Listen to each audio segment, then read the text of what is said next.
Title: The Jungle. Author: Upton Sinclair. Chapter 1. It was 4 o'clock when the ceremony was over and the carriages began to arrive. There had been a crowd following all the way, owing to the exuberance of Maria Berksinska's. The occasion rested heavily upon Maria's broad shoulders. It was her task to see that all things went in due form, and after the best home traditions.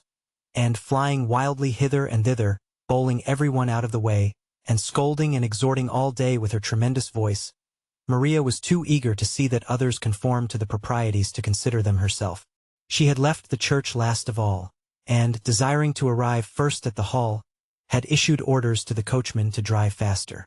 When that personage had developed a will of his own in the matter, Maria had flung up the window of the carriage, and, leaning out, proceeded to tell him her opinion of him, first in Lithuanian, which he did not understand, and then in Polish, which he did. Having the advantage of her in altitude, the driver had stood his ground and even ventured to attempt to speak, and the result had been a furious altercation, which, continuing all the way down Ashland Avenue, had added a new swarm of urchins to the cortege at each side street for half a mile. This was unfortunate, for already there was a throng before the door. The music had started up, and half a block away you could hear the dull broom of a cello, with the squeaking of two fiddles which vied with each other in intricate and altitudinous gymnastics. Seeing the throng, Maria abandoned precipitately the debate concerning the ancestors of her coachman, and, springing from the moving carriage, plunged in and proceeded to clear a way to the hall. Once within, she turned and began to push the other way, roaring, "Meantime, okay, Usterich Juris," in tones which made the orchestral uproar sound like fairy music. Z. Graekzunas, Passelinks minimums darzes, Vinas, Snapses, Wines and Liquors, Union Headquarters. That was the way the signs ran. The reader, who perhaps has never held much converse in the language of far-off Lithuania, will be glad of the explanation that the place was the rear room of a saloon in that part of Chicago known as Back of the Yards. This information is definite and suited to the matter of fact, but how pitifully inadequate it would have seemed to one who understood that it was also the supreme hour of ecstasy in the life of one of God's gentlest creatures, the scene of the wedding feast and the joy transfiguration of little Ona Lukasite. She stood in the doorway, shepherded by Cousin Maria, breathless from pushing through the crowd, and in her happiness painful to look upon. There was a light of wonder in her eyes and her lids trembled, and her otherwise one little face was flushed. She wore a muslin dress, conspicuously white, and a stiff little veil coming to her shoulders. There were 5 pink paper roses twisted in the veil, and 11 bright green rose leaves. There were new white cotton gloves upon her hands, and as she stood staring about her she twisted them together feverishly. It was almost too much for her. You could see the pain of too great emotion in her face, and all the tremor of her form.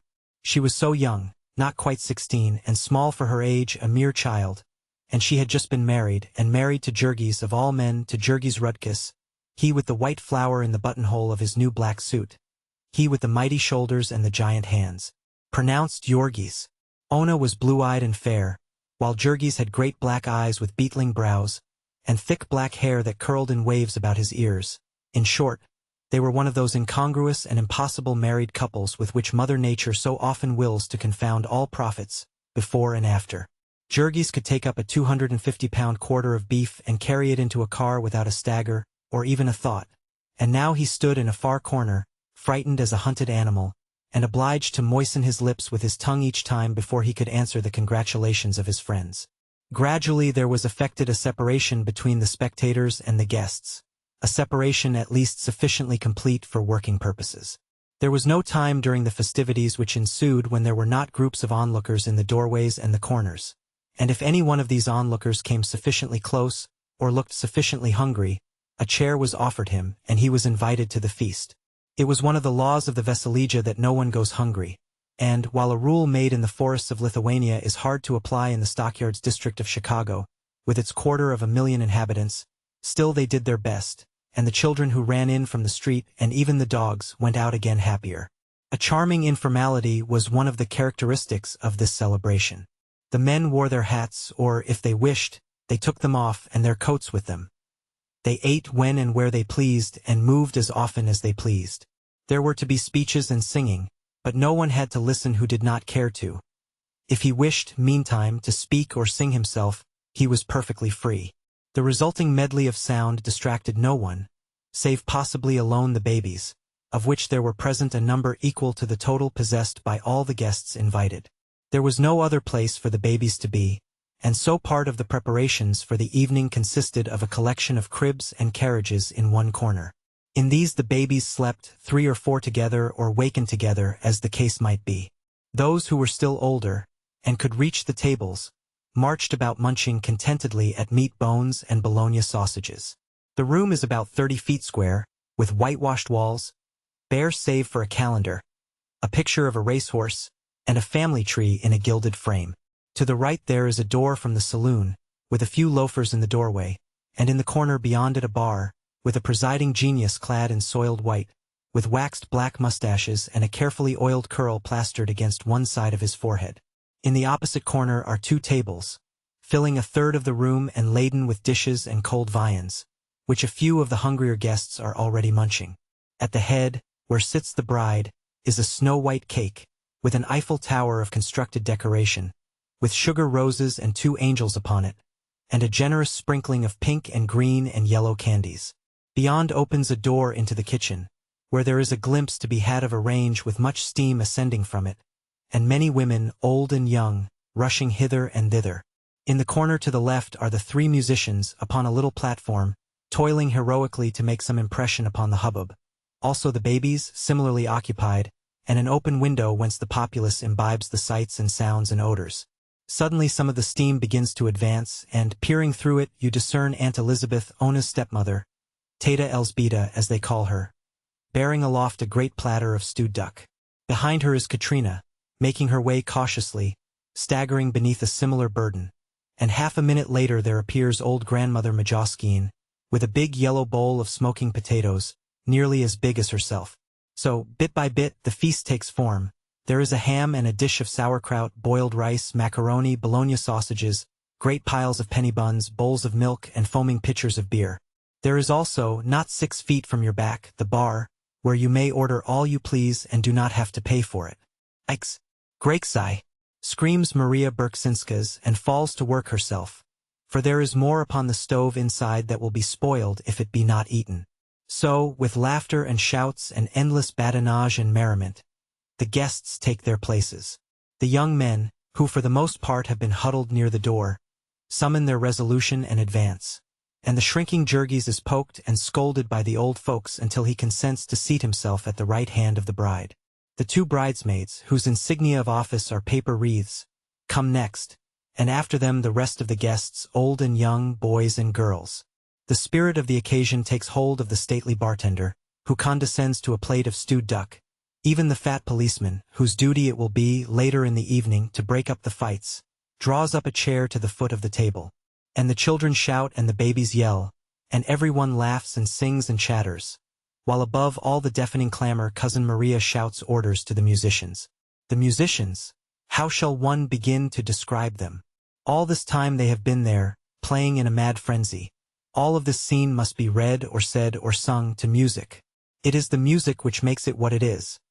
It is the music which changes the place from the rear room of a saloon in back of the yards to a fairy place, a wonderland, a little corner of the high mansions of the sky. The little person who leads this trio is an inspired man. His fiddle is out of tune, and there is no rosin on his bow, but still he is an inspired man. The hands of the muses have been laid upon him. He plays like one possessed by a demon, by a whole horde of demons. You can feel them in the air round about him, capering frenetically. With their invisible feet they set the pace, and the hair of the leader of the orchestra rises on end, and his eyeballs start from their sockets, as he toils to keep up with them. Tamashas Kaslika is his name, and he has taught himself to play the violin by practicing all night, after working all day on the killing beds. He is in his shirt sleeves, with a vest figured with faded gold horseshoes, and a pink-striped shirt, suggestive of peppermint candy. A pair of military trousers, light blue with a yellow stripe, serve to give that suggestion of authority proper to the leader of a band. He is only about 5 feet high, but even so these trousers are about 8 inches short of the ground. You wonder where he can have gotten them, or rather you would wonder, if the excitement of being in his presence left you time to think of such things. For he is an inspired man. Every inch of him is inspired, you might almost say inspired separately. He stamps with his feet, he tosses his head, he sways and swings to and fro. He has a wizened-up little face, irresistibly comical, and, when he executes a turn or a flourish, his brows knit and his lips work and his eyelids wink. The very ends of his necktie bristle out, and every now and then he turns upon his companions, nodding, signaling, beckoning frantically, with every inch of him appealing, imploring, in behalf of the muses and their call. For they are hardly worthy of Tomášis, the other two members of the orchestra. The second violin is a Slovak, a tall, gaunt man with black-rimmed spectacles and the mute and patient look of an overdriven mule. He responds to the whip but feebly, and then always falls back into his old rut. The third man is very fat, with a round, red, sentimental nose, and he plays with his eyes turned up to the sky and a look of infinite yearning. He is playing a bass part upon his cello, and so the excitement is nothing to him. No matter what happens in the treble, it is his task to saw out one long-drawn and lugubrious note after another, from 4 o'clock in the afternoon until nearly the same hour next morning, for his third of the total income of $1 per hour. Before the feast has been 5 minutes underway, Tomášis Kaslíka has risen in his excitement. A minute or two more and you see that he is beginning to edge over toward the tables. His nostrils are dilated and his breath comes fast. His demons are driving him. He nods and shakes his head at his companions, jerking at them with his violin, until at last the long form of the second violinist also rises up. In the end all three of them begin advancing, step by step, upon the banquetiers Valentinavixia, the cellist, bumping along with his instrument between notes. Finally all three are gathered at the foot of the tables, and there Tomášis mounts upon a stool. Now he is in his glory, dominating the scene. Some of the people are eating, some are laughing and talking, but you will make a great mistake if you think there is one of them who does not hear him. His notes are never true, and his fiddle buzzes on the low ones and squeaks and scratches on the high. But these things they heed no more than they heed the dirt and noise and squalor about them. It is out of this material that they have to build their lives, with it that they have to utter their souls. And this is their utterance. Merry and boisterous, or mournful and wailing, or passionate and rebellious. This music is their music, music of home. It stretches out its arms to them. They have only to give themselves up. Chicago and its saloons and its slums fade away. There are green meadows and sunlit rivers, mighty forests and snow-clad hills. They behold home landscapes and childhood scenes returning. Old loves and friendships begin to waken, old joys and griefs to laugh and weep. Some fall back and close their eyes, some beat upon the table. Now and then one leaps up with a cry and calls for this song or that. And then the fire leaps brighter in Tomášis' eyes, and he flings up his fiddle and shouts to his companions, and away they go in mad career. The company takes up the choruses, and men and women cry out like all possessed. Some leap to their feet and stamp upon the floor, lifting their glasses and pledging each other. Before long it occurs to someone to demand an old wedding song, which celebrates the beauty of the bride and the joys of love. In the excitement of this masterpiece Tomášis Kaslíka begins to edge in between the tables, making his way toward the head, where sits the bride. There is not a foot of space between the chairs of the guests, and Tomášis is so short that he pokes them with his bow whenever he reaches over for the low notes. But still he presses in, and insists relentlessly that his companions must follow. During their progress, needless to say, the sounds of the cello are pretty well extinguished, but at last the three are at the head, and Tomášis takes his station at the right hand of the bride and begins to pour out his soul in melting strains. Little Ona is too excited to eat. Once in a while she tastes a little something, when Cousin Maria pinches her elbow and reminds her. But, for the most part, she sits gazing with the same fearful eyes of wonder. Teta Elzbieta is all in a flutter, like a hummingbird. Her sisters, too, keep running up behind her, whispering, breathless. But Ona seems scarcely to hear them.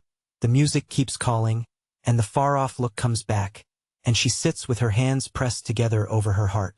Then the tears begin to come into her eyes, and as she is ashamed to wipe them away, and ashamed to let them run down her cheeks, she turns and shakes her head a little, and then flushes red when she sees that Jurgis is watching her.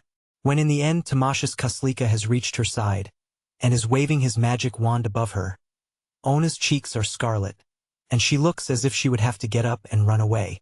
In this crisis, however, she is saved by Maria Berksinskas, whom the muses suddenly visit. Maria is fond of a song of lovers parting. She wishes to hear it, and, as the musicians do not know it, she has risen, and is proceeding to teach them. Maria is short but powerful in build. She works in a canning factory, and all day long she handles cans of beef that weigh 14 pounds. She has a broad Slavic face, with prominent red cheeks. When she opens her mouth, it is tragical, but you cannot help thinking of a horse. She wears a blue flannel shirtwaist, which is now rolled up at the sleeves, disclosing her brawny arms. She has a carving fork in her hand, with which she pounds on the table to mark the time. As she roars her song, in a voice of which it is enough to say that it leaves no portion of the room vacant, the three musicians follow her, laboriously and note by note, but averaging one note behind. Thus they toil through stanza after stanza of a lovesick swain's lamentation. Sudiev, kvietkali, tu brangiosis. Sudiev, ir lame, man beednam, matau, paskir tepox jaziosis, jog vargt and svieto rake vinam. When the song is over, it is time for the speech, and old Didi Antanas rises to his feet. Grandfather Anthony, Jurgis' father, is not more than 60 years of age, but you would think that he was 80. He has been only 6 months in America, and the change has not done him good. In his manhood he worked in a cotton mill, but then a coughing fell upon him and he had to leave. Out in the country the trouble disappeared, but he has been working in the pickle rooms at Durham's, and the breathing of the cold, damp air all day has brought it back. Now as he rises he is seized with a coughing fit, and holds himself by his chair and turns away his wan and battered face until it passes. Generally it is the custom for the speech at a Veselija to be taken out of one of the books and learned by heart. But in his youthful days Didi Antanas used to be a scholar, and really make up all the love letters of his friends. Now it is understood that he has composed an original speech of congratulation and benediction, and this is one of the events of the day. Even the boys, who are romping about the room, draw near and listen, and some of the women sob and wipe their aprons in their eyes. It is very solemn, for Antanas Rudkus has become possessed of the idea that he has not much longer to stay with his children. His speech leaves them all so tearful that one of the guests, Jurgis Rudkus, who keeps a delicatessen store on Halsted Street, and is fat and hearty, is moved to rise and say that things may not be as bad as that, and then to go on and make a little speech of his own, in which he showers congratulations and prophecies of happiness upon the bride and groom, proceeding to particulars which greatly delight the young men, but which cause Ona to blush more furiously than ever. Jurgis possesses what his wife complacently describes as poetiska vadentuv, a poetical imagination. Now a good many of the guests have finished, and, since there is no pretense of ceremony, the banquet begins to break up. Some of the men gather about the bar. Some wander about, laughing and singing. Here and there will be a little group, chanting merrily, and in sublime indifference to the others and to the orchestra as well. Everybody is more or less restless. One would guess that something is on their minds. And so it proves. The last tardy diners are scarcely given time to finish, before the tables and the debris are shoved into the corner, and the chairs and the babies piled out of the way, and the real celebration of the evening begins. Then Tamash's Kaslika, after replenishing himself with a pot of beer, returns to his platform and, standing up, reviews the scene. He taps authoritatively upon the side of his violin, then tucks it carefully under his chin, then waves his bow in an elaborate flourish, and finally smites the sounding strings and closes his eyes, and floats away in spirit upon the wings of a dreamy waltz. His companion follows, but with his eyes open, watching where he treads, so to speak. And finally Valentin Avixia, after waiting for a little and beating with his foot to get the time, casts up his eyes to the ceiling and begins to saw broom, broom, broom. The company pairs off quickly, and the whole room is soon in motion. Apparently nobody knows how to waltz, but that is nothing of any consequence. There is music and they dance, each as he pleases, just as before they sang. Most of them prefer the two-step, especially the young, with whom it is the fashion. The older people have dances from home, strange and complicated steps which they execute with grave solemnity. Some do not dance anything at all. but simply hold each other's hands and allow the undisciplined joy of motion to express itself with their feet. Among these are Jurgis Rudkus and his wife, Lucija, who together keep the delicatessen store and consume nearly as much as they sell. They are too fat to dance, but they stand in the middle of the floor, holding each other fast in their arms, rocking slowly from side to side and grinning seraphically, a picture of toothless and perspiring ecstasy. Of these older people, many wear clothing reminiscent in some detail of home, an embroidered waistcoat or stomacher, or a gaily colored handkerchief, or a coat with large cuffs and fancy buttons. All these things are carefully avoided by the young, most of whom have learned to speak English and to affect the latest style of clothing. The girls wear ready-made dresses or shirt-waists, and some of them look quite pretty. Some of the young men you would take to be Americans, of the type of clerks, but for the fact that they wear their hats in the room. Each of these younger couples affects a style of its own in dancing. Some hold each other tightly, some at a cautious distance. Some hold their hands out stiffly, some drop them loosely at their sides. Some dance springily, some glide softly, some move with grave dignity. There are boisterous couples, who tear wildly about the room, knocking everyone out of their way. There are nervous couples, whom these frighten, and who cry, "Nusfach, Kasura," at them as they pass. Each couple is paired for the evening. You will never see them change about. There is Elena Gisaitite, for instance, who has danced unending hours with Jurgis Rudkus, to whom she is engaged. Elena is the beauty of the evening, and she would be really beautiful if she were not so proud. She wears a white shirtwaist, which represents, perhaps, half a week's labor painting cans. She holds her skirt with her hand as she dances, with stately precision, after the manner of the grandest dames. Jurgis is driving one of Durham's wagons, and is making big wages. He affects a tough aspect, wearing his hat on one side and keeping a cigarette in his mouth all the evening. Then there is Jadwiga Marcinkus, who is also beautiful, but humble. Jadwiga likewise paints cans, but then she has an invalid mother and 3 little sisters to support by it, and so she does not spend her wages for shirtwaists. Jadwiga is small and delicate, with jet-black eyes and hair, the latter twisted into a little knot and tied on the top of her head. She wears an old white dress which she has made herself and worn to parties for the past 5 years.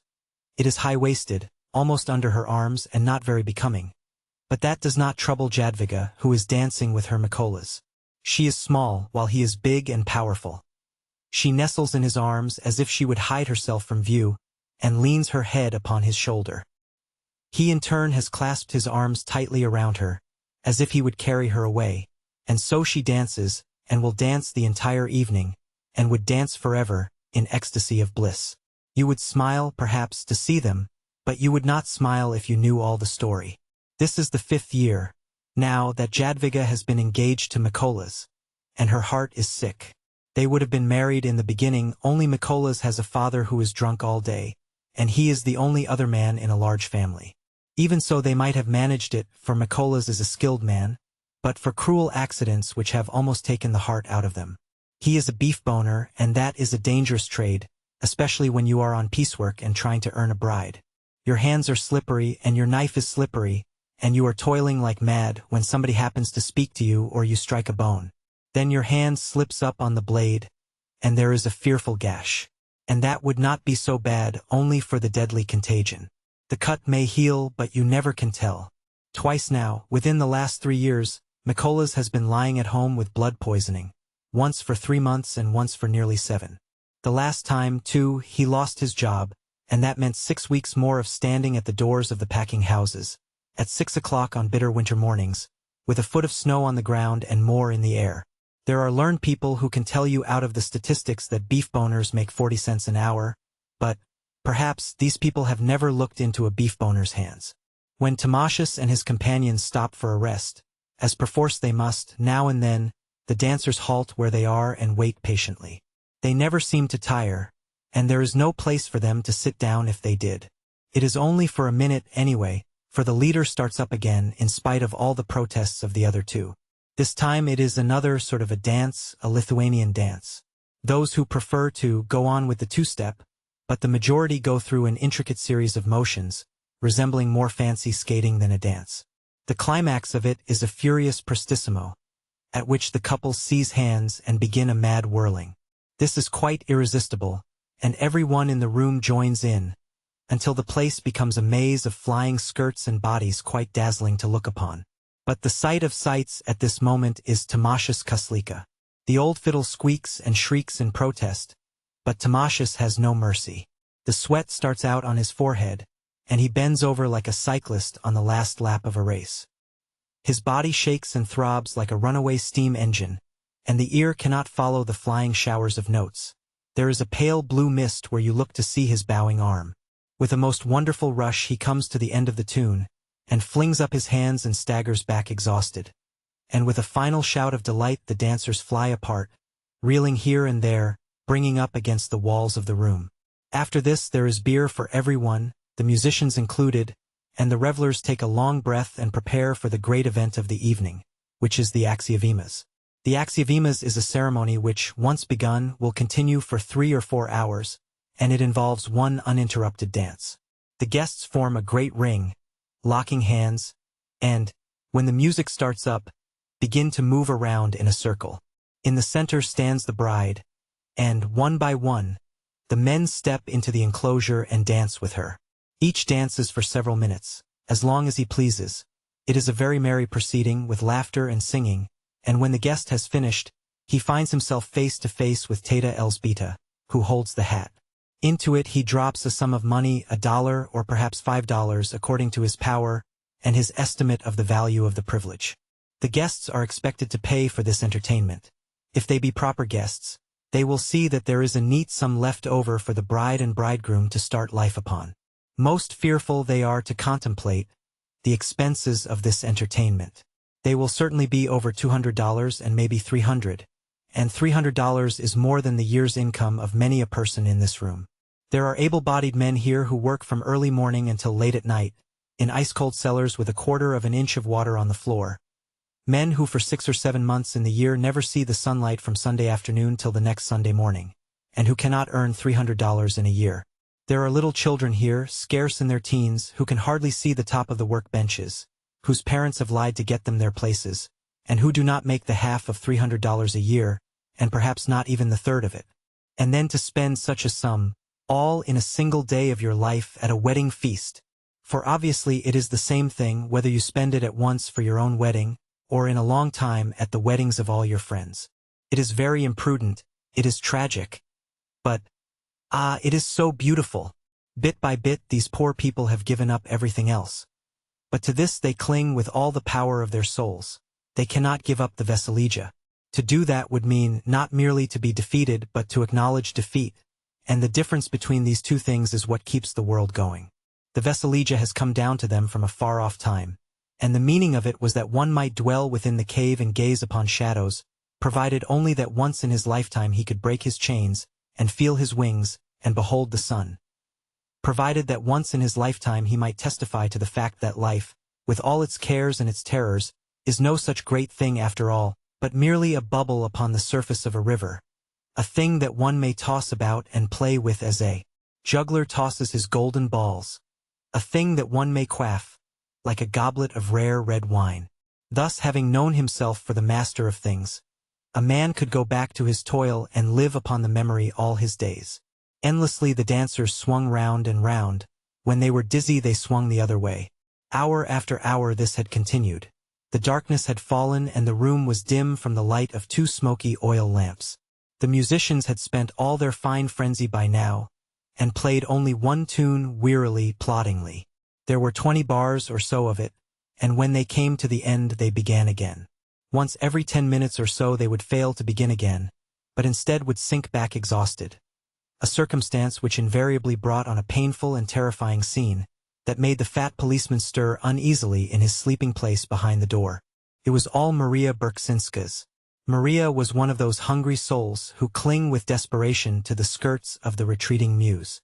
All day long she had been in a state of wonderful exultation, and now it was leaving, and she would not let it go. Her soul cried out in the words of Faust, "Stay, thou art fair." Whether it was by beer or by shouting or by music or by motion, she meant that it should not go. And she would go back to the chase of it, and no sooner be fairly started than her chariot would be thrown off the track, so to speak, by the stupidity of those thrice accursed musicians. Each time, Maria would emit a howl and fly at them, shaking her fists in their faces, stamping upon the floor, purple and incoherent with rage. In vain the frightened Timasius would attempt to speak, to plead the limitations of the flesh. In vain would the puffing and breathless Ponas Jacubas insist. In vain would Teta Elsbeta implore. Zalin! Maria would scream. Palak! Ischilio! What are you paid for, children of hell? And so, in sheer terror, the orchestra would strike up again, and Maria would return to her place and take up her task. She bore all the burden of the festivities now. Ona was kept up by her excitement, but all of the women and most of the men were tired. The soul of Maria was alone unconquered. She drove on the dancers. What had once been the ring had now the shape of a pear, with Maria at the stem, pulling one way and pushing the other, shouting, stamping, singing, a very volcano of energy. Now and then someone coming in or out would leave the door open, and the night air was chill. Maria, as she passed, would stretch out her foot and kick the doorknob, and slam would go the door. Once this procedure was the cause of a calamity of which Sebastijonas Sedvilas was the hapless victim. Little Sebastijonas, aged 3, had been wandering about oblivious to all things, holding turned up over his mouth a bottle of liquid known as pop, pink-colored, ice-cold, and delicious. Passing through the doorway, the door smote him full, and the shriek which followed brought the dancing to a halt. Maria, who threatened horrid murder 100 times a day, and would weep over the injury of a fly, seized little Sebastijonas in her arms and bid fair to smother him with kisses. There was a long rest for the orchestra, and plenty of refreshments, while Maria was making her peace with her victim, seating him upon the bar, and standing beside him and holding to his lips a foaming schooner of beer. In the meantime there was going on in another corner of the room an anxious conference between Teta Elsbeta and Didi Antanas, and a few of the more intimate friends of the family. A trouble was come upon them. The Veselija is a compact not expressed, but therefore only the more binding upon all. Everyone's share was different, and yet everyone knew perfectly well what his share was, and strove to give a little more. Now, however, since they had come to the new country, all this was changing. It seemed as if there must be some subtle poison in the air that one breathed here. It was affecting all the young men at once. They would come in crowds and fill themselves with a fine dinner, and then sneak off. One would throw another's hat out of the window, and both would go out to get it, and neither could be seen again. Or now and then half a dozen of them would get together and march out openly, staring at you, and making fun of you to your face. Still others, worse yet, would crowd about the bar, and at the expense of the host drink themselves sodden, paying not the least attention to anyone, and leaving it to be thought that either they had danced with the bride already, or meant to later on. All these things were going on now, and the family was helpless with dismay. So long they had toiled, and such an outlay they had made. Ona stood by, her eyes wide with terror. Those frightful bills, how they had haunted her, each item gnawing at her soul all day and spoiling her rest at night. How often she had named them over one by one and figured on them as she went to work. $15 for the hall, $22.25 for the ducks, $12 for the musicians, $5 at the church and a blessing of the Virgin besides, and so on without an end. Worst of all was the frightful bill that was still to come from Gregzunas for the beer and liquor that might be consumed. One could never get in advance more than a guess as to this from a saloon keeper, and then, when the time came, he always came to you scratching his head and saying that he had guessed too low, but that he had done his best. Your guests had gotten so very drunk. By him you were sure to be cheated unmercifully, and that even though you thought yourself the dearest of the hundreds of friends he had, he would begin to serve your guests out of a keg that was half full, and finish with one that was half empty, and then you would be charged for 2 kegs of beer. He would agree to serve a certain quality at a certain price, and when the time came you and your friends would be drinking some horrible poison that could not be described. You might complain, but you would get nothing for your pains but a ruined evening, while, as for going to law about it, you might as well go to heaven at once. The saloon keeper stood in with all the big politics men in the district, and when you had once found out what it meant to get into trouble with such people, you would know enough to pay what you were told to pay and shut up. What made all this the more painful was that it was so hard on the few that had really done their best. There was poor old Pona's Jacubas, for instance. He had already given $5. And did not everyone know that Jacubas Sedvilas had just mortgaged his delicatessen store for $200 to meet several months' overdue rent? And then there was withered old Pony Anil, who was a widow and had 3 children, and the rheumatism besides, and did washing for the tradespeople on Halsted Street at prices it would break your heart to hear named. Anil had given the entire profit of her chickens for several months. 8 of them she owned, and she kept them in a little place fenced around on her back stairs.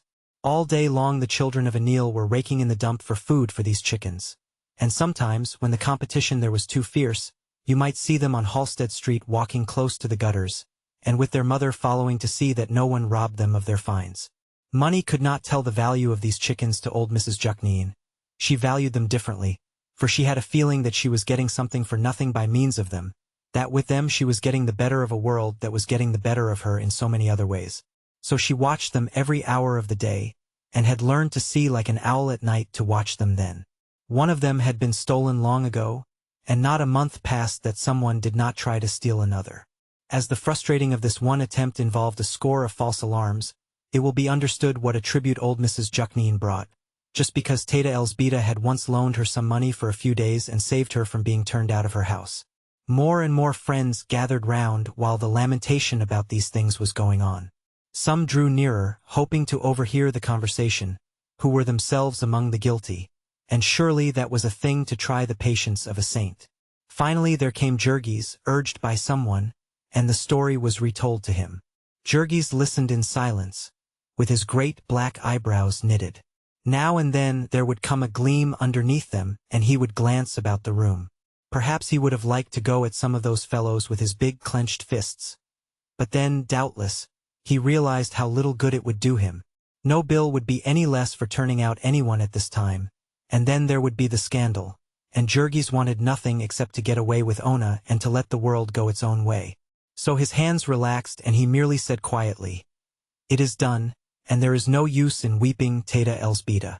Then his look turned toward Ona, who stood close to his side, and he saw the wide look of terror in her eyes. "Little one," he said, in a low voice, "do not worry. It will not matter to us. We will pay them all somehow. I will work harder." That was always what Jurgis said. Ona had grown used to it as the solution of all difficulties. "I will work harder." He had said that in Lithuania when one official had taken his passport from him, and another had arrested him for being without it, and the two had divided a third of his belongings. He had said it again in New York, when the smooth-spoken agent had taken them in hand and made them pay such high prices, and almost prevented their leaving his place in spite of their paying. Now he said it a third time, and Ona drew a deep breath. It was so wonderful to have a husband, just like a grown woman, and a husband who could solve all problems and who was so big and strong. The last sob of little Sebastijonas has been stifled, and the orchestra has once more been reminded of its duty. The ceremony begins again, but there are few now left to dance with, and so very soon the collection is over and promiscuous dances once more begin. It is now after midnight, however, and things are not as they were before. The dancers are dull and heavy.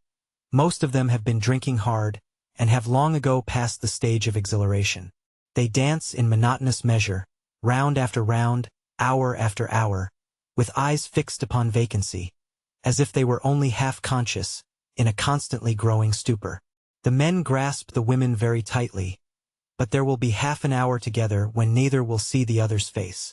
Some couples do not care to dance, and have retired to the corners, where they sit with their arms enlaced. Others, who have been drinking still more, wander about the room, bumping into everything. Some are in groups of 2 or 3, singing, each group its own song. As time goes on there is a variety of drunkenness, among the younger men especially. Some stagger about in each other's arms, whispering maudlin words. Others start quarrels upon the slightest pretext, and come to blows and have to be pulled apart. Now the fat policeman wakens definitely, and feels of his club to see that it is ready for business. He has to be prompt, for these 2 o'clock in the morning fights, if they once get out of hand, are like a forest fire, and may mean the whole reserves at the station. The thing to do is to crack every fighting head that you see, before there are so many fighting heads that you cannot crack any of them. There is but scant account kept of cracked heads in back of the yards, for men who have to crack the heads of animals all day seem to get into the habit, and to practice on their friends and even on their families between times. This makes it a cause for congratulation that by modern methods a very few men can do the painfully necessary work of head cracking for the whole of the cultured world. There is no fight that night, perhaps because Jurgis too is watchful, even more so than the policeman. Jurgis has drunk a great deal, as anyone naturally would on an occasion when it all has to be paid for, whether it is drunk or not, but he is a very steady man and does not easily lose his temper. Only once there is a tight shave, and that is the fault of Maria Berksinska's. Maria has apparently concluded about 2 hours ago that if the altar in the corner, with the deity in soiled white, be not the true home of the muses, it is, at any rate, the nearest substitute on earth attainable. And Maria is just fighting drunk when there come to her ears the facts about the villains who have not paid that night. Maria goes on the warpath straight off, without even the preliminary of a good cursing, and when she is pulled off it is with the coat collars of 2 villains in her hands.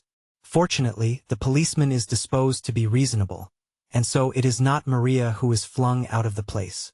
All this interrupts the music for not more than a minute or two. Then again the merciless tune begins, the tune that has been played for the last half hour without one single change. It is an American tune this time, one which they have picked up on the streets. All seem to know the words of it, or at any rate, the first line of it, which they hum to themselves over and over again without rest. In the good old summertime, in the good old summertime, in the good old summertime, in the good old summertime. There seems to be something hypnotic about this, with its endlessly recurring dominant. It has put a stupor upon everyone who hears it, as well as upon the men who are playing it. No one can get away from it or even think of getting away from it. It is 3 o'clock in the morning and they have danced out all their joy and danced out all their strength, and all the strength that unlimited drink can lend them, and still there is no one among them who has the power to think of stopping. Promptly at 7 o'clock this same Monday morning they will every one of them have to be in their places at Durham's or Brown's or Jones's, each in his working clothes. If one of them be a minute late, he will be docked an hour's pay, and if he be many minutes late, he will be apt to find his brass check turned to the wall, which will send him out to join the hungry mob that waits every morning at the gates of the packing houses, from 6 o'clock until nearly 8:30. There is no exception to this rule, not even little Ona, who has asked for a holiday the day after her wedding day, a holiday without pay, and been refused. While there are so many who are anxious to work as you wish, there is no occasion for incommoding yourself with those who must work otherwise. Little Ona is nearly ready to faint, and half in a stupor herself, because of the heavy scent in the room. She has not taken a drop, but everyone else there is literally burning alcohol as the lamps are burning oil. Some of the men who are sound asleep in their chairs or on the floor are reeking of it so that you cannot go near them. Now and then Jurgis gazes at her hungrily. He has long since forgotten his shyness. But then the crowd is there, and he still waits and watches the door, where a carriage is supposed to come. It does not, and finally he will wait no longer, but comes up to Ona, who turns white and trembles. He puts her shawl about her and then his own coat. They live only 2 blocks away, and Jurgis does not care about the carriage. There is almost no farewell. The dancers do not notice them, and all of the children and many of the old folks have fallen asleep of sheer exhaustion. There are a very few peasants settled in it, holding title from ancient times, and one of these was Antanas Rudkus, who had been reared himself, and had reared his children in turn, upon 6 acres of cleared land in the midst of a wilderness. There had been 1 son besides Jurgis, and 1 sister. The former had been drafted into the army. That had been over 10 years ago, but since that day nothing had ever been heard of him. The sister was married, and her husband had bought the place when old Antanas had decided to go with his son. It was nearly a year and a half ago that Jurgis had met Ona, at a horse fair 100 miles from home. Jurgis had never expected to get married. He had laughed at it as a foolish trap for a man to walk into. But here, without ever having spoken a word to her, with no more than the exchange of 6 smiles, he found himself, purple in the face with embarrassment and terror, asking her parents to sell her to him for his wife, and offering his father's 2 horses he had been sent to the fair to sell. But Ona's father proved as a rock. The girl was yet a child, and he was a rich man, and his daughter was not to be had in that way. So Jurgis went home with a heavy heart, and that spring and summer toiled and tried hard to forget. In the fall, after the harvest was over, he saw that it would not do, and tramped the full fortnight's journey that lay between him and Ona. He found an unexpected state of affairs, for the girl's father had died, and his estate was tied up with creditors. Jurgis' heart leaped as he realized that now the prize was within his reach. There was Elsbeta Lukasite, Tata or Aunt, as they called her, Ona's stepmother, and there were her 6 children of all ages. There was also her brother Jonas, a dried-up little man who had worked upon the farm. They were people of great consequence, as it seemed to Jurgis, fresh out of the woods. Ona knew how to read and knew many other things that he did not know, and now the farm had been sold and the whole family was adrift. All they owned in the world being about 700 rubles, which is half as many dollars. They would have had 3 times that, but it had gone to court and the judge had decided against them, and it had cost the balance to get him to change his decision. Ona might have married and left them, but she would not, for she loved Tata Elsbeta. It was Jonas who suggested that they all go to America, where a friend of his had gotten rich.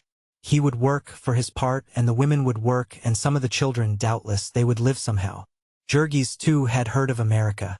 That was a country where, they said, a man might earn 3 rubles a day, and Jurgis figured what 3 rubles a day would mean, with prices as they were where he lived, and decided forthwith that he would go to America and marry, and be a rich man in the bargain. In that country, rich or poor, a man was free, it was said. He did not have to go into the army, he did not have to pay out his money to rascally officials. He might do as he pleased, and count himself as good as any other man. So America was a place of which lovers and young people dreamed. If one could only manage to get the price of a passage, he could count his troubles at an end. It was arranged that they should leave the following spring, and meantime Jurgis sold himself to a contractor for a certain time, and tramped nearly 400 miles from home with a gang of men to work upon a railroad in Smolensk. This was a fearful experience, with filth and bad food and cruelty and overwork. But Jurgis stood it and came out in fine trim, and with 80 rubles sewed up in his coat. He did not drink or fight because he was thinking all the time of Ona. And for the rest, he was a quiet, steady man who did what he was told to, did not lose his temper often, and when he did lose it made the offender anxious that he should not lose it again. When they paid him off he dodged the company gamblers and dram shops, and so they tried to kill him. But he escaped and tramped at home, working at odd jobs and sleeping always with one eye open. So in the summertime they had all set out for America. At the last moment there joined them Maria Berksinskas, who was a cousin of Ona's. Maria was an orphan, and had worked since childhood for a rich farmer of Vilna, who beat her regularly. It was only at the age of 20 that it had occurred to Maria to try her strength, when she had risen up and nearly murdered the man, and then come away. There were 12 in all in the party, 5 adults and 6 children, and Ona, who was a little of both. They had a hard time on the passage.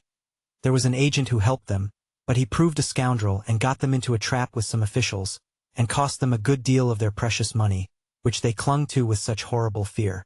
This happened to them again in New York, for, of course, they knew nothing about the country and had no one to tell them, and it was easy for a man in a blue uniform to lead them away, and to take them to a hotel and keep them there and make them pay enormous charges to get away. The law says that the rate card shall be on the door of a hotel, but it does not say that it shall be in Lithuanian. It was in the stockyards that Jonas' friend had gotten rich, and so to Chicago the party was bound. They knew that one word, Chicago, and that was all they needed to know, at least until they reached the city. Then, tumbled out of the cars without ceremony, they were no better off than before. They stood staring down the vista of Dearborn Street, with its big black buildings towering in the distance, unable to realize that they had arrived, and why, when they said Chicago, people no longer pointed in some direction, but instead looked perplexed or laughed or went on without paying any attention. They were pitiable in their helplessness. Above all things they stood in deadly terror of any sort of person in official uniform, and so whenever they saw a policeman they would cross the street and hurry by. For the whole of the first day they wandered about in the midst of deafening confusion, utterly lost. And it was only at night that, cowering in the doorway of a house, they were finally discovered and taken by a policeman to the station. In the morning an interpreter was found, and they were taken and put upon a car, and taught a new word, stockyards. Their delight at discovering that they were to get out of this adventure without losing another share of their possessions it would not be possible to describe. They sat and stared out of the window. They were on a street which seemed to run on forever, mile after mile, 34 of them, if they had known it, and each side of it one uninterrupted row of wretched little two-story frame buildings. Down every side street they could see, it was the same. Never a hill and never a hollow, but always the same endless vista of ugly and dirty little wooden buildings. Here and there would be a bridge crossing a filthy creek, with hard-baked mud shores and dingy sheds and docks along it. Here and there would be a railroad crossing with a tangle of switches and locomotives puffing and rattling freight cars filing by.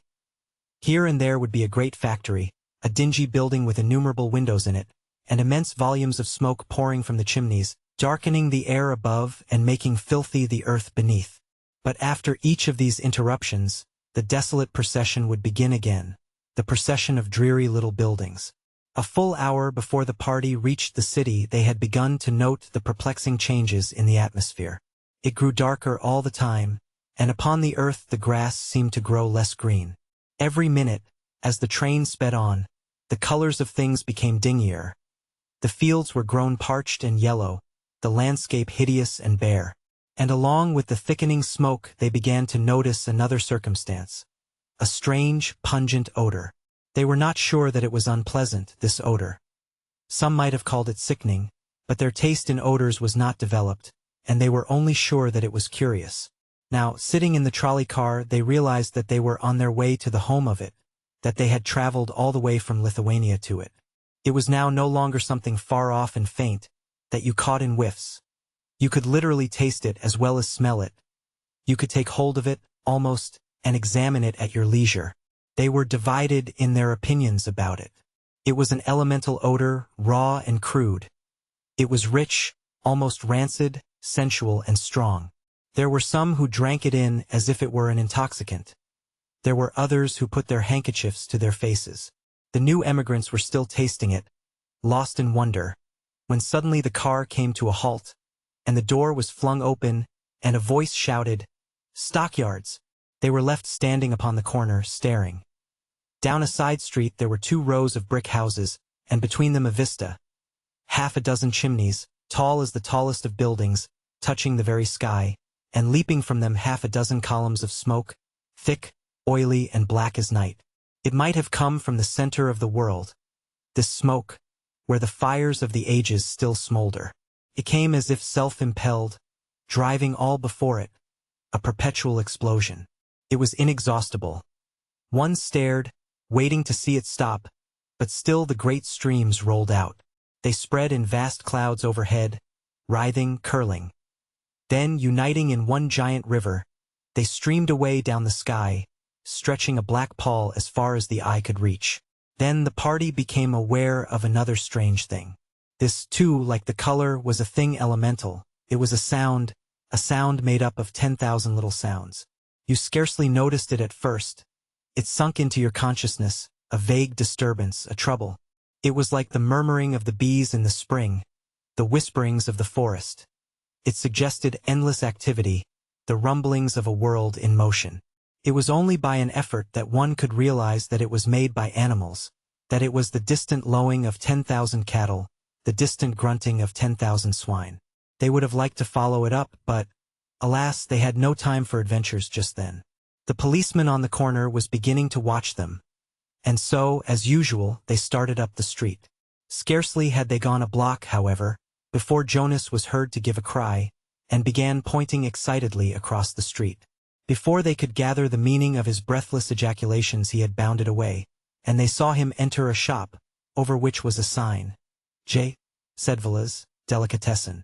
When he came out again it was in company with a very stout gentleman in shirt sleeves and an apron, clasping Jonas by both hands and laughing hilariously. Then Teta Elsbeta recollected suddenly that Sedvila's had been the name of the mythical friend who had made his fortune in America. To find that he had been making it in the delicatessen business was an extraordinary piece of good fortune at this juncture. Though it was well on in the morning, they had not breakfasted, and the children were beginning to whimper.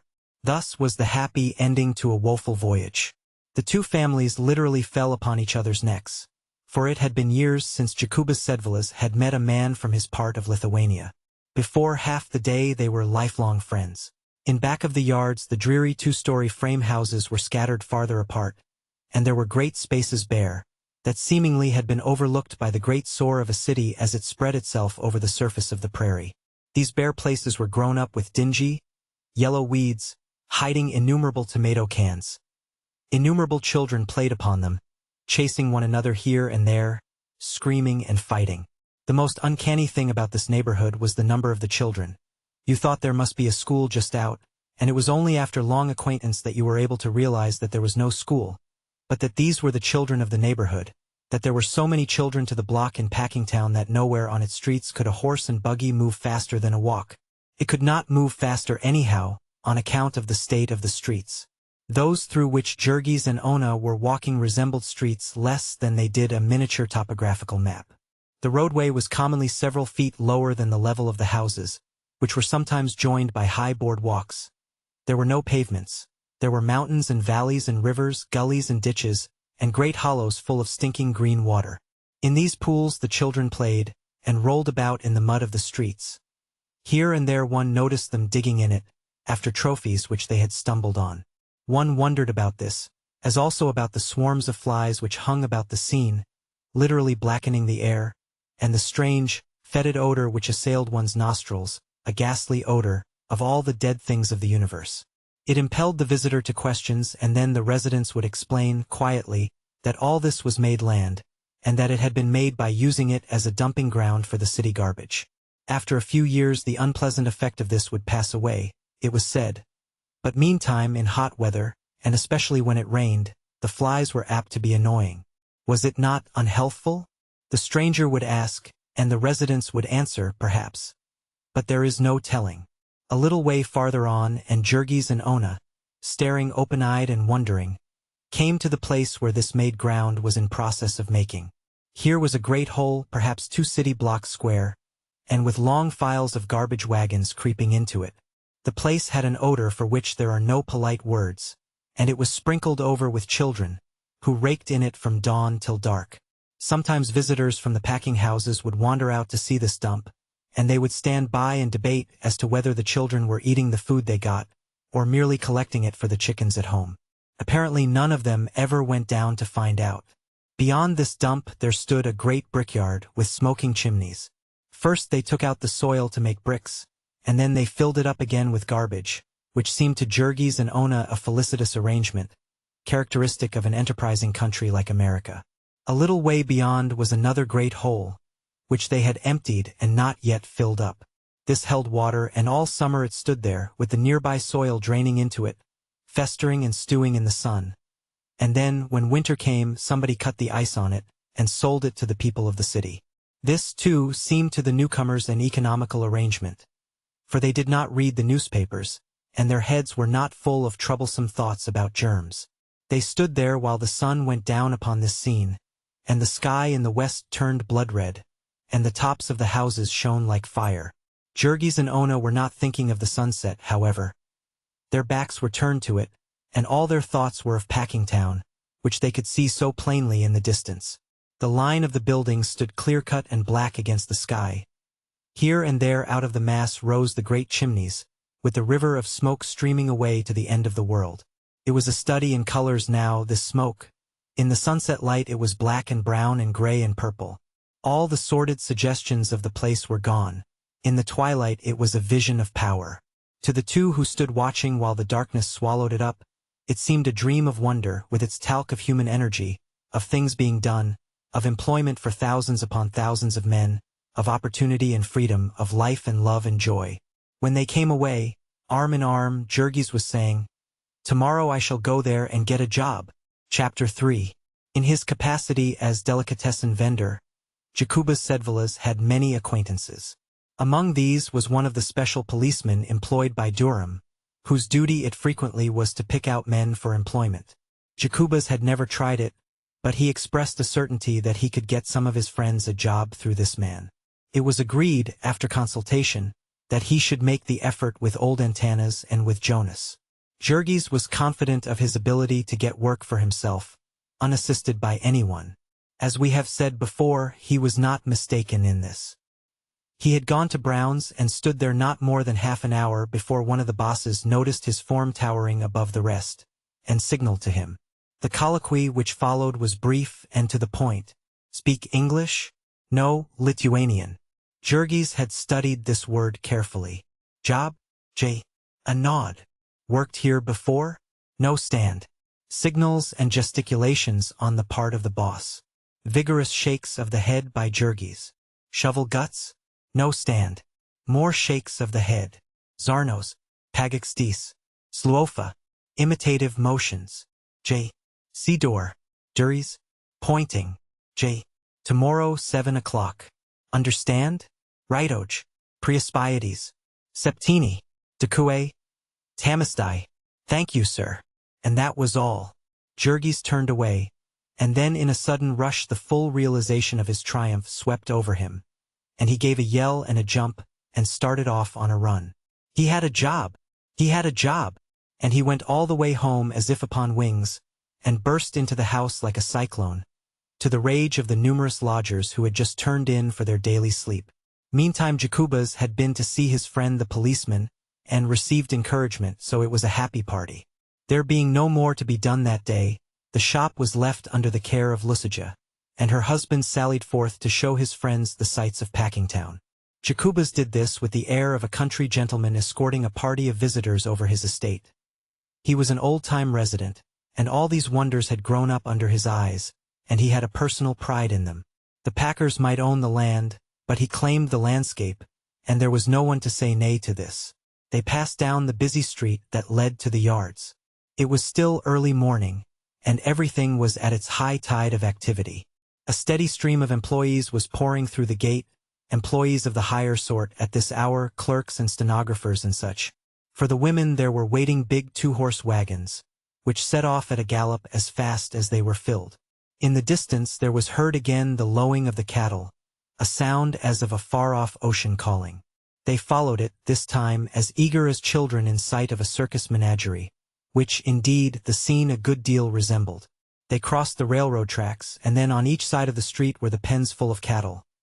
They would have stopped to look, but Jurgis hurried them on, to where there was a stairway and a raised gallery, from which everything could be seen. Here they stood, staring, breathless with wonder. There is over a square mile of space in the yards, and more than half of it is occupied by cattle pens. North and south as far as the eye can reach there stretches a sea of pens. And they were all filled. So many cattle no one had ever dreamed existed in the world.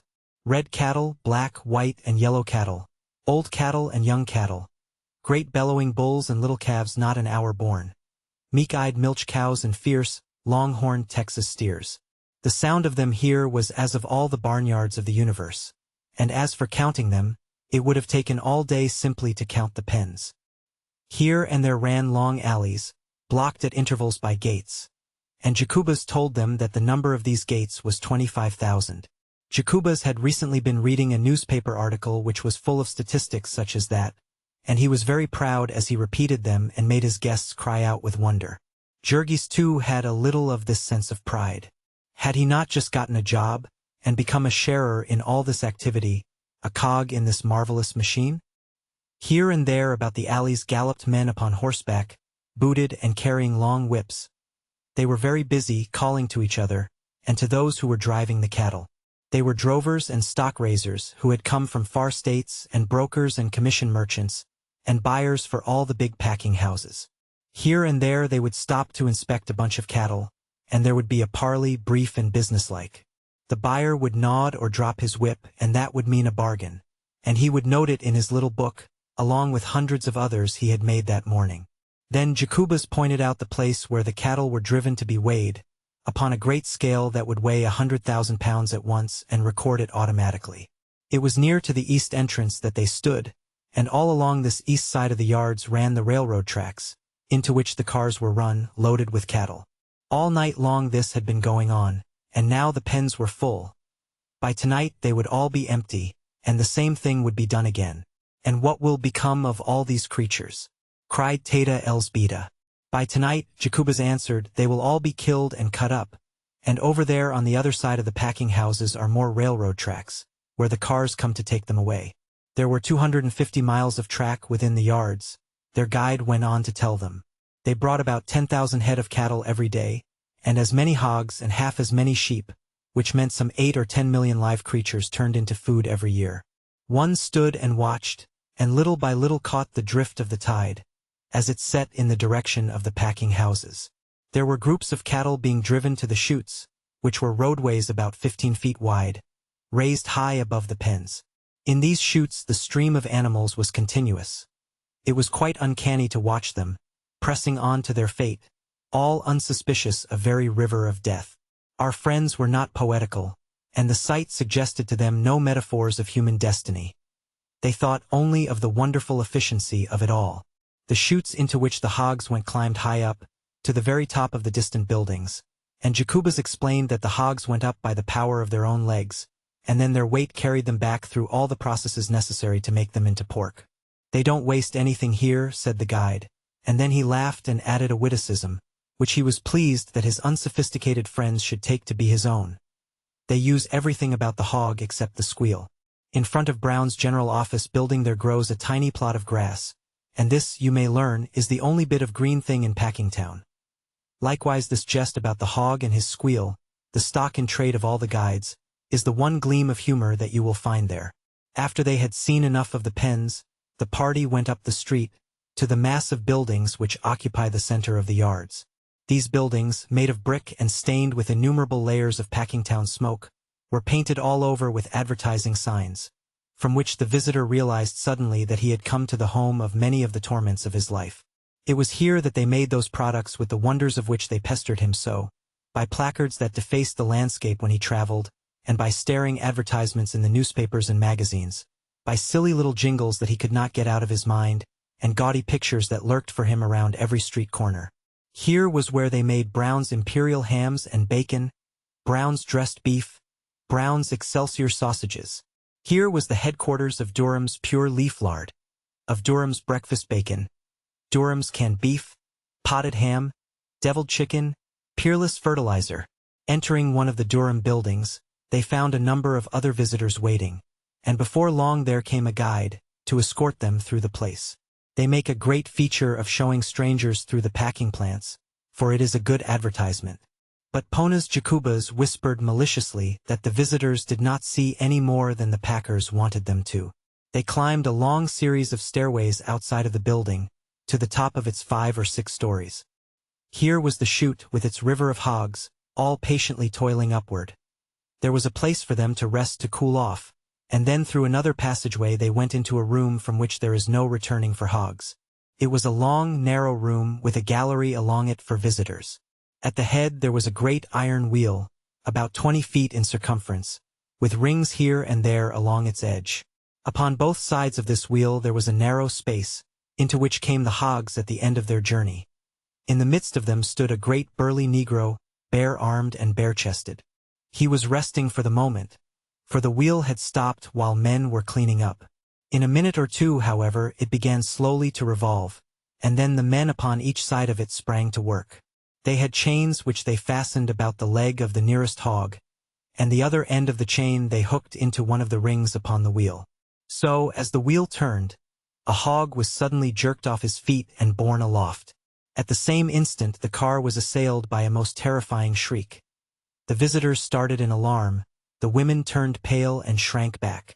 The shriek was followed by another, louder and yet more agonizing, for once started upon that journey, the hog never came back.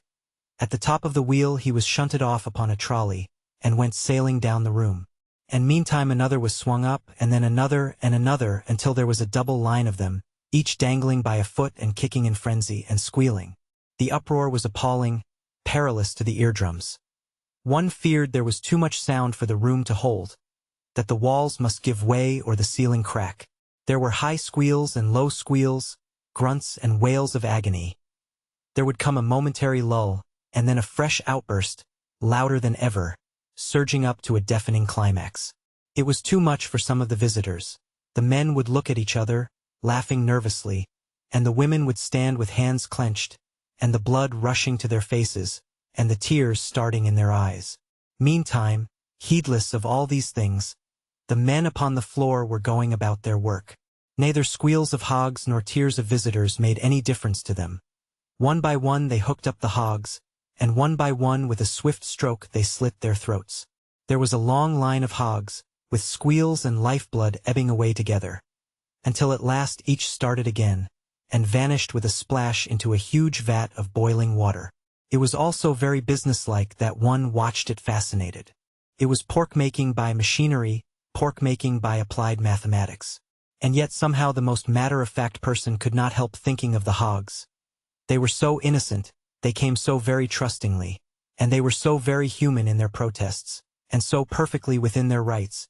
They had done nothing to deserve it, and it was adding insult to injury, as the thing was done here, swinging them up in this cold-blooded, impersonal way, without a pretense of apology, without the homage of a tear.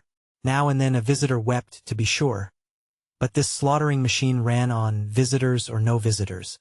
One could not stand and watch very long without becoming philosophical, without beginning to deal in symbols and similes, and to hear the hog squeal of the universe.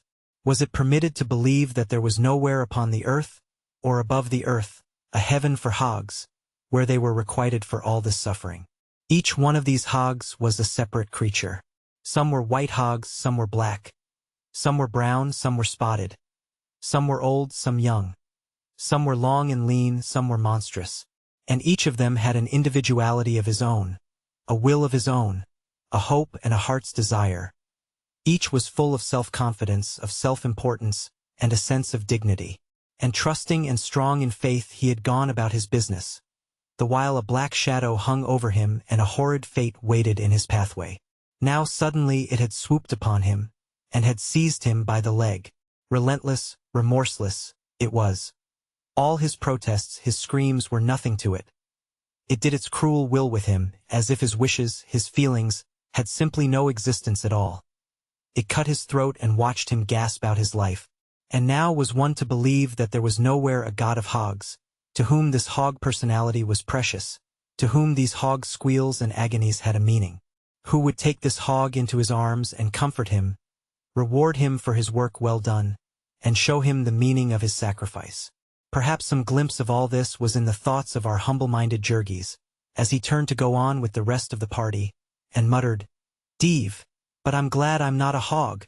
The carcass hog was scooped out of the vat by machinery, and then it fell to the second floor, passing on the way through a wonderful machine with numerous scrapers, which adjusted themselves to the size and shape of the animal, and sent it out at the other end with nearly all of its bristles removed. It was then again strung up by machinery, and sent upon another trolley ride, this time passing between two lines of men, who sat upon a raised platform, each doing a certain single thing to the carcass as it came to him. One scraped the outside of a leg. Another scraped the inside of the same leg. One with a swift stroke cut the throat. Another with 2 swift strokes severed the head, which fell to the floor and vanished through a hole. Another made a slit down the body. A second opened the body wider. A third with a saw cut the breastbone. A fourth loosened the entrails. A fifth pulled them out, and they also slid through a hole in the floor. There were men to scrape each side and men to scrape the back. There were men to clean the carcass inside, to trim it and wash it. Looking down this room, one saw, creeping slowly, a line of dangling hogs 100 yards in length. And for every yard there was a man, working as if a demon were after him. At the end of this hog's progress every inch of the carcass had been gone over several times, and then it was rolled into the chilling room, where it stayed for 24 hours, and where a stranger might lose himself in a forest of freezing hogs. Before the carcass was admitted here, however, it had to pass a government inspector, who sat in the doorway and felt of the glands in the neck for tuberculosis. This government inspector did not have the manner of a man who was worked to death. He was apparently not haunted by a fear that the hog might get by him before he had finished his testing. If you were a sociable person, he was quite willing to enter into conversation with you, and to explain to you the deadly nature of the ptomaines which are found in tubercular pork. And while he was talking with you, you could hardly be so ungrateful as to notice that a dozen carcasses were passing him untouched. This inspector wore a blue uniform with brass buttons, and he gave an atmosphere of authority to the scene, and, as it were, put the stamp of official approval upon the things which were done in Durham's. Jurgis went down the line with the rest of the visitors, staring open-mouthed, lost in wonder. He had dressed hogs himself in the forest of Lithuania, but he had never expected to live to see one hog dressed by several hundred men. It was like a wonderful poem to him, and he took it all in guilelessly, even to the conspicuous signs demanding immaculate cleanliness of the employees. Jurgis was vexed when the cynical Jacubas translated these signs with sarcastic comments, offering to take them to the secret rooms where the spoiled meats went to be doctored. The party descended to the next floor, where the various waste materials were treated. Here came the entrails, to be scraped and washed clean for sausage casings.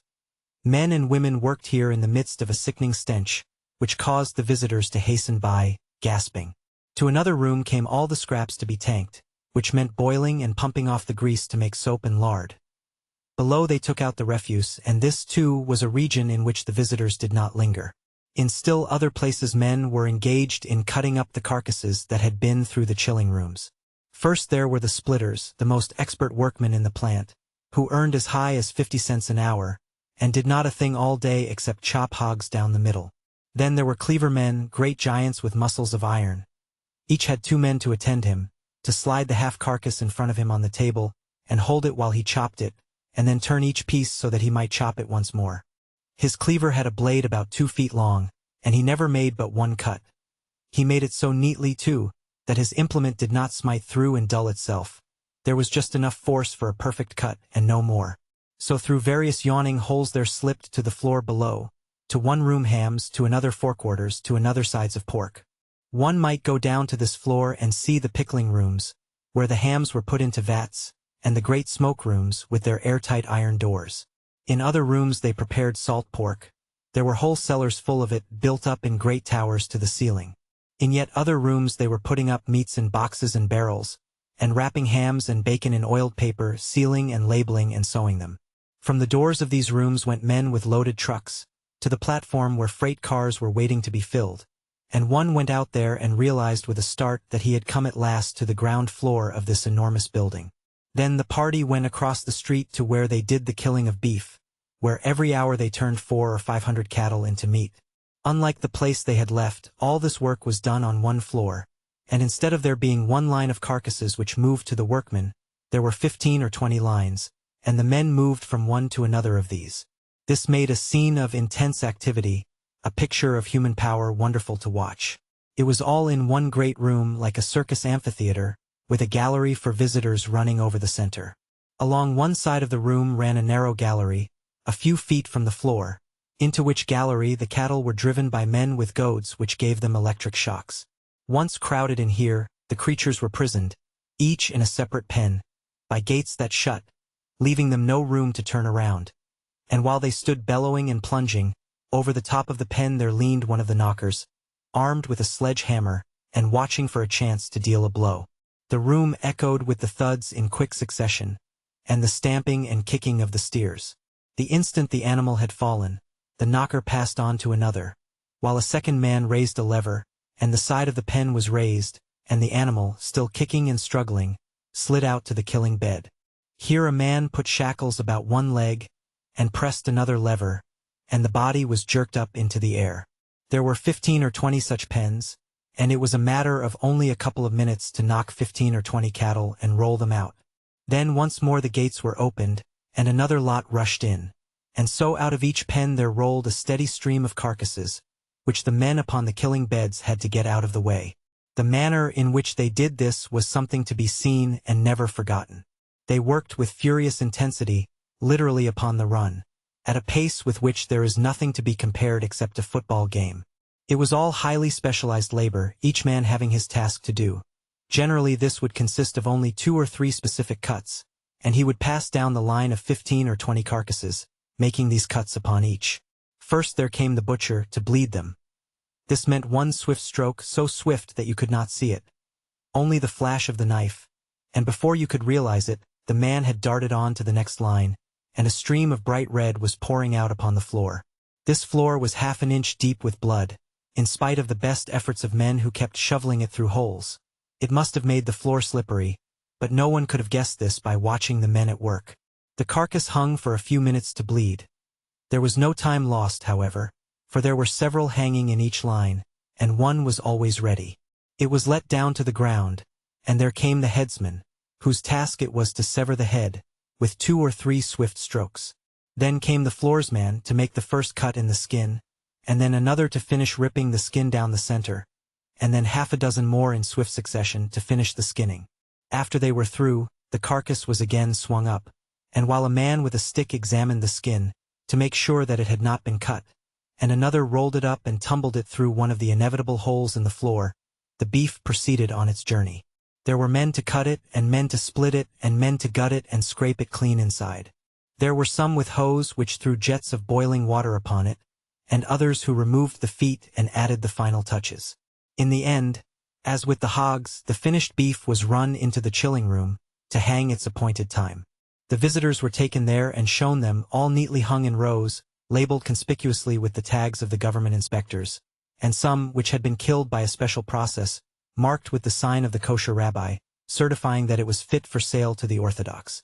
And then the visitors were taken to the other parts of the building, to see what became of each particle of the waste material that had vanished through the floor, and to the pickling rooms and the salting rooms, the canning rooms and the packing rooms, where choice meat was prepared for shipping in refrigerator cars, destined to be eaten in all the four corners of civilization. Afterward they went outside, wandering about among the mazes of buildings in which was done the work auxiliary to this great industry. There was scarcely a thing needed in the business that Durham and Company did not make for themselves. There was a great steam power plant and an electricity plant. There was a barrel factory and a boiler repair shop. There was a building to which the grease was piped and made into soap and lard, and then there was a factory for making lard cans, and another for making soap boxes. There was a building in which the bristles were cleaned and dried, for the making of hair cushions and such things. There was a building where the skins were dried and tanned. There was another where heads and feet were made into glue, and another where bones were made into fertilizer. No tiniest particle of organic matter was wasted in Durham's. Out of the horns of the cattle they made combs, buttons, hairpins, and imitation ivory. Out of the shin bones and other big bones they cut knife and toothbrush handles, and mouthpieces for pipes. Out of the hoofs they cut hairpins and buttons, before they made the rest into glue. From such things as feet, knuckles, hide clippings, and sinews came such strange and unlikely products as gelatin, isinglass and phosphorus, bone black, shoe blacking, and bone oil. They had curled hair works for the cattle tails, and a wool pullery for the sheepskins. They made pepsin from the stomachs of the pigs, and albumin from the blood, and violin strings from the ill-smelling entrails. When there was nothing else to be done with a thing, they first put it into a tank and got out of it all the tallow and grease, and then they made it into fertilizer. All these industries were gathered into buildings nearby, connected by galleries and railroads with the main establishment. And it was estimated that they had handled nearly 250 million of animals since the founding of the plant by the elder Durham a generation and more ago. If you counted with it the other big plants, and they were now really all one, it was, so Jacobus informed them, the greatest aggregation of labor and capital ever gathered in one place. It was a sweltering day in July, and the place ran with steaming hot blood. One waited in it on the floor. The stench was almost overpowering, but to Jurgis it was nothing. His whole soul was dancing with joy. He was at work at last. He was at work and earning money. All day long he was figuring to himself. He was paid the fabulous sum of 17.5 cents an hour, and as it proved a rush day and he worked until nearly 7 o'clock in the evening, he went home to the family with the tidings that he had earned more than $1.50 in a single day. At home, also, there was more good news. So much of it at once that there was quite a celebration in Anil's hall bedroom. Jonas had been to have an interview with the special policeman to whom Sedvilas had introduced him, and had been taken to see several of the bosses, with the result that one had promised him a job the beginning of the next week. And then there was Maria Berksinskas, who, fired with jealousy by the success of Jurgis, had set out upon her own responsibility to get a place. Maria had nothing to take with her save her 2 brawny arms and the word job, laboriously learned. But with these she had marched about Packingtown all day, entering every door where there were signs of activity. Out of some she had been ordered with curses. But Maria was not afraid of man or devil, and asked everyone she saw, visitors and strangers or work people like herself, and once or twice even high and lofty office personages, who stared at her as if they thought she was crazy. In the end, however, she had reaped her reward. In one of the smaller plants she had stumbled upon a room where scores of women and girls were sitting at long tables preparing smoked beef in cans, and wandering through room after room, Maria came at last to the place where the sealed cans were being painted and labeled, and here she had the good fortune to encounter the forelady. Maria did not understand then, as she was destined to understand later, What there was attractive to a forelady about the combination of a face full of boundless good nature and the muscles of a dray horse. But the woman had told her to come the next day and she would perhaps give her a chance to learn the trade of painting cans. The painting of cans being skilled piecework, and paying as much as $2 a day, Maria burst in upon the family with the yell of a Comanche Indian, and fell to capering about the room so as to frighten the baby almost into convulsions. Better luck than all this could hardly have been hoped for. There was only one of them left to seek a place. Jurgis was determined that Teta Elzbieta should stay at home to keep house, and that Ona should help her. He would not have Ona working, he was not that sort of a man, he said, and she was not that sort of a woman. It would be a strange thing if a man like him could not support the family, with the help of the board of Jonas and Maria. He would not even hear of letting the children go to work. There were schools here in America for children, Jurgis had heard, to which they could go for nothing. That the priest would object to these schools was something of which he had as yet no idea, and for the present his mind was made up that the children of Teta Elzbieta should have as fair a chance as any other children.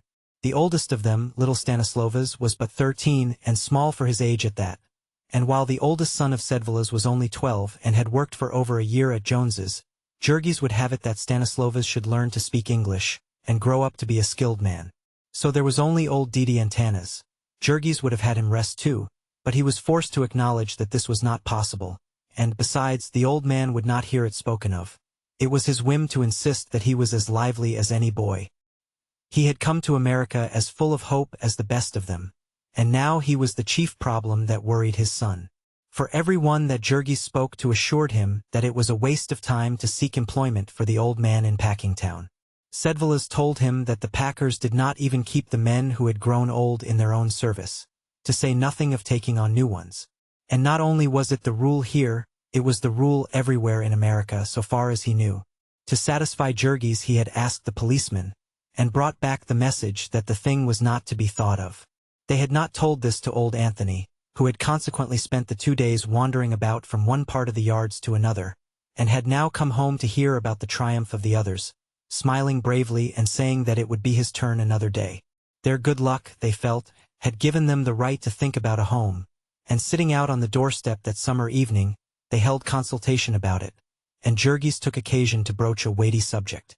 Passing down the avenue to work that morning he had seen 2 boys leaving an advertisement from house to house, and seeing that there were pictures upon it, Jurgis had asked for one, and had rolled it up and tucked it into his shirt. At noontime a man with whom he had been talking had read it to him and told him a little about it, with the result that Jurgis had conceived a wild idea. He brought out the placard, which was quite a work of art. It was nearly 2 feet long, printed on calendared paper, with a selection of colors so bright that they shone even in the moonlight. The center of the placard was occupied by a house, brilliantly painted, new and dazzling. The roof of it was of a purple hue, and trimmed with gold. The house itself was silvery, and the doors and windows red.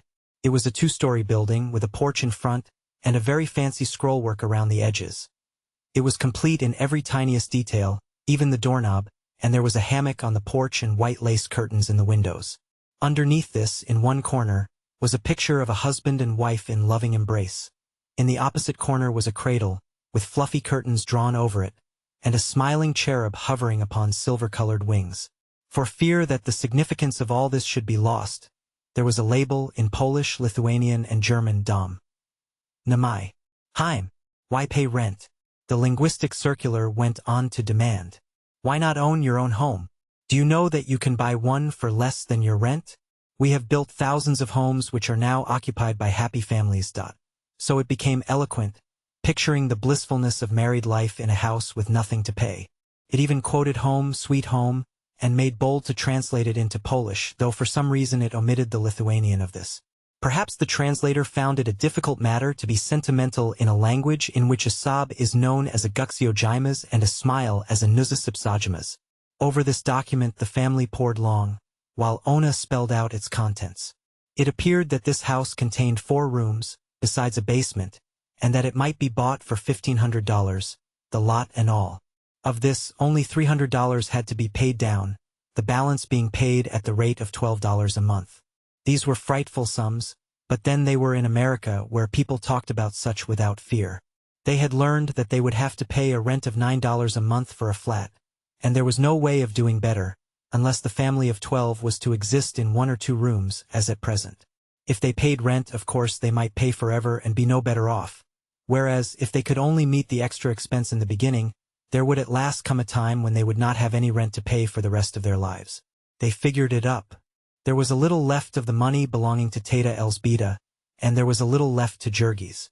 Maria had about $50 pinned up somewhere in her stockings, and Grandfather Anthony had part of the money he had gotten for his farm. If they all combined, they would have enough to make the first payment.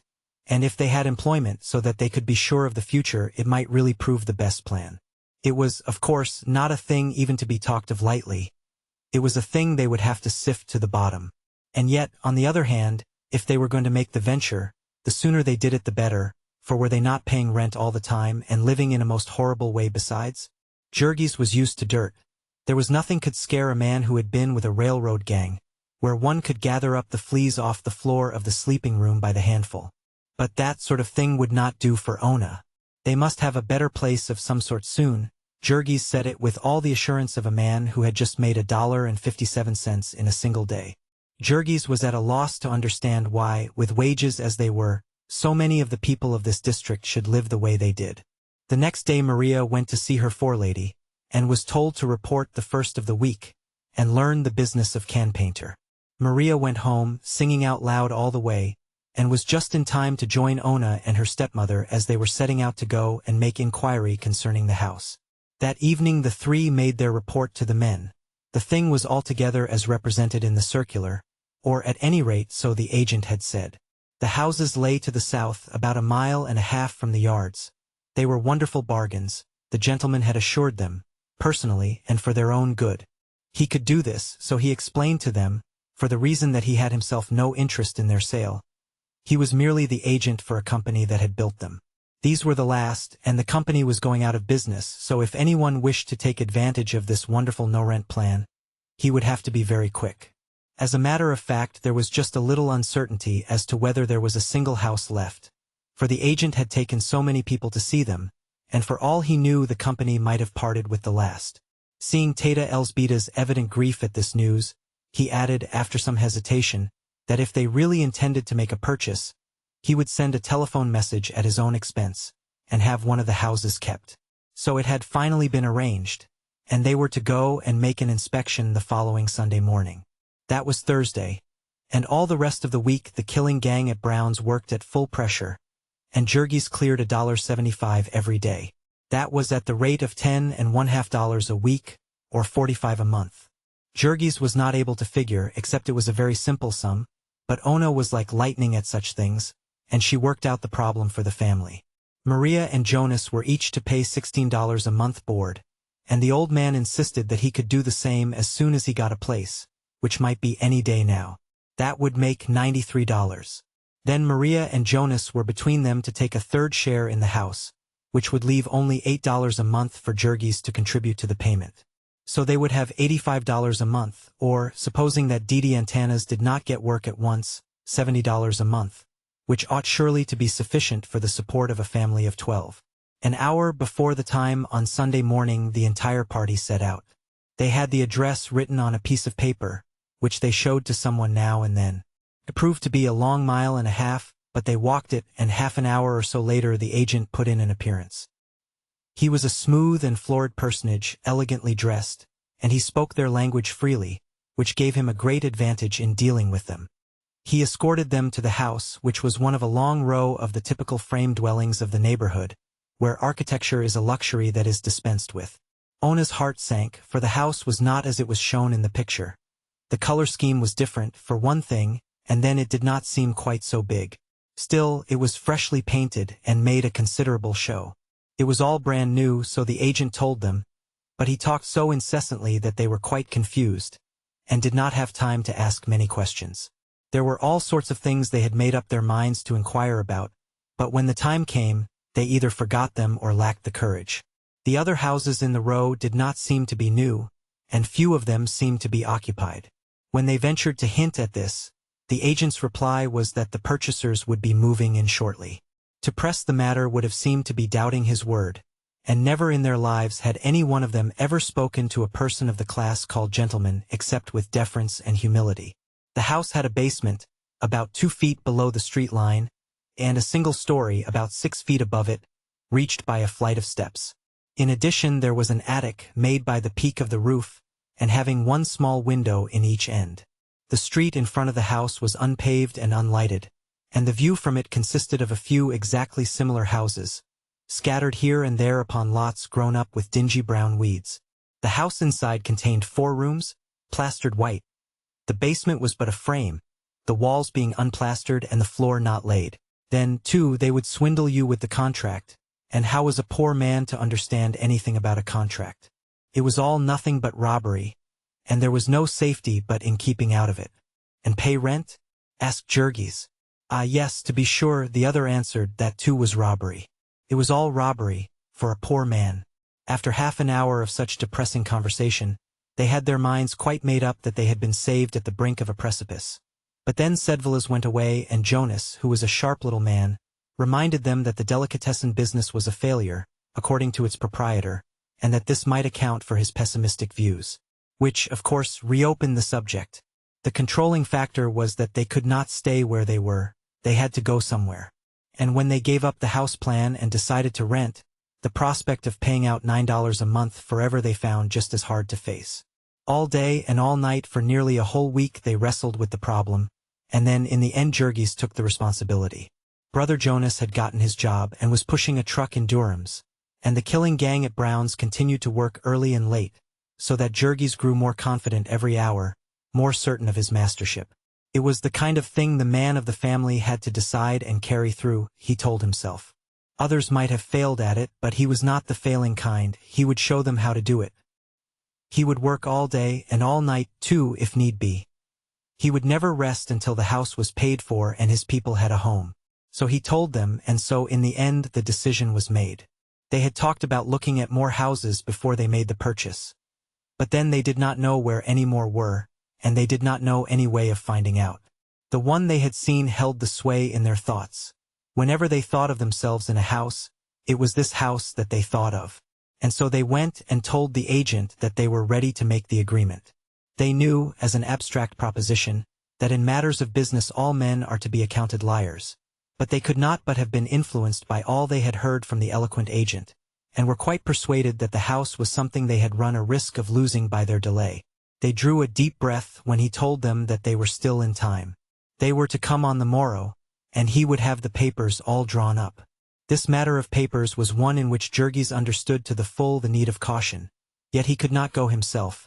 Everyone told him that he could not get a holiday, and that he might lose his job by asking. So there was nothing to be done but to trust it to the women, with Sedvilas, who promised to go with them. Jurgis spent a whole evening impressing upon them the seriousness of the occasion, and then finally, out of innumerable hiding places about their persons and in their baggage, came forth the precious wads of money, to be done up tightly in a little bag and sewed fast in the lining of Teta Elsbeta's dress. Early in the morning they sallied forth. Jurgis had given them so many instructions and warned them against so many perils, that the women were quite pale with fright, and even the imperturbable delicatessen vendor, who prided himself upon being a businessman, was ill at ease. The agent had the deed all ready and invited them to sit down and read it. This Sedvilas proceeded to do, a painful and laborious process, during which the agent drummed upon the desk. Teta Elsbeta was so embarrassed that the perspiration came out upon her forehead in beads. For was not this reading as much as to say plainly to the gentleman's face that they doubted his honesty? Yet Jacubas Sedvilas read on, and presently there developed that he had good reason for doing so. For a horrible suspicion had begun dawning in his mind. He knitted his brows more and more as he read. This was not a deed of sale at all, so far as he could see. It provided only for the renting of the property. It was hard to tell, with all this strange legal jargon, words he had never heard before. But was not this plain? The party of the first part hereby covenants and agrees to rent to the said party of the second part. And then again, a monthly rental of $12, for a period of 8 years and 4 months. Then Sedvilas took off his spectacles, and looked at the agent, and stammered a question. The agent was most polite, and explained that that was the usual formula, that it was always arranged that the property should be merely rented. He kept trying to show them something in the next paragraph. But Sedvelas could not get by the word rental, and when he translated it to Teta Elzbieta, she too was thrown into a fright. They would not own the home at all, then, for nearly 9 years. The agent, with infinite patience, began to explain again. But no explanation would do now. Elzbieta had firmly fixed in her mind the last solemn warning of Jurgis. If there is anything wrong, do not give him the money, but go out and get a lawyer. It was an agonizing moment, but she sat in the chair, her hands clenched like death, and made a fearful effort, summoning all her powers, and gasped out her purpose. Jurgis translated her words. She expected the agent to fly into a passion, but he was, to her bewilderment, as ever imperturbable. He even offered to go and get a lawyer for her, but she declined this. They went a long way on purpose to find a man who would not be a Confederate. Then let anyone imagine their dismay, when, after half an hour, they came in with a lawyer, and heard him greet the agent by his first name. They felt that all was lost. They sat like prisoners summoned to hear the reading of their death warrant. There was nothing more that they could do. They were trapped. The lawyer read over the deed, and when he had read it he informed Sedvelas that it was all perfectly regular, that the deed was a blank deed such as was often used in these sales. And was the price as agreed? The old man asked $300 down and the balance at $12 a month, till the total of $1,500 had been paid? Yes, that was correct. And it was for the sale of such and such a house, the house and lot and everything? Yes. And the lawyer showed him where that was all written. And it was all perfectly regular. There were no tricks about it of any sort. They were poor people and this was all they had in the world, and if there was anything wrong they would be ruined. And so Sedvelas went on, asking one trembling question after another, while the eyes of the women folks were fixed upon him in mute agony. They could not understand what he was saying, but they knew that upon it their fate depended. And when at last he had questioned until there was no more questioning to be done, and the time came for them to make up their minds, and either close the bargain or reject it, it was all that poor Teta Elzbieta could do to keep from bursting into tears. Jurgis had asked her if she wished to sign. He had asked her twice, and what could she say? How did she know if this lawyer were telling the truth, that he was not in the conspiracy? And yet, how could she say so? What excuse could she give? The eyes of everyone in the room were upon her, awaiting her decision. And at last, half blind with her tears, she began fumbling in her jacket, where she had pinned the precious money. And she brought it out and unwrapped it before the men.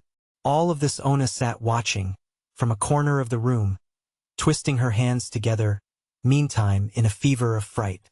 Ona longed to cry out and tell her stepmother to stop, that it was all a trap, but there seemed to be something clutching her by the throat, and she could not make a sound. And so Teta Elzbieta laid the money on the table, and the agent picked it up and counted it, and then wrote them a receipt for it and passed them the deed. Then he gave a sigh of satisfaction, and rose and shook hands with them all, still as smooth and polite as at the beginning. Ona had a dim recollection of the lawyer telling Sedvelas that his charge was $1, which occasioned some debate and more agony. And then, after they had paid that, too, they went out into the street, her stepmother clutching the deed in her hand. They were so weak from fright that they could not walk, but had to sit down on the way. So they went home, with a deadly terror gnawing at their souls. And that evening Jurgis came home and heard their story, and that was the end. Jurgis was sure that they had been swindled and were ruined, and he tore his hair and cursed like a madman, swearing that he would kill the agent that very night. In the end he seized the paper and rushed out of the house, and all the way across the yards to Halsted Street. He dragged Sedvelas out from his supper, and together they rushed to consult another lawyer. When they entered his office the lawyer sprang up, for Jurgis looked like a crazy person, with flying hair and bloodshot eyes. His companion explained the situation, and the lawyer took the paper and began to read it, while Jurgis stood clutching the desk with knotted hands, trembling in every nerve. Once or twice the lawyer looked up and asked a question of Sedvelas. The other did not know a word that he was saying, but his eyes were fixed upon the lawyer's face, striving in an agony of dread to read his mind. He saw the lawyer look up and laugh, and he gave a gasp. The man said something to Sedvelas, and Jurgis turned upon his friend, his heart almost stopping. "Well?" he panted. "He says it is all right," said Sedvelas. "All right? Yes, he says it is just as it should be. And Jurgis, in his relief, sank down into a chair. Are you sure of it? He gasped, and made Sedvila's translate question after question. He could not hear it often enough. He could not ask with enough variations. Yes, they had bought the house, they had really bought it. It belonged to them, they had only to pay the money and it would be all right. Then Jurgis covered his face with his hands, for there were tears in his eyes, and he felt like a fool. But he had had such a horrible fright. Strong man as he was, it left him almost too weak to stand up. The lawyer explained that the rental was a form. The property was said to be merely rented until the last payment had been made, the purpose being to make it easier to turn the party out if he did not make the payments. So long as they paid, however, they had nothing to fear. The house was all theirs. Jurgis was so grateful that he paid the $50 the lawyer asked without winking an eyelash, and then rushed home to tell the news to the family. He found Ona in a faint and the babies screaming, and the whole house in an uproar, for it had been believed by all that he had gone to murder the agent. It was hours before the excitement could be calmed. And all through that cruel night Jurgis would wake up now and then and hear Ona and her stepmother in the next room, sobbing softly to themselves. Chapter 5. They had bought their home. It was hard for them to realize that the wonderful house was theirs to move into whenever they chose. They spent all their time thinking about it, and what they were going to put into it. As their week with Anil was up in 3 days, they lost no time in getting ready. They had to make some shift to furnish it, and every instant of their leisure was given to discussing this. A person who had such a task before him would not need to look very far in Packingtown. He had only to walk up the avenue and read the signs or get into a streetcar to obtain full information as to pretty much everything a human creature could need. It was quite touching, the zeal of people to see that his health and happiness were provided for. Did the person wish to smoke?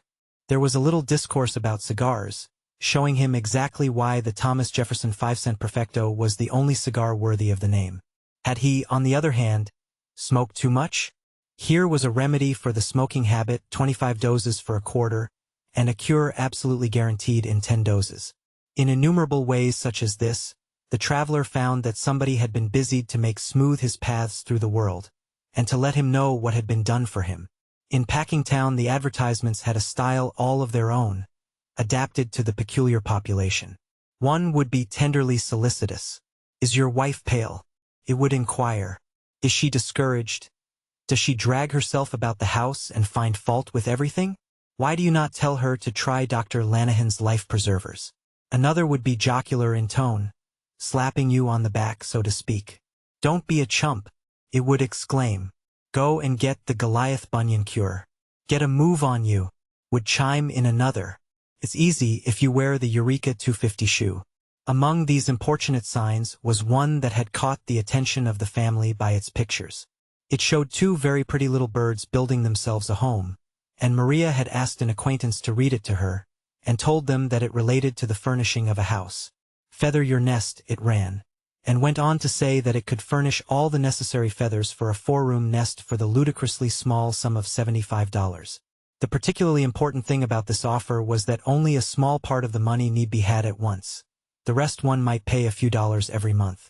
Our friends had to have some furniture, there was no getting away from that. But their little fund of money had sunk so low that they could hardly get to sleep at night, and so they fled to this as their deliverance.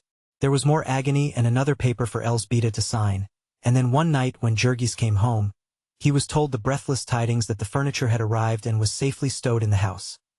A parlor set of 4 pieces, a bedroom set of 3 pieces, a dining room table and 4 chairs, a toilet set with beautiful pink roses painted all over it, an assortment of crockery, also with pink roses, and so on. One of the plates in the set had been found broken when they unpacked it, and Ona was going to the store the first thing in the morning to make them change it. Also they had promised 3 saucepans, and there had only 2 come, and did Jurgis think that they were trying to cheat them? The next day they went to the house, and when the men came from work they ate a few hurried mouthfuls at Anil's, and then set to work at the task of carrying their belongings to their new home. The distance was in reality over 2 miles, but Jurgis made 2 trips that night, each time with a huge pile of mattresses and bedding on his head, with bundles of clothing and bags and things tied up inside. Anywhere else in Chicago he would have stood a good chance of being arrested, but the policemen in Packingtown were apparently used to these informal movings, and contented themselves with a cursory examination now and then. It was quite wonderful to see how fine the house looked, with all the things in it, even by the dim light of a lamp. It was really home and almost as exciting as the placard had described it. Ona was fairly dancing, and she and Cousin Maria took Jurgis by the arm and escorted him from room to room, sitting in each chair by turns, and then insisting that he should do the same. One chair squeaked with his great weight, and they screamed with fright, and woke the baby and brought everybody running. Altogether it was a great day, and tired as they were, Jurgis and Ona sat up late, contented simply to hold each other and gaze in rapture about the room. They were going to be married as soon as they could get everything settled, and a little spare money put by, and this was to be their home, that little room yonder would be theirs. It was in truth a never-ending delight, the fixing up of this house. They had no money to spend for the pleasure of spending, but there were a few absolutely necessary things, and the buying of these was a perpetual adventure for Ona. It must always be done at night so that Jurgis could go along, and even if it were only a pepper cruet or half a dozen glasses for 10 cents, that was enough for an expedition. On Saturday night they came home with a great basketful of things, and spread them out on the table, while everyone stood round, and the children climbed up on the chairs, or howled to be lifted up to see. There were sugar and salt and tea and crackers and a can of lard and a milk pail and a scrubbing brush and a pair of shoes for the second oldest boy, and a can of oil and a tack hammer and a pound of nails. These last were to be driven into the walls of the kitchen and the bedrooms, to hang things on, and there was a family discussion as to the place where each one was to be driven. Then Jurgis would try to hammer and hit his fingers because the hammer was too small, and get mad because Ona had refused to let him pay 15 cents more and get a bigger hammer. And Ona would be invited to try it herself and hurt her thumb and cry out, which necessitated the thumbs being kissed by Jurgis. Finally, after everyone had had a try, the nails would be driven and something hung up. Jurgis had come home with a big packing box on his head, and he sent Jonas to get another that he had bought. He meant to take one side out of these tomorrow, and put shelves in them, and make them into bureaus and places to keep things for the bedrooms. The nest which had been advertised had not included feathers for quite so many birds as there were in this family. They had, of course, put their dining table in the kitchen, and the dining room was used as the bedroom of Teta Elsbeta and 5 of her children. She and the 2 youngest slept in the only bed, and the other 3 had a mattress on the floor. Ona and her cousin dragged a mattress into the parlor and slept at night, and the 3 men and the oldest boy slept in the other room, having nothing but the very level floor to rest on for the present. Even so, however, they slept soundly. It was necessary for Teta Elsbeta to pound more than once on the door at 5:15 every morning. She would have ready a great pot full of steaming black coffee and oatmeal and bread and smoked sausages, and then she would fix them their dinner pails with more thick slices of bread with lard between them. They could not afford butter, and some onions and a piece of cheese, and so they would tramp away to work. This was the first time in his life that he had ever really worked, it seemed to Jurgis. It was the first time that he had ever had anything to do which took all he had in him. Jurgis had stood with the rest up in the gallery and watched the men on the killing beds, marveling at their speed and power as if they had been wonderful machines. It somehow never occurred to one to think of the flesh and blood side of it. That is, not until he actually got down into the pit and took off his coat. Then he saw things in a different light. He got at the inside of them. The pace they set here, it was one that called for every faculty of a man. From the instant the first steer fell till the sounding of the noon whistle, and again from 12:30 till heaven only knew what hour in the late afternoon or evening, there was never one instant's rest for a man, for his hand or his eye or his brain. Jurgis saw how they managed it. There were portions of the work which determined the pace of the rest, and for these they had picked men whom they paid high wages, and whom they changed frequently. You might easily pick out these pacemakers, for they worked under the eye of the bosses, and they worked like men possessed. This was called speeding up the gang, and if any man could not keep up with the pace, there were hundreds outside begging to try. Yet Jurgis did not mind it. He rather enjoyed it. It saved him the necessity of flinging his arms about and fidgeting as he did in most work. He would laugh to himself as he ran down the line, darting a glance now and then at the man ahead of him. It was not the pleasantest work one could think of, but it was necessary work, and what more had a man the right to ask than a chance to do something useful, and to get good pay for doing it? So Jurgis thought, and so he spoke in his bold, free way. Very much to his surprise, he found that it had a tendency to get him into trouble. For most of the men here took a fearfully different view of the thing. He was quite dismayed when he first began to find it out, that most of the men hated their work. It seemed strange, it was even terrible, when you came to find out the universality of the sentiment. But it was certainly the fact, they hated their work. They hated the bosses and they hated the owners. They hated the whole place, the whole neighborhood, even the whole city, with an all-inclusive hatred, bitter and fierce. Women and little children would fall to cursing about it. It was rotten, rotten as hell. Everything was rotten. When Jurgis would ask them what they meant, they would begin to get suspicious, and content themselves with saying, "Never mind, you stay here and see for yourself." One of the first problems that Jurgis ran upon was that of the unions. He had had no experience with unions, and he had to have it explained to him that the men were banded together for the purpose of fighting for their rights. Jurgis asked them what they meant by their rights, a question in which he was quite sincere, for he had not any idea of any rights that he had except the right to hunt for a job, and do as he was told when he got it. Generally, however, this harmless question would only make his fellow workingmen lose their tempers and call him a fool. There was a delegate of the Butcher Helpers Union who came to see Jurgis to enroll him, and when Jurgis found that this meant that he would have to part with some of his money, he froze up directly, and the delegate, who was an Irishman and only knew a few words of Lithuanian, lost his temper and began to threaten him. In the end, Jurgis got into a fine rage, and made it sufficiently plain that it would take more than one Irishman to scare him into a union. Little by little he gathered that the main thing the men wanted was to put a stop to the habit of speeding up. They were trying their best to force a lessening of the pace, for there were some, they said, who could not keep up with it, whom it was killing. But Jurgis had no sympathy with such ideas as this. He could do the work himself, and so could the rest of them, he declared, if they were good for anything. If they couldn't do it, let them go somewhere else. Jurgis had not studied the books, and he would not have known how to pronounce laissez-faire. But he had been round the world enough to know that a man has to shift for himself in it, and that if he gets the worst of it, there is nobody to listen to him holler.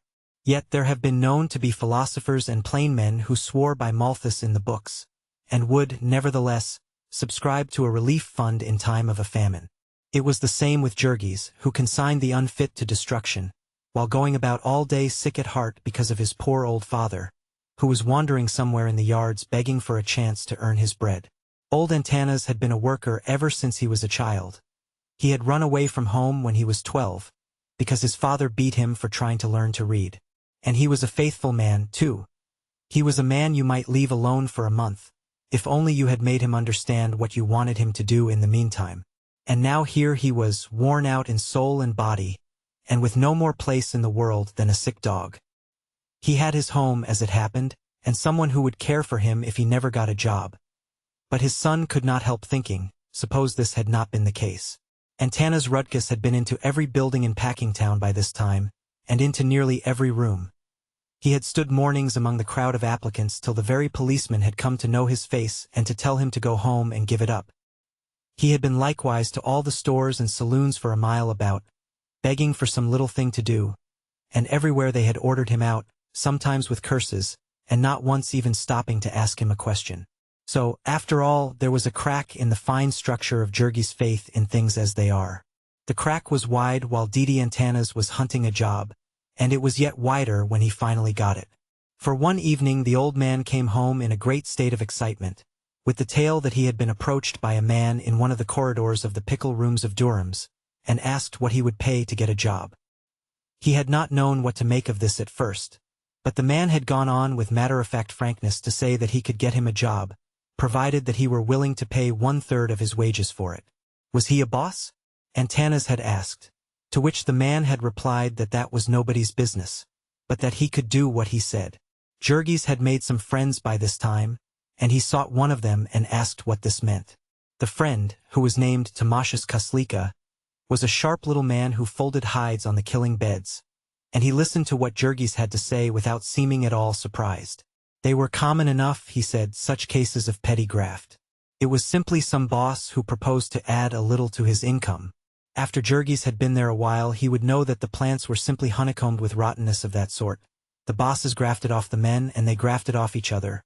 And someday the superintendent would find out about the boss, and then he would graft off the boss. Warming to the subject, Tamashis went on to explain the situation. Here was Durham's, for instance, owned by a man who was trying to make as much money out of it as he could, and did not care in the least how he did it. And underneath him, ranged in ranks and grades like an army, were managers and superintendents and foremen, each one driving the man next below him and trying to squeeze out of him as much work as possible. And all the men of the same rank were pitted against each other. The accounts of each were kept separately, and every man lived in terror of losing his job, if another made a better record than he. So from top to bottom, the place was simply a seething cauldron of jealousies and hatreds. There was no loyalty or decency anywhere about it. There was no place in it where a man counted for anything against $1. And worse than there being no decency, there was not even any honesty. The reason for that? Who could say? It must have been old Durham in the beginning. It was a heritage which the self-made merchant had left to his son, along with his millions. Jurgis would find out these things for himself if he stayed there long enough. It was the men who had to do all the dirty jobs, and so there was no deceiving them, and they caught the spirit of the place and did like all the rest. Jurgis had come there and thought he was going to make himself useful, and rise and become a skilled man. But he would soon find out his error, for nobody rose in Packingtown by doing good work. You could lay that down for a rule. If you met a man who was rising in Packingtown, you met a knave. That man who had been sent to Jurgis' father by the boss, he would rise. The man who told tales and spied upon his fellows would rise. But the man who minded his own business and did his work, why, they would speed him up till they had worn him out, and then they would throw him into the gutter. Jurgis went home with his head buzzing.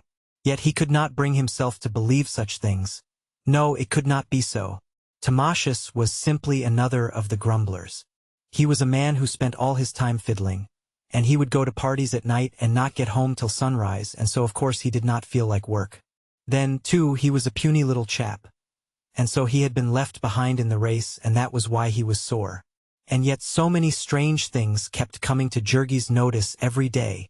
He tried to persuade his father to have nothing to do with the offer. But old Antanas had begged until he was worn out, and all his courage was gone. He wanted a job, any sort of a job. So the next day he went and found the man who had spoken to him, and promised to bring him 1/3 of all he earned. And that same day he was put to work in Durham's cellars. It was a pickle room, where there was never a dry spot to stand upon, and so he had to take nearly the whole of his first week's earnings to buy him a pair of heavy-soled boots. He was a squeegee man. His job was to go about all day with a long-handled mop, swabbing up the floor. Except that it was damp and dark, it was not an unpleasant job in summer. Now Jurgis Rudkus was the meekest man that God ever put on earth, and so Jurgis found it a striking confirmation of what the men all said, that his father had been at work only 2 days before he came home as bitter as any of them, and cursing Durham's with all the power of his soul. For they had set him to cleaning out the traps. And the family sat round and listened in wonder while he told them what that meant.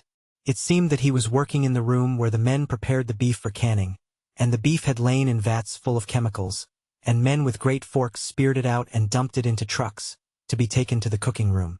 When they had speared out all they could reach, they emptied the vat on the floor, and then with shovels scraped up the balance and dumped it into the truck. This floor was filthy, yet they set Antanas with his mop slopping the pickle into a hole that connected with a sink, where it was caught and used over again forever. And if that were not enough, there was a trap in the pipe, where all the scraps of meat and odds and ends of refuse were caught, and every few days it was the old man's task to clean these out, and shovel their contents into one of the trucks with the rest of the meat. This was the experience of Antanas. And then there came also Jonas and Maria with tales to tell. Maria was working for one of the independent packers, and was quite beside herself and outrageous with triumph over the sums of money she was making as a painter of cans.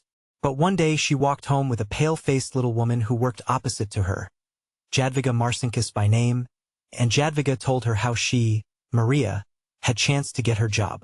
She had taken the place of an Irish woman who had been working in that factory ever since anyone could remember. For over 15 years, so she declared. Mary Dennis was her name, and a long time ago she had been seduced and had a little boy. He was a cripple and an epileptic, but still he was all that she had in the world to love, and they had lived in a little room alone somewhere back of Halstead Street, where the Irish were. Mary had had consumption, and all day long you might hear her coughing as she worked. Of late she had been going all to pieces, and when Maria came, the forelady had suddenly decided to turn her off. The forelady had to come up to a certain standard herself and could not stop for sick people, Jadwiga explained. The fact that Mary had been there so long had not made any difference to her. It was doubtful if she even knew that, for both the forelady and the superintendent were new people, having only been there 2 or 3 years themselves. Jadwiga did not know what had become of the poor creature. She would have gone to see her, but had been sick herself. She had pains in her back all the time, Jadwiga explained, and feared that she had womb trouble. It was not fit work for a woman, handling 14-pound cans all day. It was a striking circumstance that Jonas, too, had gotten his job by the misfortune of some other person. Jonas pushed a truck loaded with hams from the smoke rooms onto an elevator, and thence to the packing rooms. The trucks were all of iron and heavy, and they put about 70 hams on each of them, a load of more than 1/4 of a ton. On the uneven floor it was a task for a man to start one of these trucks, unless he was a giant, and when it was once started he naturally tried his best to keep it going. There was always the boss prowling about, and if there was a second's delay he would fall to cursing. Lithuanians and Slovaks and such who could not understand what was said to them, the bosses were wont to kick about the place like so many dogs. Therefore these trucks went for the most part on the run, and the predecessor of Jonas had been jammed against the wall by one and crushed in a horrible and nameless manner. All of these were sinister incidents, but they were trifles compared to what Jurgis saw with his own eyes before long. One curious thing he had noticed, the very first day, in his profession of shoveler of guts, which was the sharp trick of the floor bosses whenever there chanced to come a slunk calf. Any man who knows anything about butchering knows that the flesh of a cow that is about to calve or has just calved is not fit for food. A good many of these came every day to the packing houses, and, of course, if they had chosen, it would have been an easy matter for the packers to keep them till they were fit for food.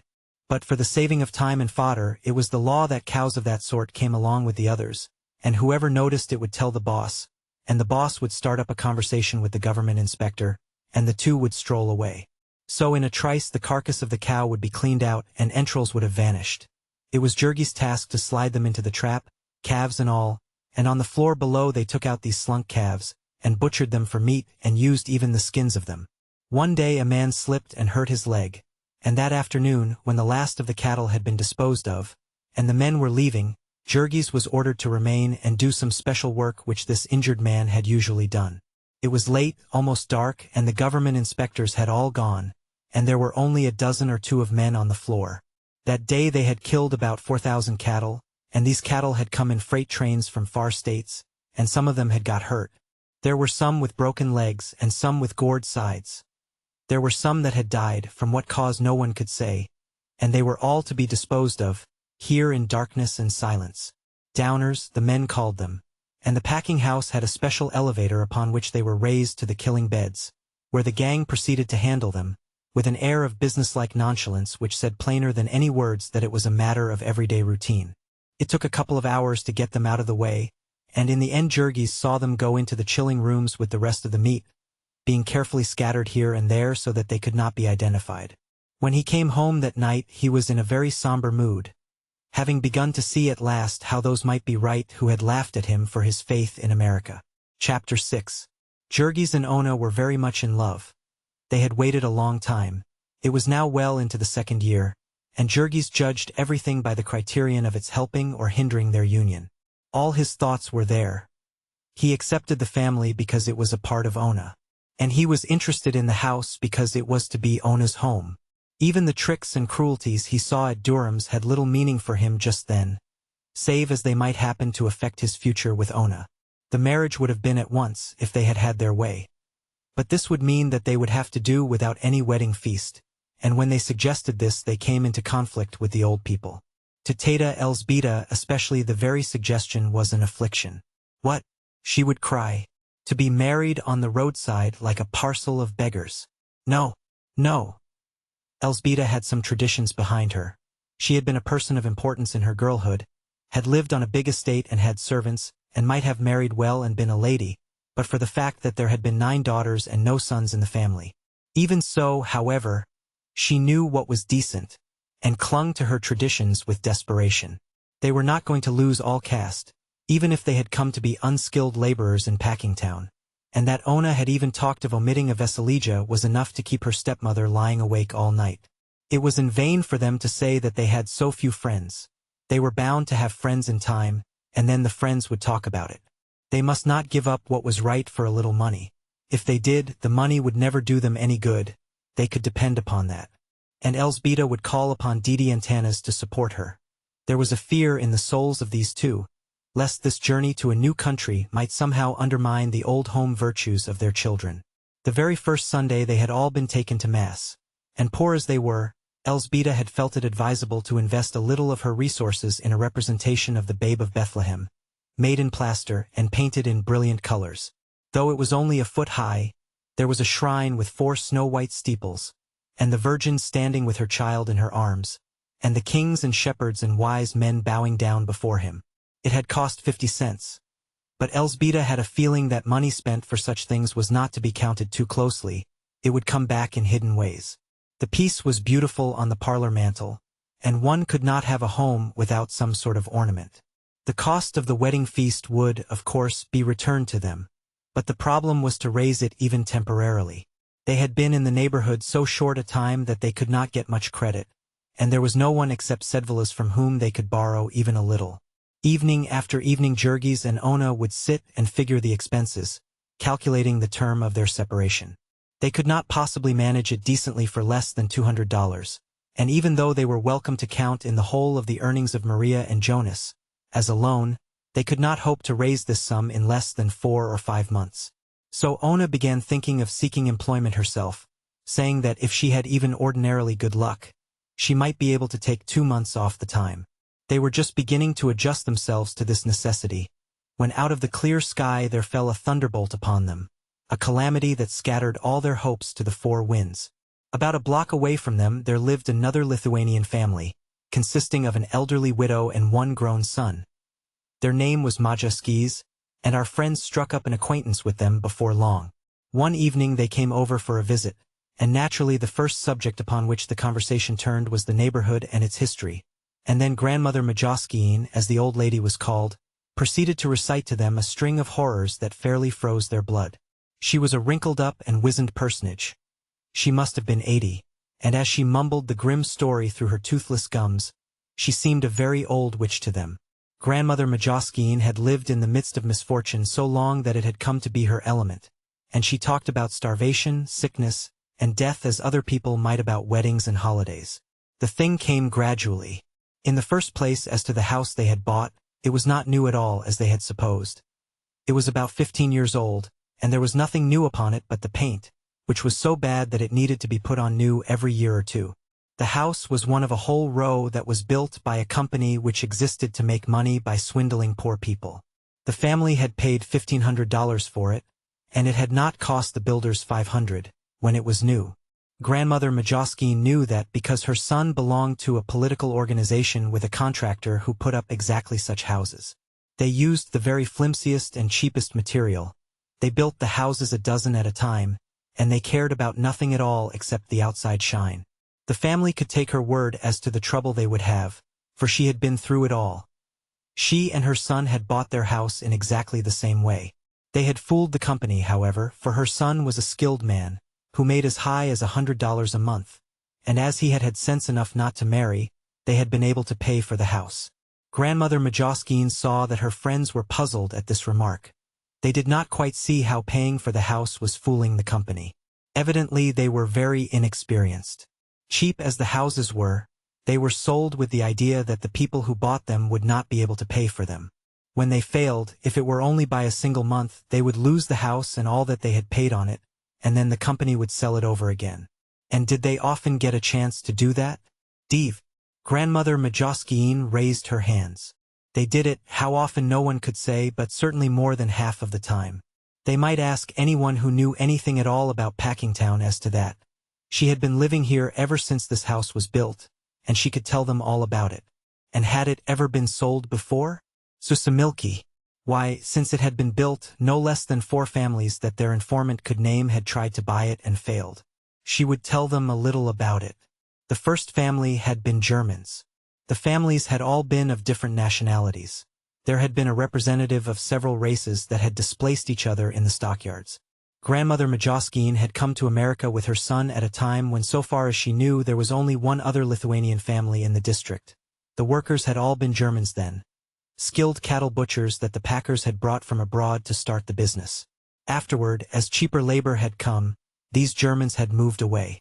The next were the Irish. There had been 6 or 8 years when Packingtown had been a regular Irish city. There were a few colonies of them still here, enough to run all the unions and the police force and get all the graft. But most of those who were working in the packing houses had gone away at the next drop in wages after the big strike. The Bohemians had come then, and after them the Poles.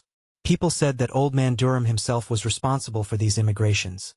He had sworn that he would fix the people of Packingtown so that they would never again call a strike on him, and so he had sent his agents into every city and village in Europe to spread the tale of the chances of work and high wages at the stockyards. The people had come in hordes, and old Durham had squeezed them tighter and tighter, speeding them up and grinding them to pieces and sending for new ones. The Poles, who had come by tens of thousands, had been driven to the wall by the Lithuanians, and now the Lithuanians were giving way to the Slovaks. Who there was poorer and more miserable than the Slovaks? Grandmother Majoskine had no idea, but the packers would find them, never fear. It was easy to bring them, for wages were really much higher, and it was only when it was too late that the poor people found out that everything else was higher too. They were like rats in a trap, that was the truth. And more of them were piling in every day. By and by they would have their revenge, though, for the thing was getting beyond human endurance, and the people would rise and murder the packers. Grandmother Majoskine was a socialist or some such strange thing. Another son of hers was working in the mines of Siberia, and the old lady herself had made speeches in her time, which made her seem all the more terrible to her present auditors. They called her back to the story of the house. The German family had been a good sort. To be sure, there had been a great many of them, which was a common failing in Packingtown. But they had worked hard, and the father had been a steady man, and they had a good deal more than half paid for the house. But he had been killed in an elevator accident in Durham's. Then there had come the Irish, and there had been lots of them, too. The husband drank and beat the children. The neighbors could hear them shrieking any night. They were behind with their rent all the time, but the company was good to them. There was some politics back of that. Grandmother Majoskine could not say just what, but the Laffertys had belonged to the War Whoop League, which was a sort of political club of all the thugs and rowdies in the district, and if you belonged to that you could never be arrested for anything. Once upon a time old Lafferty had been caught with a gang that had stolen cows from several of the poor people of the neighborhood and butchered them in an old shanty back of the yards and sold them. He had been in jail only 3 days for it, and had come out laughing, and had not even lost his place in the packing house. He had gone all to ruin with the drink, however, and lost his power. One of his sons, who was a good man, had kept him and the family up for a year or two, but then he had got sick with consumption. That was another thing. Grandmother Majoskine interrupted herself. This house was unlucky. Every family that lived in it, someone was sure to get consumption. Nobody could tell why that was. There must be something about the house or the way it was built. Some folks said it was because the building had been begun in the dark of the moon. There were dozens of houses that way in Packingtown. Sometimes there would be a particular room that you could point out. If anybody slept in that room, he was just as good as dead. With this house it had been the Irish first, and then a Bohemian family had lost a child of it. Though, to be sure, that was uncertain, since it was hard to tell what was the matter with children who worked in the yards. In those days there had been no law about the age of children. The packers had worked all but the babies. At this remark the family looked puzzled, and Grandmother Majoskine again had to make an explanation, that it was against the law for children to work before they were 16. What was the sense of that? They asked. They had been thinking of letting little Stanislovas go to work. Well, there was no need to worry, Grandmother Majoskine said. The law made no difference except that it forced people to lie about the ages of their children. One would like to know what the lawmakers expected them to do. There were families that had no possible means of support except the children, and the law provided them no other way of getting a living. Very often a man could get no work in Packingtown for months, while a child could go and get a place easily. There was always some new machine by which the packers could get as much work out of a child as they had been able to get out of a man, and for a third of the pay. To come back to the house again, it was the woman of the next family that had died. That was after they had been there nearly 4 years, and this woman had had twins regularly every year, and there had been more than you could count when they moved in. After she died, the man would go to work all day and leave them to shift for themselves. The neighbors would help them now and then, for they would almost freeze to death. At the end there were 3 days that they were alone, before it was found out that the father was dead. He was a floorsman at Jones's, and a wounded steer had broken loose and mashed him against a pillar. Then the children had been taken away, and the company had sold the house that very same week to a party of emigrants. So this grim old woman went on with her tale of horrors. How much of it was exaggeration, who could tell? It was only too plausible. There was that about consumption, for instance. They knew nothing about consumption whatever except that it made people cough, and for 2 weeks they had been worrying about a coughing spell of Antana's. It seemed to shake him all over, and it never stopped. You could see a red stain wherever he had spit upon the floor. And yet all these things were as nothing to what came a little later. They had begun to question the old lady as to why one family had been unable to pay, trying to show her by figures that it ought to have been possible. And Grandmother Majoskine had disputed their figures. You say $12 a month. But that does not include the interest. Then they stared at her. Interest, they cried. Interest on the money you still owe, she answered. But we don't have to pay any interest, they exclaimed, 3 or 4 at once. We only have to pay $12 each month. And for this she laughed at them. You are like all the rest, she said. They trick you and eat you alive. They never sell the houses without interest. Get your deed and see. Then, with a horrible sinking of the heart, Teta Elsbeta unlocked her bureau and brought out the paper that had already caused them so many agonies. Now they sat round, scarcely breathing, while the old lady, who could read English, ran over it. Yes, she said finally, here it is, of course, with interest thereon monthly at the rate of 7% per annum. And there followed a dead silence. What does that mean? Asked Jurgis finally, almost in a whisper. That means, replied the other, that you have to pay them $7 next month, as well as the $12. Then again there was not a sound. It was sickening, like a nightmare, in which suddenly something gives way beneath you, and you feel yourself sinking down into bottomless abysses. As if in a flash of lightning they saw themselves, victims of a relentless fate, cornered, trapped, in the grip of destruction. All the fair structure of their hopes came crashing about their ears. And all the time the old woman was going on talking. They wished that she would be still. Her voice sounded like the croaking of some dismal raven. Jurgis sat with his hands clenched and beads of perspiration on his forehead. And there was a great lump in Ona's throat, choking her.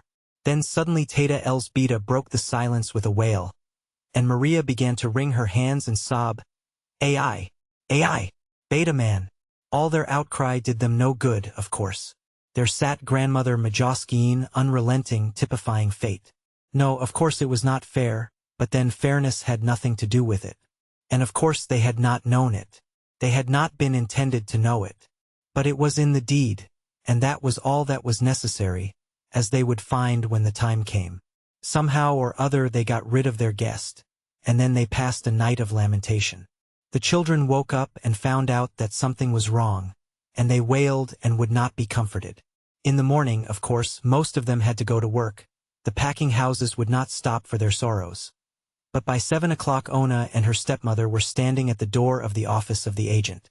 Yes, he told them when he came it was quite true that they would have to pay interest. And then Teta Elsbeta broke forth into protestations and reproaches, so that the people outside stopped and peered in at the window. The agent was as bland as ever. He was deeply pained, he said. He had not told them, simply because he had supposed they would understand that they had to pay interest upon their debt, as a matter of course. So they came away, and Ona went down to the yards, and at noontime saw Jurgis and told him. Jurgis took it stolidly. He had made up his mind to it by this time. It was part of fate. They would manage it somehow. He made his usual answer, I will work harder. It would upset their plans for a time, and it would perhaps be necessary for Ona to get work after all. Then Ona added that Teta Elsbeta had decided that little Stanislovas would have to work too. It was not fair to let Jurgis and her support the family. The family would have to help as it could. Previously Jurgis had scouted this idea, but now knit his brows and nodded his head slowly. Yes, perhaps it would be best. They would all have to make some sacrifices now. So Ona set out that day to hunt for work, and at night Maria came home saying that she had met a girl named Giseatite who had a friend that worked in one of the wrapping rooms in Brown's, and might get a place for Ona there. Only the forelady was the kind that takes presents. It was no use for anyone to ask her for a place, unless at the same time they slipped a $10 bill into her hand. Jurgis was not in the least surprised at this now. He merely asked what the wages of the place would be. So negotiations were opened, and after an interview Ona came home and reported that the forelady seemed to like her, and had said that, while she was not sure, she thought she might be able to put her at work sewing covers on hams, a job at which she would earn as much as $8 or $10 a week. That was a bid, so Maria reported after consulting her friend, and then there was an anxious conference at home. The work was done in one of the cellars, and Jurgis did not want Ona to work in such a place. But then it was easy work and one could not have everything. So in the end Ona, with a $10 bill burning a hole in her palm, had another interview with the forelady. Meantime Teta Elzbieta had taken Stanislovas to the priest and gotten a certificate to the effect that he was 2 years older than he was. And with it the little boy now sallied forth to make his fortune in the world. It chanced that Durham had just put in a wonderful new lard machine, and when the special policeman in front of the time station saw Stanislovas and his document, he smiled to himself and told him to go Zaya, Zaya, pointing. And so Stanislovas went down a long stone corridor, and up a flight of stairs, which took him into a room lighted by electricity, with the new machines for filling lard cans at work in it. The lard was finished on the floor above, and it came in little jets, like beautiful, wriggling, snow-white snakes of unpleasant odor. There were several kinds and sizes of jets, and after a certain precise quantity had come out, each stopped automatically, and the wonderful machine made a turn, and took the can under another jet, and so on, until it was filled neatly to the brim and pressed tightly and smoothed off. To attend to all this and fill several hundred cans of lard per hour, there were necessary 2 human creatures, one of whom knew how to place an empty lard can on a certain spot every few seconds, and the other of whom knew how to take a full lard can off a certain spot every few seconds and set it upon a tray. And so, after little Stanislovas had stood gazing timidly about him for a few minutes, a man approached him and asked what he wanted, to which Stanislovas said, "Job." Then the man said, "How old?" And Stanislovas answered, 16. Once or twice every year a state inspector would come wandering through the packing plants, asking a child here and there how old he was, and so the packers were very careful to comply with the law, which cost them as much trouble as was now involved in the bosses taking the document from the little boy, and glancing at it, and then sending it to the office to be filed away. Then he set someone else at a different job, and showed the lad how to place a lard can every time the empty arm of the remorseless machine came to him. And so was decided the place in the universe of little Stanislovas, and his destiny till the end of his days. Hour after hour, day after day, year after year, it was fated that he should stand upon a certain square foot of floor from 7 in the morning until noon, and again from 12:30 till 5:30, making never a motion and thinking never a thought, save for the setting of lard cans. In summer the stench of the warm lard would be nauseating, and in winter the cans would all but freeze to his naked little fingers in the unheated cellar.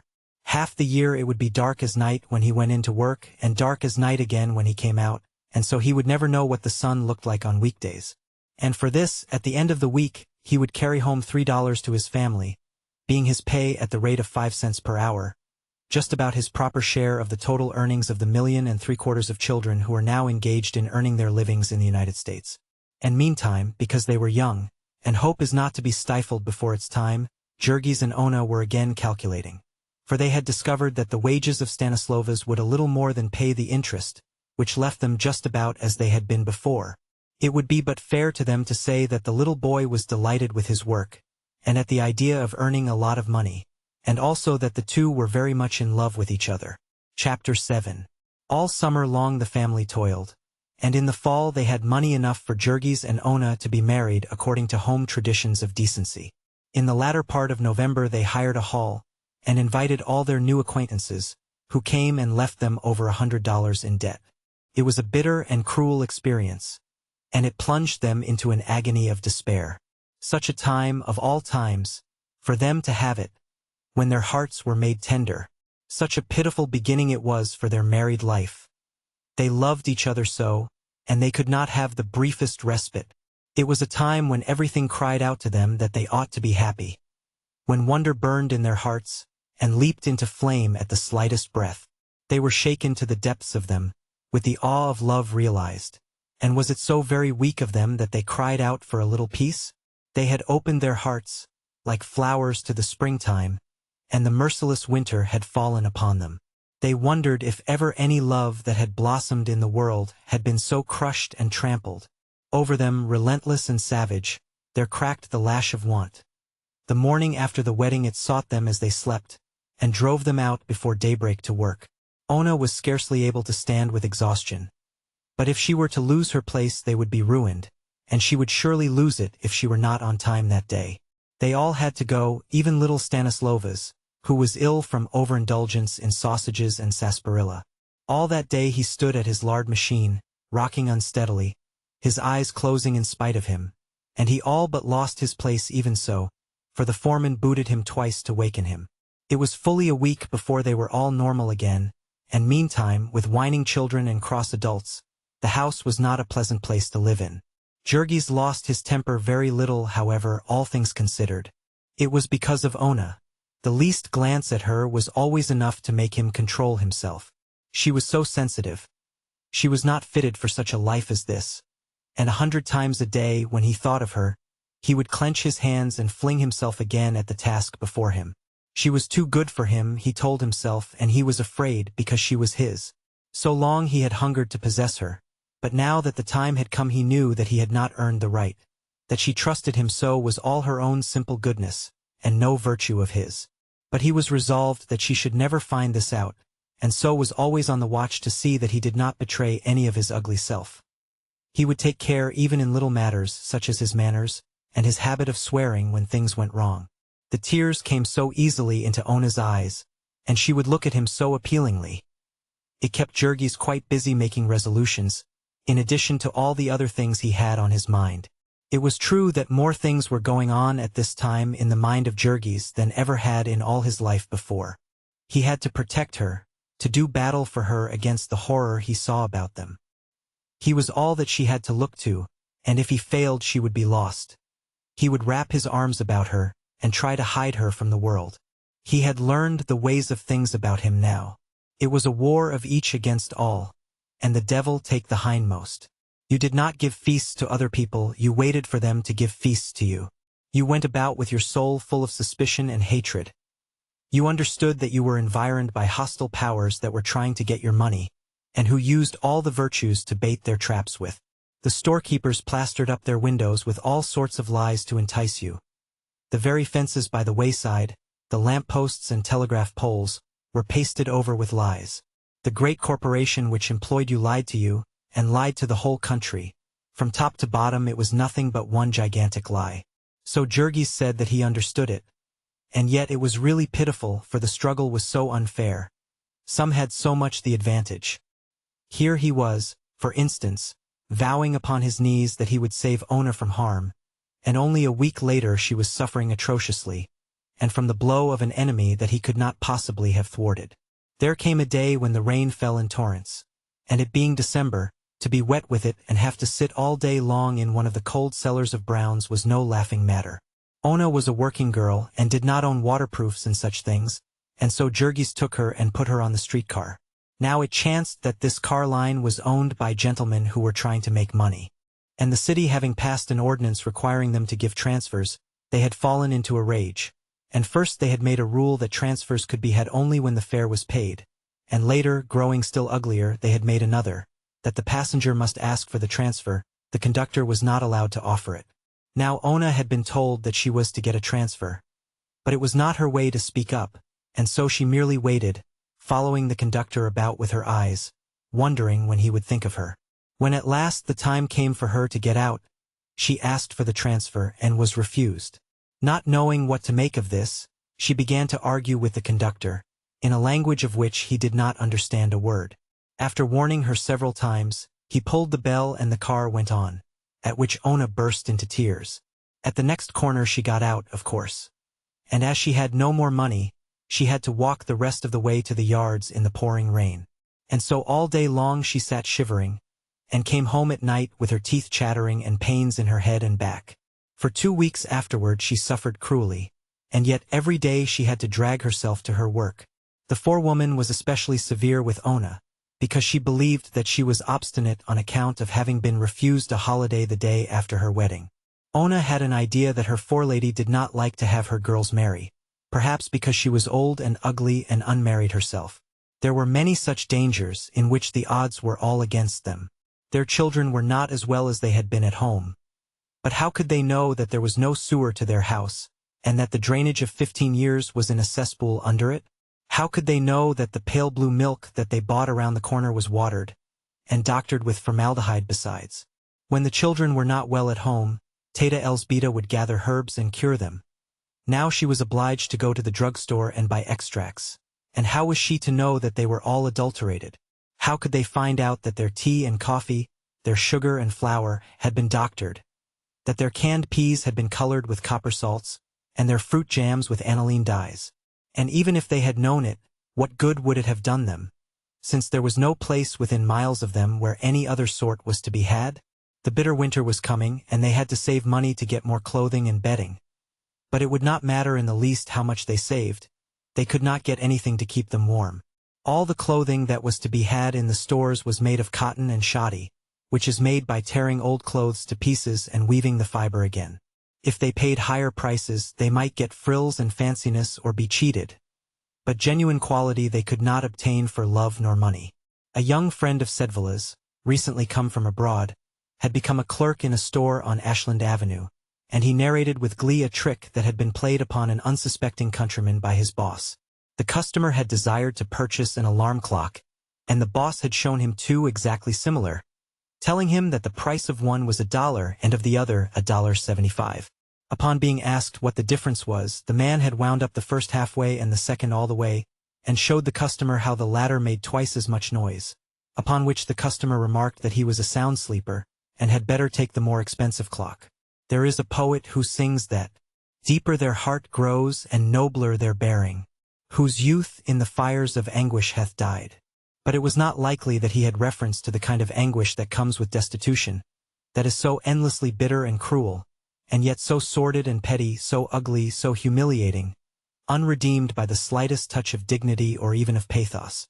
It is a kind of anguish that poets have not commonly dealt with. Its very words are not admitted into the vocabulary of poets.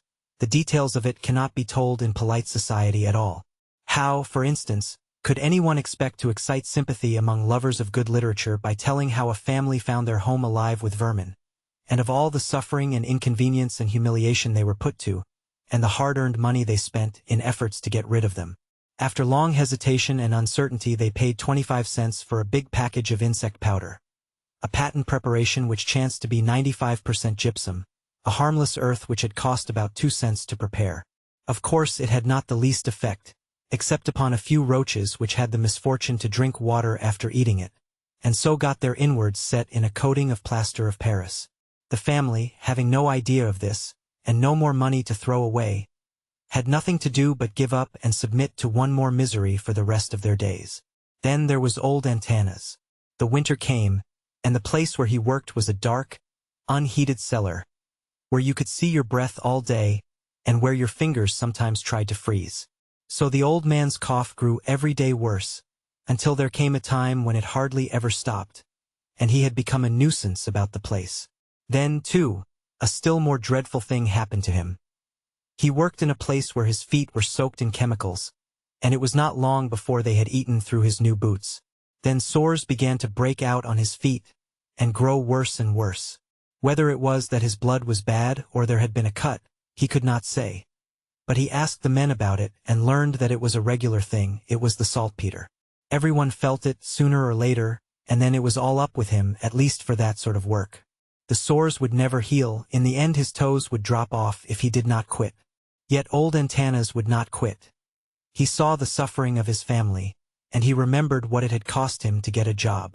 So he tied up his feet and went on limping about and coughing, until at last he fell to pieces, all at once and in a heap, like the one-horse shay. They carried him to a dry place and laid him on the floor, and that night 2 of the men helped him home. The poor old man was put to bed, and though he tried it every morning until the end, he never could get up again. He would lie there and cough, day and night, wasting away to a mere skeleton. There came a time when there was so little flesh on him that the bones began to poke through, which was a horrible thing to see or even to think of, and one night he had a choking fit, and a little river of blood came out of his mouth. The family, wild with terror, sent for a doctor, and paid $50 to be told that there was nothing to be done. Mercifully, the doctor did not say this so that the old man could hear, for he was still clinging to the faith that tomorrow or next day he would be better, and could go back to his job.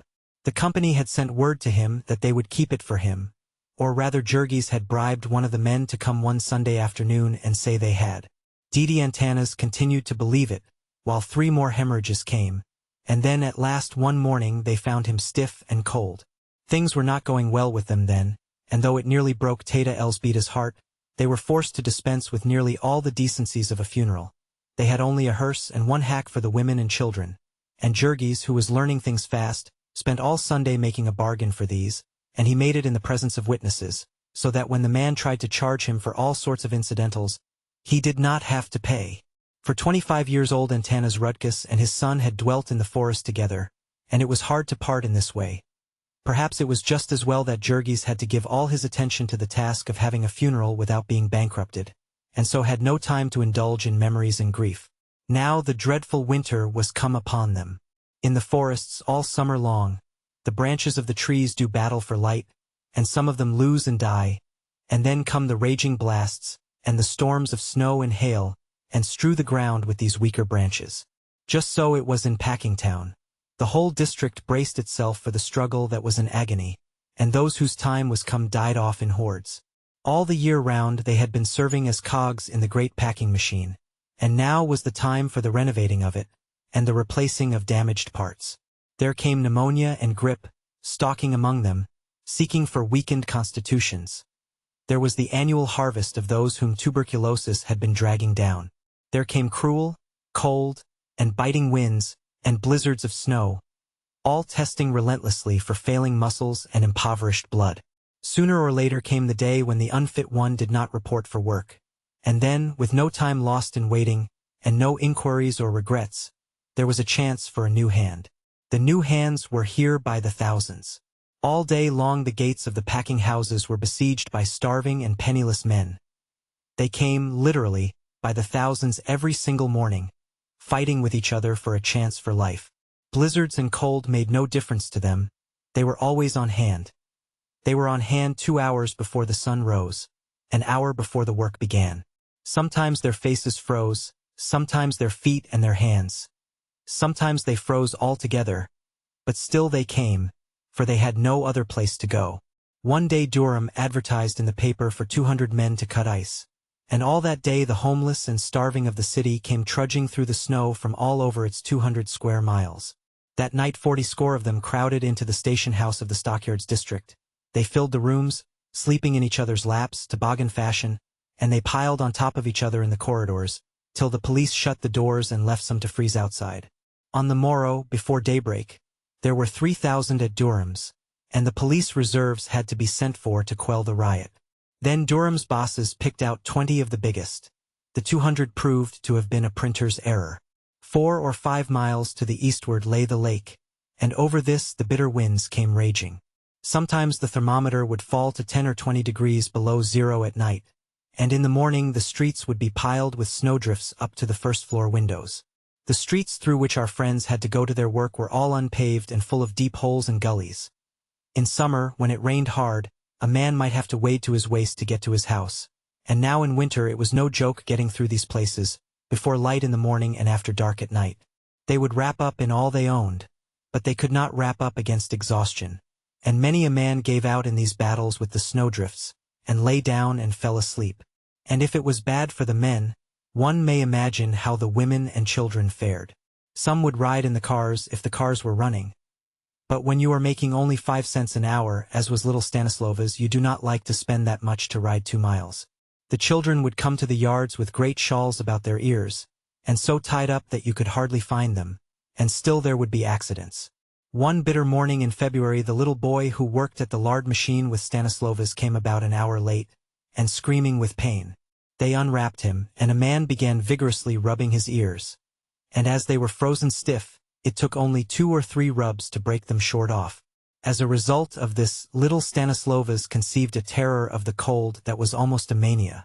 Every morning, when it came time to start for the yards, he would begin to cry and protest. Nobody knew quite how to manage him, for threats did no good. It seemed to be something that he could not control, and they feared sometimes that he would go into convulsions. In the end it had to be arranged that he always went with Jurgis and came home with him again.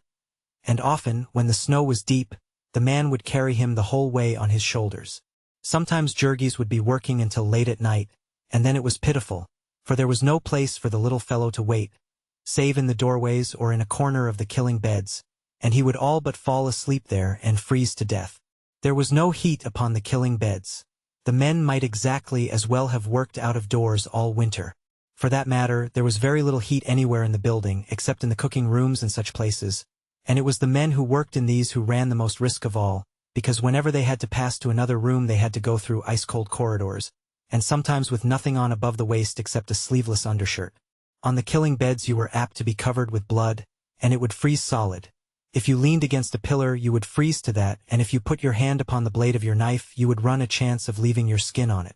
The men would tie up their feet in newspapers and old sacks, and these would be soaked in blood and frozen, and then soaked again and so on until by night time a man would be walking on great lumps the size of the feet of an elephant. Now and then, when the bosses were not looking, you would see them plunging their feet and ankles into the steaming hot carcass of the steer, or darting across the room to the hot water jets.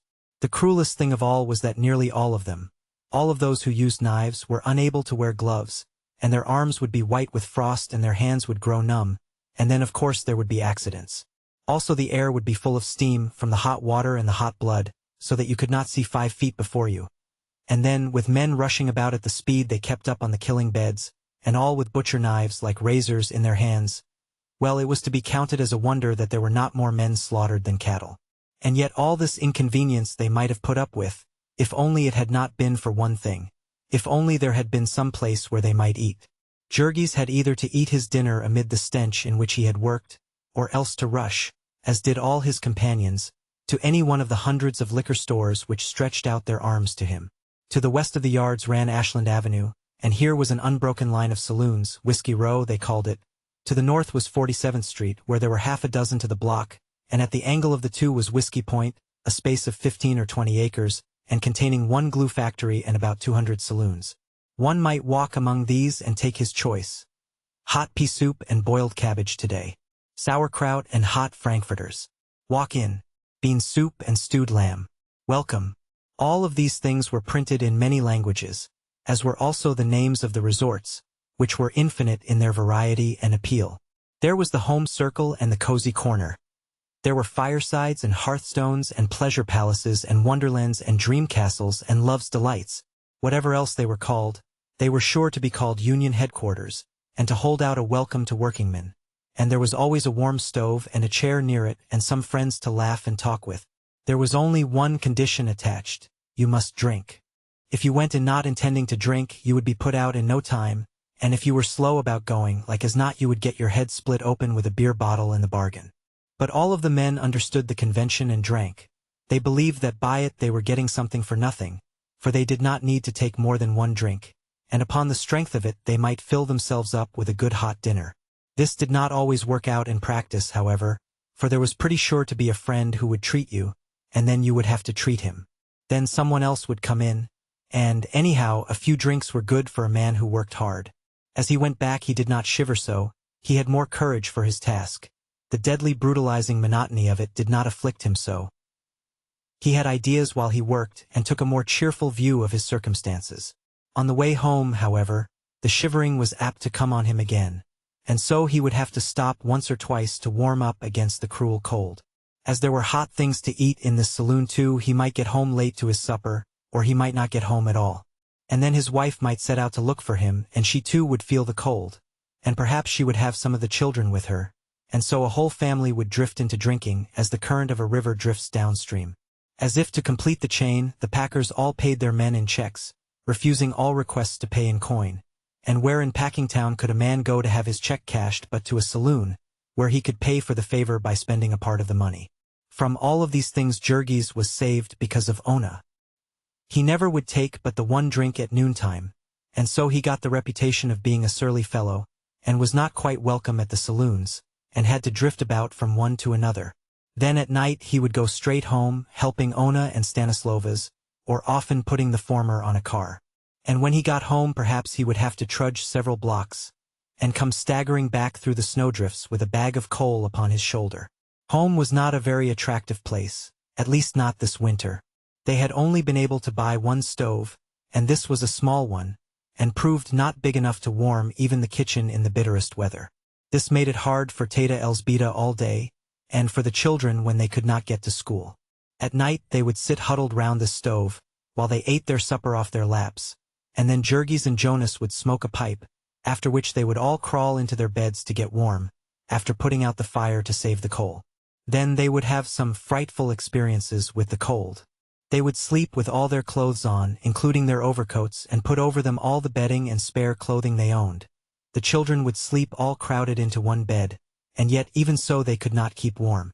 The outside ones would be shivering and sobbing, crawling over the others and trying to get down into the center, and causing a fight. This old house with the leaky weatherboards was a very different thing from their cabins at home, with great thick walls plastered inside and outside with mud. And the cold which came upon them was a living thing, a demon presence in the room. They would waken in the midnight hours when everything was black. Perhaps they would hear it yelling outside, or perhaps there would be death-like stillness, and that would be worse yet. They could feel the cold as it crept in through the cracks, reaching out for them with its icy, death-dealing fingers, and they would crouch and cower, and try to hide from it, all in vain. It would come, and it would come. A grisly thing, a specter born in the black caverns of terror. A power primeval, cosmic, shadowing the tortures of the lost souls flung out to chaos and destruction. It was cruel iron hard, and hour after hour they would cringe in its grasp, alone, alone. There would be no one to hear them if they cried out. There would be no help, no mercy. And so on until morning, when they would go out to another day of toil, a little weaker, a little nearer to the time when it would be their turn to be shaken from the tree. Chapter 8. Yet even by this deadly winter the germ of hope was not to be kept from sprouting in their hearts. It was just at this time that the great adventure befell Maria. The victim was Tamasius Kaslika, who played the violin. Everybody laughed at them, for Tamasius was petite and frail, and Maria could have picked him up and carried him off under one arm. But perhaps that was why she fascinated him. The sheer volume of Maria's energy was overwhelming.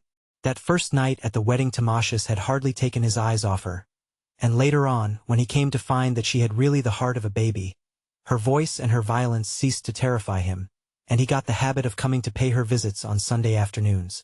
There was no place to entertain company except in the kitchen, in the midst of the family, and Tamasius would sit there with his hat between his knees, never saying more than half a dozen words at a time, and turning red in the face before he managed to say those, until finally Jurgis would clap him upon the back in his hearty way, crying, "Come now, brother, give us a tune." And then Tamasius' face would light up and he would get out his fiddle, tuck it under his chin and play. And forthwith the soul of him would flame up and become eloquent. It was almost an impropriety, for all the while his gaze would be fixed upon Maria's face, until she would begin to turn red and lower her eyes. There was no resisting the music of Tamasius, however. Even the children would sit awed and wondering, and the tears would run down Teta Elzbieta's cheeks. A wonderful privilege it was to be thus admitted into the soul of a man of genius, to be allowed to share the ecstasies and the agonies of his inmost life. Then there were other benefits accruing to Maria from this friendship, benefits of a more substantial nature. People paid Tamasius big money to come and make music on state occasions, and also they would invite him to parties and festivals, knowing well that he was too good-natured to come without his fiddle, and that having brought it, he could be made to play while others danced. Once he made bold to ask Maria to accompany him to such a party, and Maria accepted to his great delight, after which he never went anywhere without her, while if the celebration were given by friends of his, he would invite the rest of the family also. In any case Maria would bring back a huge pocketful of cakes and sandwiches for the children, and stories of all the good things she herself had managed to consume. She was compelled, at these parties, to spend most of her time at the refreshment table, for she could not dance with anybody except other women and very old men. Tamasius was of an excitable temperament, and afflicted with a frantic jealousy, and any unmarried man who ventured to put his arm about the ample waist of Maria would be certain to throw the orchestra out of tune. It was a great help to a person who had to toil all the week to be able to look forward to some such relaxation as this on Saturday nights. The family was too poor and too hard-worked to make many acquaintances. In Packingtown, as a rule, people know only their near neighbors and shopmates, and so the place is like a myriad of little country villages. But now there was a member of the family who was permitted to travel and widen her horizon, and so each week there would be new personalities to talk about, how so-and-so was dressed and where she worked and what she got and whom she was in love with, and how this man had jilted his girl and how she had quarreled with the other girl and what had passed between them, and how another man beat his wife and spent all her earnings upon drink and pawned her very clothes. Some people would have scorned this talk as gossip, but then one has to talk about what one knows. It was one Saturday night as they were coming home from a wedding that Tamashas found courage and set down his violin case in the street and spoke his heart, and then Maria clasped him in her arms. She told them all about it the next day, and fairly cried with happiness, for she said that Tamashas was a lovely man. After that he no longer made love to her with his fiddle, but they would sit for hours in the kitchen, blissfully happy in each other's arms. It was the tacit convention of the family to know nothing of what was going on in that corner. They were planning to be married in the spring, and have the garret of the house fixed up and live there. Tamashas made good wages, and little by little the family were paying back their debt to Maria, so she ought soon to have enough to start life upon. Only, with her preposterous soft-heartedness, she would insist upon spending a good part of her money every week for things which she saw they needed. Maria was really the capitalist of the party, for she had become an expert painter by this time. She was getting 14 cents for every 110 cans, and she could paint more than 2 cans every minute. Maria felt, so to speak, that she had her hand on the throttle, and the neighborhood was vocal with her rejoicings. Yet her friends would shake their heads and tell her to go slow. One could not count upon such good fortune forever. There were accidents that always happened. But Maria was not to be prevailed upon, and went on planning and dreaming of all the treasures she was going to have for her home. And so, when the crash did come, her grief was painful to see. For her canning factory shut down. Maria would about as soon have expected to see the sun shut down. The huge establishment had been to her a thing akin to the planets and the seasons. But now it was shut, and they had not given her any explanation. They had not even given her a day's warning. They had simply posted a notice one Saturday that all hands would be paid off that afternoon, and would not resume work for at least a month. And that was all that there was to it. Her job was gone. It was the holiday rush that was over, the girls said in answer to Maria's inquiries. After that there was always a slack. Sometimes the factory would start up on half-time after a while, but there was no telling. It had been known to stay closed until way into the summer. The prospects were bad at present, for truckmen who worked in the storerooms said that these were piled up to the ceilings, so that the firm could not have found room for another week's output of cans. And they had turned off 3/4 of these men, which was a still worse sign, since it meant that there were no orders to be filled. It was all a swindle, can painting, said the girls. You were crazy with delight because you were making $12 or $14 a week and saving half of it. But you had to spend it all keeping alive while you were out, and so your pay was really only half what you thought. Maria came home, and because she was a person who could not rest without danger of explosion, they first had a great house cleaning, and then she set out to search Packingtown for a job to fill up the gap. As nearly all the canning establishments were shut down, and all the girls hunting work, it will be readily understood that Maria did not find any. Then she took to trying the stores and saloons, and when this failed she even traveled over into the far distant regions near the lakefront, where lived the rich people in great palaces, and begged there for some sort of work that could be done by a person who did not know English. The men upon the killing beds felt also the effects of the slump which had turned Maria out, but they felt it in a different way, and a way which made Jurgis understand at last all their bitterness. The big packers did not turn their hands off and close down, like the canning factories, but they began to run for shorter and shorter hours. They had always required the men to be on the killing beds and ready for work at 7 o'clock, although there was almost never any work to be done till the buyers out in the yards had gotten to work, and some cattle had come over the chutes. That would often be 10 or 11 o'clock, which was bad enough in all conscience. But now, in the slack season, they would perhaps not have a thing for their men to do till late in the afternoon, and so they would have to loaf around, in a place where the thermometer might be 20 degrees below zero. At first one would see them running about or skylarking with each other, trying to keep warm. But before the day was over they would become quite chilled through and exhausted, and, when the cattle finally came, so near frozen that to move was an agony. And then suddenly the place would spring into activity, and the merciless speeding up would begin. There were weeks at a time when Jurgis went home after such a day as this with not more than 2 hours' work to his credit, which meant about 35 cents. There were many days when the total was less than half an hour, and others when there was none at all. The general average was 6 hours a day, which meant for Jurgis about $6 a week, and this 6 hours of work would be done after standing on the killing bed till 1 o'clock, or perhaps even 3 or 4 o'clock in the afternoon. Like as not there would come a rush of cattle at the very end of the day, which the men would have to dispose of before they went home, often working by electric light till 9 or 10, or even 12 or 1 o'clock, and without a single instant for a bite of supper. The men were at the mercy of the cattle. Perhaps the buyers would be holding off for better prices. If they could scare the shippers into thinking that they meant to buy nothing that day, they could get their own terms. For some reason the cost of fodder for cattle in the yards was much above the market price, and you were not allowed to bring your own fodder. Then, too, a number of cars were apt to arrive late in the day, now that the roads were blocked with snow, and the packers would buy their cattle that night to get them cheaper, and then would come into play their ironclad rule that all cattle must be killed the same day they were bought. There was no use kicking about this. There had been one delegation after another to see the packers about it, only to be told that it was the rule, and that there was not the slightest chance of its ever being altered.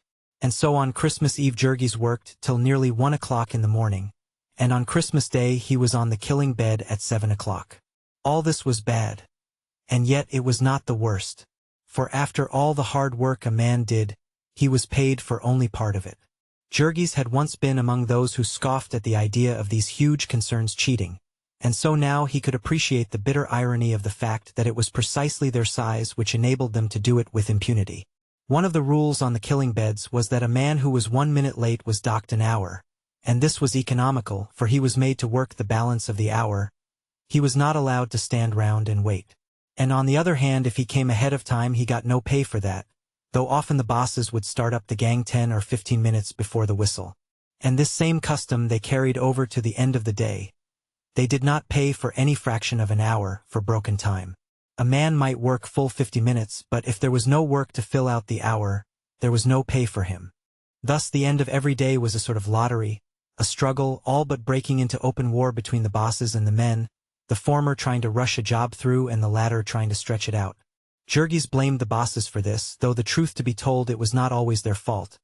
For the packers kept them frightened for their lives, and when one was in danger of falling behind the standard, what was easier than to catch up by making the gang work a while for the church?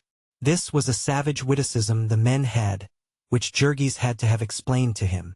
Old Man Jones was great on missions and such things, and so whenever they were doing some particularly disreputable job, the men would wink at each other and say, "Now we're working for the church." One of the consequences of all these things was that Jurgis was no longer perplexed when he heard men talk of fighting for their rights.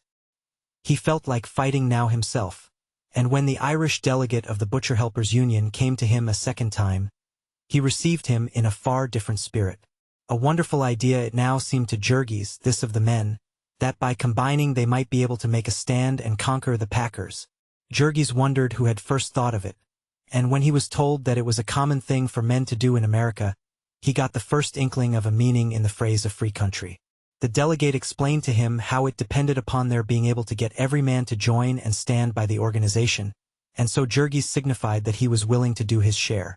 Before another month was by, all the working members of his family had union cards, and wore their union buttons conspicuously and with pride. For fully a week they were quite blissfully happy, thinking that belonging to a union meant an end to all their troubles. But only 10 days after she had joined, Maria's canning factory closed down, and that blow quite staggered them. They could not understand why the union had not prevented it, and the very first time she attended a meeting Maria got up and made a speech about it. It was a business meeting and was transacted in English, but that made no difference to Maria. She said what was in her, and all the pounding of the chairman's gavel and all the uproar and confusion in the room could not prevail. Quite apart from her own troubles she was boiling over with a general sense of the injustice of it, and she told what she thought of the packers, and what she thought of a world where such things were allowed to happen.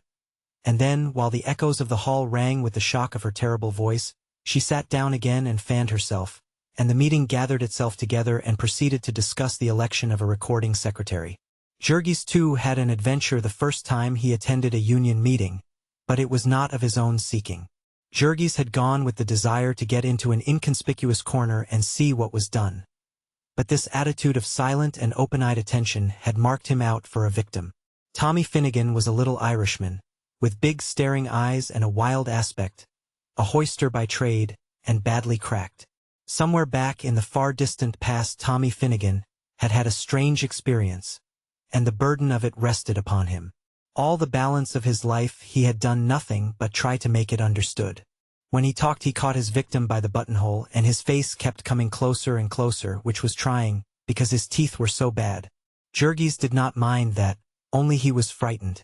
The method of operation of the higher intelligences was Tom Finnegan's theme, and he desired to find out if Jurgis had ever considered that the representation of things in their present similarity might be altogether unintelligible upon a more elevated plane.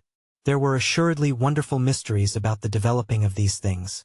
And then, becoming confidential, Mr. Finnegan proceeded to tell of some discoveries of his own.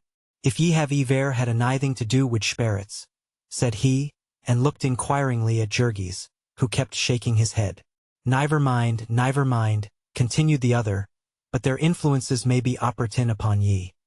It's sure as I'm tellin' ye, it's them that has the reference to the immediate surroundings that has the most of power.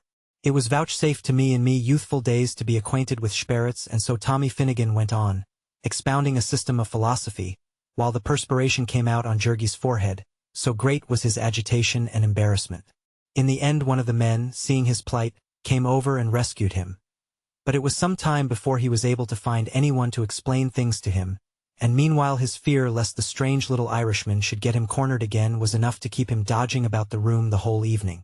He never missed a meeting, however. He had picked up a few words of English by this time, and friends would help him to understand. They were often very turbulent meetings with half a dozen men declaiming at once in as many dialects of English. But the speakers were all desperately in earnest, and Jurgis was in earnest too, for he understood that a fight was on and that it was his fight. Since the time of his disillusionment, Jurgis had sworn to trust no man, except in his own family. But here he discovered that he had brothers in affliction, and allies. Their one chance for life was in union, and so the struggle became a kind of crusade. Jurgis had always been a member of the church because it was the right thing to be, but the church had never touched him. He left all that for the women. Here, however, was a new religion.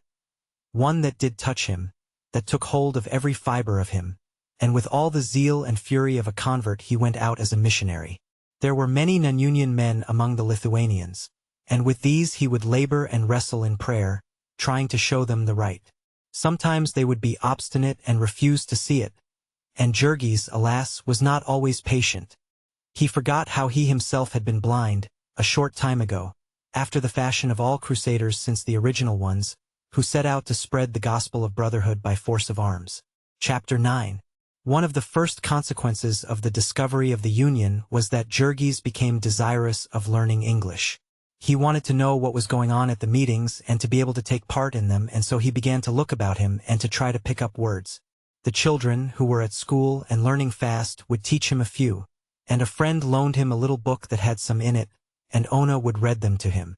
Then Jurgis became sorry that he could not read himself.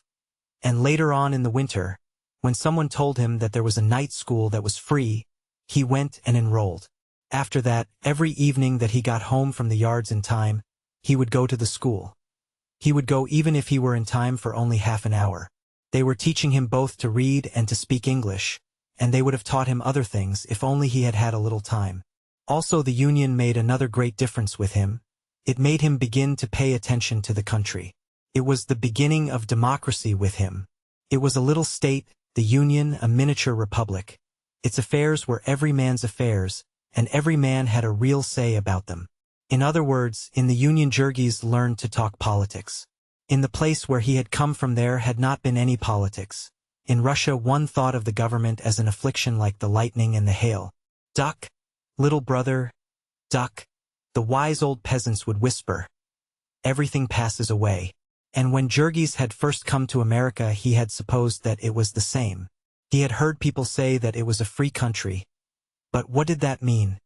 He found that here, precisely as in Russia, there were rich men who owned everything, and if one could not find any work, was not the hunger he began to feel the same sort of hunger? When Jurgis had been working about 3 weeks at Brown's, there had come to him one noontime a man who was employed as a night watchman, and who asked him if he would not like to take out naturalization papers and become a citizen. Jurgis did not know what that meant, but the man explained the advantages.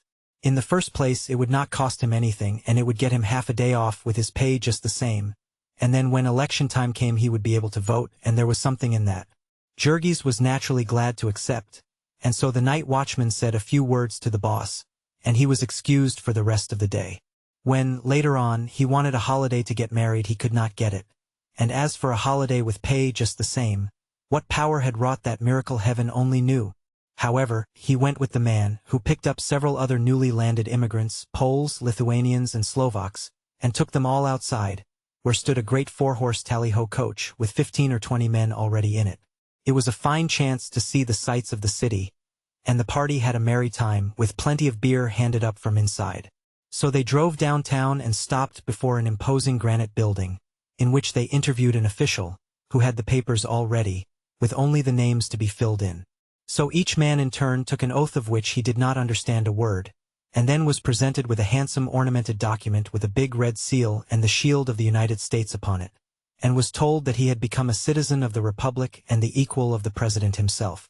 A month or two later Jurgis had another interview with this same man, who told him where to go to register.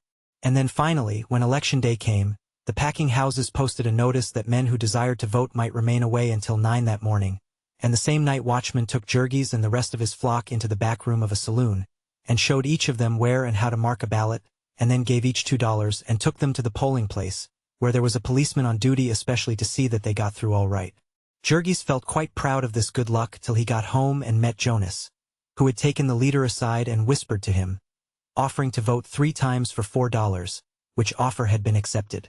And now in the Union Jurgis met men who explained all this mystery to him, and he learned that America differed from Russia in that its government existed under the form of a democracy. The officials who ruled it and got all the graft had to be elected first, and so there were 2 rival sets of grafters known as political parties, and the one got the office which bought the most votes. Now and then, the election was very close, and that was the time the poor man came in. In the stockyards this was only in national and state elections, for in local elections the Democratic Party always carried everything. The ruler of the district was therefore the Democratic boss, a little Irishman named Mike Scully. Scully held an important party office in the state, and bossed even the mayor of the city, it was said. It was his boast that he carried the stockyards in his pocket. He was an enormously rich man. He had a hand in all the big graft in the neighborhood. It was Scully, for instance, who owned that dump which Jurgis and Ona had seen the first day of their arrival. Not only did he own the dump, but he owned the brick factory as well, and first he took out the clay and made it into bricks, and then he had the city bring garbage to fill up the hole so that he could build houses to sell to the people. Then, too, he sold the bricks to the city at his own price, and the city came and got them in its own wagons. And also he owned the other hole nearby where the stagnant water was, and it was he who cut the ice and sold it, and what was more, if the men told truth, he had not had to pay any taxes for the water, and he had built the ice house out of city lumber and had not had to pay anything for that. The newspapers had got hold of that story, and there had been a scandal. But Scully had hired somebody to confess and take all the blame and then skip the country. It was said, too, that he had built his brick kiln in the same way, and that the workmen were on the city payroll while they did it. However, one had to press closely to get these things out of the men, for it was not their business, and Mike Scully was a good man to stand in with. A note signed by him was equal to a job any time at the packing houses, and also he employed a good many men himself, and worked them only 8 hours a day, and paid them the highest wages. This gave him many friends, all of whom he had gotten together into the War Whoop League, whose clubhouse you might see just outside of the yards. It was the biggest clubhouse and the biggest club in all Chicago, and they had prize fights every now and then, and cockfights and even dogfights. The policemen in the district all belonged to the league, and instead of suppressing the fights, they sold tickets for them. The man that had taken Jurgis to be naturalized was one of these Indians, as they were called, and on election day there would be hundreds of them out, and all with big wads of money in their pockets and free drinks at every saloon in the district. That was another thing, the men said, All the saloon keepers had to be Indians, and to put up on demand, otherwise they could not do business on Sundays, nor have any gambling at all. In the same way Scully had all the jobs in the fire department at his disposal, and all the rest of the city graft in the Stockyards district. He was building a block of flats somewhere up on Ashland Avenue, and the man who was overseeing it for him was drawing pay as a city inspector of sewers. The city inspector of water pipes had been dead and buried for over a year, but somebody was still drawing his pay. The city inspector of sidewalks was a barkeeper at the War Whoop Cafe, and maybe he could make it uncomfortable for any tradesman who did not stand in with Scully. Even the packers were in awe of him, so the men said. It gave them pleasure to believe this, for Scully stood as the people's man, and boasted of it boldly when election day came. The packers had wanted a bridge at Ashland Avenue, but they had not been able to get it till they had seen Scully, and it was the same with Bubbly Creek, which the city had threatened to make the packers cover over, till Scully had come to their aid. Bubbly Creek is an arm of the Chicago River, and forms the southern boundary of the yards. All the drainage of the square mile of packing houses empties into it, so that it is really a great open sewer 100 or 2 feet wide. One long arm of it is blind, and the filth stays there forever and a day. The grease and chemicals that are poured into it undergo all sorts of strange transformations, which are the cause of its name. It is constantly in motion, as if huge fish were feeding in it, or great leviathans disporting themselves in its depths. Bubbles of carbonic acid gas will rise to the surface and burst, and make rings 2 or 3 feet wide. Here and there the grease and filth have caked solid, and the creek looks like a bed of lava. Chickens walk about on it, feeding, and many times an unwary stranger has started to stroll across, and vanished temporarily. The packers used to leave the creek that way, till every now and then the surface would catch on fire and burn furiously, and the fire department would have to come and put it out. Once, however, an ingenious stranger came and started to gather this filth in scows, to make lard out of. Then the packers took the cue and got out an injunction to stop him, and afterward gathered it themselves. The banks of Bubbly Creek are plastered thick with hairs, and this also the packers gather and clean. And there were things even stranger than this, according to the gossip of the men. The packers had secret mains, through which they stole billions of gallons of the city's water.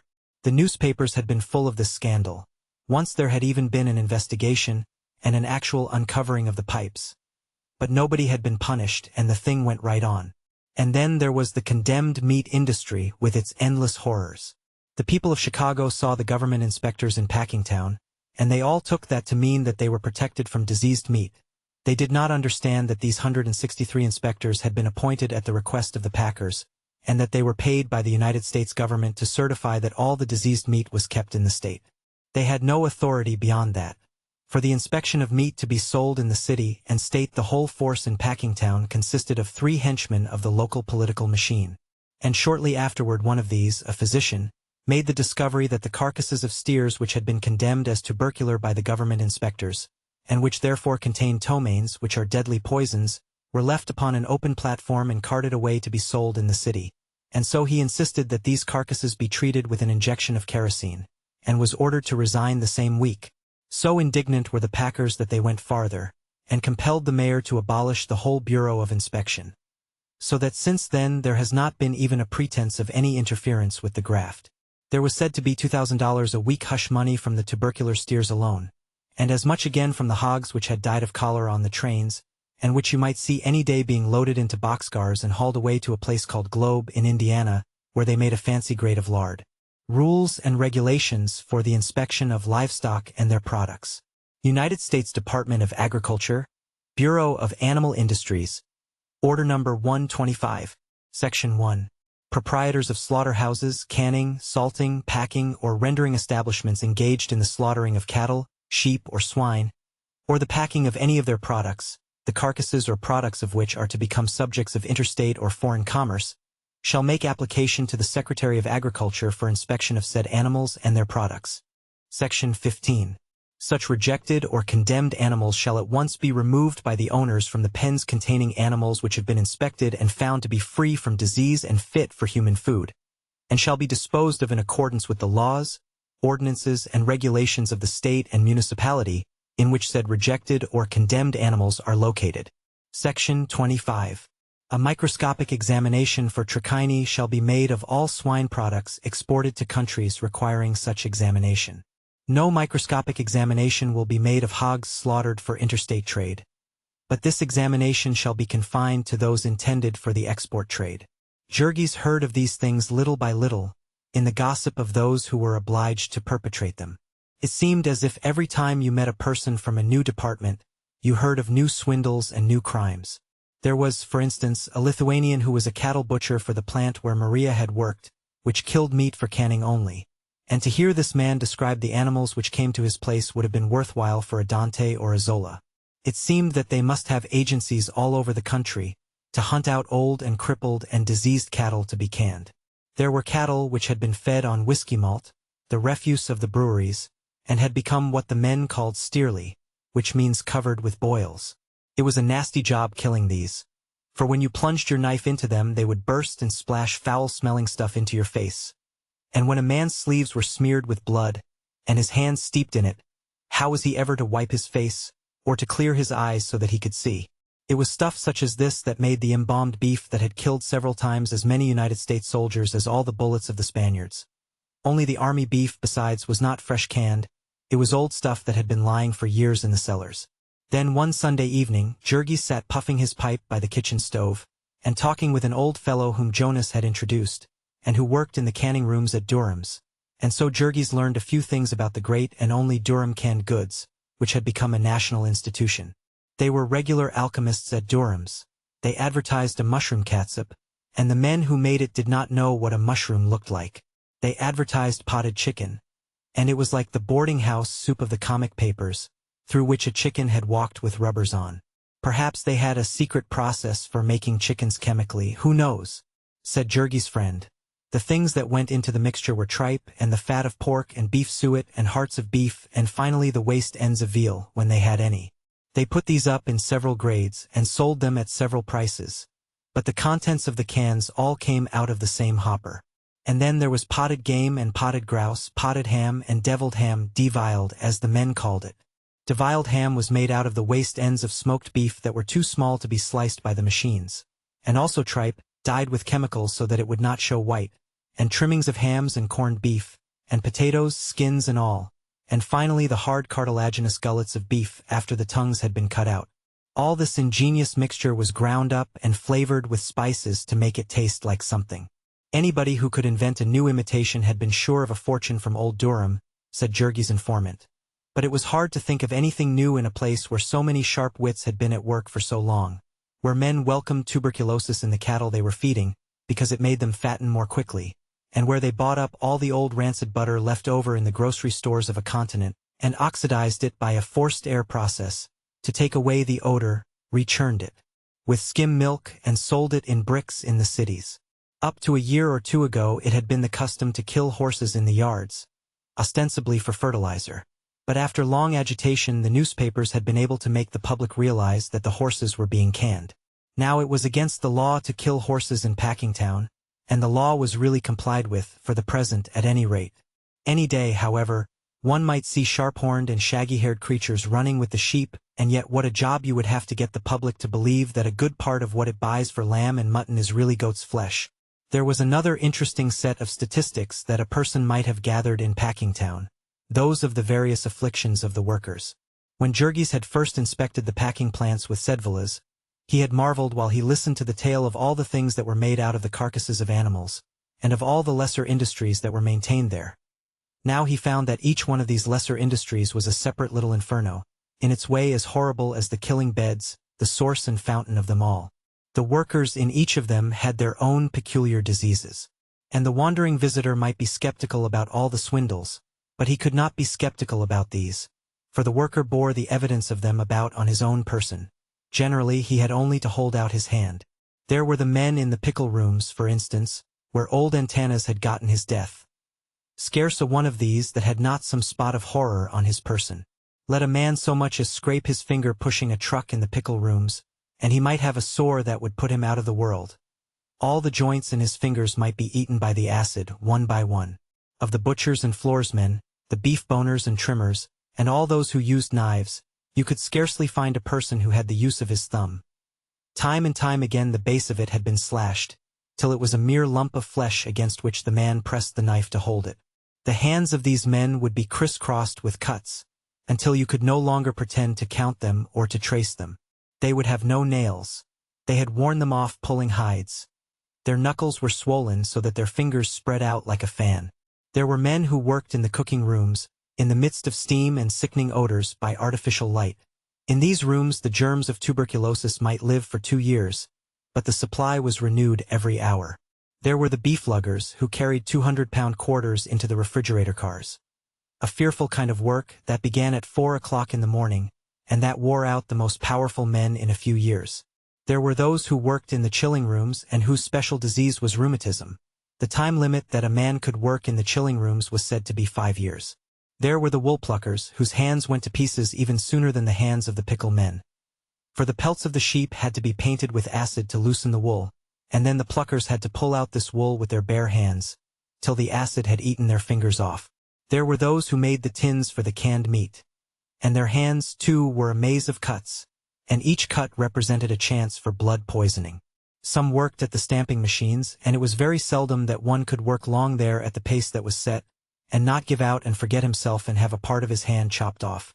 There were the hoisters, as they were called, whose task it was to press the lever which lifted the dead cattle off the floor. They ran along upon a rafter, peering down through the damp and the steam, and as old Durham's architects had not built the killing room for the convenience of the hoisters, at every few feet they would have to stoop under a beam, say 4 feet above the one they ran on, which got them into the habit of stooping, so that in a few years they would be walking like chimpanzees. Worst of any, however, were the fertilizer men, and those who served in the cooking rooms. These people could not be shown to the visitor, for the odor of a fertilizer man would scare any ordinary visitor at 100 yards, and as for the other men, who worked in tank rooms full of steam, and in some of which there were open vats near the level of the floor, their peculiar trouble was that they fell into the vats, and when they were fished out, there was never enough of them left to be worth exhibiting. Sometimes they would be overlooked for days, till all but the bones of them had gone out to the world as Durham's pure leaf lard. Chapter 10. During the early part of the winter the family had had money enough to live and a little over to pay their debts with. But when the earnings of Jurgis fell from $9 or $10 a week to $5 or $6, there was no longer anything to spare. The winter went and the spring came, and found them still living thus from hand to mouth, hanging on day by day, with literally not a month's wages between them and starvation.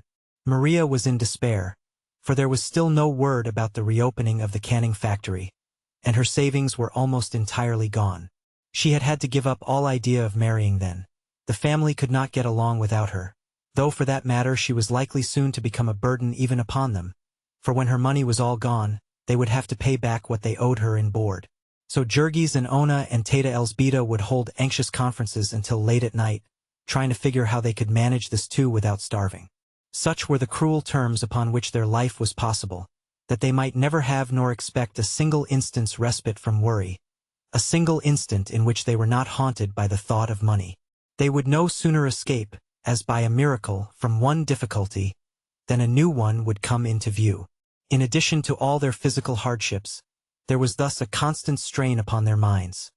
They were harried all day and nearly all night by worry and fear. This was in truth not living. It was scarcely even existing, and they felt that it was too little for the price they paid. They were willing to work all the time, and when people did their best, ought they not to be able to keep alive? There seemed never to be an end to the things they had to buy and to the unforeseen contingencies. Once their water pipes froze and burst, and when, in their ignorance, they thawed them out, they had a terrifying flood in their house. It happened while the men were away, and poor Elsbeta rushed out into the street screaming for help, for she did not even know whether the flood could be stopped, or whether they were ruined for life. It was nearly as bad as the latter they found in the end, for the plumber charged them 75 cents an hour, and 75 cents for another man who had stood and watched him, and included all the time the two had been going and coming, and also a charge for all sorts of material and extras. And then again, when they went to pay their January's installment on the house, the agent terrified them by asking them if they had had the insurance attended to yet. In answer to their inquiry, he showed them a clause in the deed which provided that they were to keep the house insured for $1,000, as soon as the present policy ran out, which would happen in a few days. Poor Elsbeta! upon whom again fell the blow, demanded how much it would cost them. $7, the man said, and that night came Jurgis, grim and determined, requesting that the agent would be good enough to inform him, once for all, as to all the expenses they were liable for. The deed was signed now, he said, with sarcasm proper to the new way of life he had learned. The deed was signed, and so the agent had no longer anything to gain by keeping quiet. And Jurgis looked the fellow squarely in the eye, and so the fellow wasted no time in conventional protests, but read him the deed. They would have to renew the insurance every year. They would have to pay the taxes, about $10 a year. They would have to pay the water tax, about $6 a year. Jurgis silently resolved to shut off the hydrant. This, besides the interest and the monthly installments, would be all, unless by chance the city should happen to decide to put in a sewer or to lay a sidewalk. Yes, said the agent, they would have to have these, whether they wanted them or not, if the city said so. The sewer would cost them about $22, and the sidewalk $15 if it were wood, $25 if it were cement. So Jurgis went home again. It was a relief to know the worst, at any rate, so that he could no more be surprised by fresh demands. He saw now how they had been plundered. But they were in for it. There was no turning back. They could only go on and make the fight and win, for defeat was a thing that could not even be thought of. When the springtime came, they were delivered from the dreadful cold, and that was a great deal. But in addition they had counted on the money they would not have to pay for coal, and it was just at this time that Maria's board began to fail. Then, too, the warm weather brought trials of its own. Each season had its trials, as they found. In the spring there were cold rains, that turned the streets into canals and bogs. The mud would be so deep that wagons would sink up to the hubs, so that half a dozen horses could not move them. Then, of course, it was impossible for anyone to get to work with dry feet. And this was bad for men that were poorly clad and shod, and still worse for women and children. Later came midsummer, with the stifling heat, when the dingy killing beds of Durham's became a very purgatory. One time, in a single day, 3 men fell dead from sunstroke. All day long the rivers of hot blood poured forth, until, with the sun beating down, and the air motionless, the stench was enough to knock a man over. All the old smells of a generation would be drawn out by this heat. For there was never any washing of the walls and rafters and pillars, and they were caked with the filth of a lifetime. The men who worked on the killing beds would come to reek with foulness, so that you could smell one of them 50 feet away. There was simply no such thing as keeping decent. The most careful man gave it up in the end, and wallowed in uncleanness. There was not even a place where a man could wash his hands, and the men ate as much raw blood as food at dinner time. When they were at work they could not even wipe off their faces. They were as helpless as newly born babes in that respect, and it may seem like a small matter, but when the sweat began to run down their necks and tickle them, or a fly to bother them, it was a torture like being burned alive. Whether it was the slaughterhouses or the dumps that were responsible, one could not say, but with the hot weather there descended upon Packingtown a veritable Egyptian plague of flies. There could be no describing this. The houses would be black with them. There was no escaping.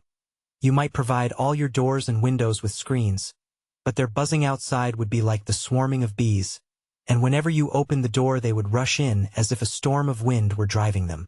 Perhaps the summertime suggests to you thoughts of the country, visions of green fields and mountains and sparkling lakes. It had no such suggestion for the people in the yards. The great packing machine ground on remorselessly, without thinking of green fields, and the men and women and children who were part of it never saw any green thing, not even a flower. 4 or 5 miles to the east of them lay the blue waters of Lake Michigan.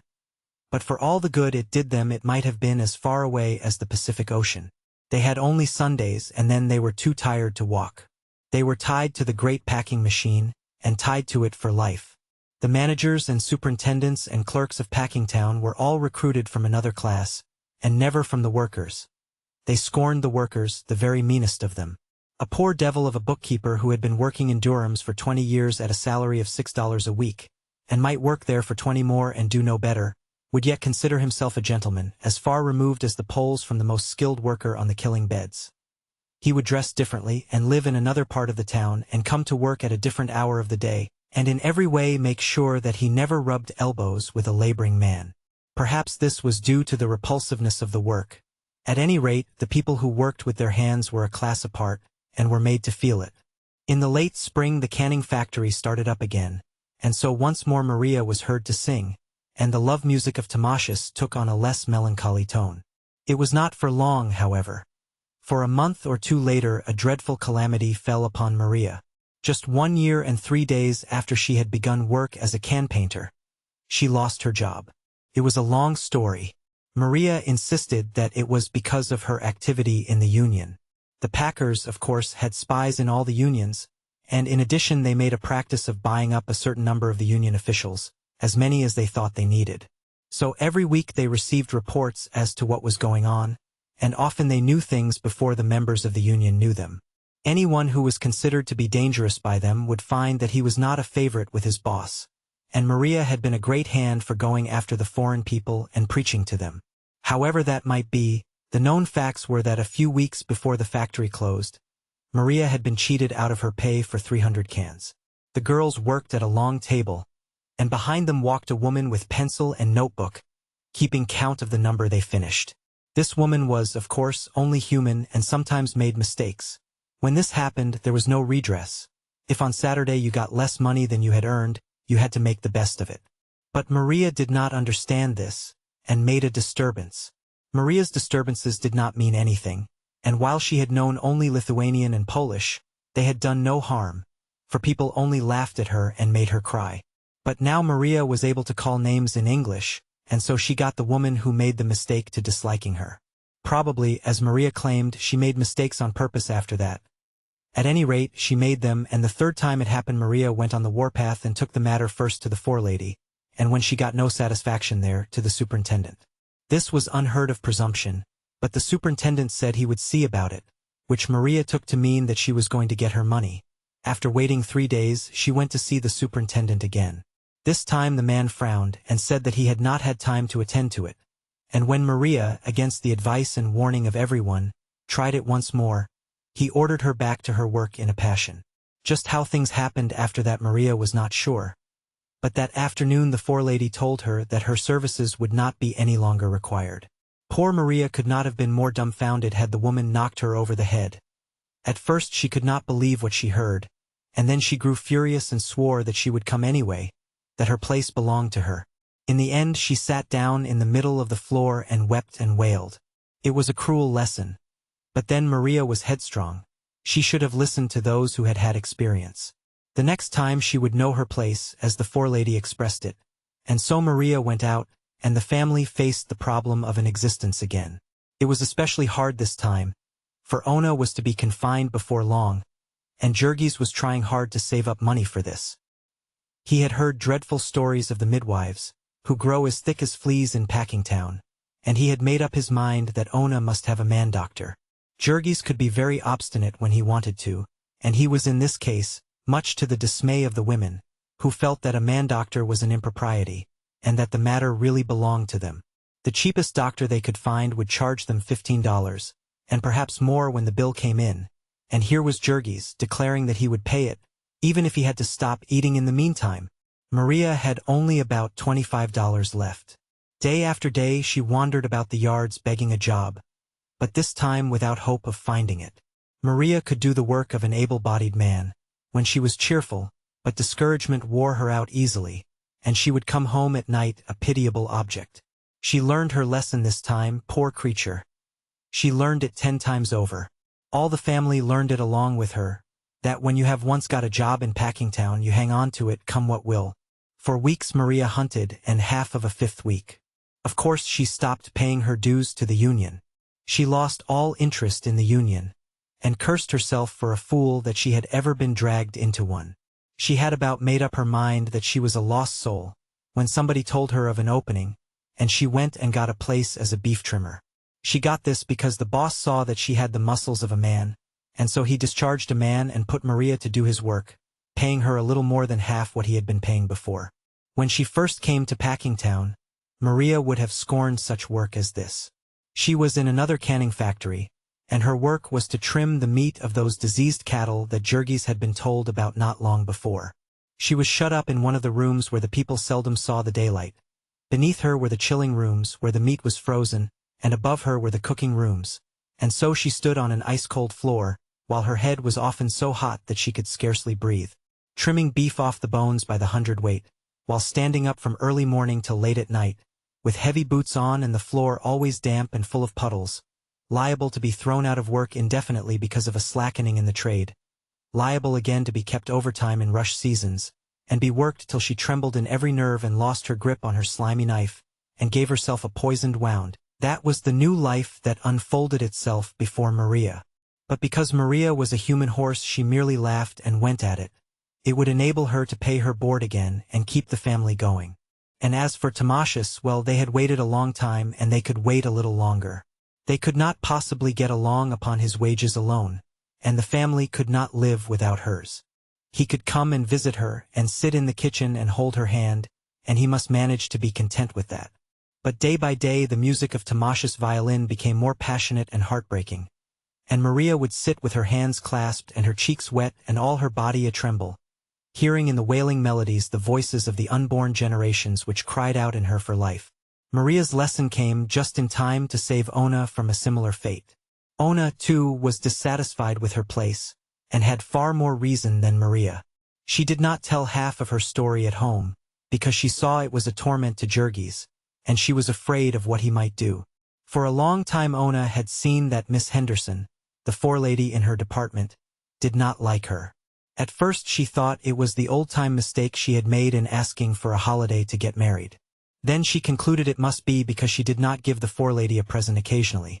She was the kind that took presents from the girls, Ona learned, and made all sorts of discriminations in favor of those who gave them. In the end, however, Ona discovered that it was even worse than that. Miss Henderson was a newcomer, and it was some time before rumor made her out. But finally it transpired that she was a kept woman, the former mistress of the superintendent of a department in the same building. He had put her there to keep her quiet, it seemed, and that not altogether with success, for once or twice they had been heard quarreling. She had the temper of a hyena, and soon the place she ran was a witch's cauldron. There were some of the girls who were of her own sort, who were willing to toady to her and flatter her, and these would carry tales about the rest, and so the furies were unchained in the place. Worse than this, the woman lived in a bawdy house downtown, with a coarse, red-faced Irishman named Connor, who was the boss of the loading gang outside, and would make free with the girls as they went to and from their work. In the slack seasons some of them would go with Miss Henderson to this house downtown. In fact, it would not be too much to say that she managed her department at Brown's in conjunction with it. Sometimes women from the house would be given places alongside of decent girls, and after other decent girls had been turned off to make room for them. When you worked in this woman's department, the house downtown was never out of your thoughts all day. There were always whiffs of it to be caught, like the odor of the packing town rendering plants at night, when the wind shifted suddenly. There would be stories about it going the rounds. The girls opposite you would be telling them and winking at you. In such a place Ona would not have stayed a day, but for starvation, and, as it was, she was never sure that she could stay the next day. She understood now that the real reason that Miss Henderson hated her was that she was a decent married girl, and she knew that the talebearers and the toadies hated her for the same reason, and were doing their best to make her life miserable. But there was no place a girl could go in Packingtown, if she was particular about things of this sort. There was no place in it where a prostitute could not get along better than a decent girl. Here was a population, low-class and mostly foreign, hanging always on the verge of starvation, and dependent for its opportunities of life upon the whim of men every bit as brutal and unscrupulous as the old-time slave drivers. Under such circumstances immorality was exactly as inevitable, and as prevalent as it was under the system of chattel slavery. Things that were quite unspeakable went on there in the packing houses all the time, and were taken for granted by everybody. Only they did not show, as in the old slavery times, because there was no difference in color between master and slave. One morning Ona stayed home, and Jurgis had the man-doctor, according to his whim, and she was safely delivered of a fine baby. It was an enormous big boy, and Ona was such a tiny creature herself, that it seemed quite incredible. Jurgis would stand and gaze at the stranger by the hour, unable to believe that it had really happened. The coming of this boy was a decisive event with Jurgis. It made him irrevocably a family man. It killed the last lingering impulse that he might have had to go out in the evenings and sit and talk with the men in the saloons. There was nothing he cared for now so much as to sit and look at the baby. This was very curious, for Jurgis had never been interested in babies before. But then, this was a very unusual sort of a baby. He had the brightest little black eyes, and little black ringlets all over his head. He was the living image of his father, everybody said, and Jurgis found this a fascinating circumstance. It was sufficiently perplexing that this tiny mite of life should have come into the world at all in the manner that it had. That it should have come with a comical imitation of its father's nose was simply uncanny. Perhaps, Jurgis thought, this was intended to signify that it was his baby. That it was his and Ona's to care for all its life. Jurgis had never possessed anything nearly so interesting. A baby was, when you came to think about it, assuredly a marvelous possession. It would grow up to be a man, a human soul with a personality all its own, a will of its own. Such thoughts would keep haunting Jurgis, filling him with all sorts of strange and almost painful excitements. He was wonderfully proud of little Antanas. He was curious about all the details of him, the washing and the dressing and the eating and the sleeping of him, and asked all sorts of absurd questions. It took him quite a while to get over his alarm at the incredible shortness of the little creature's legs. Jurgis had, alas, very little time to see his baby. He never felt the chains about him more than just then. When he came home at night, the baby would be asleep, and it would be the merest chance if he awoke before Jurgis had to go to sleep himself. Then in the morning there was no time to look at him, so really the only chance the father had was on Sundays. This was more cruel yet for Ona, who ought to have stayed home and nursed him, the doctor said, for her own health as well as the baby's. But Ona had to go to work and leave him for Teta Elsbeta to feed upon the pale blue poison that was called milk at the corner grocery. Ona's confinement lost her only a week's wages. She would go to the factory the second Monday, and the best that Jurgis could persuade her was to ride in the car, and let him run along behind and help her to Brown's when she alighted. After that it would be all right, said Ona. It was no strain sitting still sewing hams all day, and if she waited longer she might find that her dreadful forelady had put someone else in her place. That would be a greater calamity than ever now, Ona continued, on account of the baby. They would all have to work harder now on his account. It was such a responsibility, they must not have the baby grow up to suffer as they had. And this indeed had been the first thing that Jurgis had thought of himself. He had clenched his hands and braced himself anew for the struggle, for the sake of that tiny mite of human possibility. And so Ona went back to Brown's and saved her place and a week's wages. And so she gave herself some one of the 1,000 ailments that women group under the title of womb trouble, and was never again a well person as long as she lived. It is difficult to convey in words all that this meant to Ona. It seemed such a slight offense, and the punishment was so out of all proportion, that neither she nor anyone else ever connected the two. Womb trouble to Ona did not mean a specialist's diagnosis and a course of treatment and perhaps an operation or two. It meant simply headaches and pains in the back and depression and heartsickness, and neuralgia when she had to go to work in the rain. The great majority of the women who worked in packing towns suffered in the same way, and from the same cause, so it was not deemed a thing to see the doctor about. Instead Ona would try patent medicines, one after another, as her friends told her about them. As these all contained alcohol or some other stimulant, she found that they all did her good while she took them, and so she was always chasing the phantom of good health, and losing it because she was too poor to continue. Chapter 11. During the summer the packing houses were in full activity again, and Jurgis made more money. He did not make so much, however, as he had the previous summer, for the packers took on more hands. There were new men every week, it seemed. It was a regular system, and this number they would keep over to the next slack season so that everyone would have less than ever. Sooner or later, by this plan, they would have all the floating labor of Chicago trained to do their work. And how very cunning a trick was that! The men were to teach new hands, who would some day come and break their strike, and meantime they were kept so poor that they could not prepare for the trial. But let no one suppose that this superfluity of employees meant easier work for anyone. On the contrary, the speeding up seemed to be growing more savage all the time. They were continually inventing new devices to crowd the work on. It was for all the world like the thumbscrew of the medieval torture chamber. They would get new pacemakers and pay them more. They would drive the men on with new machinery. It was said that in the hog-killing rooms the speed at which the hogs moved was determined by clockwork, and that it was increased a little every day. In piecework they would reduce the time, requiring the same work in a shorter time and paying the same wages.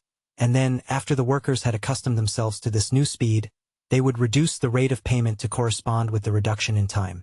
They had done this so often in the canning establishments that the girls were fairly desperate. Their wages had gone down by a full third in the past 2 years, and a storm of discontent was brewing that was likely to break any day. Only a month after Maria had become a beef trimmer, the canning factory that she had left posted a cut that would divide the girls' earnings almost squarely in half. And so great was the indignation at this that they marched out without even a parley, and organized in the street outside. One of the girls had read somewhere that a red flag was the proper symbol for oppressed workers, and so they mounted one, and paraded all about the yards, yelling with rage. A new union was the result of this outburst, but the impromptu strike went to pieces in 3 days, owing to the rush of new labor. At the end of it, the girl who had carried the red flag went downtown and got a position in a great department store, at a salary of $2.50 a week. Jurgis and Ona heard these stories with dismay, for there was no telling when their own time might come. Once or twice there had been rumors that one of the big houses was going to cut its unskilled men to 15 cents an hour, and Jurgis knew that if this was done, his turn would come soon. He had learned by this time that Packingtown was really not a number of firms at all, but one great firm, the Beef Trust. And every week the managers of it got together and compared notes, and there was one scale for all the workers in the yards and one standard of efficiency. Jurgis was told that they also fixed the price they would pay for beef on the hoof and the price of all dressed meat in the country. But that was something he did not understand or care about. The only one who was not afraid of a cut was Maria, who congratulated herself, somewhat naively, that there had been one in her place only a short time before she came. Maria was getting to be a skilled beef trimmer, and was mounting to the heights again. During the summer and fall, Jurgis and Ona managed to pay her back the last penny they owed her, and so she began to have a bank account. Tamashas had a bank account also, and they ran a race and began to figure upon household expenses once more. The possession of vast wealth entails cares and responsibilities, however, as poor Maria found out. She had taken the advice of a friend and invested her savings in a bank on Ashland Avenue. Of course she knew nothing about it, except that it was big and imposing. What possible chance has a poor foreign working girl to understand the banking business, as it is conducted in this land of frenzied finance? So Maria lived in a continual dread lest something should happen to her bank, and would go out of her way mornings to make sure that it was still there. Her principal thought was of fire, for she had deposited her money in bills, and was afraid that if they were burned up the bank would not give her any others. Jurgis made fun of her for this, for he was a man and was proud of his superior knowledge, telling her that the bank had fireproof vaults, and all its millions of dollars hidden safely away in them. However, one morning Maria took her usual detour, and, to her horror and dismay, saw a crowd of people in front of the bank, filling the avenue solid for half a block. All the blood went out of her face for terror.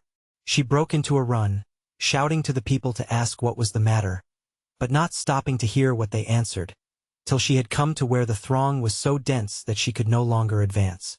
There was a run on the bank, they told her then, but she did not know what that was, and turned from one person to another, trying in an agony of fear to make out what they meant.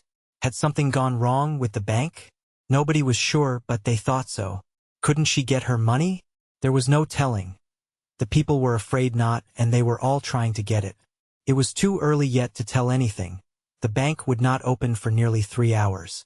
So in a frenzy of despair Maria began to claw her way toward the doors of this building, through a throng of men, women, and children, all as excited as herself. It was a scene of wild confusion, women shrieking and wringing their hands and fainting, and men fighting and trampling down everything in their way.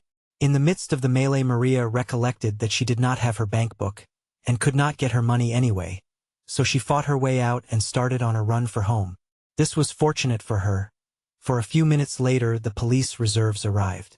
In half an hour Maria was back, Tata Elsbeta with her, both of them breathless with running and sick with fear. The crowd was now formed in a line, extending for several blocks, with 100 policemen keeping guard, and so there was nothing for them to do but to take their places at the end of it. At 9 o'clock the bank opened and began to pay the waiting throng.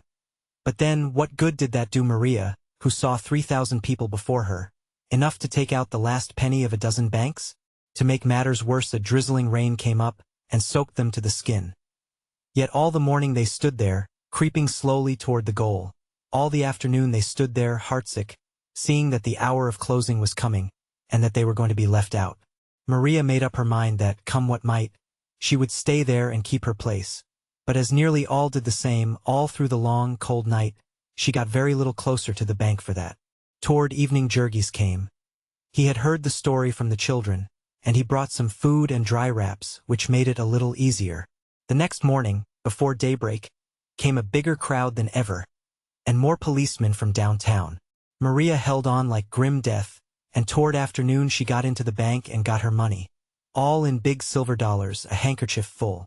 When she had once got her hands on them, her fear vanished, and she wanted to put them back again. But the man at the window was savage, and said that the bank would receive no more deposits from those who had taken part in the run. So Maria was forced to take her dollars home with her, watching to right and left, expecting every instant that someone would try to rob her. And when she got home she was not much better off. Until she could find another bank there was nothing to do but sew them up in her clothes, and so Maria went about for a week or more, loaded down with bullion, and afraid to cross the street in front of the house, because Jurgis told her she would sink out of sight in the mud. Weighted this way she made her way to the yards, again in fear, this time to see if she had lost her place. But fortunately about 10% of the working people of Packingtown had been depositors in that bank, and it was not convenient to discharge that many at once. The cause of the panic had been the attempt of a policeman to arrest a drunken man in a saloon next door, which had drawn a crowd at the hour the people were on their way to work, and so started the run. About this time Jurgis and Ona also began a bank account. Besides having paid Jonas and Maria, they had almost paid for their furniture, and could have that little sum to count on. So long as each of them could bring home $9 or $10 a week, they were able to get along finely. Also election day came round again, and Jurgis made half a week's wages out of that, all net profit. It was a very close election that year, and the echoes of the battle reached even to Packingtown. The two rival sets of grafters hired halls and set off fireworks and made speeches, to try to get the people interested in the matter. Although Jurgis did not understand it all, he knew enough by this time to realize that it was not supposed to be right to sell your vote. However, as everyone did it, and his refusal to join would not have made the slightest difference in the results, the idea of refusing would have seemed absurd, had it ever come into his head. Now chill winds and shortening days began to warn them that the winter was coming again. It seemed as if the respite had been too short. They had not had time enough to get ready for it. But still it came inexorably, and the hunted look began to come back into the eyes of little Stanislovas.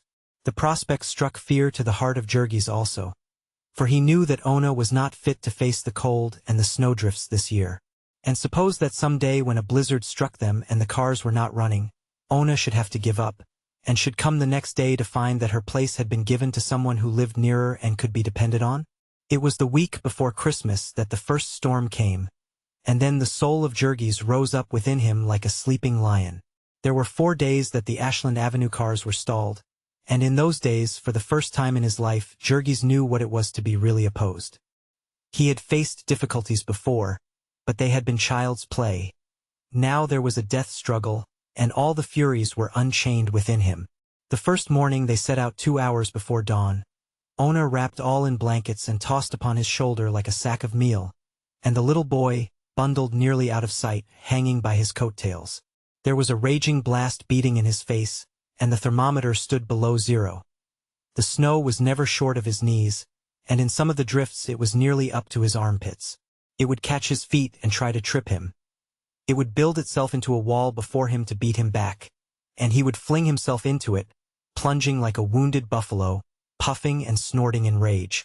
So foot by foot he drove his way, and when at last he came to Durham's he was staggering and almost blind, and leaned against a pillar, gasping and thanking God that the cattle came late to the killing beds that day.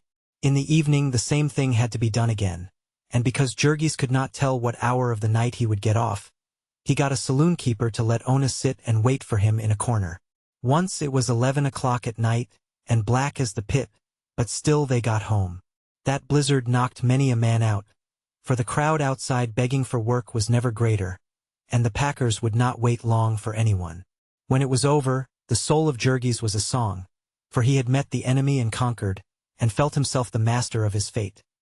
So it might be with some monarch of the forest that has vanquished his foes in fair fight, and then falls into some cowardly trap in the night time. A time of peril on the killing beds was when a steer broke loose. Sometimes, in the haste of speeding up, They would dump one of the animals out on the floor before it was fully stunned, and it would get upon its feet and run amok. Then there would be a yell of warning. The men would drop everything and dash for the nearest pillar, slipping here and there on the floor, and tumbling over each other. This was bad enough in the summer, when a man could see. In wintertime it was enough to make your hair stand up, for the room would be so full of steam that you could not make anything out 5 feet in front of you. To be sure, the steer was generally blind and frantic, and not especially bent on hurting anyone. But think of the chances of running upon a knife, while nearly every man had one in his hand. And then, to cap the climax, the floor boss would come rushing up with a rifle and begin blazing away. It was in one of these melees that Jurgis fell into his trap.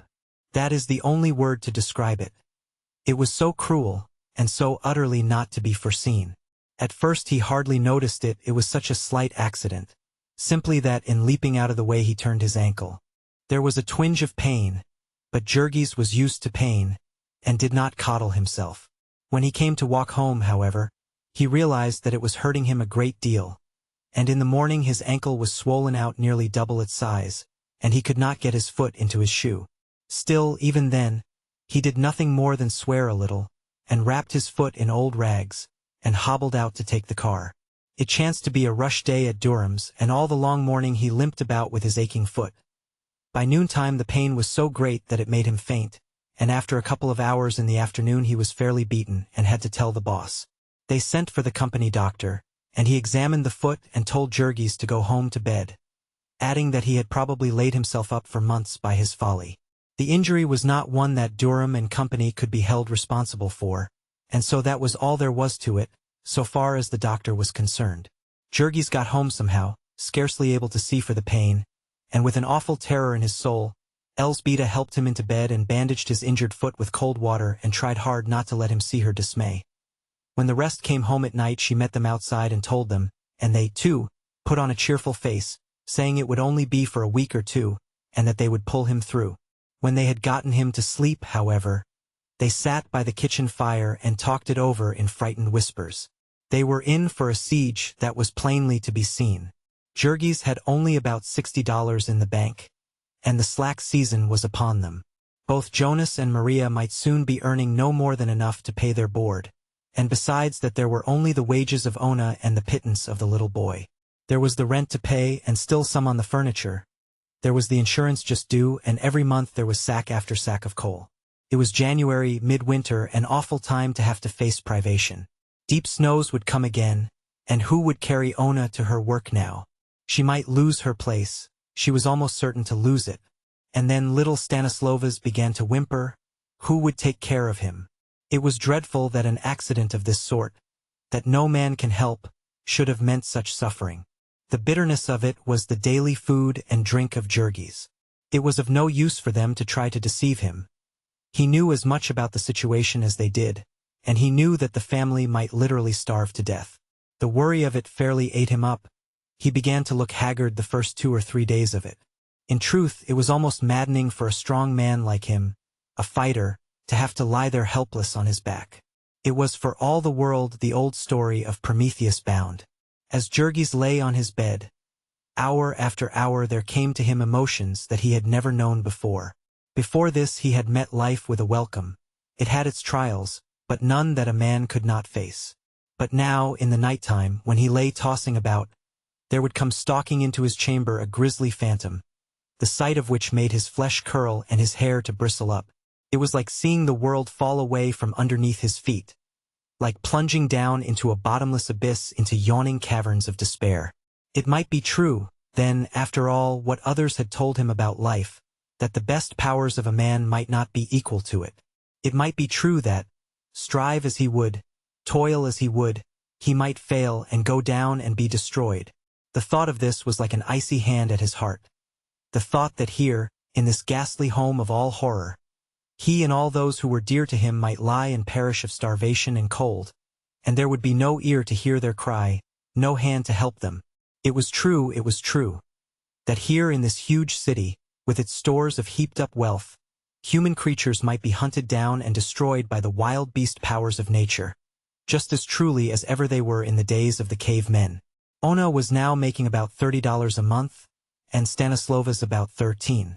To add to this there was the board of Jonas and Maria, about $45. Deducting from this the rent, interest, and installments on the furniture, they had left $60, and deducting the coal they had $50. They did without everything that human beings could do without. They went in old and ragged clothing, that left them at the mercy of the cold, and when the children's shoes wore out, they tied them up with string. Half invalid as she was, Ona would do herself harm by walking in the rain and cold when she ought to have ridden. They bought literally nothing but food, and still they could not keep alive on $50 a month. They might have done it, if only they could have gotten pure food, and at fair prices, or if only they had known what to get, if they had not been so pitifully ignorant. But they had come to a new country, where everything was different, including the food. They had always been accustomed to eat a great deal of smoked sausage, and how could they know that what they bought in America was not the same, that its color was made by chemicals and its smoky flavor by more chemicals, and that it was full of potato flour besides? Potato flour is the waste of potato after the starch and alcohol have been extracted. It has no more food value than so much wood, and as its use as a food adulterant is a penal offense in Europe, thousands of tons of it are shipped to America every year. It was amazing what quantities of food such as this were needed every day, by 11 hungry persons. $1.65 a day was simply not enough to feed them, and there was no use trying, and so each week they made an inroad upon the pitiful little bank account that Ona had begun.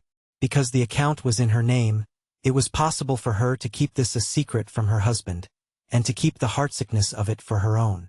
It would have been better if Jurgis had been really ill, if he had not been able to think. For he had no resources such as most invalids have.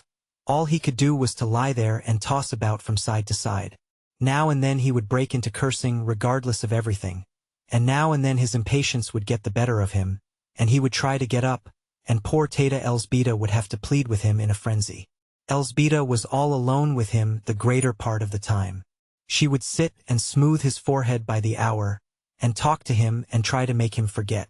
Sometimes it would be too cold for the children to go to school, and they would have to play in the kitchen where Jurgis was because it was the only room that was half warm. These were dreadful times, for Jurgis would get as cross as any bear. He was scarcely to be blamed, for he had enough to worry him, and it was hard when he was trying to take a nap to be kept awake by noisy and peevish children.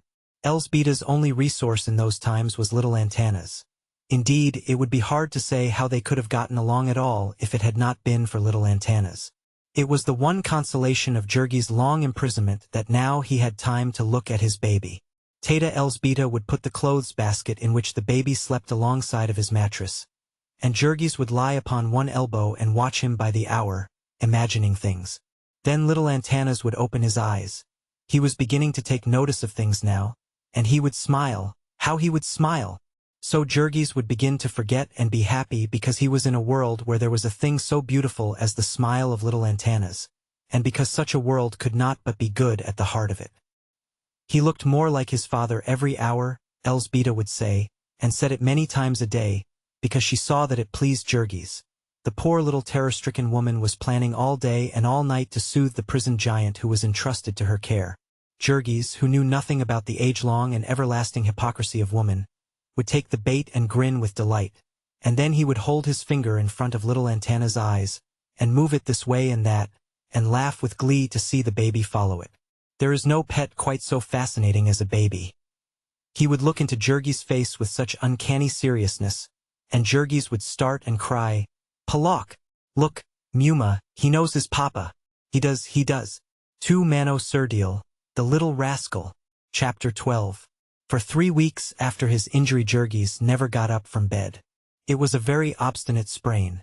The swelling would not go down, and the pain still continued. At the end of that time, however, he could contain himself no longer, and began trying to walk a little every day, laboring to persuade himself that he was better. No arguments could stop him, and 3 or 4 days later he declared that he was going back to work. He limped to the cars and got to Brown's, where he found that the boss had kept his place. That is, was willing to turn out into the snow the poor devil he had hired in the meantime. Every now and then the pain would force Jurgis to stop work, but he stuck it out till nearly an hour before closing. Then he was forced to acknowledge that he could not go on without fainting. It almost broke his heart to do it, and he stood leaning against a pillar and weeping like a child. Two of the men had to help him to the car, and when he got out he had to sit down and wait in the snow till someone came along. So they put him to bed again, and sent for the doctor, as they ought to have done in the beginning. It transpired that he had twisted a tendon out of place, and could never have gotten well without attention. Then he gripped the sides of the bed, and shut his teeth together, and turned white with agony, while the doctor pulled and wrenched away at his swollen ankle. When finally the doctor left, he told him that he would have to lie quiet for 2 months, and that if he went to work before that time he might lame himself for life. 3 days later there came another heavy snowstorm, and Jonas and Maria and Ona and little Stanislavas all set out together, an hour before daybreak, to try to get to the yards. About noon the last two came back, the boy screaming with pain. His fingers were all frosted, it seemed. They had had to give up trying to get to the yards, and had nearly perished in a drift. All that they knew how to do was to hold the frozen fingers near the fire, and so little Stanislava spent most of the day dancing about in horrible agony, till Jurgis flew into a passion of nervous rage and swore like a madman, declaring that he would kill him if he did not stop. All that day and night the family was half crazed with fear that Ona and the boy had lost their places, and in the morning they set out earlier than ever, after the little fellow had been beaten with a stick by Jurgis. There could be no trifling in a case like this. It was a matter of life and death. Little Stanislavas could not be expected to realize that he might a great deal better freeze in the snowdrift than lose his job at the lard machine. Ona was quite certain that she would find her place gone, and was all unnerved when she finally got to Brown's, and found that the forelady herself had failed to come, and was therefore compelled to be lenient. One of the consequences of this episode was that the first joints of 3 of the little boy's fingers were permanently disabled, and another that thereafter he always had to be beaten before he set out to work, whenever there was fresh snow on the ground. Jurgis was called upon to do the beating, and as it hurt his foot he did it with a vengeance. But it did not tend to add to the sweetness of his temper. They say that the best dog will turn cross if he be kept chained all the time, and it was the same with the man. He had not a thing to do all day but lie and curse his fate, and the time came when he wanted to curse everything. This was never for very long, however, for when Ona began to cry, Jurgis could not stay angry. The poor fellow looked like a homeless ghost, with his cheeks sunken in and his long black hair straggling into his eyes. He was too discouraged to cut it, or to think about his appearance. His muscles were wasting away, and what were left were soft and flabby. He had no appetite, and they could not afford to tempt him with delicacies. It was better, he said, that he should not eat, it was a saving. About the end of March he had got hold of Ona's bank book, and learned that there was only $3 left to them in the world. But perhaps the worst of the consequences of this long siege was that they lost another member of their family. Brother Jonas disappeared. One Saturday night he did not come home, and thereafter all their efforts to get trace of him were futile. It was said by the boss at Durham's that he had gotten his week's money and left there. That might not be true, of course, for sometimes they would say that when a man had been killed, it was the easiest way out of it for all concerned. When, for instance, a man had fallen into one of the rendering tanks and had been made into pure leaf lard and peerless fertilizer, there was no use letting the fact out and making his family unhappy. More probable, however, was the theory that Jonas had deserted them, and gone on the road, seeking happiness. He had been discontented for a long time, and not without some cause. He paid good board, and was yet obliged to live in a family where nobody had enough to eat. And Maria would keep giving them all her money, and of course he could not but feel that he was called upon to do the same. Then there were crying brats and all sorts of misery. A man would have had to be a good deal of a hero to stand it all without grumbling, and Jonas was not in the least a hero. He was simply a weather-beaten old fellow who liked to have a good supper and sit in the corner by the fire and smoke his pipe in peace before he went to bed. Here there was not room by the fire, and through the winter the kitchen had seldom been warm enough for comfort. So, with the springtime, what was more likely than that the wild idea of escaping had come to him? 2 years he had been yoked like a horse to a half-ton truck in Durham's dark cellars, with never a rest, save on Sundays and 4 holidays in the year, and with never a word of thanks, only kicks and blows and curses, such as no decent dog would have stood. And now the winter was over, and the spring winds were blowing, and with a day's walk a man might put the smoke of Packingtown behind him forever, and be where the grass was green and the flowers all the colors of the rainbow. But now the income of the family was cut down more than 1/3, and the food demand was cut only 1/11, so that they were worse off than ever. Also they were borrowing money from Maria, and eating up her bank account, and spoiling once again her hopes of marriage and happiness. And they were even going into debt to Tamasius Koslika and letting him impoverish himself. Poor Tamasius was a man without any relatives, and with a wonderful talent besides, and he ought to have made money and prospered. But he had fallen in love and so given hostages to fortune, and was doomed to be dragged down too. So it was finally decided that 2 more of the children would have to leave school. Next to Stanislova's, who was now 15, there was a girl, little Katrina, who was 2 years younger, and then 2 boys, Vilimas, who was 11, and Nicologus, who was 10. Both of these last were bright boys, and there was no reason why their family should starve when tens of thousands of children no older were earning their own livings. So one morning they were given a quarter apiece and a roll with a sausage in it, and, with their minds top-heavy with good advice, were sent out to make their way to the city and learn to sell newspapers. They came back late at night in tears, having walked for the 5 or 6 miles to report that a man had offered to take them to a place where they sold newspapers, and had taken their money and gone into a store to get them, and never more been seen. So they both received a whipping, and the next morning set out again. This time they found the newspaper place and procured their stock, and after wandering about till nearly noontime, saying paper to everyone they saw, they had all their stock taken away and received a thrashing besides from a big newsman upon whose territory they had trespassed. Fortunately, however, they had already sold some papers, and came back with nearly as much as they started with. After a week of mishaps such as these, the 2 little fellows began to learn the ways of the trade, the names of the different papers and how many of each to get and what sort of people to offer them to, and where to go and where to stay away from. After this, leaving home at 4 o'clock in the morning, and running about the streets, first with morning papers and then with evening, they might come home late at night with 20 or 30 cents apiece, possibly as much as 40 cents. From this they had to deduct their car fare, since the distance was so great. But after a while they made friends and learned still more, and then they would save their car fare. They would get on a car when the conductor was not looking and hide in the crowd, and 3 times out of 4 he would not ask for their fares, either not seeing them or thinking they had already paid. Or if he did ask, they would hunt through their pockets and then begin to cry, and either have their fares paid by some kind old lady, or else try the trick again on a new car. All this was fair play, they felt. Whose fault was it that at the hours when workingmen were going to their work and back, the cars were so crowded that the conductors could not collect all the fares? And besides, the companies were thieves, people said, had stolen all their franchises with the help of scoundrelly politicians.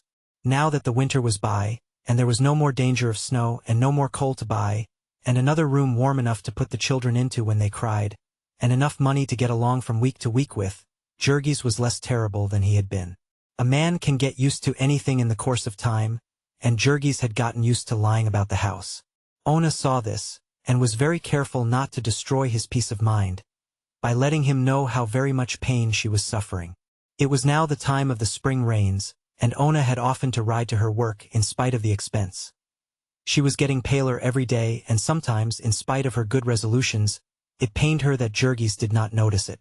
She wondered if he cared for her as much as ever, if all this misery was not wearing out his love. She had to be away from him all the time, and bear her own troubles while he was bearing his. And then, when she came home, she was so worn out, and whenever they talked they had only their worries to talk of. Truly it was hard in such a life to keep any sentiment alive. The woe of this would flame up in Ona sometimes. At night she would suddenly clasp her big husband in her arms and break into passionate weeping, demanding to know if he really loved her. Poor Jurgis, who had in truth grown more matter-of-fact, under the endless pressure of penury, would not know what to make of these things, and could only try to recollect when he had last been cross. And so Ona would have to forgive him and sob herself to sleep. The latter part of April Jurgis went to see the doctor, and was given a bandage to lace about his ankle, and told that he might go back to work. It needed more than the permission of the doctor, however, for when he showed up on the killing floor of Brown's, he was told by the foreman that it had not been possible to keep his job for him. Jurgis knew that this meant simply that the foreman had found someone else to do the work as well, and did not want to bother to make a change. He stood in the doorway, looking mournfully on, seeing his friends and companions at work, and feeling like an outcast. Then he went out and took his place with the mob of the unemployed. This time, however, Jurgis did not have the same fine confidence, nor the same reason for it. He was no longer the finest-looking man in the throng, and the bosses no longer made for him. He was thin and haggard, and his clothes were seedy, and he looked miserable. And there were hundreds who looked and felt just like him, and who had been wandering about Packingtown for months begging for work. This was a critical time in Jurgis' life, and if he had been a weaker man he would have gone the way the rest did. Those out-of-work wretches would stand about the packing houses every morning till the police drove them away, and then they would scatter among the saloons. Very few of them had the nerve to face the rebuffs that they would encounter by trying to get into the buildings to interview the bosses. If they did not get a chance in the morning, there would be nothing to do but hang about the saloons the rest of the day and night. Jurgis was saved from all this, partly, to be sure, because it was pleasant weather, and there was no need to be indoors, but mainly because he carried with him always the pitiful little face of his wife. He must get work, he told himself, fighting the battle with despair every hour of the day. He must get work. He must have a place again and some money saved up, before the next winter came. But there was no work for him. He sought out all the members of his union. Jurgis had stuck to the union through all this, and begged them to speak a word for him. He went to everyone he knew, asking for a chance, there or anywhere. He wandered all day through the buildings, and in a week or two, when he had been all over the yards and into every room to which he had access, and learned that there was not a job anywhere, he persuaded himself that there might have been a change in the places he had first visited, and began the round all over, till finally the watchmen and the spotters of the companies came to know him by sight and to order him out with threats. Then there was nothing more for him to do but go with the crowd in the morning, and keep in the front row and look eager, and when he failed, go back home and play with little Katrina and the baby. The peculiar bitterness of all this was that Jurgis saw so plainly the meaning of it. In the beginning he had been fresh and strong, and he had gotten a job the first day. But now he was second-hand, a damaged article, so to speak, and they did not want him. They had got the best of him. They had worn him out, with their speeding up and their carelessness, and now they had thrown him away. And Jurgis would make the acquaintance of others of these unemployed men, and find that they had all had the same experience. There were some, of course, who had wandered in from other places, who had been ground up in other mills. There were others who were out from their own fault. Some, for instance, who had not been able to stand the awful grind without drink. The vast majority, however, were simply the worn-out parts of the great merciless packing machine. They had toiled there and kept up with the pace, some of them for 10 or 20 years, until finally the time had come when they could not keep up with it any more. Some had been frankly told that they were too old, that a spreer man was needed. Others had given occasion by some act of carelessness or incompetence. With most, however, the occasion had been the same as with Jurgis. They had been overworked and underfed so long, and finally some disease had laid them on their backs. Or they had cut themselves and had blood poisoning, or met with some other accident. When a man came back after that, he would get his place back only by the courtesy of the boss. To this there was no exception, save when the accident was one for which the firm was liable. In that case they would send a slippery lawyer to see him, first to try to get him to sign away his claims, but if he was too smart for that, to promise him that he and his should always be provided with work.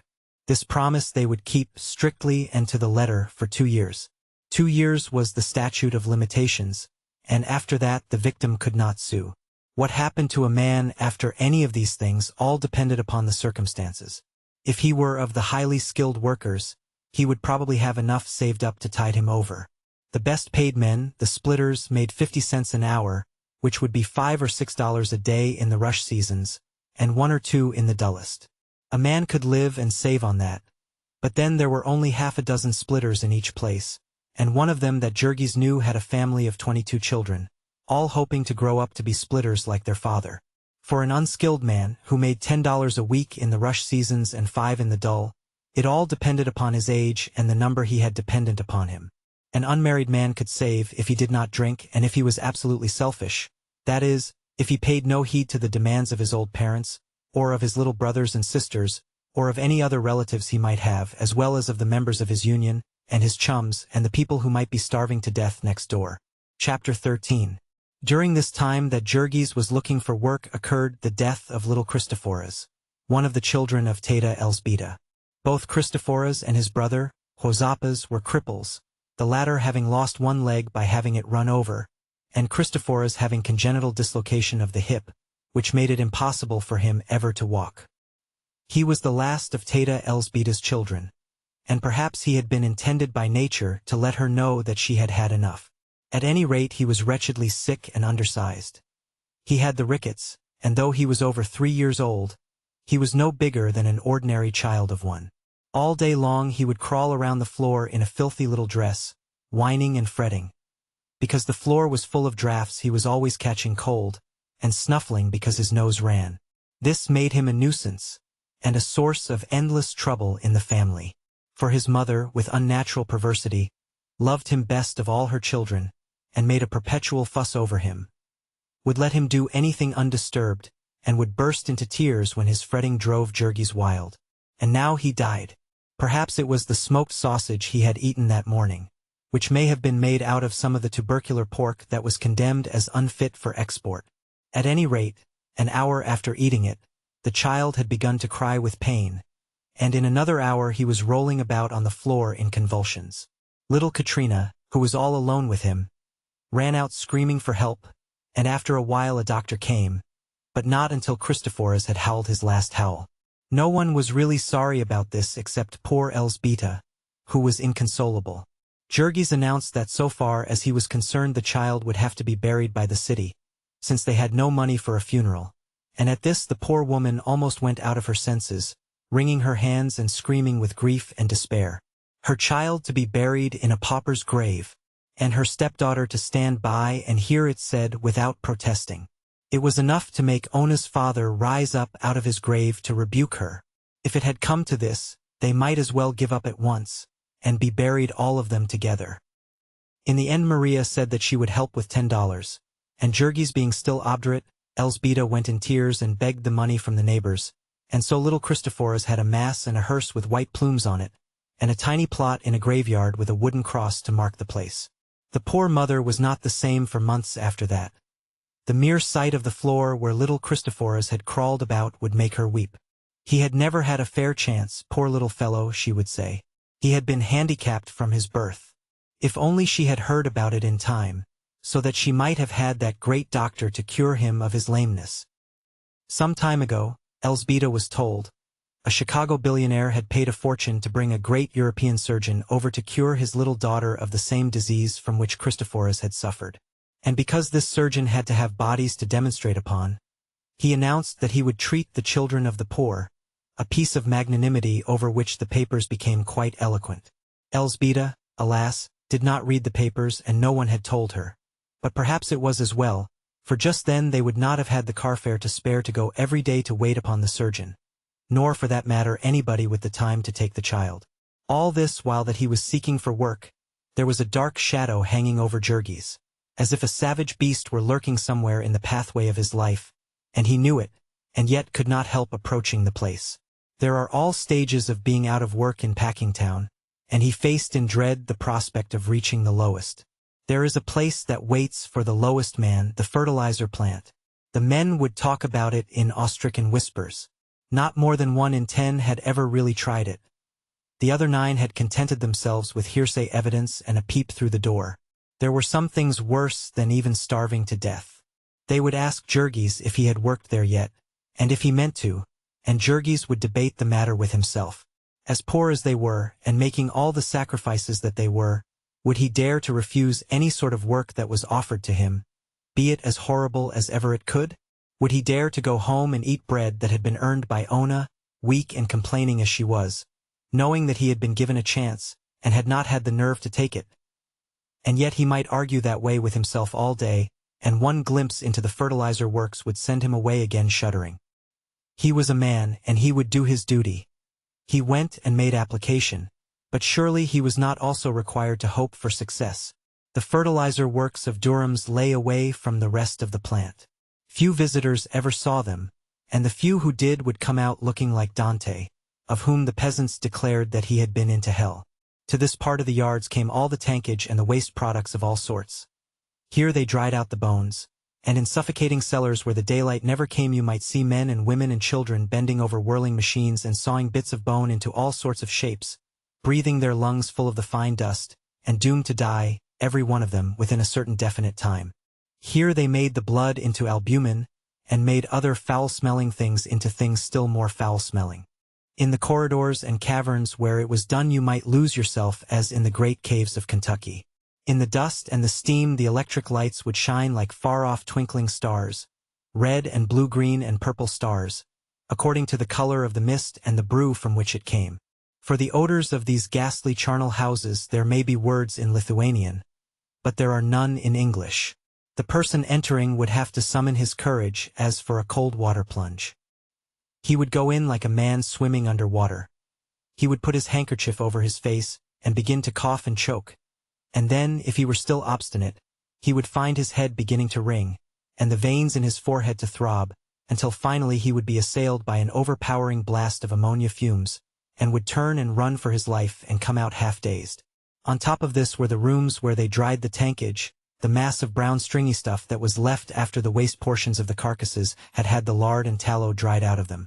This dried material they would then grind to a fine powder, and after they had mixed it up well with a mysterious but inoffensive brown rock which they brought in and ground up by the hundreds of carloads for that purpose, the substance was ready to be put into bags and sent out to the world as any one of 100 different brands of standard bone phosphate. And then the farmer in Maine or California or Texas would buy this, at say $25 a ton, and plant it with his corn.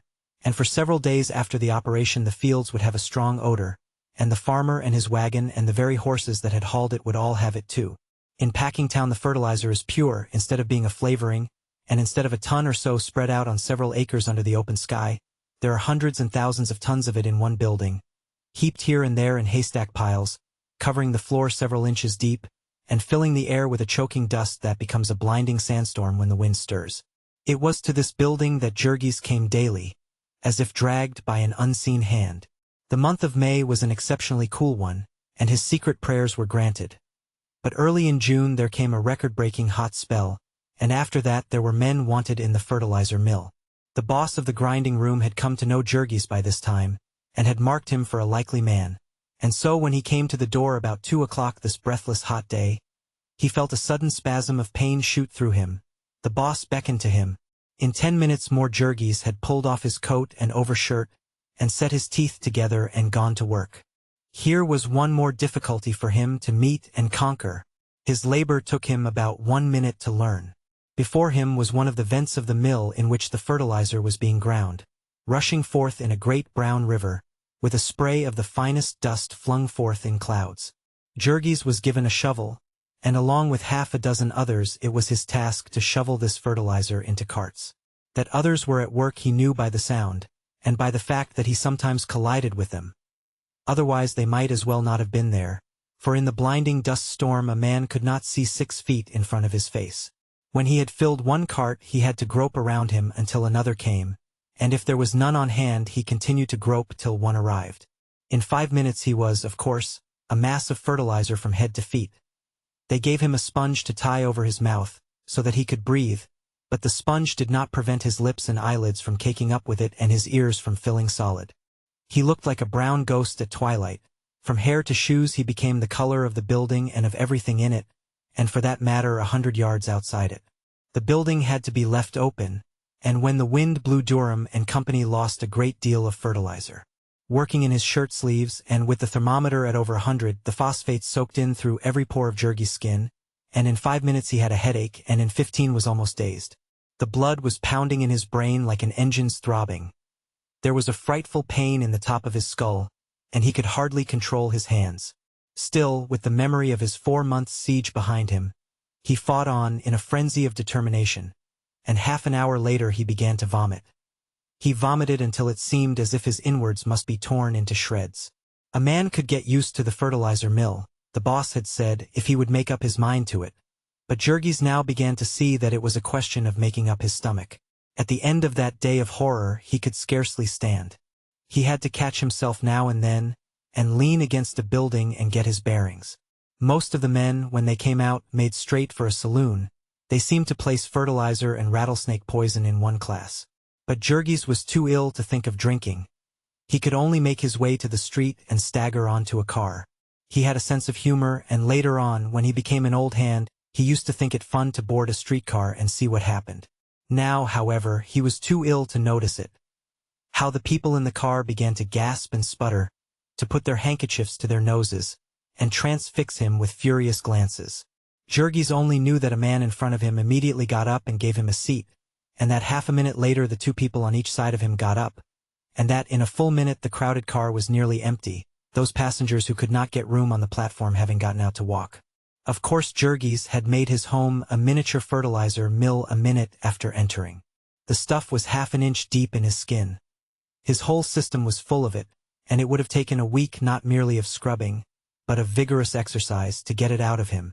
As it was, he could be compared with nothing known to men, save that newest discovery of the savants, a substance which emits energy for an unlimited time, without being itself in the least diminished in power.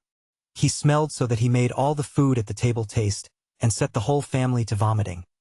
For himself it was 3 days before he could keep anything upon his stomach. He might wash his hands and use a knife and fork, but were not his mouth and throat filled with the poison? And still Jurgis stuck it out. In spite of splitting headaches, he would stagger down to the plant and take up his stand once more, and begin to shovel in the blinding clouds of dust.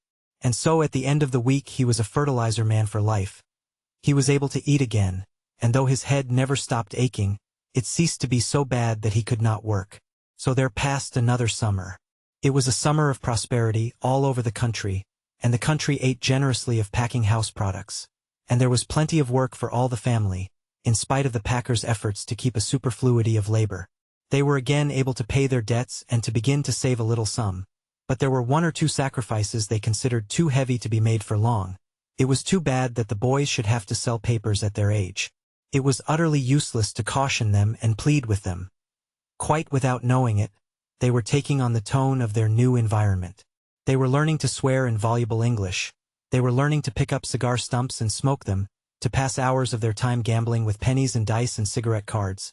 They were learning the location of all the houses of prostitution on the levee, and the names of the madams who kept them, and the days when they gave their state banquets, which the police captains and the big politicians all attended. If a visiting country customer were to ask them, they could show him which was Hinky Dink's famous saloon, and could even point out to him by name the different gamblers and thugs and hold-up men who made the place their headquarters. And worse yet, the boys were getting out of the habit of coming home at night. What was the use, they would ask, of wasting time and energy and a possible car fare riding out to the stockyards every night when the weather was pleasant and they could crawl under a truck or into an empty doorway and sleep exactly as well? So long as they brought home a $50 for each day, what mattered it when they brought it? But Jurgis declared that from this to ceasing to come at all would not be a very long step, and so it was decided that Vilemas and Nicologus should return to school in the fall, and that instead Elzbieta should go out and get some work, her place at home being taken by her younger daughter. Little Katrina was like most children of the poor, prematurely made old. She had to take care of her little brother, who was a cripple, and also of the baby. She had to cook the meals and wash the dishes and clean house, and have supper ready when the workers came home in the evening. She was only 13 and small for her age, but she did all this without a murmur. And her mother went out and after trudging a couple of days about the yards, settled down as a servant of a sausage machine. Elzbieta was used to working, but she found this change a hard one, for the reason that she had to stand motionless upon her feet from 7 o'clock in the morning till 12:30, and again from 1 till 5:30. For the first few days it seemed to her that she could not stand it. She suffered almost as much as Jurgis had from the fertilizer, and would come out at sundown with her head fairly reeling. Besides this, she was working in one of the dark holes by electric light, and the dampness, too, was deadly. There were always puddles of water on the floor, and a sickening odor of moist flesh in the room. The people who worked here followed the ancient custom of nature, whereby the ptarmigan is the color of dead leaves in the fall and of snow in the winter, and the chameleon, who is black when he lies upon a stump and turns green when he moves to a leaf. The men and women who worked in this department were precisely the color of the fresh country sausage they made. The sausage room was an interesting place to visit for 2 or 3 minutes, and provided that you did not look at the people. The machines were perhaps the most wonderful things in the entire plant. Presumably sausages were once chopped and stuffed by hand, and if so it would be interesting to know how many workers had been displaced by these inventions. On one side of the room were the hoppers, into which men shoveled loads of meat and wheelbarrows full of spices. In these great bowls were whirling knives that made 2,000 revolutions a minute, and when the meat was ground fine and adulterated with potato flour, and well mixed with water, it was forced to the stuffing machines on the other side of the room. The latter were tended by women. There was a sort of spout, like the nozzle of a hose, and one of the women would take a long string of casing and put the end over the nozzle and then work the whole thing on, as one works on the finger of a tight glove. This string would be 20 or 30 feet long, but the woman would have it all on in a jiffy. And when she had several on, she would press a lever, and a stream of sausage meat would be shot out, taking the casing with it as it came. Thus one might stand and see appear, miraculously born from the machine, a wriggling snake of sausage of incredible length. In front was a big pan which caught these creatures, and two more women who seized them as fast as they appeared and twisted them into links. This was for the uninitiated the most perplexing work of all. For all that the woman had to give was a single turn of the wrist, and in some way she contrived to give it so that instead of an endless chain of sausages, one after another, there grew under her hands a bunch of strings, all dangling from a single center. It was quite like the feat of a prestidigitator, for the woman worked so fast that the eye could literally not follow her, and there was only a mist of motion, and tangle after tangle of sausages appearing. In the midst of the mist, however, the visitor would suddenly notice the tense-set face, with the 2 wrinkles graven in the forehead, and the ghastly pallor of the cheeks, and then he would suddenly recollect that it was time he was going on. The woman did not go on. She stayed right there, hour after hour, day after day, year after year, twisting sausage links and racing with death. It was piecework, and she was apt to have a family to keep alive.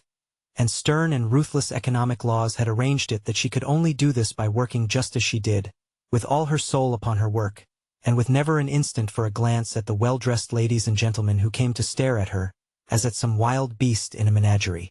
Chapter 14. With one member trimming beef in a cannery, and another working in a sausage factory, the family had a first-hand knowledge of the great majority of Packingtown swindles.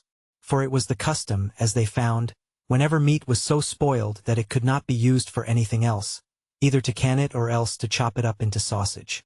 With what had been told them by Jonas, who had worked in the pickle rooms, they could now study the whole of the spoiled meat industry on the inside, and read a new and grim meaning into that old Packingtown jest, that they use everything of the pig except the squeal. Jonas had told them how the meat that was taken out of pickle would often be found sour, and how they would rub it up with soda to take away the smell, and sell it to be eaten on free lunch counters. Also of all the miracles of chemistry which they performed, giving to any sort of meat, fresh or salted, whole or chopped, any color and any flavor and any odor they chose. In the pickling of hams they had an ingenious apparatus, by which they saved time and increased the capacity of the plant. A machine consisting of a hollow needle attached to a pump. By plunging this needle into the meat and working with his foot, a man could fill a ham with pickle in a few seconds. And yet, in spite of this, there would be hams found spoiled, some of them with an odor so bad that a man could hardly bear to be in the room with them. To pump into these the packers had a second and much stronger pickle which destroyed the odor, a process known to the workers as giving them 30%. Also, after the hams had been smoked, there would be found some that had gone to the bad. Formerly these had been sold as number 3 grade, but later on some ingenious person had hit upon a new device, and now they would extract the bone, about which the bad part generally lay, and insert in the hole a white-hot iron. After this invention there was no longer number 1, 2, and 3 grade, there was only number 1 grade. The packers were always originating such schemes. They had what they called boneless hams, which were all the odds and ends of pork stuffed into casings, and California hams, which were the shoulders with big knuckle joints and nearly all the meat cut out, and fancy skinned hams, which were made of the oldest hogs, whose skins were so heavy and coarse that no one would buy them, that is, until they had been cooked and chopped fine and labeled head cheese. It was only when the whole ham was spoiled that it came into the department of Elsbeta, cut up by the 2000 revolutions, a minute flyers, and mixed with half a ton of other meat. No odor that ever was in a ham could make any difference. There was never the least attention paid to what was cut up for sausage. There would come all the way back from Europe old sausage that had been rejected, and that was moldy and white.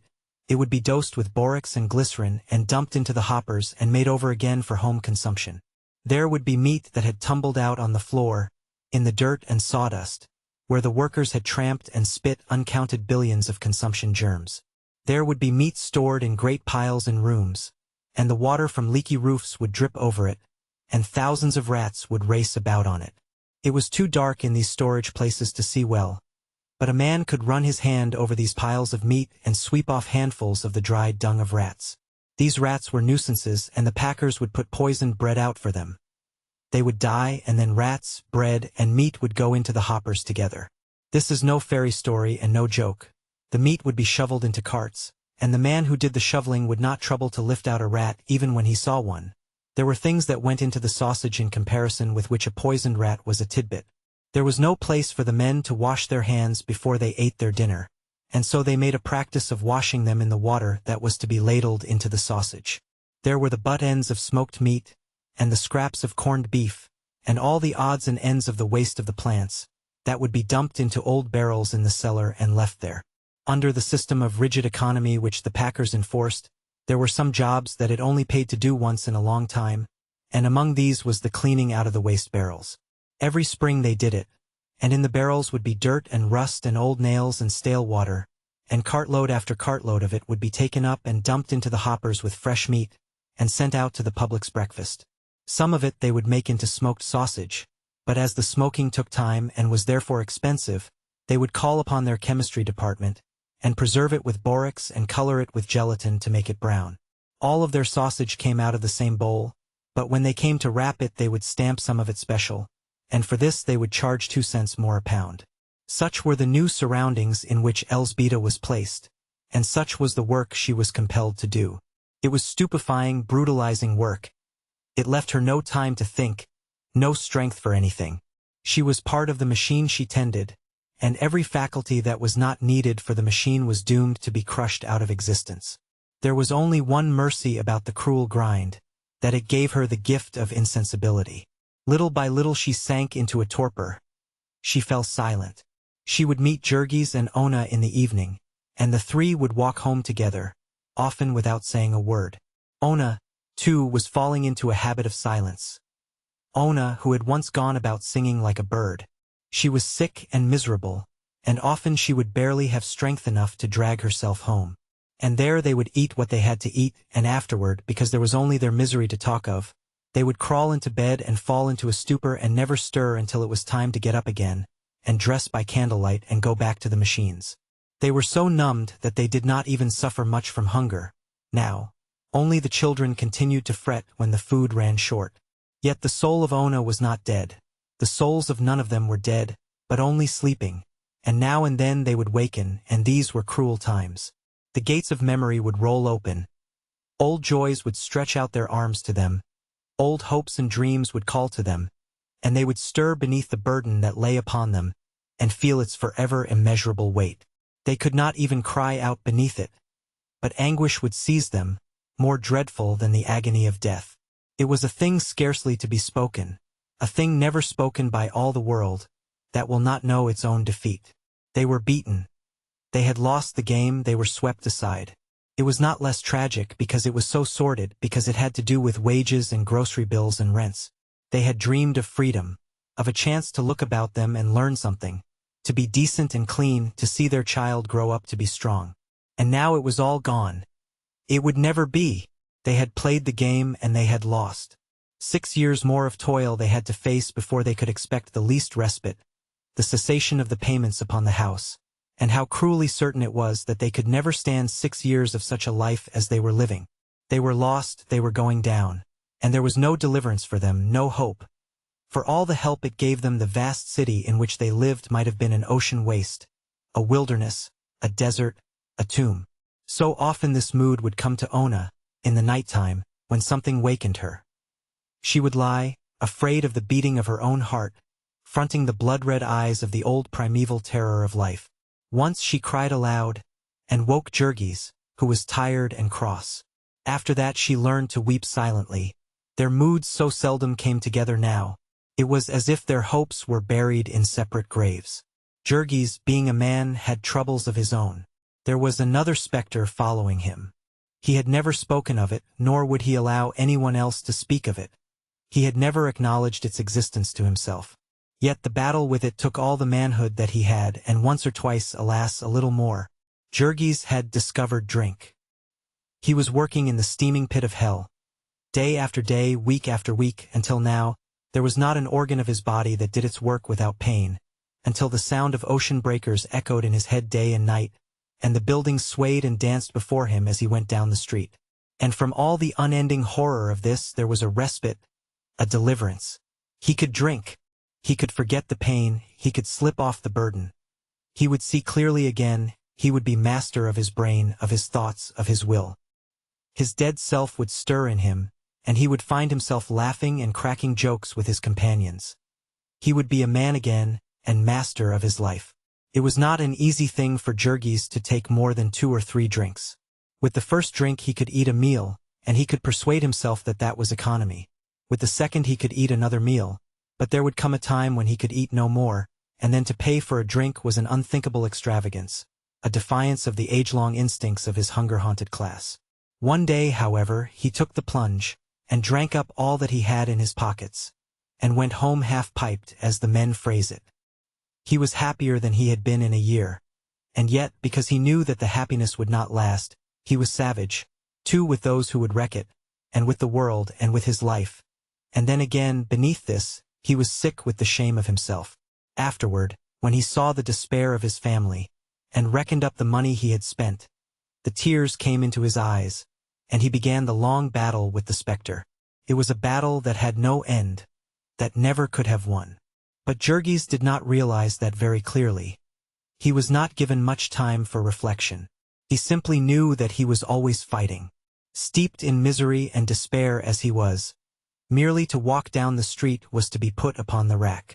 There was surely a saloon on the corner, perhaps on all 4 corners, and some in the middle of the block as well, and each one stretched out a hand to him. Each one had a personality of its own, allurements unlike any other. Going and coming before sunrise and after dark, there was warmth and a glow of light, and the steam of hot food, and perhaps music or a friendly face, and a word of good cheer. Jurgis developed a fondness for having Ona on his arm whenever he went out on the street, and he would hold her tightly and walk fast. It was pitiful to have Ona know of this. It drove him wild to think of it. The thing was not fair, for Ona had never tasted drink and so could not understand. Sometimes, in desperate hours, he would find himself wishing that she might learn what it was, so that he need not be ashamed in her presence. They might drink together and escape from the horror, escape for a while, come what would. So there came a time when nearly all the conscious life of Jurgis consisted of a struggle with the craving for liquor. He would have ugly moods when he hated Ona and the whole family, because they stood in his way. He was a fool to have married. He had tied himself down, had made himself a slave. It was all because he was a married man that he was compelled to stay in the yards. If it had not been for that, he might have gone off like Jonas, and to hell with the packers. There were few single men in the fertilizer mill, and those few were working only for a chance to escape. Meantime, too, they had something to think about while they worked. They had the memory of the last time they had been drunk, and the hope of the time when they would be drunk again. As for Jurgis, he was expected to bring home every penny. He could not even go with the men at noontime. He was supposed to sit down and eat his dinner on a pile of fertilizer dust. This was not always his mood, of course. He still loved his family. But just now was a time of trial. Poor little Antanas, for instance, who had never failed to win him with a smile.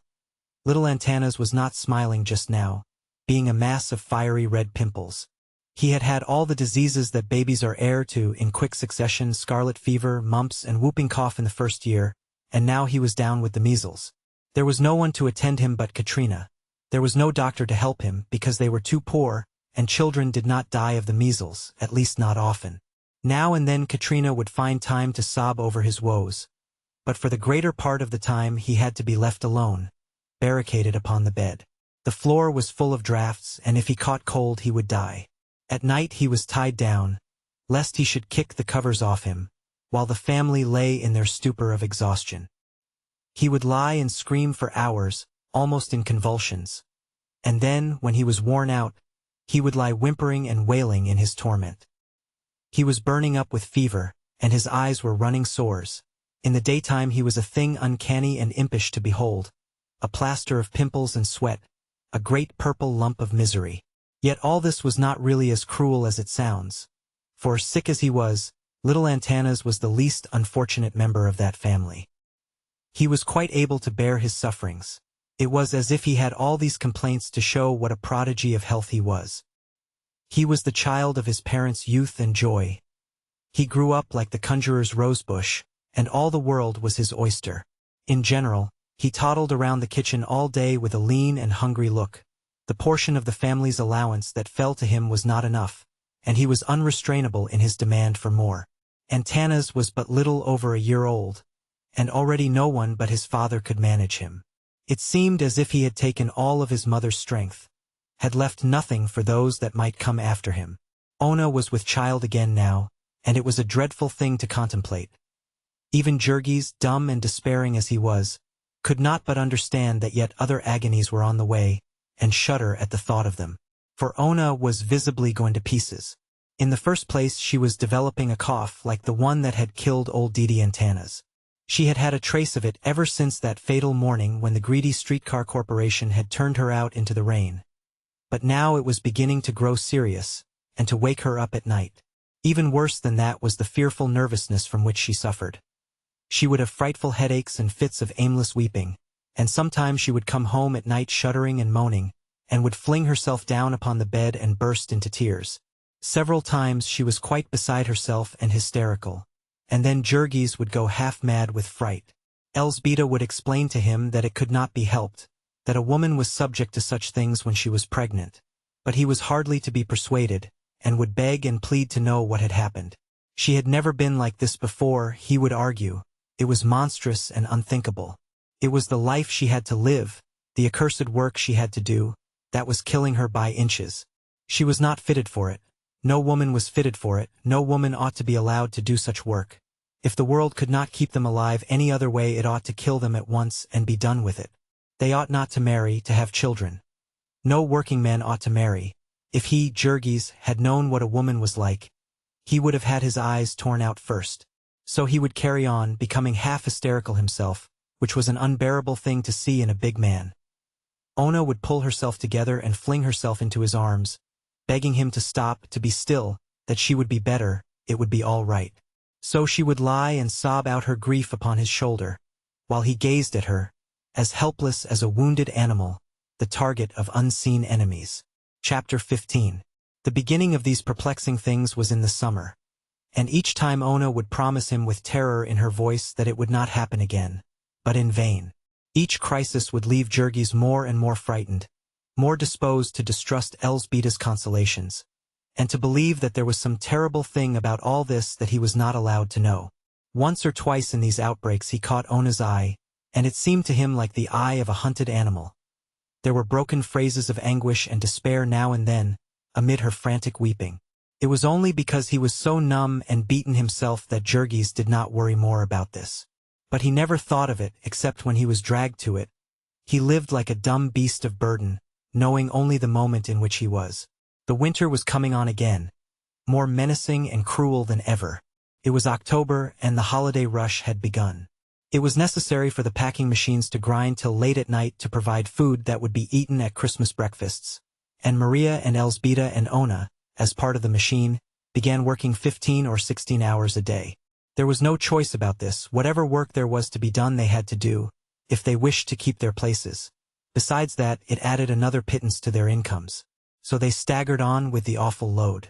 They would start work every morning at 7, and eat their dinners at noon, and then work until 10 or 11 at night without another mouthful of food.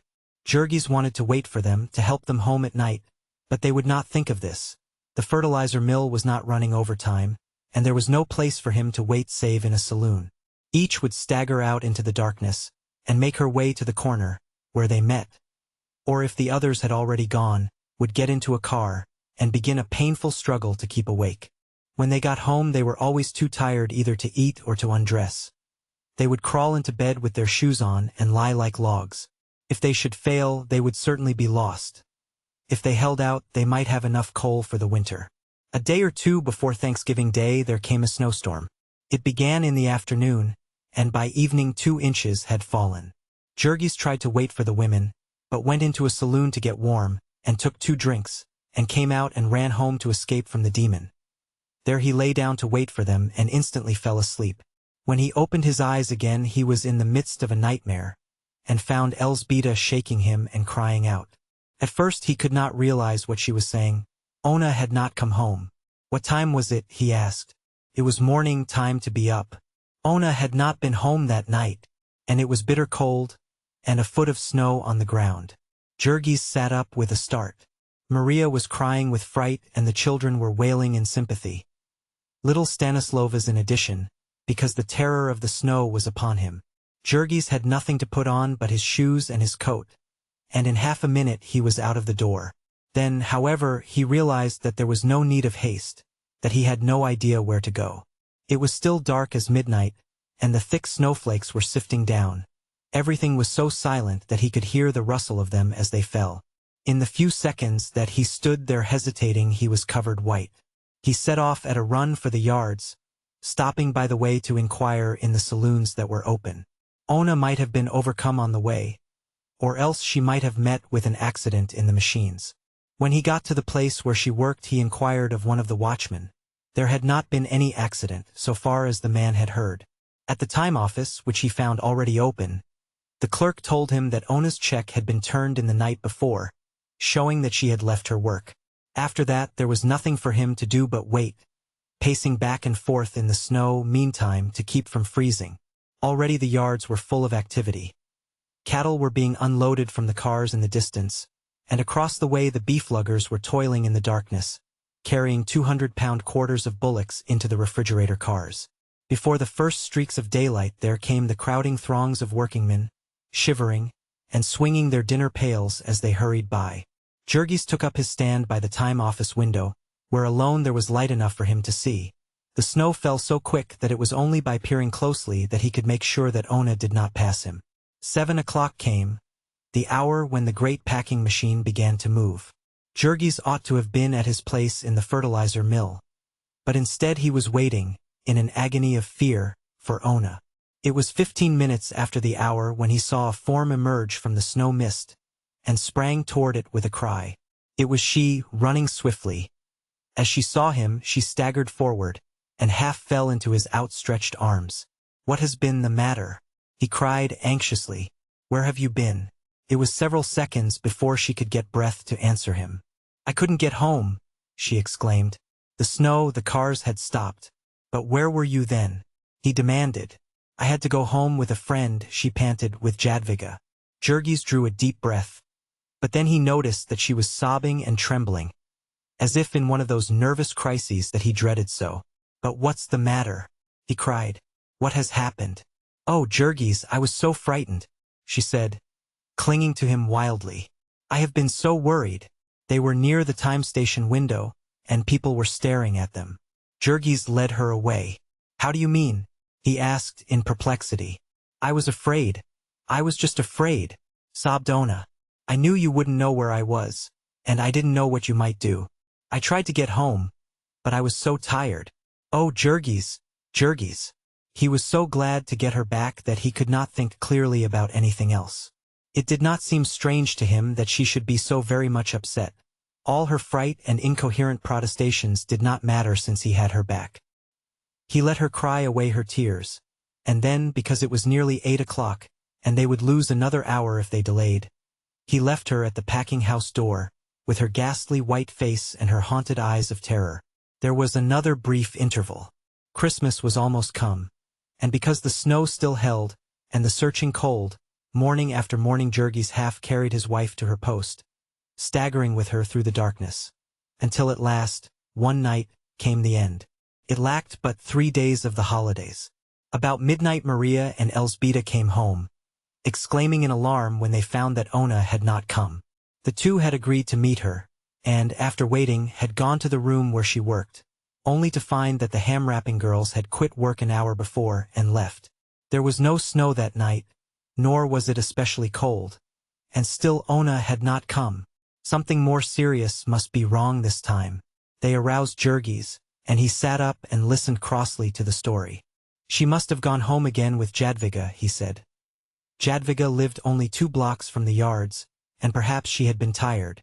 Nothing could have happened to her, and even if there had, there was nothing could be done about it until morning. Jurgis turned over in his bed, and was snoring again before the two had closed the door. In the morning, however, he was up and out nearly an hour before the usual time. Jadwiga Marcinkus lived on the other side of the yards, beyond Halstead Street, with her mother and sisters in a single basement room, for Mikola's had recently lost one hand from blood poisoning, and their marriage had been put off forever. The door of the room was in the rear, reached by a narrow court, and Jurgis saw a light in the window and heard something frying as he passed. He knocked, half expecting that Ona would answer. Instead, there was one of Jadviga's little sisters, who gazed at him through a crack in the door. "Where's Ona?" he demanded, and the child looked at him in perplexity. "Ona?" she said. "Yes," said Jurgis. "Isn't she here?" "No," said the child, and Jurgis gave a start. A moment later came Jadviga, peering over the child's head. When she saw who it was, she slid around out of sight, for she was not quite dressed. Jurgis must excuse her. She began. Her mother was very ill. "Ona isn't here?" Jurgis demanded, too alarmed to wait for her to finish. "Why no," said Jadviga. "What made you think she would be here? Had she said she was coming?" "No," he answered. "But she hasn't come home, and I thought she would be here the same as before." "As before?" echoed Jadviga in perplexity. "The time she spent the night here," said Jurgis. "There must be some mistake," she answered quickly. "Ona has never spent the night here." He was only half able to realize the words. Why, he exclaimed. 2 weeks ago. Jadviga. She told me so the night it snowed, and she could not get home." "There must be some mistake," declared the girl again. "She didn't come here." He steadied himself by the doorsill, and Jadviga, in her anxiety, for she was fond of Ona, opened the door wide, holding her jacket across her throat. "Are you sure you didn't misunderstand her?" she cried. "She must have meant somewhere else." She said here," insisted Jurgis. "She told me all about you and how you were and what you said." "Are you sure? You haven't forgotten? You weren't away?" No, she exclaimed, and then came a peevish voice. "Jadviga, you are giving the baby a cold. Shut the door." Jurgis stood for half a minute more, stammering his perplexity through 1/8 of an inch of crack. And then, as there was really nothing more to be said, he excused himself and went away. He walked on half-dazed, without knowing where he went. Ona had deceived him. She had lied to him. And what could it mean? Where had she been? Where was she now? He could hardly grasp the thing, much less try to solve it. But 100 wild surmises came to him. A sense of impending calamity overwhelmed him. Because there was nothing else to do, he went back to the time office to watch again. He waited until nearly an hour after 7. And then went to the room where Ona worked to make inquiries of Ona's forelady. The forelady, he found, had not yet come. All the lines of cars that came from downtown were stalled. There had been an accident in the powerhouse, and no cars had been running since last night.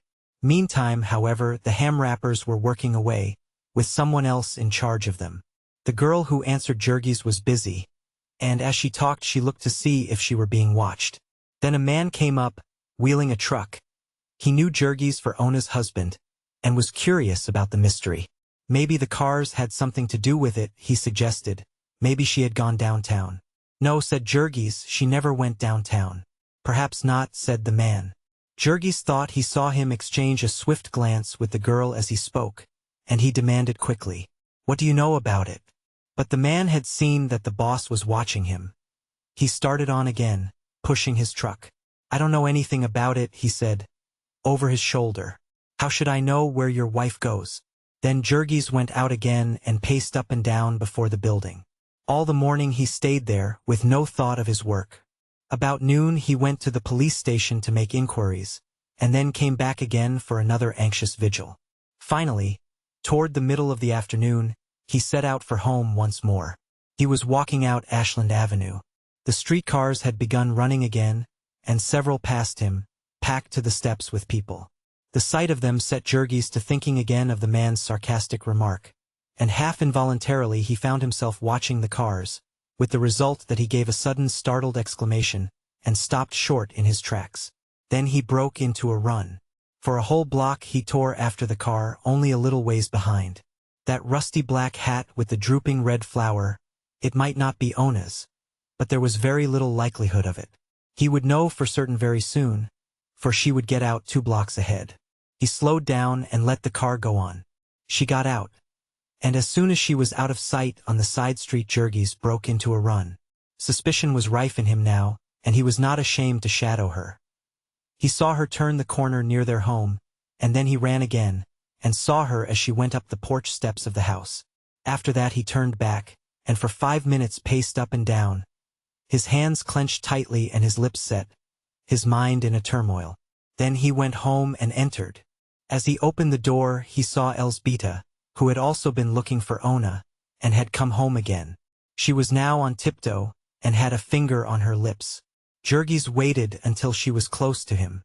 "Don't make any noise," she whispered, hurriedly. "What's the matter?" he asked. "Ona is asleep," she panted. "She's been very ill. I'm afraid her mind's been wandering, Jurgis. She was lost on the street all night, and I've only just succeeded in getting her quiet." "When did she come in?" he asked. "Soon after you left this morning," said Elzbieta. "And has she been out since?" "No, of course not. She's so weak, Jurgis, and he set his teeth hard together. "You are lying to me," he said. Elzbieta started, and turned pale. "Why?" she gasped. "What do you mean?" But Jurgis did not answer. He pushed her aside, and strode to the bedroom door and opened it. Ona was sitting on the bed. She turned a startled look upon him as he entered. He closed the door in Elzbieta's face, and went toward his wife. "Where have you been?" he demanded. She had her hands clasped tightly in her lap, and he saw that her face was as white as paper, and drawn with pain. She gasped once or twice as she tried to answer him, and then began, speaking low and swiftly. "Jurgis, I think I have been out of my mind. I started to come last night, and I could not find the way. I walked all night, I think, and I only got home this morning." "You needed a rest," he said, in a hard tone. "Why did you go out again?" He was looking her fairly in the face, and he could read the sudden fear and wild uncertainty that leaped into her eyes. I had to go to the store," she gasped almost in a whisper. "I had to go." "You are lying to me," said Jurgis. Then he clenched his hands and took a step toward her. "Why do you lie to me?" he cried, fiercely. "What are you doing that you have to lie to me?" "Jurgis!" she exclaimed, starting up in fright. "Oh, Jurgis, how can you? You have lied to me, I say," he cried. "You told me you had been to Jadviga's house that other night, and you hadn't. You had been where you were last night, somewheres downtown, for I saw you get off the car. Where were you?" It was as if he had struck a knife into her. She seemed to go all to pieces. For half a second she stood, reeling and swaying, staring at him with horror in her eyes. Then, with a cry of anguish, she tottered forward, stretching out her arms to him. But he stepped aside deliberately and let her fall. She caught herself at the side of the bed, and then sank down, burying her face in her hands and bursting into frantic weeping. There came one of those hysterical crises that had so often dismayed him. Ona sobbed and wept, her fear and anguish building themselves up into long climaxes. Furious gusts of emotion would come sweeping over her, shaking her as the tempest shakes the trees upon the hills. All her frame would quiver and throb with them. It was as if some dreadful thing rose up within her and took possession of her, torturing her, tearing her. This thing had been wont to set Jurgis quite beside himself. But now he stood with his lips set tightly and his hands clenched. She might weep till she killed herself, but she should not move him this time. Not an inch, not an inch. Because the sounds she made set his blood to running cold and his lips to quivering in spite of himself. He was glad of the diversion when Teta Elzbieta, pale with fright, opened the door and rushed in. Yet he turned upon her with an oath. "Go out," he cried. "Go out." And then, as she stood hesitating, about to speak, he seized her by the arm, and half flung her from the room, slamming the door and barring it with a table. Then he turned again and faced Ona, crying, "Now, answer me." Yet she did not hear him. She was still in the grip of the fiend. Jurgis could see her outstretched hands, shaking and twitching, roaming here and there over the bed at will, like living things. He could see convulsive shudderings start in her body and run through her limbs. She was sobbing and choking. It was as if there were too many sounds for one throat. They came chasing each other, like waves upon the sea. Then her voice would begin to rise into screams, louder and louder until it broke in wild, horrible peals of laughter. Jurgis bore it until he could bear it no longer, and then he sprang at her, seizing her by the shoulders and shaking her, shouting into her ear, Stop it, I say. Stop it. She looked up at him, out of her agony. Then she fell forward at his feet. She caught them in her hands, in spite of his efforts to step aside, and with her face upon the floor lay writhing. It made a choking in Jurgis' throat to hear her, and he cried again, more savagely than before. Stop it, I say. This time she heeded him, and caught her breath and lay silent, save for the gasping sobs that wrenched all her frame. For a long minute she lay there, perfectly motionless, until a cold fear seized her husband, thinking that she was dying. Suddenly, however, he heard her voice, faintly, Jurgis, Jurgis, what is it? He said. He had to bend down to her. She was so weak. She was pleading with him, in broken phrases, painfully uttered. Have faith in me. Believe me. Believe what? He cried. Believe that I know best. That I love you, and do not ask me what you did. Oh, Jurgis, please, please. It is for the best. It is. He started to speak again, but she rushed on frantically, heading him off. If you will only do it. If you will only believe me. It wasn't my fault. I couldn't help it. It will be all right. It is nothing. It is no harm. Oh, Jurgis. Please, please. She had hold of him and was trying to raise herself to look at him. He could feel the palsied shaking of her hands and the heaving of the bosom she pressed against him. She managed to catch one of his hands and gripped it convulsively, drawing it to her face and bathing it in her tears. Oh, believe me, she wailed again, and he shouted in fury, I will not. But still she clung to him, wailing aloud in her despair. Oh, Jurgis, think what you are doing. It will ruin us. It will ruin us. Oh no, you must not do it. No, don't do it. You must not do it. It will drive me mad. It will kill me. No, Jurgis, I am crazy. It is nothing. You do not really need to know. We can be happy, we can love each other just the same. Oh, please, please, believe me. Her words fairly drove him wild. He tore his hands loose and flung her off. Answer me, he cried. God damn it, I say, answer me. She sank down upon the floor, beginning to cry again. It was like listening to the moan of a damned soul, and Jurgis could not stand it. He smote his fist upon the table by his side, and shouted again at her, Answer me. She began to scream aloud, her voice like the voice of some wild beast. I can't do it. Why can't you do it? He shouted. I don't know how. He sprang and caught her by the arm, lifting her up and glaring into her face. Tell me where you were last night, he panted. Quick, out with it. Then she began to whisper, one word at a time. I was in a house, downtown. What house? What do you mean? She tried to hide her eyes away, but he held her. Miss Henderson's house, she gasped. He did not understand at first. Miss Henderson's house, he echoed.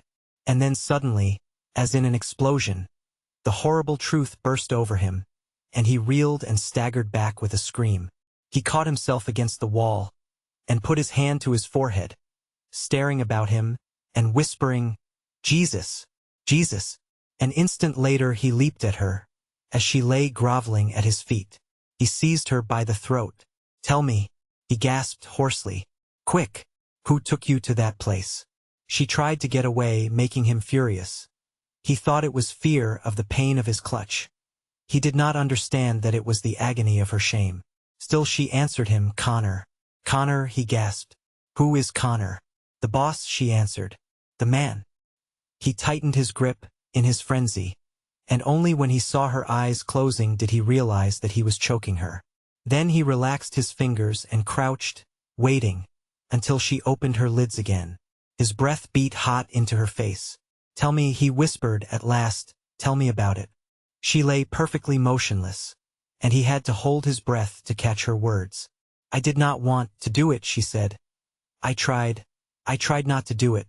I only did it to save us. It was our only chance. Again, for a space, there was no sound but his panting. Ona's eyes closed, and when she spoke again, she did not open them. He told me he would have me turned off. He told me we would all of us lose our places. We could never get anything to do here again. He meant it, he would have ruined us. Jurgis' arms were shaking so that he could scarcely hold himself up, and lurched forward now and then as he listened. When did this begin? He gasped. At the very first, she said. She spoke as if in a trance. It was their plot, Miss Henderson's plot. She hated me, and he wanted me. He used to speak to me out on the platform. Then he began to make love to me. He offered me money. He begged me, he said he loved me. Then he threatened me. He knew all about us, he knew we would starve. He knew your boss, he knew Maria's. He would hound us to death, he said. Then he said we would all of us be sure of work, always. Then one day he caught hold of me, he would not let go. Where was this? In the hallway, at night, after everyone had gone. I could not help it. I thought of you, of the baby, of mother and the children. I was afraid of him, afraid to cry out. A moment ago her face had been ashen gray. Now it was scarlet. She was beginning to breathe hard again. Jurgis made not a sound.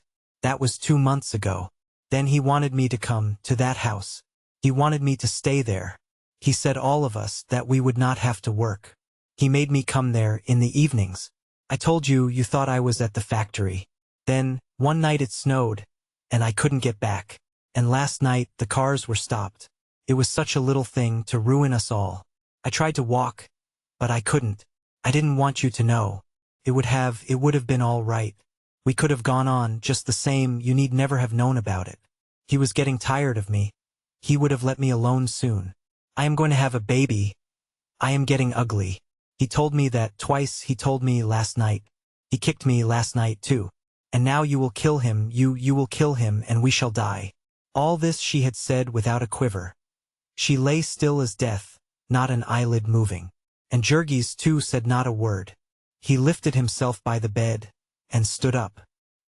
He did not stop for another glance at her, but went to the door and opened it. He did not see Elzbieta, crouching terrified in the corner. He went out, hatless, leaving the street door open behind him. The instant his feet were on the sidewalk he broke into a run. He ran like one possessed, blindly, furiously, looking neither to the right nor left. He was on Ashland Avenue before exhaustion compelled him to slow down, and then, noticing a car, he made a dart for it and drew himself aboard. His eyes were wild and his hair flying, and he was breathing hoarsely like a wounded bull. But the people on the car did not notice this particularly. Perhaps it seemed natural to them that a man who smelled as Jurgis smelled should exhibit an aspect to correspond. They began to give way before him as usual. The conductor took his nickel gingerly, with the tips of his fingers, and then left him with the platform to himself. Jurgis did not even notice it, his thoughts were far away. Within his soul it was like a roaring furnace. He stood waiting, crouching as if for a spring. He had some of his breath back when the car came to the entrance of the yards, and so he leaped off and started again, racing at full speed. People turned and stared at him, but he saw no one. There was the factory, and he bounded through the doorway and down the corridor. He knew the room where Ona worked, and he knew Connor, the boss of the loading gang outside.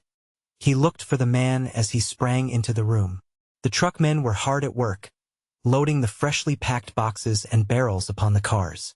Jurgis shot one swift glance up and down the platform. The man was not on it. But then suddenly he heard a voice in the corridor, and started for it with a bound. In an instant more he fronted the boss. He was a big, red-faced Irishman, coarse-featured, and smelling of liquor. He saw Jurgis as he crossed the threshold, and turned white. He hesitated 1 second, as if meaning to run, and in the next his assailant was upon him. He put up his hands to protect his face, but Jurgis, lunging with all the power of his arm and body, struck him fairly between the eyes and knocked him backward. The next moment he was on top of him, burying his fingers in his throat. To Jurgis this man's whole presence reeked of the crime he had committed. The touch of his body was madness to him. It set every nerve of him a-tremble. It aroused all the demon in his soul. It had worked its will upon Ona, this great beast. And now he had it. It was his turn now. Things swam blood before him, and he screamed aloud in his fury, lifting his victim and smashing his head upon the floor. The place, of course, was in an uproar. Women fainting and shrieking, and men rushing in. Jurgis was so bent upon his task that he knew nothing of this, and scarcely realized that people were trying to interfere with him. It was only when half a dozen men had seized him by the legs and shoulders and were pulling at him, that he understood that he was losing his prey. In a flash he had bent down and sunk his teeth into the man's cheek. And when they tore him away he was dripping with blood, and little ribbons of skin were hanging in his mouth. They got him down upon the floor, clinging to him by his arms and legs, and still they could hardly hold him. He fought like a tiger, writhing and twisting, half flinging them off, and starting toward his unconscious enemy. But yet others rushed in, until there was a little mountain of twisted limbs and bodies, heaving and tossing, and working its way about the room. In the end, by their sheer weight, they choked the breath out of him, and then they carried him to the company police station, where he lay still until they had summoned a patrol wagon to take him away. Chapter 16. When Jurgis got up again he went quietly enough. He was exhausted and half-dazed, and besides he saw the blue uniforms of the policemen. He drove in a patrol wagon with half a dozen of them watching him, keeping as far away as possible, however, on account of the fertilizer. Then he stood before the sergeant's desk and gave his name and address, and saw a charge of assault and battery entered against him. On his way to his cell a burly policeman cursed him because he started down the wrong corridor, and then added a kick when he was not quick enough. Nevertheless, Jurgis did not even lift his eyes. He had lived 2 years and a half in Packingtown, and he knew what the police were. It was as much as a man's very life was worth to anger them, here in their inmost lair. Like as not a dozen would pile onto him at once, and pound his face into a pulp. It would be nothing unusual if he got his skull cracked in the melee, in which case they would report that he had been drunk and had fallen down, and there would be no one to know the difference or to care. So a barred door clanged upon Jurgis, and he sat down upon a bench and buried his face in his hands. He was alone. He had the afternoon and all of the night to himself. At first he was like a wild beast that has glutted itself. He was in a dull stupor of satisfaction.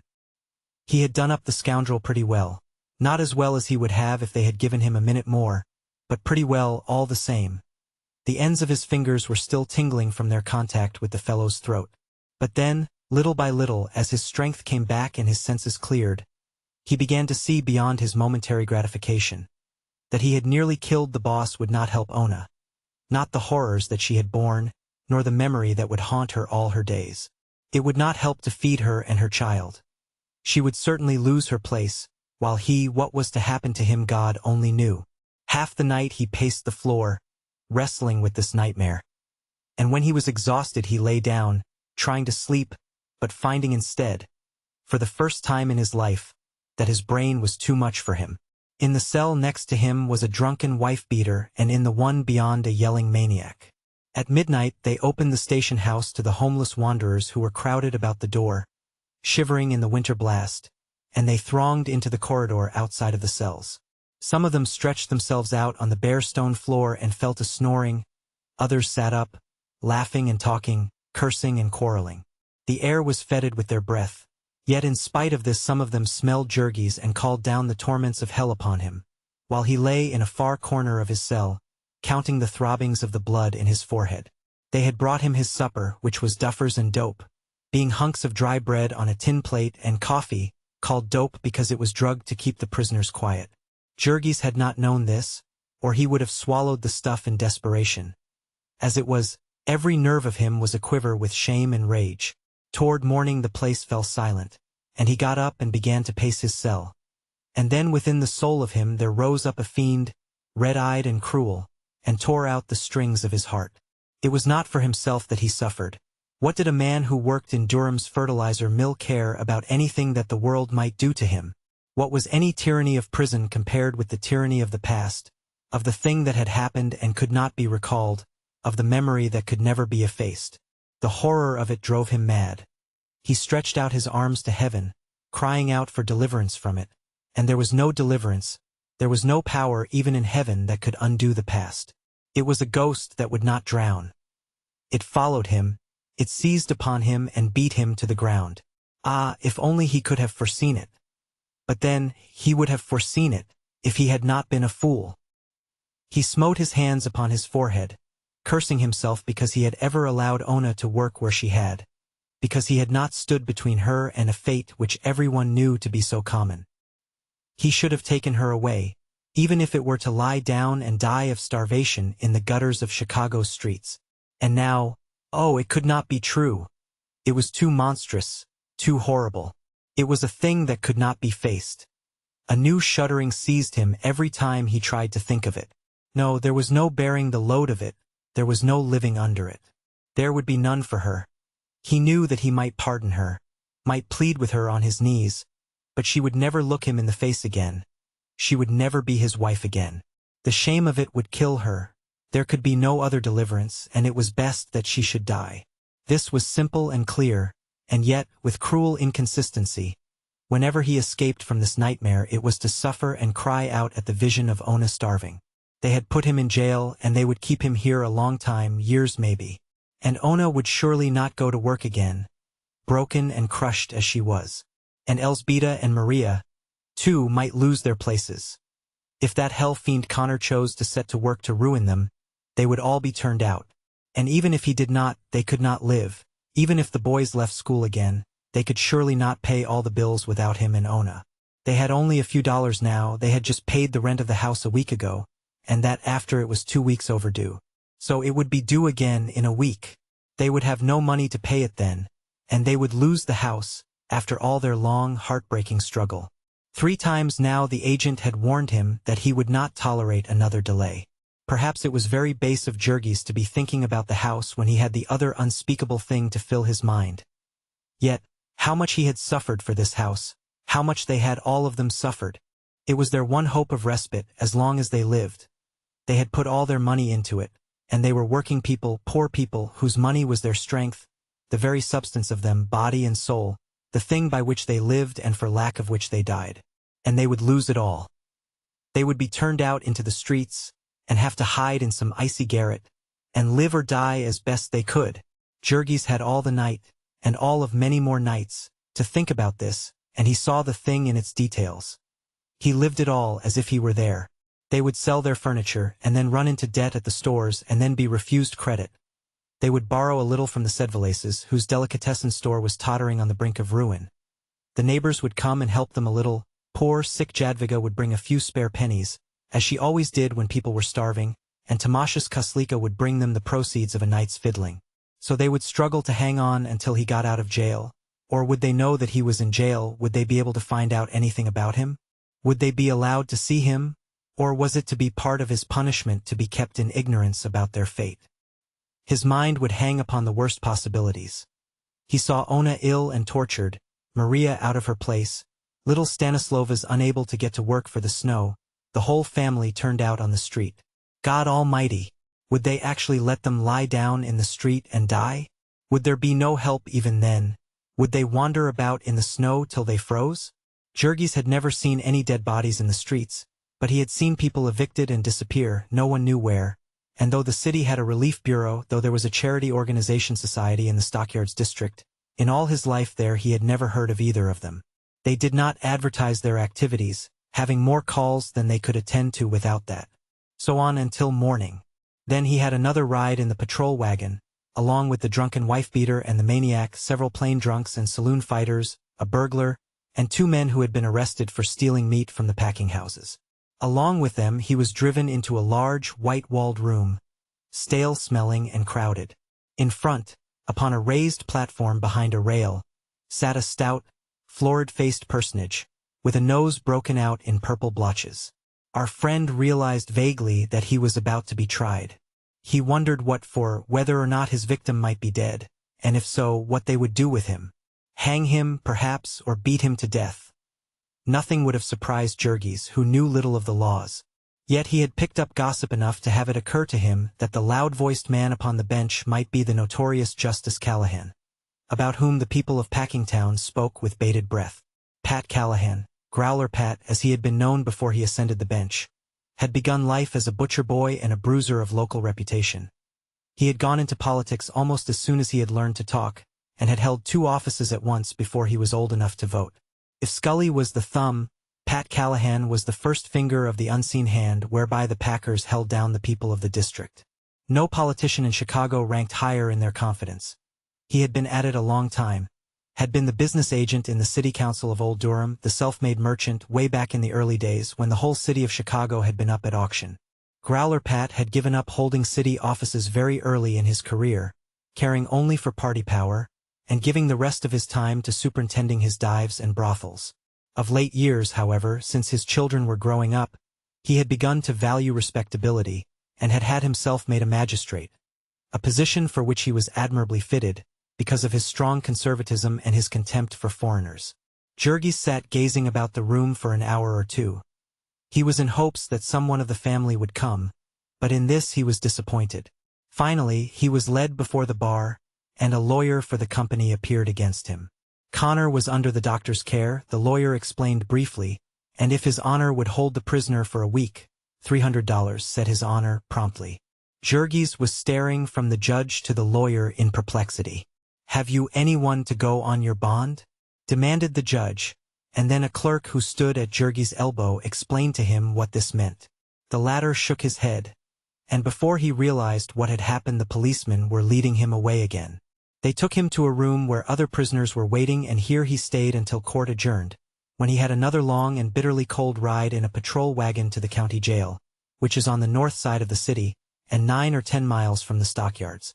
Here they searched Jurgis, leaving him only his money, which consisted of 15 cents. Then they led him to a room and told him to strip for a bath, after which he had to walk down a long gallery, past the grated cell doors of the inmates of the jail. This was a great event to the latter, the daily review of the new arrivals, all stark naked, and many and diverting were the comments. Jurgis was required to stay in the bath longer than anyone, in the vain hope of getting out of him a few of his phosphates and acids. The prisoners roomed 2 in a cell, but that day there was one left over, and he was the one. The cells were in tiers, opening upon galleries. His cell was about 5 feet by 7 in size, with a stone floor and a heavy wooden bench built into it. There was no window. The only light came from windows near the roof at one end of the court outside. There were 2 bunks, one above the other, each with a straw mattress and a pair of gray blankets, the latter stiff as boards with filth, and alive with fleas, bedbugs and lice. When Jurgis lifted up the mattress, he discovered beneath it a layer of scurrying roaches, almost as badly frightened as himself. Here they brought him more duffers and dope, with the addition of a bowl of soup. Many of the prisoners had their meals brought in from a restaurant, but Jurgis had no money for that. Some had books to read and cards to play, with candles to burn by night, but Jurgis was all alone in darkness and silence. He could not sleep again. There was the same maddening procession of thoughts that lashed him like whips upon his naked back. When night fell, he was pacing up and down his cell like a wild beast that breaks its teeth upon the bars of its cage. Now and then, in his frenzy, he would fling himself against the walls of the place, beating his hands upon them. They cut him and bruised him. They were cold and merciless as the men who had built them. In the distance there was a church tower bell that told the hours one by one. When it came to midnight, Jurgis was lying upon the floor with his head in his arms, listening. Instead of falling silent at the end, the bell broke into a sudden clangor. Jurgis raised his head. What could that mean? A fire? God! Suppose there were to be a fire in this jail. But then he made out a melody in the ringing. There were chimes, and they seemed to waken the city. All around, far and near, there were bells ringing wild music. For fully a minute Jurgis lay lost in wonder, before, all at once, the meaning of it broke over him. That this was Christmas Eve. Christmas Eve. He had forgotten it entirely. There was a breaking of floodgates, a whirl of new memories and new griefs rushing into his mind. In far Lithuania they had celebrated Christmas, and it came to him as if it had been yesterday. Himself a little child, with his lost brother and his dead father in the cabin, in the deep black forest, where the snow fell all day and all night and buried them from the world. It was too far off for Santa Claus in Lithuania, but it was not too far for peace and goodwill to men, for the wonder-bearing vision of the Christ child. And even in Packingtown they had not forgotten it. Some gleam of it had never failed to break their darkness. Last Christmas Eve and all Christmas Day Jurgis had toiled on the killing beds, and Ona at wrapping hams, and still they had found strength enough to take the children for a walk upon the avenue, to see the store windows all decorated with Christmas trees and ablaze with electric lights. In one window there would be live geese, in another marvels and sugar, pink and white canes big enough for ogres and cakes with cherubs upon them. In a third there would be rows of fat yellow turkeys, decorated with rosettes and rabbits and squirrels hanging. In a fourth would be a fairyland of toys, lovely dolls with pink dresses and woolly sheep and drums and soldier hats. Nor did they have to go without their share of all this, either. The last time they had had a big basket with them and all their Christmas marketing to do. A roast of pork and a cabbage and some rye bread, and a pair of mittens for Ona, and a rubber doll that squeaked, and a little green cornucopia full of candy to be hung from the gas jet and gazed at by half a dozen pairs of longing eyes. Even half a year of the sausage machines and the fertilizer mill had not been able to kill the thought of Christmas in them. There was a choking in Jurgis' throat as he recalled that the very night Ona had not come home Tata Elsbeta had taken him aside and shown him an old valentine that she had picked up in a paper store for 3 cents. Dingy and shop-worn, but with bright colors and figures of angels and doves. She had wiped all the specks off this and was going to set it on the mantel where the children could see it. Great sobs shook Jurgis at this memory. They would spend their Christmas in misery and despair, with him in prison and Ona ill and their home in desolation. Ah, it was too cruel. Why at least had they not left him alone? Why, after they had shut him in jail, must they be ringing Christmas chimes in his ears? But no, their bells were not ringing for him. Their Christmas was not meant for him, they were simply not counting him at all. He was of no consequence. He was flung aside, like a bit of trash, the carcass of some animal. It was horrible, horrible. His wife might be dying, his baby might be starving, his whole family might be perishing in the cold. And all the while they were ringing their Christmas chimes, and the bitter mockery of it. All this was punishment for him. They put him in a place where the snow could not beat in, where the cold could not eat through his bones. They brought him food and drink. Why, in the name of heaven, if they must punish him, did they not put his family in jail and leave him outside? Why could they find no better way to punish him than to leave 3 weak women and 6 helpless children to starve and freeze? That was their law, that was their justice. Jurgis stood upright, trembling with passion, his hands clenched and his arms upraised, his whole soul ablaze with hatred and defiance. 10,000 curses upon them and their law, their justice. It was a lie, a hideous, brutal lie, a thing too black and hateful for any world but a world of nightmares. It was a sham and a loathsome mockery. There was no justice, there was no right, anywhere in it. It was only force, it was tyranny, the will and the power, reckless and unrestrained. They had ground him beneath their heel, they had devoured all his substance. They had murdered his old father, they had broken and wrecked his wife, they had crushed and cowed his whole family. And now they were through with him, they had no further use for him. And because he had interfered with them, had gotten in their way, this was what they had done to him. They had put him behind bars, as if he had been a wild beast, a thing without sense or reason, without rights, without affections, without feelings. Nay, they would not even have treated a beast as they had treated him. Would any man in his senses have trapped a wild thing in its lair, and left its young behind to die? These midnight hours were fateful ones to Jurgis. In them was the beginning of his rebellion, of his outlawry and his unbelief. He had no wit to trace back the social crime to its far sources. He could not say that it was the thing men have called the system that was crushing him to the earth, that it was the packers, his masters, who had bought up the law of the land, and had dealt out their brutal will to him from the seat of justice. He only knew that he was wronged, and that the world had wronged him. That the law, that society, with all its powers, had declared itself his foe. And every hour his soul grew blacker. Every hour he dreamed new dreams of vengeance, of defiance, of raging, frenzied hate. The vilest deeds, like poison weeds, bloom well in prison air.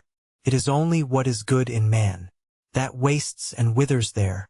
Pale anguish keeps the heavy gate, and the warder is despair. So wrote a poet, to whom the world had dealt its justice. I know not whether laws be right, or whether laws be wrong. All that we know who lie in jail is that the wall is strong, and they do well to hide their hell, for in it things are done that Son of God nor Son of Man ever should look upon. Chapter 17. At 7 o'clock the next morning Jurgis was led out to get water to wash his cell, a duty which he performed faithfully, but which most of the prisoners were accustomed to shirk, until their cells became so filthy that the guards interposed. Then he had more duffers and dope, and afterward was allowed 3 hours for exercise, in a long, cement-walked court roofed with glass. Here were all the inmates of the jail crowded together. At one side of the court was a place for visitors, cut off by 2 heavy wire screens, a foot apart, so that nothing could be passed in to the prisoners. Here Jurgis watched anxiously, but there came no one to see him. Soon after he went back to his cell, a keeper opened the door to let in another prisoner. He was a dapper young fellow, with a light brown mustache and blue eyes, and a graceful figure. He nodded to Jurgis, and then, as the keeper closed the door upon him, began gazing critically about him. "Well, pal," he said, as his glance encountered Jurgis again. "Good morning." "Good morning," said Jurgis. "A rum go for Christmas." "Eh?" added the other. Jurgis nodded. The newcomer went to the bunks and inspected the blankets. He lifted up the mattress, and then dropped it with an exclamation. "My God," he said, "that's the worst yet." He glanced at Jurgis again. "Looks as if it hadn't been slept in last night. Couldn't stand it, eh?" "I didn't want to sleep last night," said Jurgis. "When did you come in?" "Yesterday." The other had another look around, and then wrinkled up his nose. "There's the devil of a stink in here," he said suddenly. "What is it?" "It's me," said Jurgis. "You?" "Yes, me." "Didn't they make you wash?" "Yes, but this don't wash." "What is it?" "Fertilizer." "Fertilizer. The deuce. What are you?" "I work in the stockyards, at least I did until the other day. It's in my clothes." "That's a new one on me," said the newcomer. "I thought I'd been up against them all." "What are you in for?" "I hit my boss." "Oh, that's it. What did he do?" He treated me mean." "I see. You're what's called an honest working man." "What are you?" Jurgis asked. "I?" The other laughed. "They say I'm a cracksman," he said. "What's that?" asked Jurgis. "Safes and such things," answered the other. "Oh," said Jurgis wonderingly, and stared at the speaker in awe. "You mean you break into them, you—" "Yes," laughed the other, "that's what they say." He did not look to be over 22 or 3, though, as Jurgis found afterward, he was 30. He spoke like a man of education, like what the world calls a gentleman. "Is that what you're here for?" Jurgis inquired. "No," was the answer. "I'm here for disorderly conduct." They were mad because they couldn't get any evidence. "What's your name?" The young fellow continued after a pause. "My name's Duane, Jack Duane. I've more than a dozen, but that's my company one." He seated himself on the floor with his back to the wall and his legs crossed and went on talking easily. He soon put Jurgis on a friendly footing. He was evidently a man of the world, used to getting on, and not too proud to hold conversation with a mere laboring man. He drew Jurgis out and heard all about his life, all but the one unmentionable thing, and then he told stories about his own life. He was a great one for stories, not always of the choicest. Being sent to jail had apparently not disturbed his cheerfulness. He had done time twice before, it seemed, and he took it all with a frolic welcome. What with women and wine and the excitement of his vocation, a man could afford to rest now and then.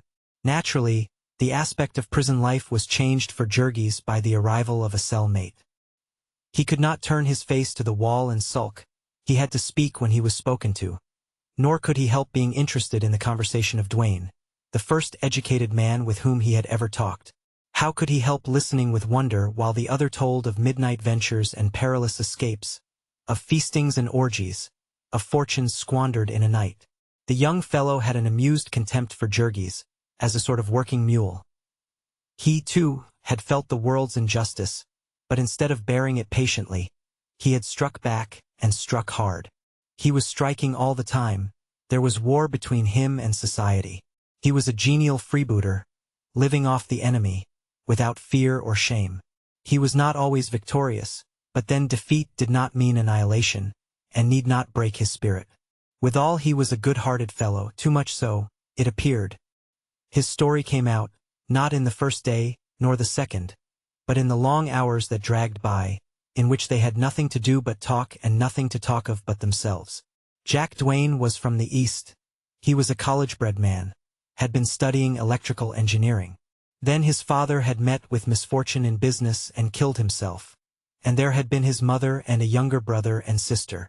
Also, there was an invention of Dwayne's. Jurgis could not understand it clearly, but it had to do with telegraphing, and it was a very important thing. There were fortunes in it, millions upon millions of dollars. And Dwayne had been robbed of it by a great company, and got tangled up in lawsuits and lost all his money.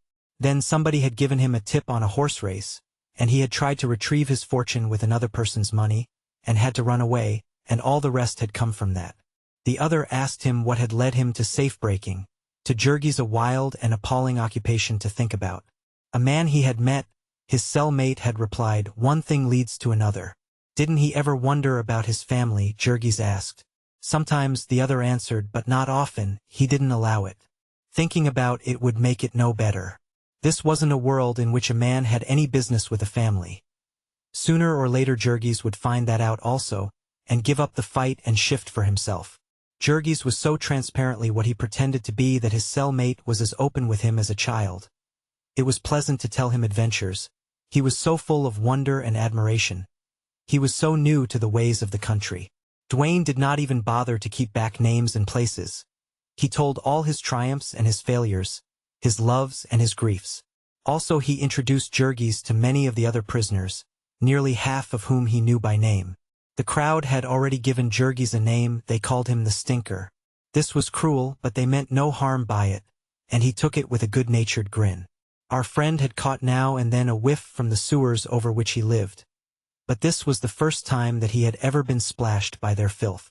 This jail was a Noah's Ark of the city's crime.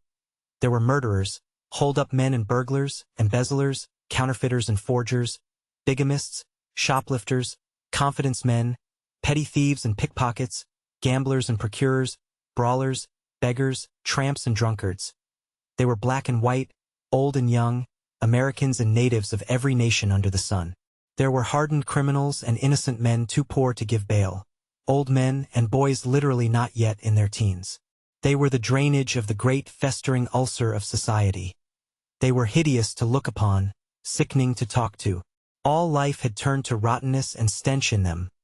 Love was a beastliness, joy was a snare, and God was an imprecation. They strolled here and there about the courtyard, and Jurgis listened to them. He was ignorant and they were wise. They had been everywhere and tried everything. They could tell the whole hateful story of it, set forth the inner soul of a city in which justice and honor, women's bodies and men's souls, were for sale in the marketplace, and human beings writhed and fought and fell upon each other like wolves in a pit, in which lusts were raging fires, and men were fuel, and humanity was festering and stewing and wallowing in its own corruption. Into this wild beast tangle these men had been born without their consent. They had taken part in it because they could not help it. That they were in jail was no disgrace to them, for the game had never been fair, the dice were loaded. They were swindlers and thieves of pennies and dimes, and they had been trapped and put out of the way by the swindlers and thieves of millions of dollars. To most of this Jurgis tried not to listen.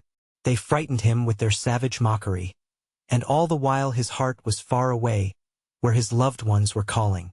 Now and then in the midst of it his thoughts would take flight, and then the tears would come into his eyes, and he would be called back by the jeering laughter of his companions. He spent a week in this company, and during all that time he had no word from his home. He paid one of his 15 cents for a postal card, and his companion wrote a note to the family, telling them where he was and when he would be tried.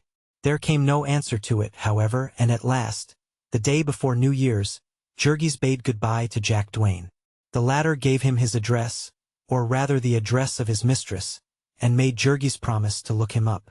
"Maybe I could help you out of a hole some day," he said, and added that he was sorry to have him go. Jurgis rode in the patrol wagon back to Justice Callahan's court for trial. One of the first things he made out as he entered the room was Tata Elsbeta and little Katrina, looking pale and frightened, seated far in the rear. His heart began to pound, but he did not dare to try to signal to them, and neither did Elsbeta. He took his seat in the prisoner's pen and sat gazing at them in helpless agony. He saw that Ona was not with them, and was full of foreboding as to what that might mean. He spent half an hour brooding over this, and then suddenly he straightened up and the blood rushed into his face. A man had come in. Jurgis could not see his features for the bandages that swathed him, but he knew the burly figure. It was Connor. A trembling seized him, and his limbs bent as if for a spring. Then suddenly he felt a hand on his collar, and heard a voice behind him. "Sit down, you son of a—" He subsided, but he never took his eyes off his enemy. The fellow was still alive, which was a disappointment in one way, and yet it was pleasant to see him, all in penitential plasters. He and the company lawyer, who was with him, came and took seats within the judge's railing, and a minute later the clerk called Jurgis' name, and the policeman jerked him to his feet and led him before the bar, gripping him tightly by the arm, lest he should spring upon the boss. Jurgis listened while the man entered the witness chair, took the oath and told his story. The wife of the prisoner had been employed in a department near him, and had been discharged for impudence to him. Half an hour later he had been violently attacked, knocked down, and almost choked to death. He had brought witnesses. "They will probably not be necessary," observed the judge, and he turned to Jurgis. "You admit attacking the plaintiff?" he asked. "Him?" inquired Jurgis, pointing at the boss. "Yes," said the judge. "I hit him, sir," said Jurgis. "Say, Your Honor," said the officer, pinching his arm hard. "Your Honor," said Jurgis obediently. "You tried to choke him?" "Yes, sir, Your Honor." "Ever been arrested before?" "No, sir, Your Honor." "What have you to say for yourself?" Jurgis hesitated. What had he to say? In 2 years and a half he had learned to speak English for practical purposes, but these had never included the statement that someone had intimidated and seduced his wife. He tried once or twice, stammering and balking, to the annoyance of the judge, who was gasping from the odor of fertilizer. Finally, the prisoner made it understood that his vocabulary was inadequate, and there stepped up a dapper young man with waxed mustaches, bidding him speak in any language he knew. Jurgis began. Supposing that he would be given time, he explained how the boss had taken advantage of his wife's position to make advances to her, and had threatened her with the loss of her place. When the interpreter had translated this, the judge, whose calendar was crowded, and whose automobile was ordered for a certain hour, interrupted with the remark, "Oh, I see. Well, if he made love to your wife, why didn't she complain to the superintendent or leave the place?" Jurgis hesitated, somewhat taken aback. He began to explain that they were very poor. That work was hard to get. "I see," said Justice Callahan. "So instead you thought you would knock him down." He turned to the plaintiff, inquiring, "Is there any truth in this story, Mr. Connor?" "Not a particle, Your Honor," said the boss. "It is very unpleasant. They tell some such tale every time you have to discharge a woman." "Yes, I know," said the judge. "I hear it often enough. The fellow seems to have handled you pretty roughly. 30 days and costs. Next case." Jurgis had been listening in perplexity. It was only when the policeman who had him by the arm turned and started to lead him away that he realized that sentence had been passed. He gazed round him wildly. 30 days. He panted, and then he whirled upon the judge. "What will my family do?" he cried frantically. "I have a wife and baby, sir, and they have no money. My God, they will starve to death. You would have done well to think about them before you committed the assault," said the judge dryly, as he turned to look at the next prisoner. Jurgis would have spoken again, but the policeman had seized him by the collar and was twisting it, and a second policeman was making for him with evidently hostile intentions. So he let them lead him away. Far down the room he saw Elzbieta and Katrina, risen from their seats, staring in fright. He made one effort to go to them, and then, brought back by another twist at his throat, he bowed his head and gave up the struggle. They thrust him into a cell room, where other prisoners were waiting, and as soon as court had adjourned they let him down with them into the Black Maria, and drove him away. This time Jurgis was bound for the Bridewell, a petty jail where Cook County prisoners served their time. It was even filthier and more crowded than the county jail. All the smaller fry out of the latter had been sifted into it, the petty thieves and swindlers, the brawlers and vagrants. For his cellmate Jurgis had an Italian fruit seller who had refused to pay his graft to the policeman, and been arrested for carrying a large pocket knife. As he did not understand a word of English, our friend was glad when he left. He gave place to a Norwegian sailor, who had lost half an ear in a drunken brawl, and who proved to be quarrelsome, cursing Jurgis because he moved in his bunk and caused the roaches to drop upon the lower one. It would have been quite intolerable, staying in a cell with this wild beast, but for the fact that all day long the prisoners were put at work breaking stone. 10 days of his 30 Jurgis spent thus, without hearing a word from his family. Then one day a keeper came and informed him that there was a visitor to see him. Jurgis turned white, and so weak at the knees that he could hardly leave his cell. The man led him down the corridor and a flight of steps to the visitor's room, which was barred like a cell. Through the grating Jurgis could see someone sitting in a chair. And as he came into the room the person started up, and he saw that it was little Stanislovas. At the sight of someone from home the big fellow nearly went to pieces. He had to steady himself by a chair, and he put his other hand to his forehead, as if to clear away a mist. "Well," he said weakly. Little Stanislovas was also trembling, and all but too frightened to speak. They sent me to tell you," he said with a gulp. "Well?" Jurgis repeated. He followed the boy's glance to where the keeper was standing watching them. "Never mind that," Jurgis cried wildly. "How are they?" "Ona is very sick," Stanislovas said. "And we are almost starving. We can't get along. We thought you might be able to help us." Jurgis gripped the chair tighter. There were beads of perspiration on his forehead, and his hand shook. "I can't help you," he said. "Ona lies in her room all day," the boy went on, breathlessly. "She won't eat anything and she cries all the time. She won't tell what is the matter and she won't go to work at all.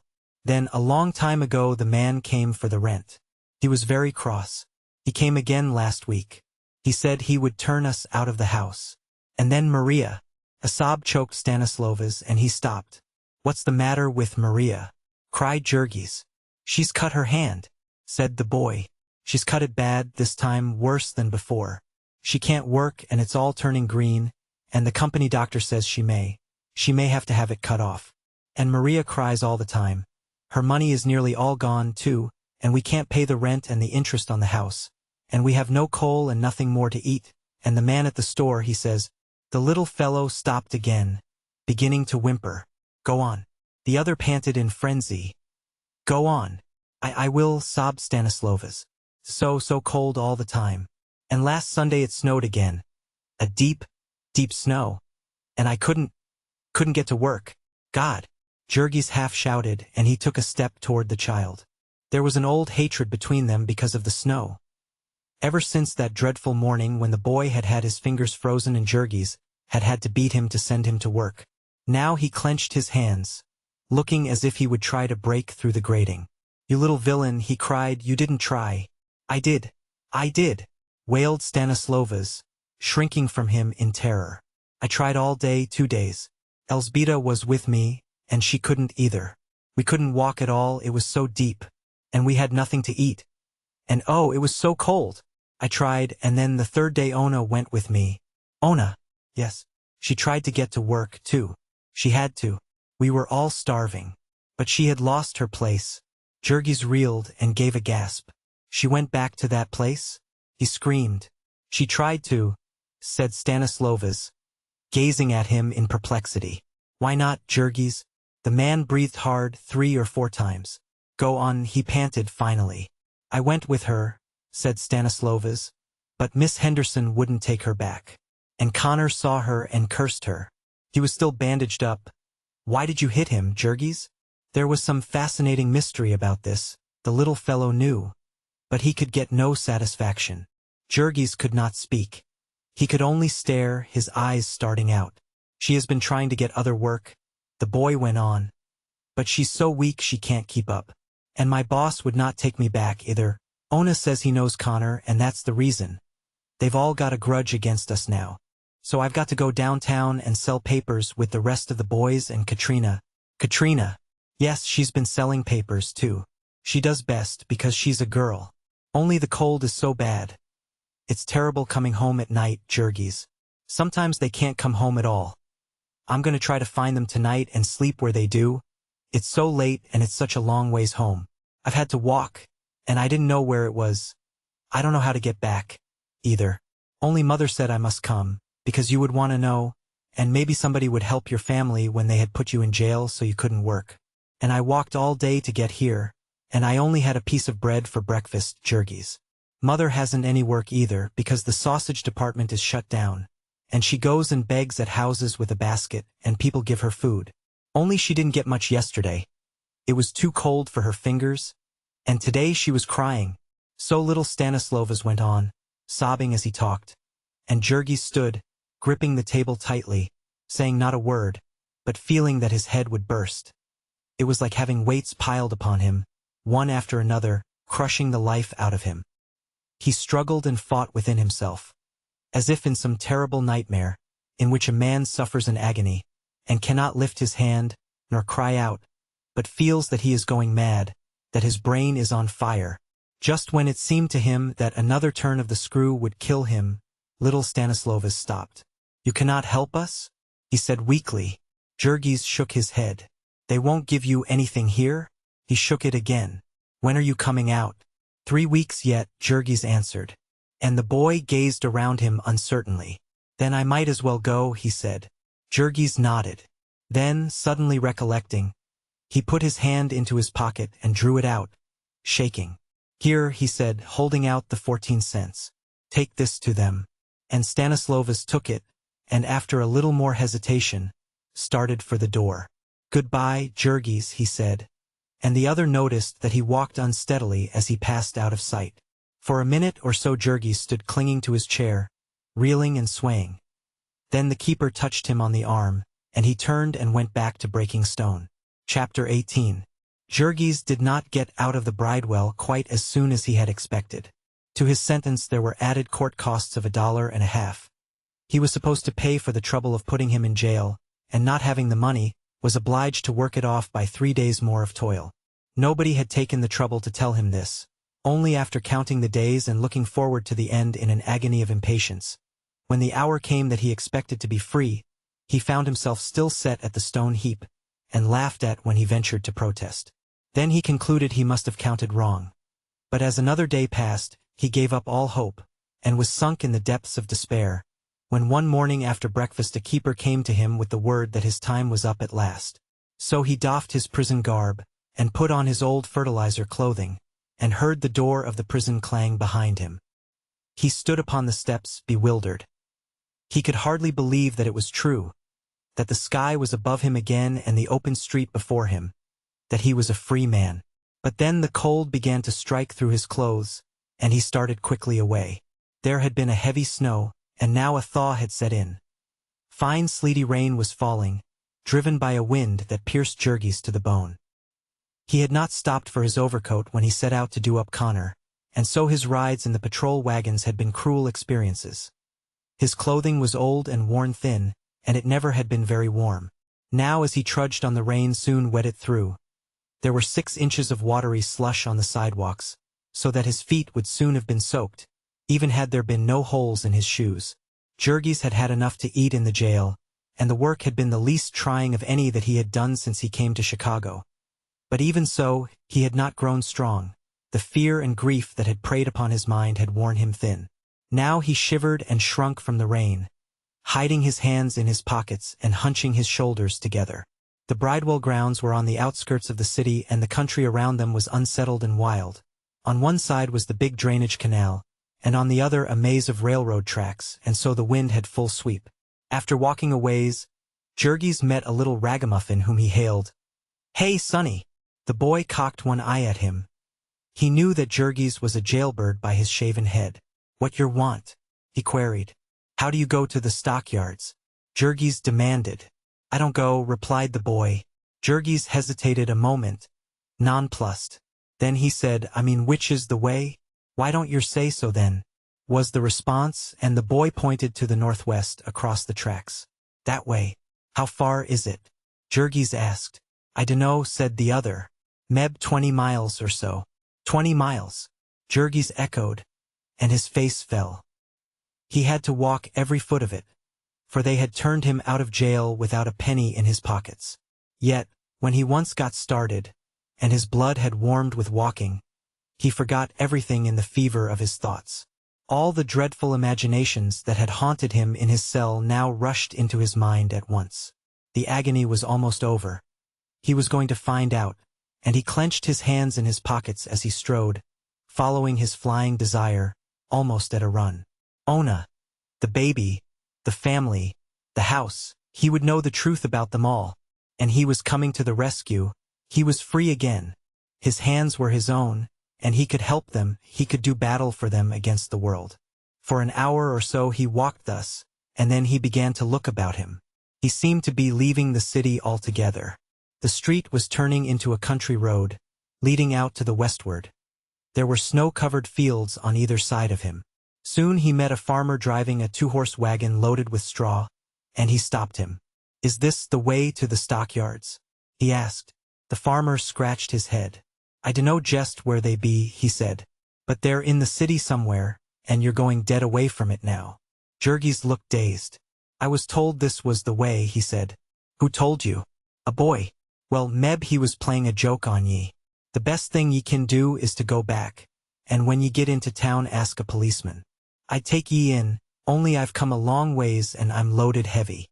Get up." So Jurgis turned and followed, and toward the end of the morning he began to see Chicago again. Past endless blocks of two-story shanties he walked, along wooden sidewalks and unpaved pathways treacherous with deep slush holes. Every few blocks there would be a railroad crossing on the level with the sidewalk, a death trap for the unwary. Long freight trains would be passing, the cars clanking and crashing together, and Jurgis would pace about waiting, burning up with a fever of impatience. Occasionally the cars would stop for some minutes and wagons and streetcars would crowd together waiting, the drivers swearing at each other, or hiding beneath umbrellas out of the rain.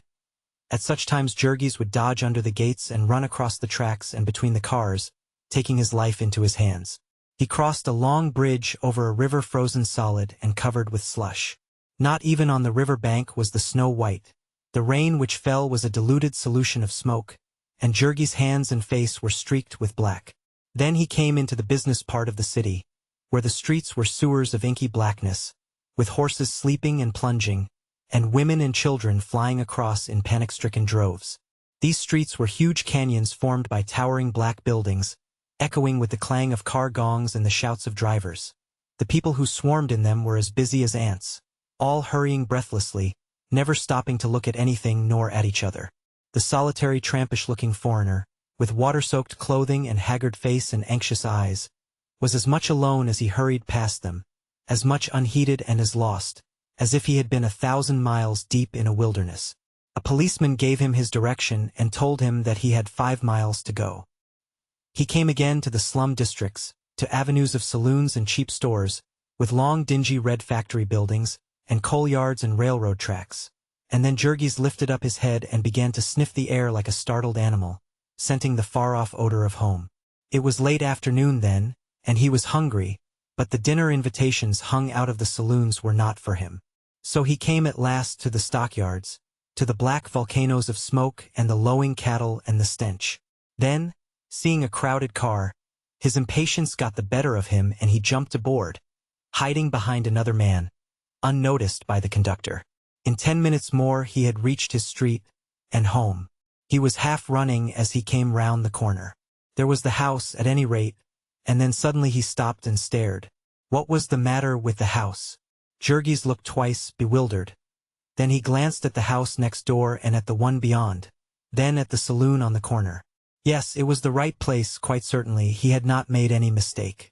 But the house was a different color. He came a couple of steps nearer. Yes, it had been gray and now it was yellow. The trimmings around the windows had been red, and now they were green. It was all newly painted. How strange it made it seem. Jurgis went closer yet, but keeping on the other side of the street. A sudden and horrible spasm of fear had come over him. His knees were shaking beneath him, and his mind was in a whirl. New paint on the house and new weatherboards, where the old had begun to rot off, and the agent had got after them. New shingles over the hole in the roof, too, the hole that had for 6 months been the bane of his soul. He having no money to have it fixed and no time to fix it himself, and the rain leaking in and overflowing the pots and pans he put to catch it, and flooding the attic and loosening the plaster.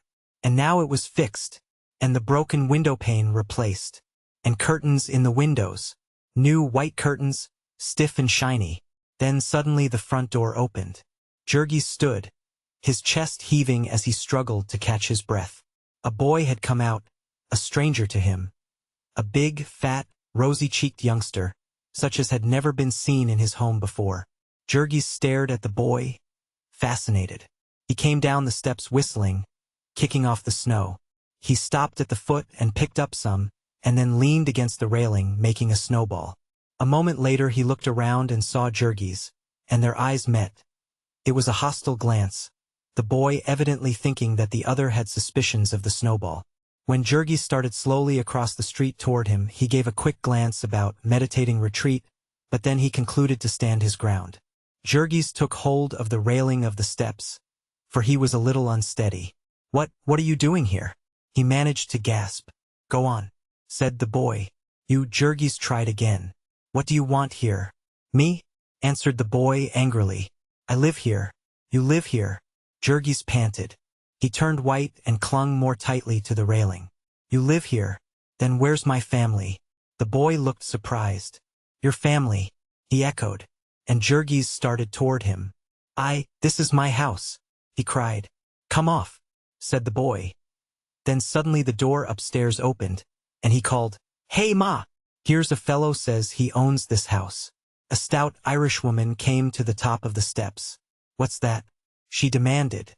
Jurgis turned toward her. "Where is my family?" he cried wildly. "I left them here. This is my home. What are you doing in my home?" The woman stared at him in frightened wonder. She must have thought she was dealing with a maniac. Jurgis looked like one. "Your home," she echoed. "My home," he half shrieked. "I lived here, I tell you." "You must be mistaken," she answered him. "No one ever lived here. This is a new house. They told us so. What have they done with my family?" shouted Jurgis, frantically. A light had begun to break upon the woman. Perhaps she had had doubts of what they had told her. "I don't know where your family is," she said. "I bought the house only 3 days ago, and there was nobody here, and they told me it was all new." "Do you really mean you had ever rented it?" "Rented it," panted Jurgis. "I bought it. I paid for it. I own it. And my God. Can't you tell me where my people went?" She made him understand at last that she knew nothing. Jurgis' brain was so confused that he could not grasp the situation. It was as if his family had been wiped out of existence. As if they were proving to be dream people, who never had existed at all. He was quite lost. But then suddenly he thought of Grandmother Majoskine, who lived in the next block. She would know. He turned and started at a run. Grandmother Majoskine came to the door herself. She cried out when she saw Jurgis, wild-eyed and shaking. Yes, she could tell him. The family had moved. They had not been able to pay the rent, and they had been turned out into the snow, and the house had been repainted and sold again the next week. No, she had not heard how they were, but she could tell him that they had gone back to Anil Jukniin, with whom they had stayed when they first came to the yards. Wouldn't Jurgis come in and rest? It was certainly too bad. If only he had not got into jail. And so Jurgis turned and staggered away. He did not go very far round the corner. He gave out completely, and sat down on the steps of a saloon, and hid his face in his hands, and shook all over with dry, racking sobs. Their home! Their home! They had lost it! Grief, despair, rage, overwhelmed him. What was any imagination of the thing to this heartbreaking, crushing reality of it? To the sight of strange people living in his house, hanging their curtains to his windows, staring at him with hostile eyes. It was monstrous, it was unthinkable. They could not do it. It could not be true. Only think what he had suffered for that house. What miseries they had all suffered for it. The price they had paid for it. The whole long agony came back to him. Their sacrifices in the beginning, their $300 that they had scraped together, all they owned in the world, all that stood between them and starvation. And then their toil, month by month, to get together the $12 and the interest as well, and now and then the taxes and the other charges and the repairs and what not. Why, they had put their very souls into their payments on that house. They had paid for it with their sweat and tears. Yes, more, with their very lifeblood. Didi Antanas had died of the struggle to earn that money. He would have been alive and strong today if he had not had to work in Durham's dark cellars to earn his share. And Ona, too, had given her health and strength to pay for it. She was wrecked and ruined because of it. And so was he, who had been a big, strong man 3 years ago, and now sat here shivering, broken, cowed, weeping like a hysterical child. They had cast their all into the fight. And they had lost. All that they had paid was gone, every cent of it. And their house was gone. They were back where they had started from, flung out into the cold to starve and freeze. Jurgis could see all the truth now, could see himself, through the whole long course of events, the victim of ravenous vultures that had torn into his vitals and devoured him, of fiends that had racked and tortured him, mocking him, meantime jeering in his face. Ah, God! The horror of it, the monstrous, hideous, demoniacal wickedness of it. He and his family, helpless women and children, struggling to live, ignorant and defenseless and forlorn as they were, and the enemies that had been lurking for them, crouching upon their trail and thirsting for their blood. That first lying circular, that smooth-tongued slippery agent, that trap of the extra payments, the interest, and all the other charges that they had not the means to pay, and would never have attempted to pay. And then all the tricks of the packers, their masters, the tyrants who ruled them, the shutdowns and the scarcity of work, the irregular hours and the cruel speeding up, the lowering of wages, the raising of prices, the mercilessness of nature about them, of heat and cold, rain and snow, the mercilessness of the city, of the country in which they lived, of its laws and customs that they did not understand. All of these things had worked together for the company that had marked them for its prey and was waiting for its chance. And now, with this last hideous injustice, its time had come, and it had turned them out bag and baggage and taken their house and sold it again. And they could do nothing. They were tied hand and foot. The law was against them. The whole machinery of society was at their oppressor's command. If Jurgis so much as raised a hand against them, back he would go into that wild beast pen from which he had just escaped. To get up and go away was to give up, to acknowledge defeat, to leave the strange family in possession. And Jurgis might have sat shivering in the rain for hours before he could do that, had it not been for the thought of his family. It might be that he had worse things yet to learn, and so he got to his feet and started away, walking on wearily, half-dazed.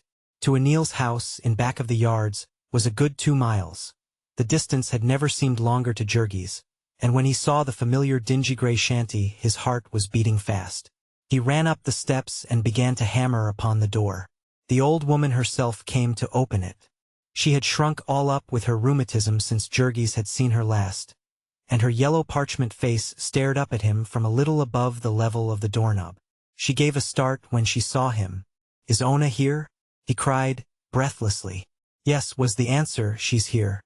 "How?" Jurgis began, and then stopped short, clutching convulsively at the side of the door.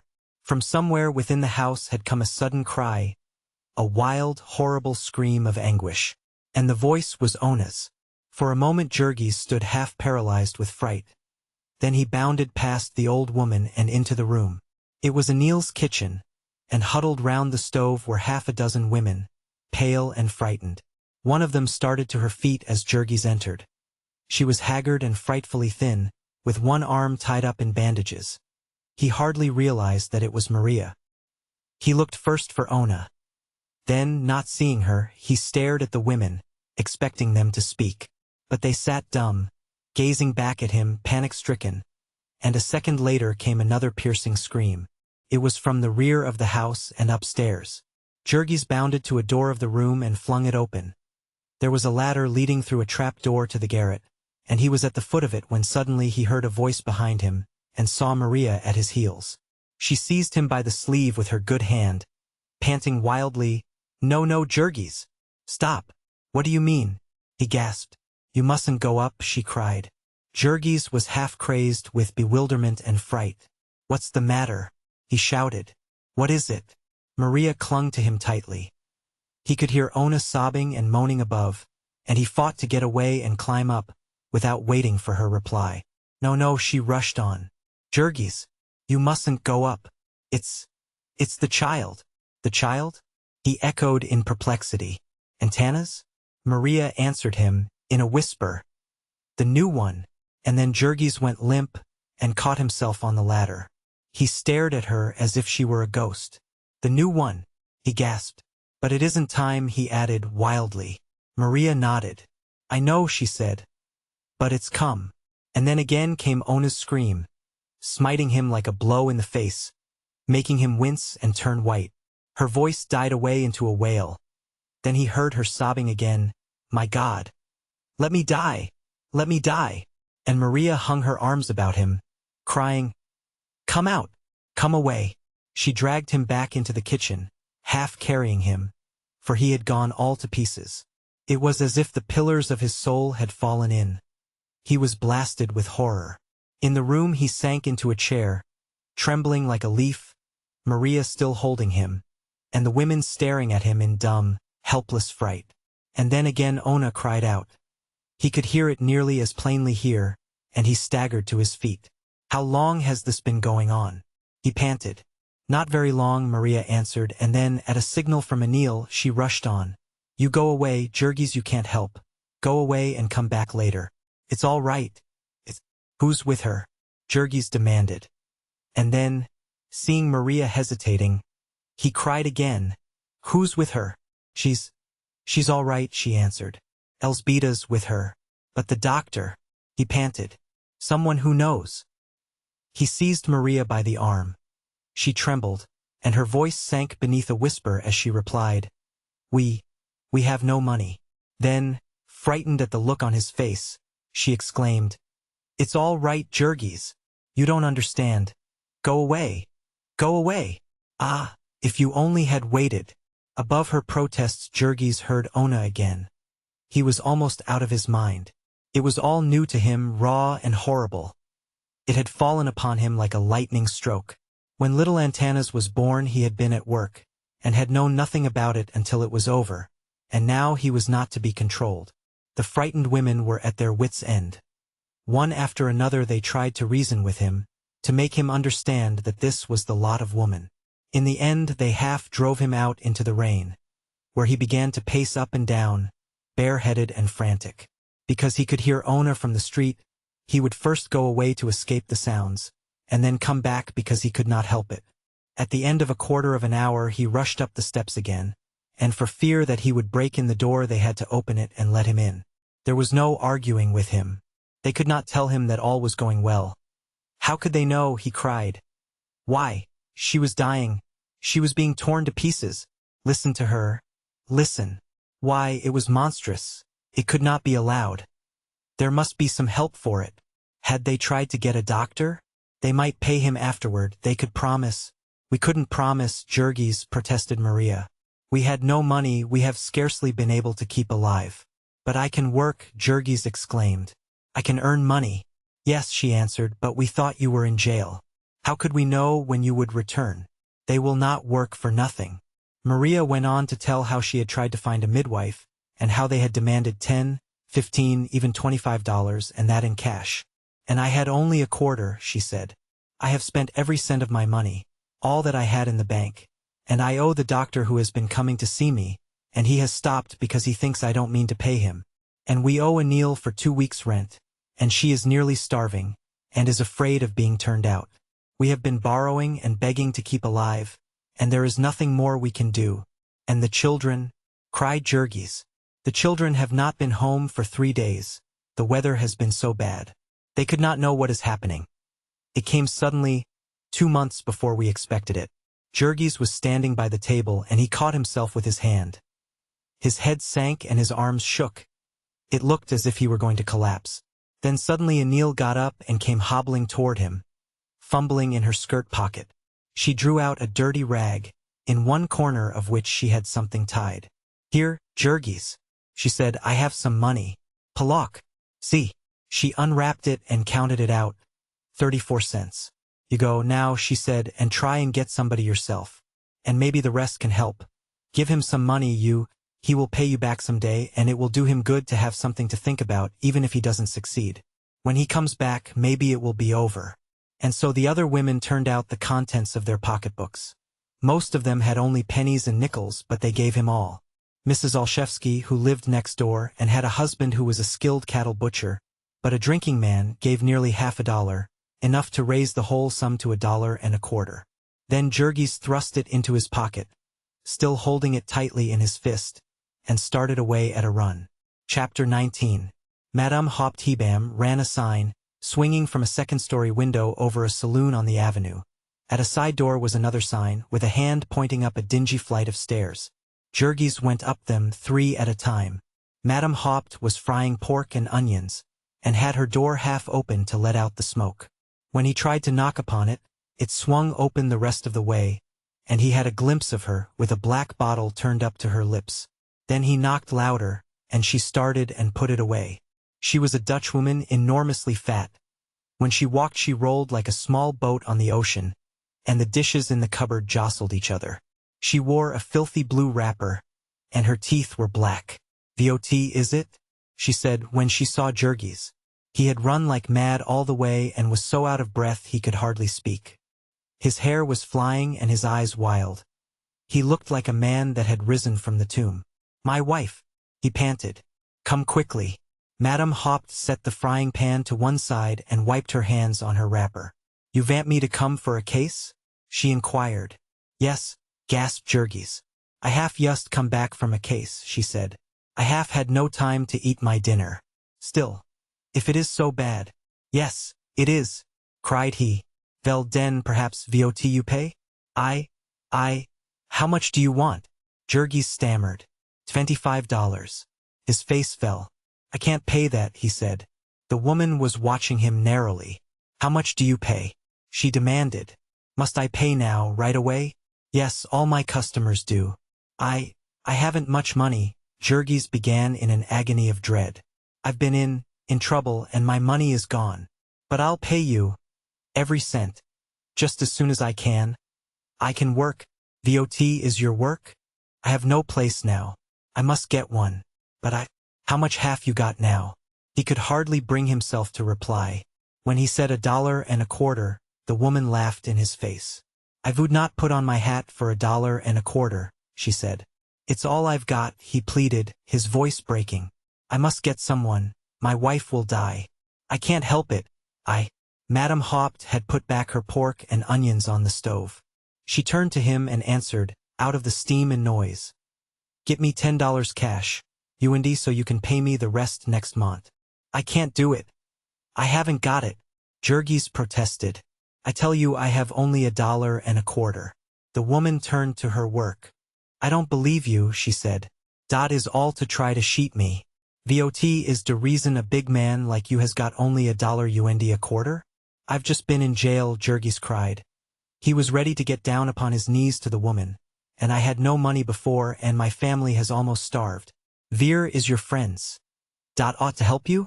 "They are all poor," he answered. "They gave me this. I have done everything I can. Haven't you got nothing you can sell?"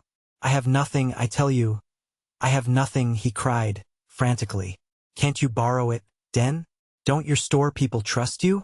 Then, as he shook his head, she went on. "Listen to me. If you get me, you will be glad of it. I will save your wife and the baby for you, and it will not seem like mooch to you in the end. If you lose dem now, how you think you feel den? And here is a lady dat knows her business. I could send you to people in dis block, and they would tell you." Madame Haupt was pointing her cooking fork at Jurgis persuasively. But her words were more than he could bear. He flung up his hands with a gesture of despair and turned and started away. "It's no use," he exclaimed. But suddenly he heard the woman's voice behind him again. "I will make it $5 for you." She followed behind him, arguing with him. "You will be foolish not to take such an offer," she said. "You won't find nobody go out on a rainy day like dis for less. I have never took a case in my life so cheap as dot. I couldn't pay mine room rent." Jurgis interrupted her with an oath of rage. "If I haven't got it," he shouted, "how can I pay it? Damn it, I would pay you if I could.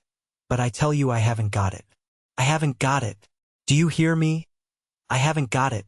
He turned and started away again. He was halfway down the stairs before Madame Haupt could shout to him. "Wait! I will go mit you. Come back." He went back into the room again. "It is not good to think of anybody suffering," she said, in a melancholy voice. "I might as well go mit you for nothing as vot you offer me, but I will try to help you. How far is it?" 3 or 4 blocks from here. 3 or 4. And so I shall get soaked. God in Himmel, it ought to be worth more. $1.25, and a day like this. But you understand now, you will pay me the rest of $25 soon? As soon as I can. Some time this month? Yes, within a month, said poor Jurgis.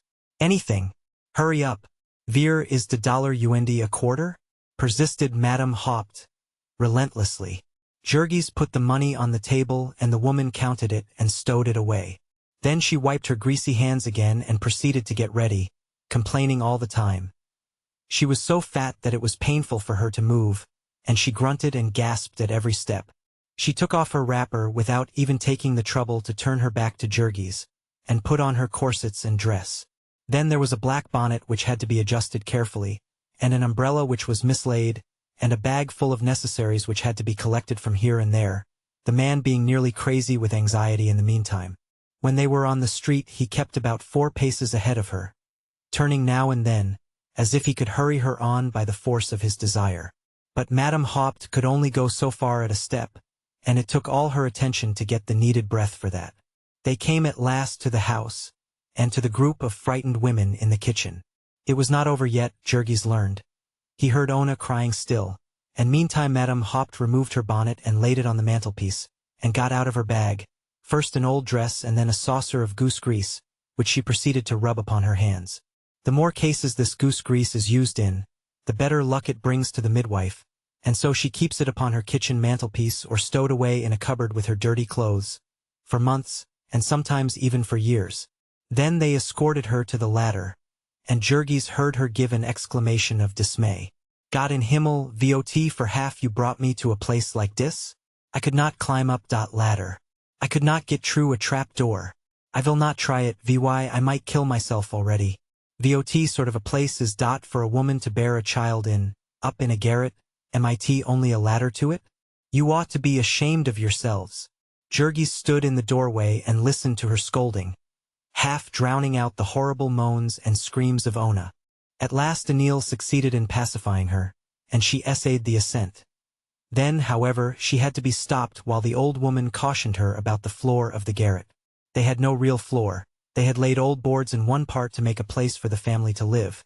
It was all right and safe there, but the other part of the garret had only the joists of the floor and the lath and plaster of the ceiling below, and if one stepped on this there would be a catastrophe. As it was half dark up above, perhaps one of the others had best go up first with a candle.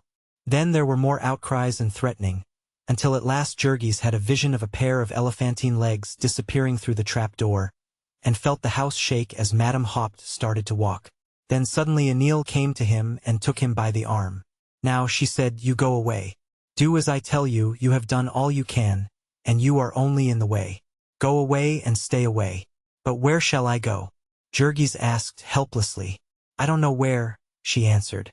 Go on the street, if there is no other place. Only go, and stay all night. In the end she and Maria pushed him out of the door and shut it behind him. It was just about sundown and it was turning cold. The rain had changed to snow, and the slush was freezing. Jurgis shivered in his thin clothing, and put his hands into his pockets and started away. He had not eaten since morning, and he felt weak and ill. With a sudden throb of hope, he recollected he was only a few blocks from the saloon where he had been wont to eat his dinner. They might have mercy on him there, or he might meet a friend. He set out for the place as fast as he could walk. Hello, Jack, said the saloon-keeper when he entered. They call all foreigners and unskilled men Jack in Packingtown. Where've you been? Jurgis went straight to the bar. I've been in jail, he said, and I've just got out. I walked home all the way, and I've not a cent, and had nothing to eat since this morning. And I've lost my home, and my wife's ill, and I'm done up. The saloon-keeper gazed at him, with his haggard white face and his blue trembling lips. Then he pushed a big bottle toward him. Fill her up, he said. Jurgis could hardly hold the bottle, his hands shook so. Don't be afraid, said the saloon-keeper. Fill her up. So Jurgis drank a large glass of whiskey, and then turned to the lunch counter, in obedience to the other's suggestion. He ate all he dared, stuffing it in as fast as he could, and then, after trying to speak his gratitude, he went and sat down by the big red stove in the middle of the room. It was too good to last, however, like all things in this hard world. His soaked clothing began to steam, and the horrible stench of fertilizer to fill the room. In an hour or so the packing houses would be closing and the men coming in from their work, and they would not come into a place that smelt of Jurgis. Also it was Saturday night, and in a couple of hours would come a violin and a cornet, and in the rear part of the saloon the families of the neighborhood would dance and feast upon Wienerwurst and lager, until 2 or 3 o'clock in the morning. The saloon keeper coughed once or twice, and then remarked, "Say, Jack, I'm afraid you'll have to quit." He was used to the sight of human wrecks, this saloon keeper. He fired dozens of them every night, just as haggard and cold and forlorn as this one. But they were all men who had given up and been counted out, while Jurgis was still in the fight, and had reminders of decency about him.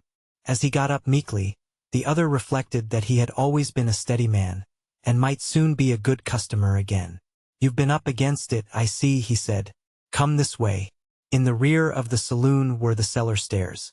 There was a door above and another below, both safely padlocked, making the stairs an admirable place to stow away a customer who might still chance to have money, or a political light whom it was not advisable to kick out of doors. So Jurgis spent the night. The whiskey had only half warmed him, and he could not sleep, exhausted as he was. He would nod forward, and then start up, shivering with the cold, and begin to remember again. Hour after hour passed, until he could only persuade himself that it was not morning by the sounds of music and laughter and singing that were to be heard from the room. When at last these ceased, he expected that he would be turned out into the street. As this did not happen, he fell to wondering whether the man had forgotten him. In the end, when the silence and suspense were no longer to be borne, he got up and hammered on the door, and the proprietor came, yawning and rubbing his eyes. He was keeping open all night, and dozing between customers. "I want to go home," Jurgis said. "I'm worried about my wife. I can't wait any longer." "Why the hell didn't you say so before?" said the man. "I thought you didn't have any home to go to." Jurgis went outside. It was 4 o'clock in the morning, and as black as night. There were 3 or 4 inches of fresh snow on the ground, and the flakes were falling thick and fast. He turned toward Anil's and started at a run. There was a light burning in the kitchen window and the blinds were drawn. The door was unlocked and Jurgis rushed in. Anil, Maria, and the rest of the women were huddled about the stove, exactly as before. With them were several newcomers, Jurgis noticed. Also he noticed that the house was silent. "Well?" he said. No one answered him. They sat staring at him with their pale faces. He cried again, "Well?" And then, by the light of the smoky lamp, he saw Maria who sat nearest him, shaking her head slowly. "Not yet," she said, and Jurgis gave a cry of dismay. "Not yet?" Again Maria's head shook. The poor fellow stood dumbfounded. "I don't hear her," he gasped. "She's been quiet a long time," replied the other. There was another pause, broken suddenly by a voice from the attic. "Hello! There!" Several of the women ran into the next room, while Maria sprang toward Jurgis. "Wait here," she cried, and the two stood, pale and trembling, listening. In a few moments it became clear that Madame Haupt was engaged in descending the ladder, scolding and exhorting again, while the ladder creaked in protest. In a moment or two she reached the ground, angry and breathless, and they heard her coming into the room. Jurgis gave one glance at her, and then turned white and reeled. She had her jacket off like one of the workers on the killing beds. Her hands and arms were smeared with blood, and blood was splashed upon her clothing and her face. She stood breathing hard and gazing about her. No one made a sound. "I have done my best," she began suddenly. "I can do nothing more, dear, is no use to try." Again there was silence. "It ain't my fault," she said. "You had ought to have had a doctor, you and he not waited so long. It vast too late already when I come." Once more there was death-like stillness. Maria was clutching Jurgis with all the power of her one well arm. Then suddenly Madame Haupt turned to Anil. "You have not got something to drink, hey?" she queried. "Some brandy?" Anil shook her head.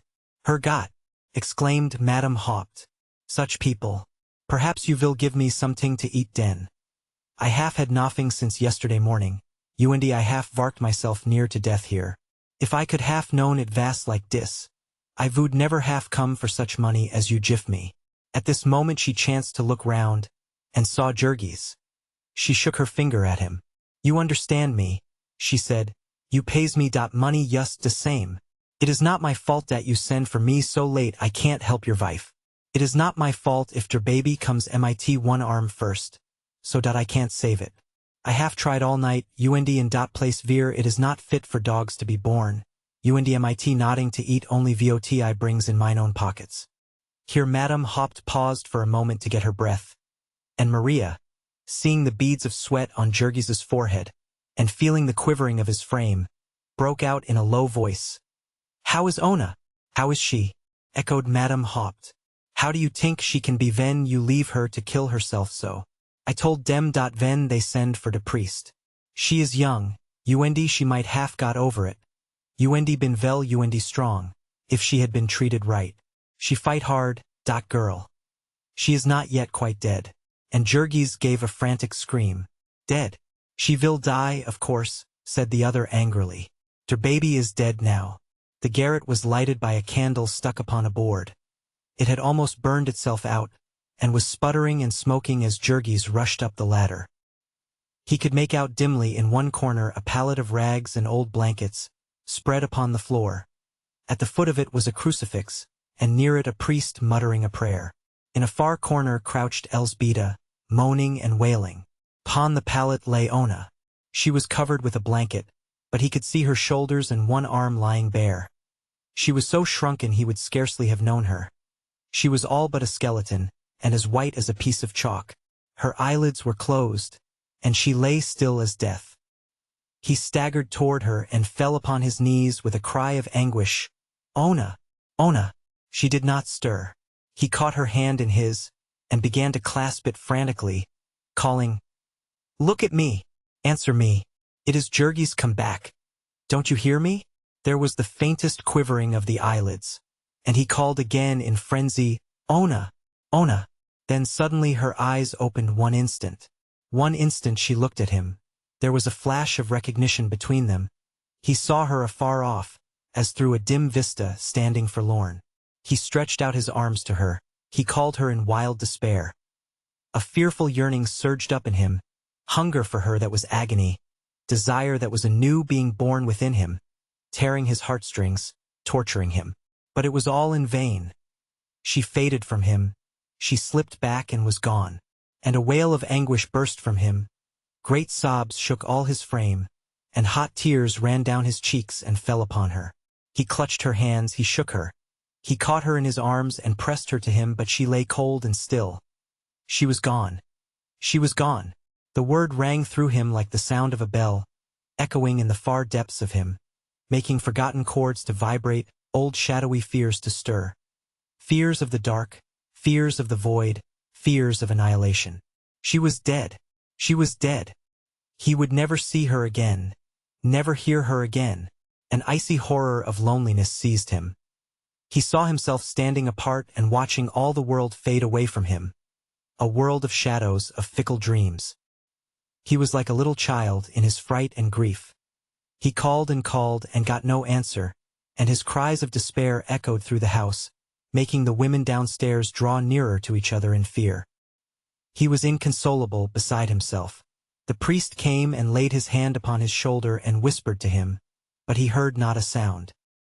He was gone away himself, stumbling through the shadows, and groping after the soul that had fled. So he lay. The gray dawn came up and crept into the attic. The priest left, the women left, and he was alone with the still, white figure. Quieter now, but moaning and shuddering, wrestling with the grisly fiend. Now and then he would raise himself and stare at the white mask before him, then hide his eyes because he could not bear it. Dead, dead. And she was only a girl, she was barely 18. Her life had hardly begun.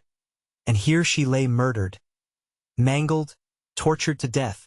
It was morning when he rose up and came down into the kitchen, haggard and ashen gray, reeling and dazed. More of the neighbors had come in, and they stared at him in silence as he sank down upon a chair by the table and buried his face in his arms. A few minutes later the front door opened. A blast of cold and snow rushed in, and behind it little Katrina, breathless from running, and blue with the cold. "I'm home again," she exclaimed. "I could hardly," and then, seeing Jurgis, she stopped with an exclamation. Looking from one to another she saw that something had happened, and she asked, in a lower voice, "What's the matter?" Before anyone could reply, Jurgis started up. He went toward her, walking unsteadily. "Where have you been?" he demanded. "Selling papers with the boys," she said. "The snow. Have you any money?" he demanded. "Yes." "How much?" "Nearly $3, Jurgis." "Give it to me." Katrina, frightened by his manner, glanced at the others. "Give it to me," he commanded again, and she put her hand into her pocket and pulled out a lump of coins tied in a bit of rag. Jurgis took it without a word, and went out of the door and down the street. 3 doors away was a saloon. "Whiskey," he said as he entered, and as the man pushed him some, he tore at the rag with his teeth and pulled out $50. "How much is the bottle?" he said. "I want to get drunk." Chapter 20. But a big man cannot stay drunk very long on $3. That was Sunday morning, and Monday night Jurgis came home, sober and sick, realizing that he had spent every cent the family owned, and had not bought a single instant's forgetfulness with it. Ona was not yet buried, but the police had been notified, and on the morrow they would put the body in a pine coffin and take it to the potter's field. Elzbieta was out begging now, a few pennies from each of the neighbors, to get enough to pay for a mass for her, and the children were upstairs starving to death, while he, good-for-nothing rascal, had been spending their money on drink. So spoke Anil, scornfully, and when he started toward the fire she added the information that her kitchen was no longer for him to fill with his phosphate stinks. She had crowded all her boarders into one room on Ona's account, but now he could go up in the garret where he belonged, and not there much longer either if he did not pay her some rent. Jurgis went without a word, and, stepping over half a dozen sleeping boarders in the next room, ascended the ladder. It was dark up above. They could not afford any light. Also it was nearly as cold as outdoors. In a corner, as far away from the corpse as possible, sat Maria, holding little antennas in her one good arm and trying to soothe him to sleep. In another corner crouched poor little Jozapas, wailing because he had had nothing to eat all day. Maria said not a word to Jurgis. He crept in like a whipped cur, and went and sat down by the body. Perhaps he ought to have meditated upon the hunger of the children, and upon his own baseness, but he thought only of Ona. He gave himself up again to the luxury of grief. He shed no tears, being ashamed to make a sound. He sat motionless and shuddering with his anguish. He had never dreamed how much he loved Ona, until now that she was gone. Until now that he sat here, knowing that on the morrow they would take her away, and that he would never lay eyes upon her again. Never all the days of his life. His old love, which had been starved to death, beaten to death, awoke in him again. The floodgates of memory were lifted. He saw all their life together, saw her as he had seen her in Lithuania, the first day at the fair, beautiful as the flowers, singing like a bird. He saw her as he had married her, with all her tenderness, with her heart of wonder. The very words she had spoken seemed to ring now in his ears, the tears she had shed to be wet upon his cheek. The long, cruel battle with misery and hunger had hardened and embittered him, but it had not changed her. She had been the same hungry soul to the end, stretching out her arms to him, pleading with him, begging him for love and tenderness. And she had suffered. So cruelly she had suffered, such agonies, such infamies. Ah, God! The memory of them was not to be borne. What a monster of wickedness, of heartlessness, he had been. Every angry word that he had ever spoken came back to him and cut him like a knife. Every selfish act that he had done, with what torments he paid for them now, and such devotion and awe as welled up in his soul. Now that it could never be spoken, now that it was too late, too late. His bosom was choking with it, bursting with it. He crouched here in the darkness beside her, stretching out his arms to her, and she was gone forever. She was dead. He could have screamed aloud with the horror and despair of it. A sweat of agony beaded his forehead, yet he dared not make a sound. He scarcely dared to breathe, because of his shame and loathing of himself. Late at night came Elzbieta, having gotten the money for a mass, and paid for it in advance, lest she should be tempted too sorely at home. She brought also a bit of stale rye bread that someone had given her, and with that they quieted the children and got them to sleep. Then she came over to Jurgis and sat down beside him. She said not a word of reproach. She and Maria had chosen that course before. She would only plead with him, here by the corpse of his dead wife. Already Elzbieta had choked down her tears, grief being crowded out of her soul by fear. She had to bury one of her children. But then she had done it 3 times before, and each time risen up and gone back to take up the battle for the rest. Elzbieta was one of the primitive creatures. Like the angleworm, which goes on living though cut in half. Like a hen, which, deprived of her chickens one by one, will mother the last that is left her. She did this because it was her nature. She asked no questions about the justice of it, nor the worthwhileness of life in which destruction and death ran riot. And this old common-sense view she labored to impress upon Jurgis, pleading with him with tears in her eyes. Ona was dead, but the others were left and they must be saved.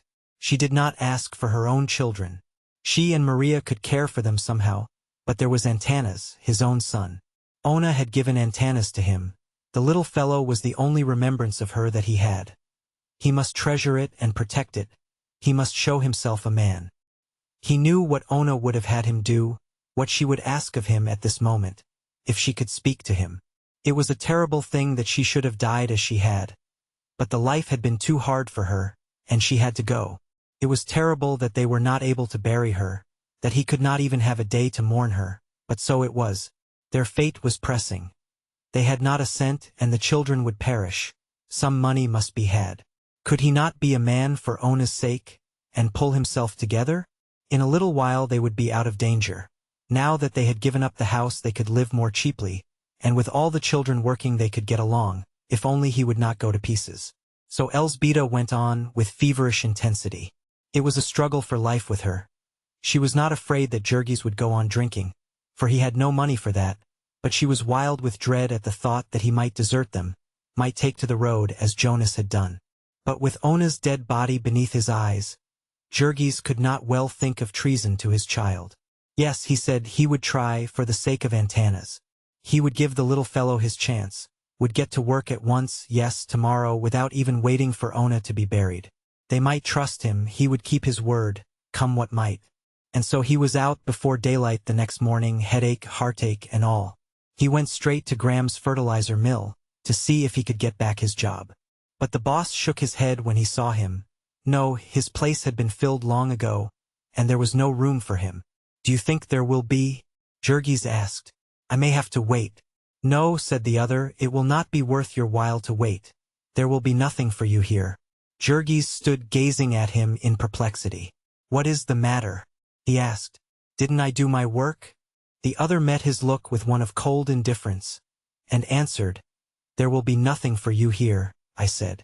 Jurgis had his suspicions as to the dreadful meaning of that incident, and he went away with a sinking at the heart. He went and took his stand with the mob of hungry wretches who were standing about in the snow before the time station. Here he stayed, breakfastless, for 2 hours, until the throng was driven away by the clubs of the police. There was no work for him that day. Jurgis had made a good many acquaintances in his long services at the yards. There were saloon keepers who would trust him for a drink and a sandwich, and members of his old union who would lend him a dime at a pinch. It was not a question of life and death for him, therefore. He might hunt all day, and come again on the morrow, and try hanging on thus for weeks, like hundreds and thousands of others. Meantime, Teta Elzbieta would go and beg, over in the Hyde Park district, and the children would bring home enough to pacify Anil and keep them all alive. It was at the end of a week of this sort of waiting, roaming about in the bitter winds or loafing in saloons, that Jurgis stumbled on a chance in one of the cellars of Jones's big packing plant. He saw a foreman passing the open doorway, and hailed him for a job. Push a truck? Inquired the man, and Jurgis answered, Yes, sir, before the words were well out of his mouth. What's your name? Demanded the other. Jurgis Rudkus. Worked in the yards before? Yes. Whereabouts? 2 places, Brown's Killing Beds and Durham's fertilizer mill. Why did you leave there? The first time I had an accident, and the last time I was sent up for a month. I see. Well, I'll give you a trial.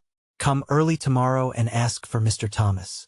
So Jurgis rushed home with the wild tidings that he had a job, that the terrible siege was over. The remnants of the family had quite a celebration that night, and in the morning Jurgis was at the place half an hour before the time of opening. The foreman came in shortly afterward, and when he saw Jurgis he frowned. "Oh," he said, "I promised you a job, didn't I?" "Yes, sir," said Jurgis. "Well, I'm sorry, but I made a mistake. I can't use you." Jurgis stared, dumbfounded. "What's the matter?" he gasped. "Nothing," said the man, "only I can't use you." There was the same cold, hostile stare that he had had from the boss of the fertilizer mill. He knew that there was no use in saying a word, and he turned and went away. Out in the saloons the men could tell him all about the meaning of it. They gazed at him with pitying eyes. Poor devil, he was blacklisted. What had he done? They asked. Knock down his boss? Good heavens! Then he might have known. Why, he stood as much chance of getting a job in Packingtown as of being chosen mayor of Chicago. Why had he wasted his time hunting? They had him on a secret list in every office, big and little, in the place. They had his name by this time in St. Louis and New York, in Omaha and Boston, in Kansas City and St. Joseph. He was condemned and sentenced without trial and without appeal. He could never work for the Packers again. He could not even clean cattle pens or drive a truck in any place where they controlled. He might try it, if he chose, as hundreds had tried it and found out for themselves. He would never be told anything about it. He would never get any more satisfaction than he had gotten just now. But he would always find when the time came that he was not needed. It would not do for him to give any other name either. They had company spotters for just that purpose, and he wouldn't keep a job in Packingtown 3 days. It was worth a fortune to the Packers to keep their blacklist effective, as a warning to the men and a means of keeping down union agitation and political discontent. Jurgis went home, carrying these new tidings to the family council. It was a most cruel thing. Here in this district was his home, such as it was, the place he was used to and the friends he knew, and now every possibility of employment in it was closed to him. There was nothing in Packingtown but packing houses, and so it was the same thing as evicting him from his home. He and the 2 women spent all day and half the night discussing it. It would be convenient, downtown, to the children's place of work. But then Maria was on the road to recovery, and had hopes of getting a job in the yards. And though she did not see her old-time lover once a month, because of the misery of their state, yet she could not make up her mind to go away and give him up forever. Then, too, Elsbeta had heard something about a chance to scrub floors in Durham's offices, and was waiting every day for word. In the end, it was decided that Jurgis should go downtown to strike out for himself, and they would decide after he got a job. As there was no one from whom he could borrow there, and he dared not beg for fear of being arrested, it was arranged that every day he should meet one of the children and be given 15 cents of their earnings, upon which he could keep going. Then all day he was to pace the streets with hundreds and thousands of other homeless wretches inquiring at stores, warehouses, and factories for a chance. And at night he was to crawl into some doorway or underneath a truck, and hide there until midnight, when he might get into one of the station houses, and spread a newspaper upon the floor, and lie down in the midst of a throng of bums and beggars, reeking with alcohol and tobacco, and filthy with vermin and disease. So for 2 weeks more Jurgis fought with the demon of despair. Once he got a chance to load a truck for half a day, and again he carried an old woman's valise and was given a quarter. This let him into a lodging house on several nights when he might otherwise have frozen to death, and it also gave him a chance now and then to buy a newspaper in the morning and hunt up jobs while his rivals were watching and waiting for a paper to be thrown away. This, however, was really not the advantage it seemed, for the newspaper advertisements were a cause of much loss of precious time and of many weary journeys. A full half of these were fakes, put in by the endless variety of establishments which preyed upon the helpless ignorance of the unemployed. If Jurgis lost only his time, it was because he had nothing else to lose. Whenever a smooth-tongued agent would tell him of the wonderful positions he had on hand, he could only shake his head sorrowfully and say that he had not the necessary dollar to deposit. When it was explained to him what big money he and all his family could make by coloring photographs, he could only promise to come in again when he had $2 to invest in the outfit. In the end, Jurgis got a chance through an accidental meeting with an old-time acquaintance of his union days. He met this man on his way to work in the giant factories of the Harvester Trust, and his friend told him to come along and he would speak a good word for him to his boss, whom he knew well. So Jurgis trudged 4 or 5 miles, and passed through a waiting throng of unemployed at the gate under the escort of his friend. His knees nearly gave way beneath him when the foreman, after looking him over and questioning him, told him that he could find an opening for him. How much this accident meant to Jurgis he realized only by stages, for he found that the harvester works were the sort of place to which philanthropists and reformers pointed with pride. It had some thought for its employees. Its workshops were big and roomy. It provided a restaurant where the workmen could buy good food at cost. It had even a reading room and decent places where its girl hands could rest. Also, the work was free from many of the elements of filth and repulsiveness that prevailed at the stockyards. Day after day Jurgis discovered these things never expected nor dreamed of by him, until this new place came to seem a kind of a heaven to him. It was an enormous establishment, covering 160 acres of ground, employing 5,000 people, and turning out over 300,000 machines every year, a good part of all the harvesting and mowing machines used in the country. Jurgis saw very little of it, of course. It was all specialized work, the same as at the stockyards. Each one of the hundreds of parts of a mowing machine was made separately, and sometimes handled by hundreds of men. Where Jurgis worked there was a machine which cut and stamped a certain piece of steel about 2 square inches in size. The pieces came tumbling out upon a tray, and all that human hands had to do was to pile them in regular rows, and change the trays at intervals. This was done by a single boy, who stood with eyes and thought centered upon it, and fingers flying so fast that the sounds of the bits of steel striking upon each other was like the music of an express train as one hears it in a sleeping car at night. This was piecework, of course. And besides, it was made certain that the boy did not idle, by setting the machine to match the highest possible speed of human hands. 30,000 of these pieces he handled every day, 9 or 10 million every year. How many in a lifetime it rested with the gods to say. Near by him men sat bending over whirling grindstones, putting the finishing touches to the steel knives of the reaper, picking them out of a basket with the right hand, pressing first one side and then the other against the stone and finally dropping them with the left hand into another basket. One of these men told Jurgis that he had sharpened 3,000 pieces of steel a day for 13 years. In the next room were wonderful machines that ate up long steel rods by slow stages, cutting them off, seizing the pieces, stamping heads upon them, grinding them and polishing them, threading them and finally dropping them into a basket, all ready to bolt the harvesters together. From yet another machine came tens of thousands of steel burrs to fit upon these bolts. In other places all these various parts were dipped into troughs of paint and hung up to dry, and then slid along on trolleys to a room where men streaked them with red and yellow, so that they might look cheerful in the harvest fields. Jurgis's friend worked upstairs in the casting rooms, and his task was to make the molds of a certain part. He shoveled black sand into an iron receptacle and pounded it tight and set it aside to harden. Then it would be taken out and molten iron poured into it. This man, too, was paid by the mold, or rather for perfect castings, nearly half his work going for naught. You might see him, along with dozens of others, toiling like one possessed by a whole community of demons. His arms working like the driving rods of an engine, his long black hair flying wild, his eyes starting out, the sweat rolling in rivers down his face. When he had shoveled the mold full of sand, and reached for the pounder to pound it with, it was after the manner of a canoeist running rapids and seizing a pole at sight of a submerged rock. All day long this man would toil thus, his whole being centered upon the purpose of making 23 instead of 22.5 cents an hour, and then his product would be reckoned up by the census taker, and jubilant captains of industry would boast of it in their banquet halls, telling how our workers are nearly twice as efficient as those of any other country.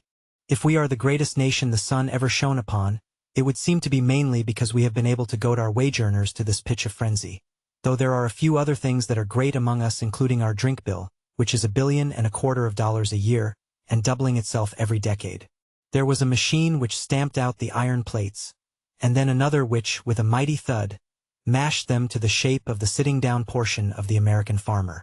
Then they were piled upon a truck, and it was Jurgis's task to wheel them to the room where the machines were assembled. This was child's play for him, and he got $1.75 a day for it. On Saturday he paid Anil the 75 cents a week he owed her for the use of her garret, and also redeemed his overcoat, which Elsbeta had put in pawn when he was in jail. This last was a great blessing.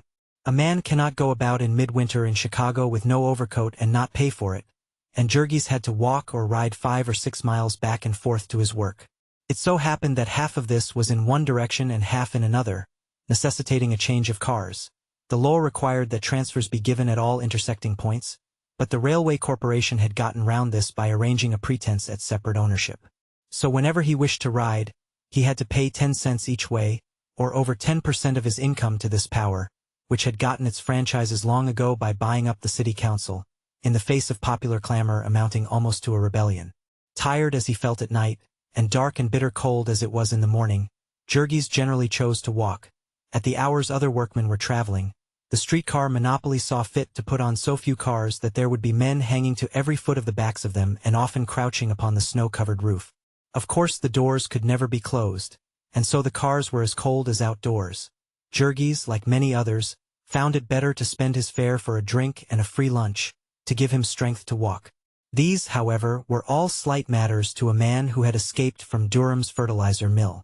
Jurgis began to pick up heart again and to make plans.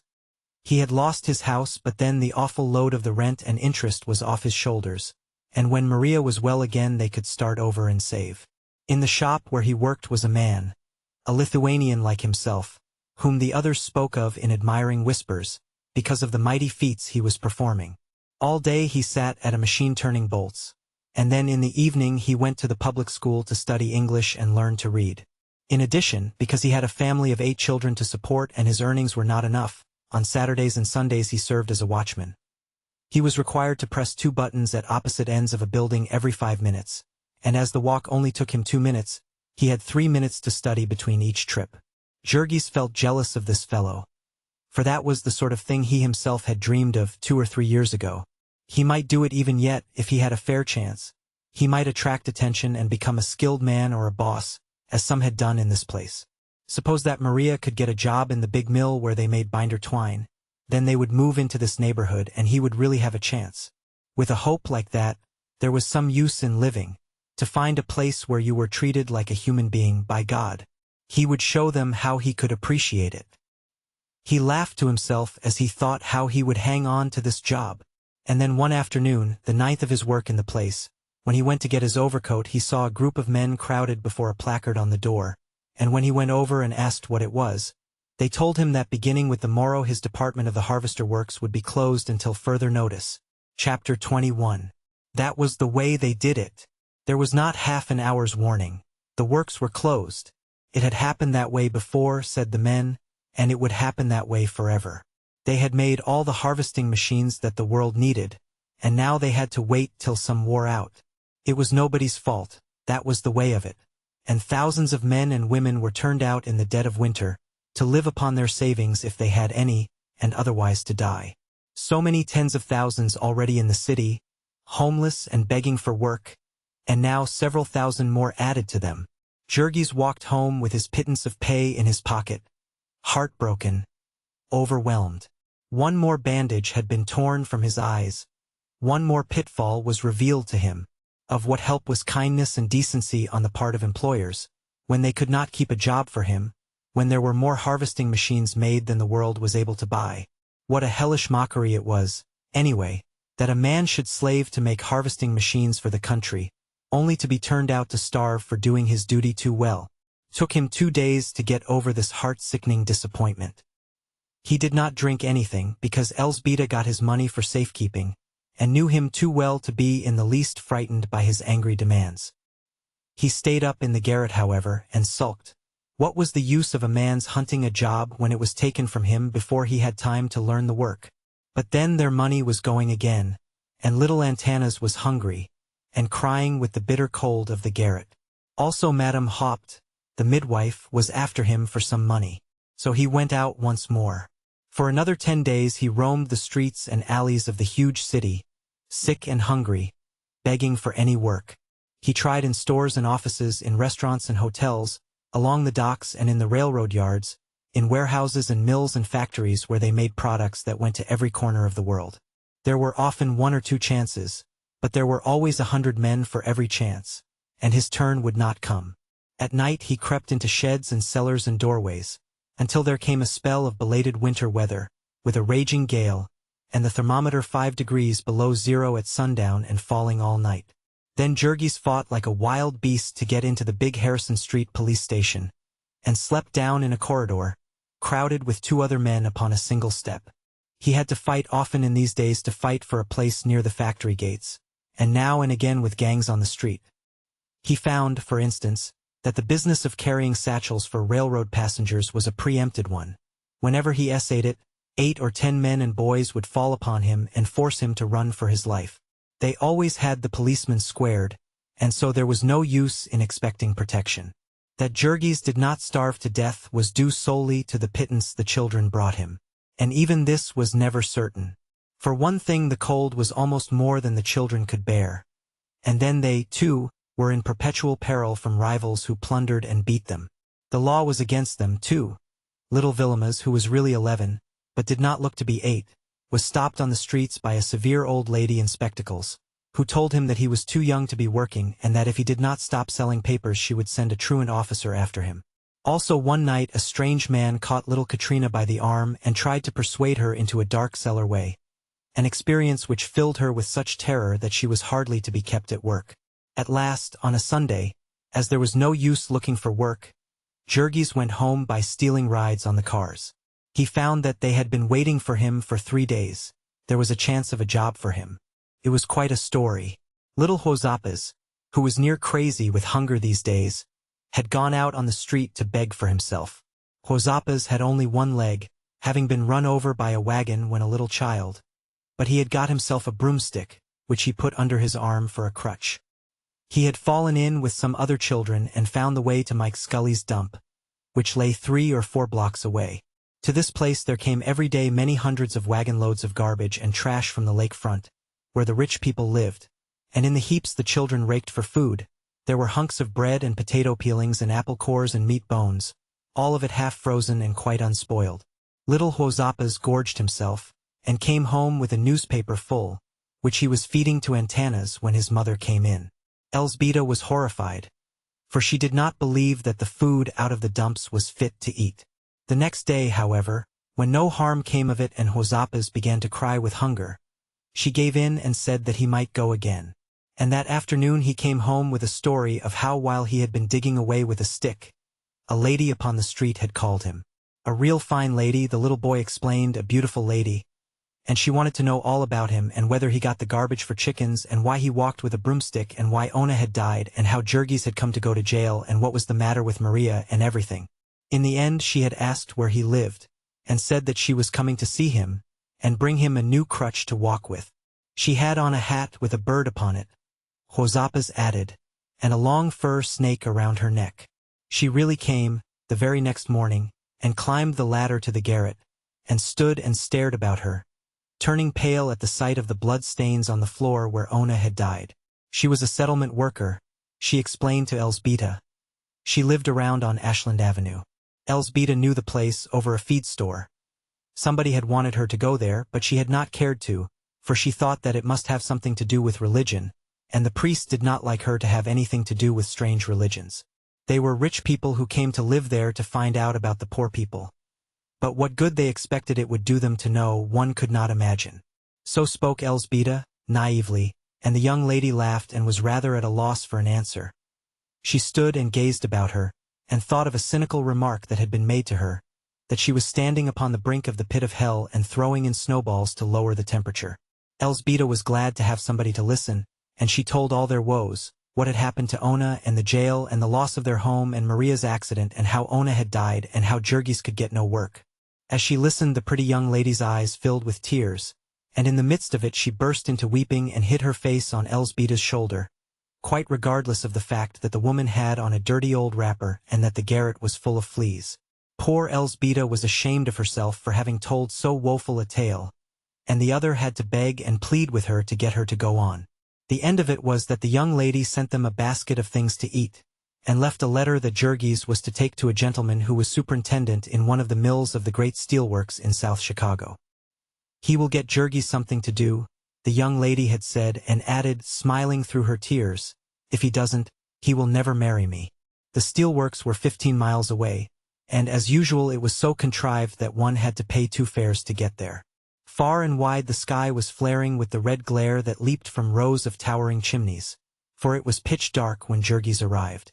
The vast works, a city in themselves, were surrounded by a stockade, and already a full 100 men were waiting at the gate where new hands were taken on. Soon after daybreak whistles began to blow, and then suddenly thousands of men appeared, streaming from saloons and boarding houses across the way, leaping from trolley cars that passed. It seemed as if they rose out of the ground in the dim gray light.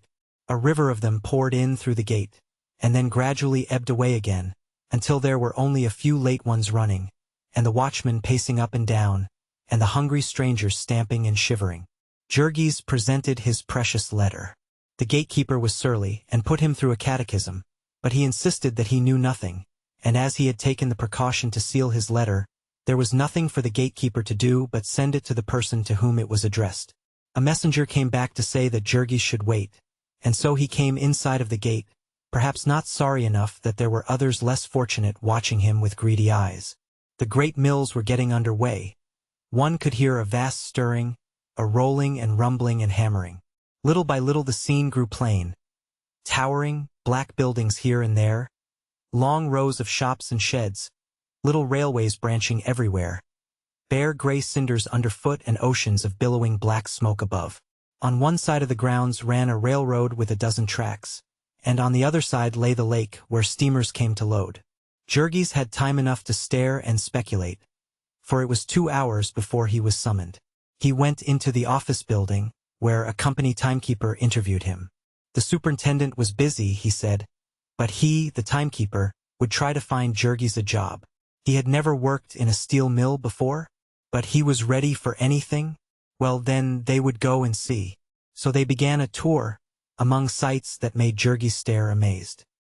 He wondered if ever he could get used to working in a place like this, where the air shook with deafening thunder, and whistles shrieked warnings on all sides of him at once. Where miniature steam engines came rushing upon him, and sizzling, quivering, white-hot masses of metal sped past him, and explosions of fire and flaming sparks dazzled him and scorched his face. The men in these mills were all black with soot, and hollow-eyed and gaunt. They worked with fierce intensity, rushing here and there, and never lifting their eyes from their tasks. Jurgis clung to his guide like a scared child to its nurse, and while the latter hailed one foreman after another to ask if they could use another unskilled man, he stared about him and marveled. He was taken to the Bessemer furnace where they made billets of steel, a dome-like building the size of a big theater. Jurgis stood where the balcony of the theater would have been, and opposite, by the stage, he saw 3 giant cauldrons, big enough for all the devils of hell to brew their broth in, full of something white and blinding, bubbling and splashing, roaring as if volcanoes were blowing through it. One had to shout to be heard in the place. Liquid fire would leap from these cauldrons and scatter like bombs below, and men were working there, seeming careless, so that Jurgis caught his breath with fright.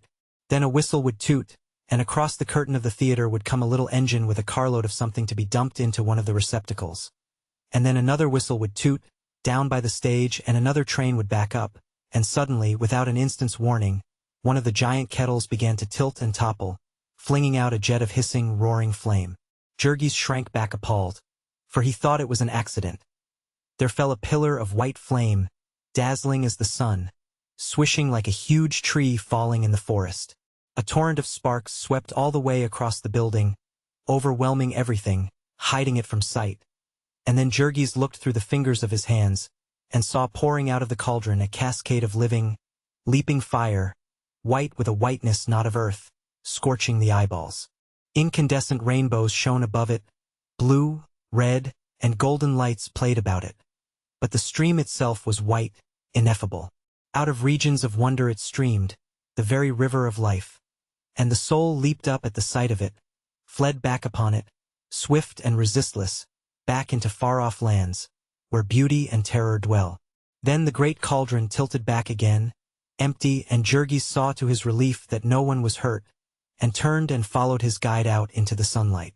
They went through the blast furnaces, through rolling mills where bars of steel were tossed about and chopped like bits of cheese. All around and above giant machine arms were flying, giant wheels were turning, great hammers crashing. Traveling cranes creaked and groaned overhead, reaching down iron hands and seizing iron prey. It was like standing in the center of the earth, where the machinery of time was revolving. By and by they came to the place where steel rails were made, and Jurgis heard a toot behind him, and jumped out of the way of a car with a white-hot ingot upon it, the size of a man's body. There was a sudden crash and the car came to a halt, and the ingot toppled out upon a moving platform, where steel fingers and arms seized hold of it, punching it and prodding it into place, and hurrying it into the grip of huge rollers. Then it came out upon the other side, and there were more crashings and clatterings, and over it was flopped, like a pancake on a gridiron, and seized again and rushed back at you through another squeezer. So amid deafening uproar it clattered to and fro, growing thinner and flatter and longer. The ingot seemed almost a living thing. It did not want to run this mad course, but it was in the grip of fate. It was tumbled on, screeching and clanking and shivering in protest. By and by it was long and thin. A great red snake escaped from purgatory. And then, as it slid through the rollers, you would have sworn that it was alive. It writhed and squirmed, and wriggles and shudders passed out through its tail, all but flinging it off by their violence. There was no rest for it until it was cold and black, and then it needed only to be cut and straightened to be ready for a railroad. It was at the end of this rail's progress that Jurgis got his chance. They had to be moved by men with crowbars, and the boss here could use another man. So he took off his coat and set to work on the spot. It took him 2 hours to get to this place every day and cost him $1.20 a week. As this was out of the question, he wrapped his bedding in a bundle and took it with him, and one of his fellow workingmen introduced him to a Polish lodging house, where he might have the privilege of sleeping upon the floor for 10 cents a night. He got his meals at free lunch counters, and every Saturday night he went home, bedding and all, and took the greater part of his money to the family. Elzbieta was sorry for this arrangement, for she feared that it would get him into the habit of living without them, and once a week was not very often for him to see his baby. But there was no other way of arranging it. There was no chance for a woman at the steelworks, and Maria was now ready for work again, and lured on from day to day by the hope of finding it at the yards. In a week Jurgis got over his sense of helplessness and bewilderment in the rail mill. He learned to find his way about and to take all the miracles and terrors for granted, to work without hearing the rumbling and crashing. From blind fear he went to the other extreme. He became reckless and indifferent, like all the rest of the men, who took but little thought of themselves in the ardor of their work. It was wonderful, when one came to think of it, that these men should have taken an interest in the work they did. They had no share in it, they were paid by the hour and paid no more for being interested.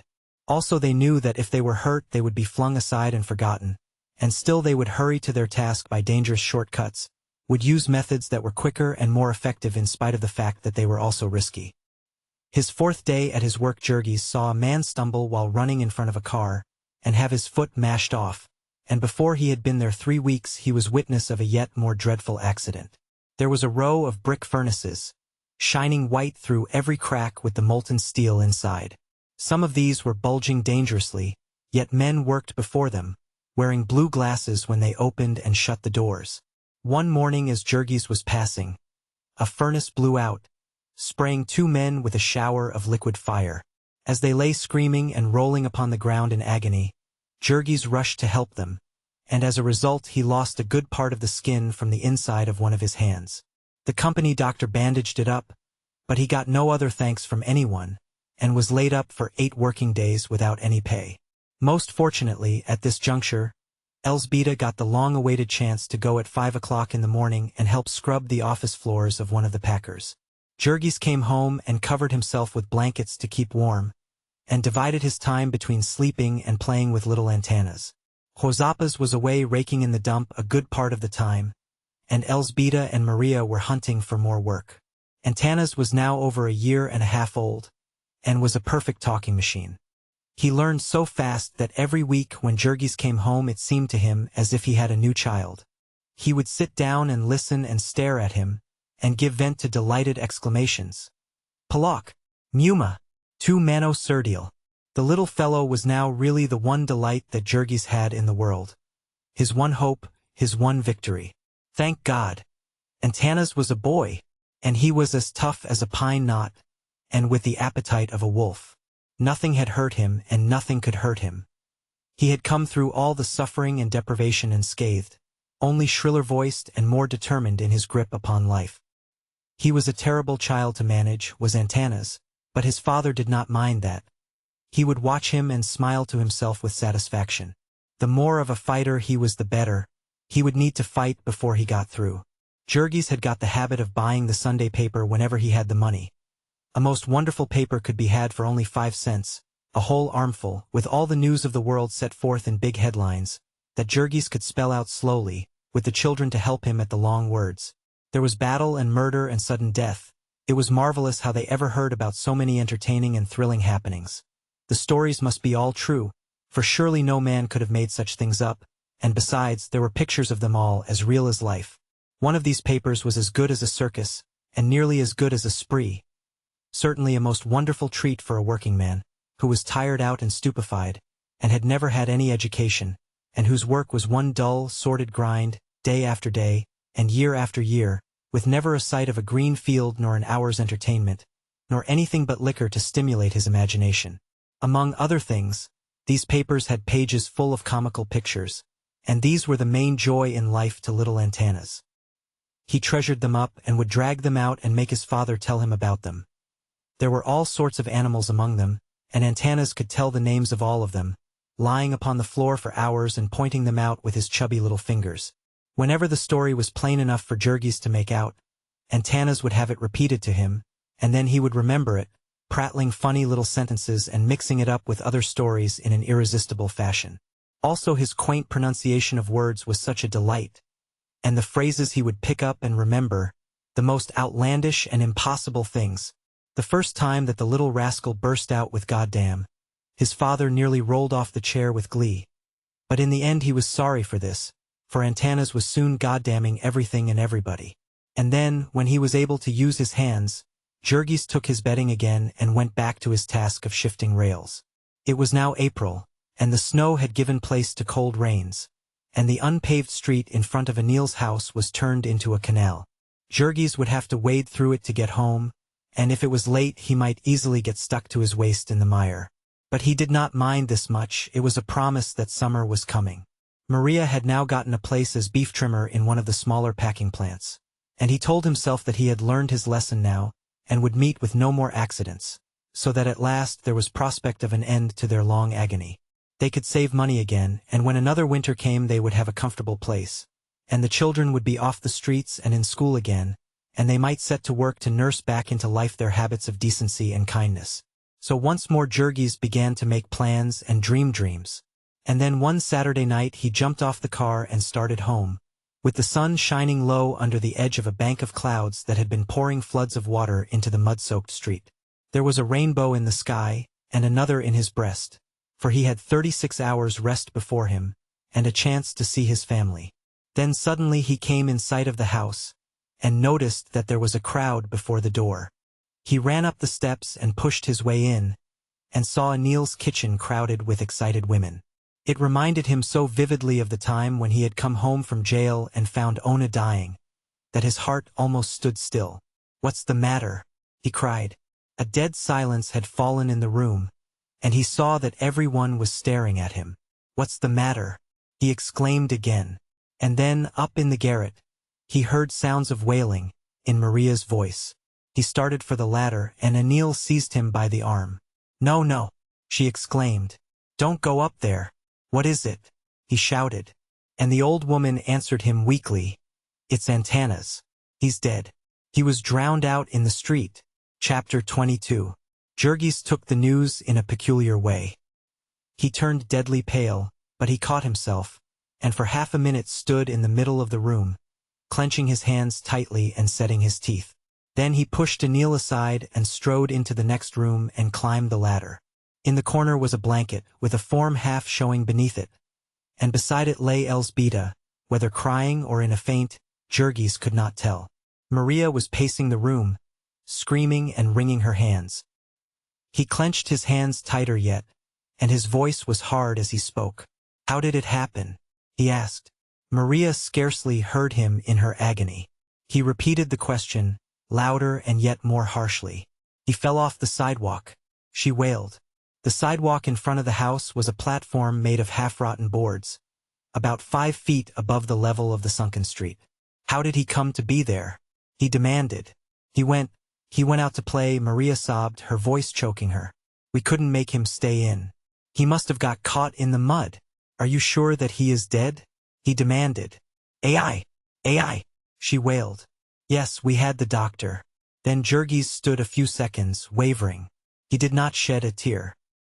He took one glance more at the blanket with the little form beneath it, and then turned suddenly to the ladder and climbed down again.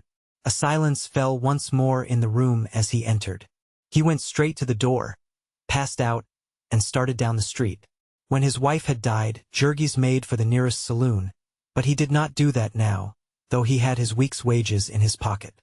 He walked and walked, seeing nothing, splashing through mud and water. Later on he sat down upon a step and hid his face in his hands, and for half an hour or so he did not move. Now and then he would whisper to himself, "Dead, dead." Finally he got up and walked on again. It was about sunset, and he went on until it was dark, when he was stopped by a railroad crossing. The gates were down, and a long train of freight cars was thundering by. He stood and watched it, and all at once a wild impulse seized him, a thought that had been lurking within him, unspoken, unrecognized, leaped into sudden life. He started down the track, and when he was past the gatekeeper's shanty, he sprang forward and swung himself onto one of the cars. By and by the train stopped again, and Jurgis sprang down and ran under the car, and hid himself upon the truck. Here he sat, and when the train started again he fought a battle with his soul. He gripped his hands and set his teeth together. He had not wept, and he would not a tear. It was past and over, and he was done with it. He would fling it off his shoulders, be free of it, the whole business, that night. It should go like a black, hateful nightmare, and in the morning he would be a new man. And every time that a thought of it assailed him, a tender memory, a trace of a tear, he rose up, cursing with rage, and pounded it down. He was fighting for his life. He gnashed his teeth together in his desperation. He had been a fool, a fool. He had wasted his life, he had wrecked himself with his accursed weakness, and now he was done with it. He would tear it out of him root and branch. There should be no more tears and no more tenderness. He had had enough of them. They had sold him into slavery. Now he was going to be free, to tear off his shackles, to rise up and fight. He was glad that the end had come. It had to come sometime, and it was just as well now. This was no world for women and children, and the sooner they got out of it the better for them. Whatever antennas might suffer where he was, he could suffer no more than he would have had he stayed upon earth. And meantime his father had thought the last thought about him that he meant to. He was going to think of himself, he was going to fight for himself, against the world that had baffled him and tortured him. So he went on, tearing up all the flowers from the garden of his soul, and setting his heel upon them. The train thundered deafeningly, and a storm of dust blew in his face. But though it stopped now and then through the night, he clung where he was. He would cling there until he was driven off, for every mile that he got from Packingtown meant another load from his mind. Whenever the cars stopped, a warm breeze blew upon him, a breeze laden with the perfume of fresh fields, of honeysuckle and clover. He snuffed it, and it made his heart beat wildly. He was out in the country again. He was going to live in the country. When the dawn came he was peering out with hungry eyes, getting glimpses of meadows and woods and rivers. At last he could stand it no longer, and when the train stopped again he crawled out. Upon the top of the car was a brakeman, who shook his fist and swore. Jurgis waved his hand derisively, and started across the country. Only think that he had been a countryman all his life, and for 3 long years he had never seen a country sight nor heard a country sound, excepting for that one walk when he left jail, when he was too much worried to notice anything, and for a few times that he had rested in the city parks in the winter-time when he was out of work. He had literally never seen a tree, and now he felt like a bird lifted up and borne away upon a gale. He stopped and stared at each new sight of wonder, at a herd of cows, and a meadow full of daisies, at hedgerows set thick with June roses, at little birds singing in the trees. Then he came to a farmhouse, and after getting himself a stick for protection, he approached it. The farmer was greasing a wagon in front of the barn, and Jurgis went to him. "I would like to get some breakfast, please," he said. "Do you want to work?" said the farmer. "No," said Jurgis. "I don't." "Then you can't get anything here," snapped the other. "I meant to pay for it," said Jurgis. "Oh," said the farmer, and then added sarcastically, "We don't serve breakfast after 7 a.m. "I am very hungry," said Jurgis gravely. "I would like to buy some food." "Ask the woman," said the farmer, nodding over his shoulder. The woman was more tractable, and for a dime Jurgis secured 2 thick sandwiches and a piece of pie and 2 apples. He walked off eating the pie, as the least convenient thing to carry. In a few minutes he came to a stream, and he climbed a fence and walked down the bank along a woodland path. By and by he found a comfortable spot, and there he devoured his meal, slaking his thirst at the stream. Then he lay for hours, just gazing and drinking in joy, until at last he felt sleepy, and lay down in the shade of a bush. When he awoke, the sun was shining hot in his face. He sat up and stretched his arms, and then gazed at the water sliding by. There was a deep pool, sheltered and silent, below him, and a sudden wonderful idea rushed upon him. He might have a bath. The water was free and he might get into it, all the way into it. It would be the first time that he had been all the way into the water since he left Lithuania. When Jurgis had first come to the stockyards, he had been as clean as any working man could well be.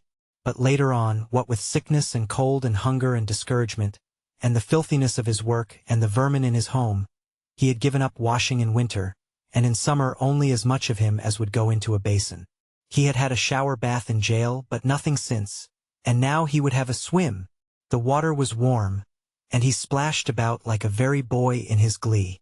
Afterward he sat down in the water near the bank, and proceeded to scrub himself, soberly and methodically, scouring every inch of him with sand. While he was doing it he would do it thoroughly, and see how it felt to be clean. He even scrubbed his head with sand, and combed what the men called crumbs out of his long black hair, holding his head under water as long as he could, to see if he could not kill them all. Then, seeing that the sun was still hot, he took his clothes from the bank and proceeded to wash them, piece by piece. As the dirt and grease went floating off downstream, he grunted with satisfaction and soused the clothes again, venturing even to dream that he might get rid of the fertilizer. He hung them all up, and while they were drying he lay down in the sun and had another long sleep. They were hot and stiff as boards on top, and a little damp on the underside when he awakened. But being hungry, he put them on and set out again. He had no knife, but with some labor he broke himself a good stout club, and, armed with this, he marched down the road again. Before long he came to a big farmhouse, and turned up the lane that led to it. It was just supper time, and the farmer was washing his hands at the kitchen door. "Please, sir," said Jurgis, "can I have something to eat? I can pay." To which the farmer responded promptly, "We don't feed tramps here. Get out." Jurgis went without a word, but as he passed round the barn he came to a freshly plowed and harrowed field, in which the farmer had set out some young peach trees, and as he walked he jerked up a row of them by the roots, more than 100 trees in all, before he reached the end of the field. That was his answer, and it showed his mood. From now on he was fighting, and the man who hit him would get all that he gave every time. Beyond the orchard Jurgis struck through a patch of woods, and then a field of winter grain, and came at last to another road. Before long he saw another farmhouse, and, as it was beginning to cloud over a little, he asked here for shelter as well as food. Seeing the farmer eyeing him dubiously, he added, "I'll be glad to sleep in the barn." "Well, I dunno," said the other. "Do you smoke?" "Sometimes," said Jurgis, "but I'll do it out of doors." When the man had assented, he inquired, "How much will it cost me?" "I haven't very much money. I reckon about 20 cents for supper," replied the farmer. "I won't charge ye for the barn." So Jurgis went in, and sat down at the table with the farmer's wife and half a dozen children. It was a bountiful meal. There were baked beans and mashed potatoes and asparagus chopped and stewed, and a dish of strawberries and great, thick slices of bread, and a pitcher of milk. Jurgis had not had such a feast since his wedding day, and he made a mighty effort to put in his 20 cents worth.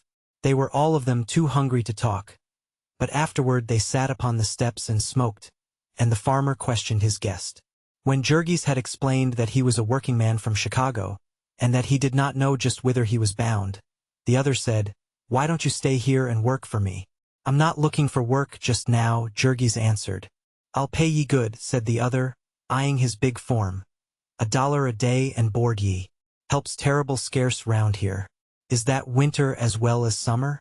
Jurgis demanded quickly. No," said the farmer. "I couldn't keep ye after November. I ain't got a big enough place for that." "I see," said the other, "that's what I thought. When you get through working your horses this fall, will you turn them out in the snow?" Jurgis was beginning to think for himself nowadays. "It ain't quite the same," the farmer answered, seeing the point. There ought to be work a strong fellow like you can find to do in the cities or someplace in the winter time. Yes, said Jurgis, that's what they all think. And so they crowd into the cities, and when they have to beg or steal to live, then people ask 'em why they don't go into the country, where help is scarce. The farmer meditated a while. How about when your money's gone? He inquired finally. You'll have to then, won't you? Wait till she's gone, said Jurgis. Then I'll see. He had a long sleep in the barn and then a big breakfast of coffee and bread and oatmeal and stewed cherries, for which the man charged him only 15 cents, perhaps having been influenced by his arguments. Then Jurgis bade farewell and went on his way. Such was the beginning of his life as a tramp.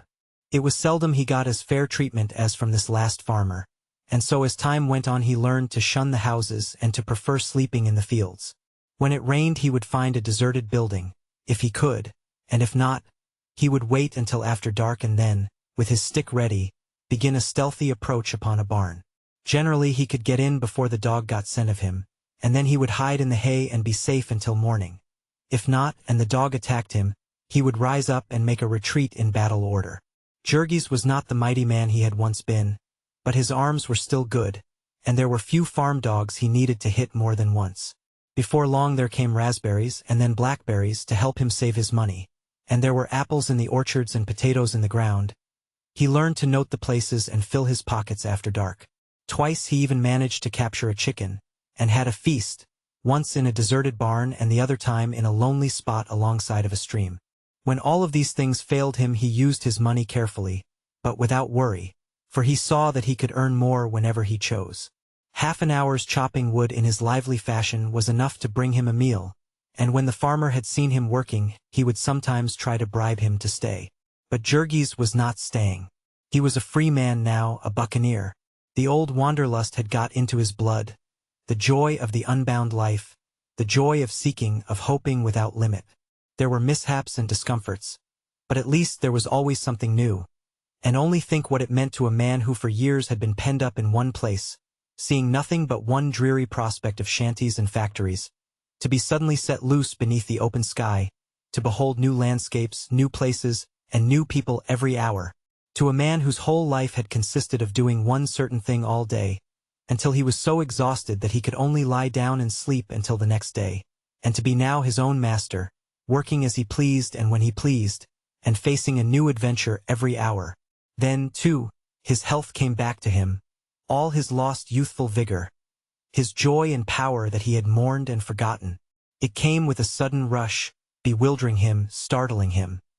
It was as if his dead childhood had come back to him, laughing and calling, what with plenty to eat and fresh air and exercise that was taken as it pleased him. He would waken from his sleep and start off not knowing what to do with his energy, stretching his arms, laughing, singing old songs of home that came back to him. Now and then, of course, he could not help but think of little Antanas, whom he should never see again, whose little voice he should never hear, and then he would have to battle with himself. Sometimes at night he would waken dreaming of Ona, and stretch out his arms to her, and wet the ground with his tears. But in the morning he would get up and shake himself, and stride away again to battle with the world. He never asked where he was nor where he was going. The country was big enough, he knew, and there was no danger of his coming to the end of it. And of course he could always have company for the asking. Everywhere he went there were men living just as he lived, and whom he was welcome to join. He was a stranger at the business, but they were not clannish, and they taught him all their tricks, what towns and villages it was best to keep away from, and how to read the secret signs upon the fences, and when to beg and when to steal, and just how to do both. They laughed at his ideas of paying for anything with money or with work, for they got all they wanted without either. Now and then Jurgis camped out with a gang of them in some woodland haunt, and foraged with them in the neighborhood at night. And then among them someone would take a shine to him, and they would go off together and travel for a week, exchanging reminiscences. Of these professional tramps a great many had, of course, been shiftless and vicious all their lives. But the vast majority of them had been workingmen, had fought the long fight as Jurgis had, and found that it was a losing fight and given up. Later on he encountered yet another sort of men, those from whose ranks the tramps were recruited, men who were homeless and wandering, but still seeking work, seeking it in the harvest fields. Of these there was an army, the huge surplus labor army of society, called into being under the stern system of nature, to do the casual work of the world, the tasks which were transient and irregular, and yet which had to be done. They did not know that they were such, of course. They only knew that they sought the job and that the job was fleeting. In the early summer they would be in Texas, and as the crops were ready they would follow north with the season, ending with the fall in Manitoba. Then they would seek out the big lumber camps where there was winter work, or failing in this would drift to the cities, and live upon what they had managed to save, with the help of such transient work as was there, the loading and unloading of steamships and drays, the digging of ditches and the shoveling of snow. If there were more of them on hand than chanced to be needed, the weaker ones died off of cold and hunger, again according to the stern system of nature. It was in the latter part of July, when Jurgis was in Missouri, that he came upon the harvest work. Here were crops that men had worked for 3 or 4 months to prepare, and of which they would lose nearly all unless they could find others to help them for a week or two. So all over the land there was a cry for labor. Agencies were set up and all the cities were drained of men, even college boys were brought by the carload, and hordes of frantic farmers would hold up trains and carry off wagon loads of men by main force. Not that they did not pay them well. Any man could get $2 a day and his board, and the best men could get $2.50 or $3. The harvest fever was in the very air, and no man with any spirit in him could be in that region and not catch it. Jurgis joined a gang and worked from dawn till dark, 18 hours a day, for 2 weeks without a break. Then he had a sum of money that would have been a fortune to him in the old days of misery, but what could he do with it now? To be sure, he might have put it in a bank and, if he were fortunate, get it back again when he wanted it. But Jurgis was now a homeless man, wandering over a continent. And what did he know about banking and drafts and letters of credit? If he carried the money about with him, he would surely be robbed in the end. And so what was there for him to do but enjoy it while he could? On a Saturday night he drifted into a town with his fellows, and because it was raining, and there was no other place provided for him, he went to a saloon. And there were some who treated him and whom he had to treat, and there was laughter and singing and good cheer.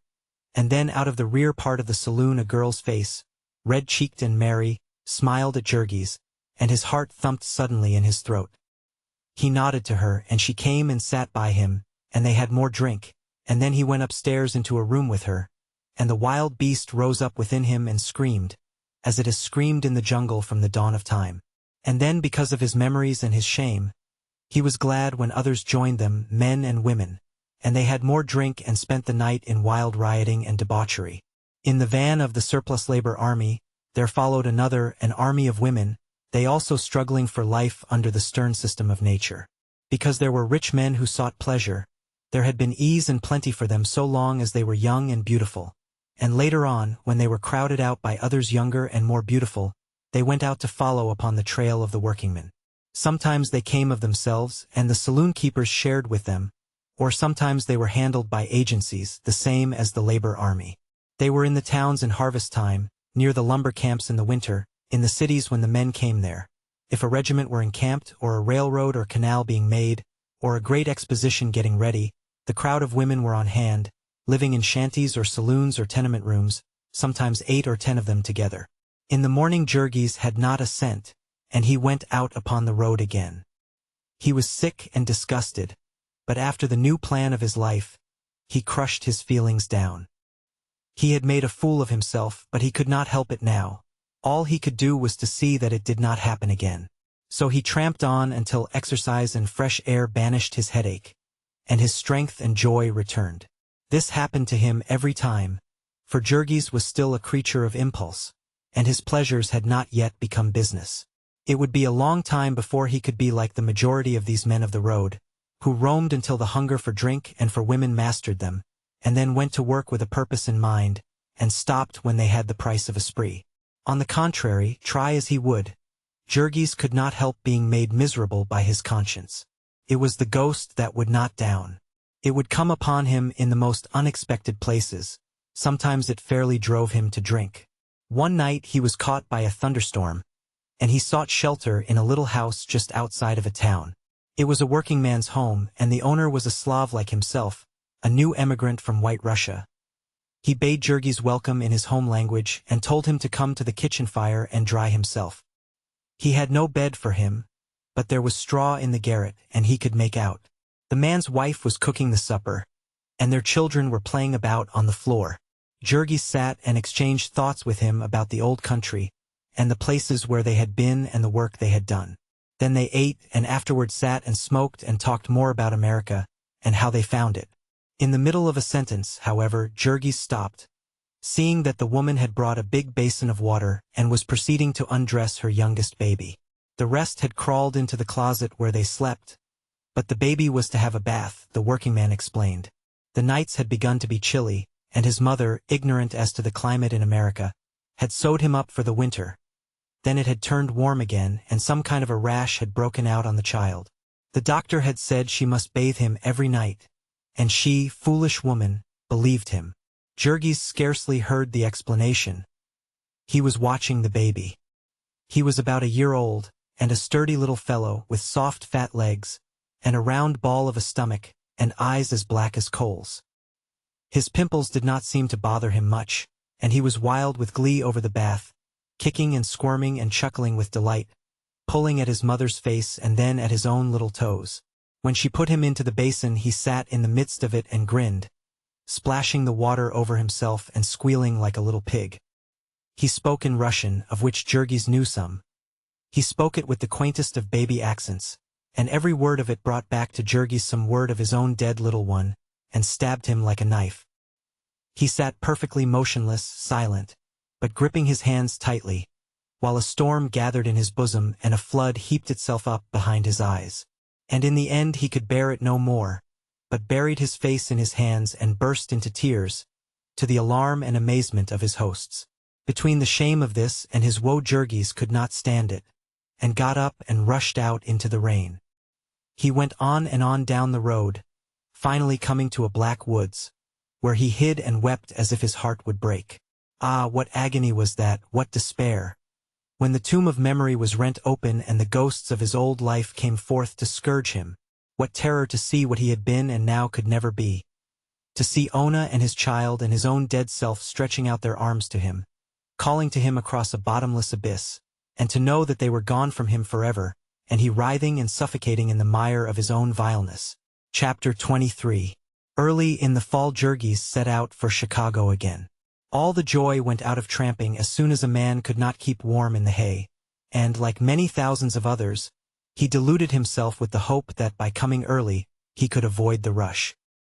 He brought $15 with him, hidden away in one of his shoes, a sum which had been saved from the saloon keepers, not so much by his conscience, as by the fear which filled him at the thought of being out of work in the city in the winter time. He traveled upon the railroad with several other men, hiding in freight cars at night, and liable to be thrown off at any time, regardless of the speed of the train. When he reached the city he left the rest, for he had money and they did not, and he meant to save himself in this fight. He would bring to it all the skill that practice had brought him, and he would stand, whoever fell. On fair nights he would sleep in the park or on a truck or an empty barrel or box, and when it was rainy or cold he would stow himself upon a shelf in a 10-cent lodging house, or pay 3 cents for the privileges of a squatter in a tenement hallway.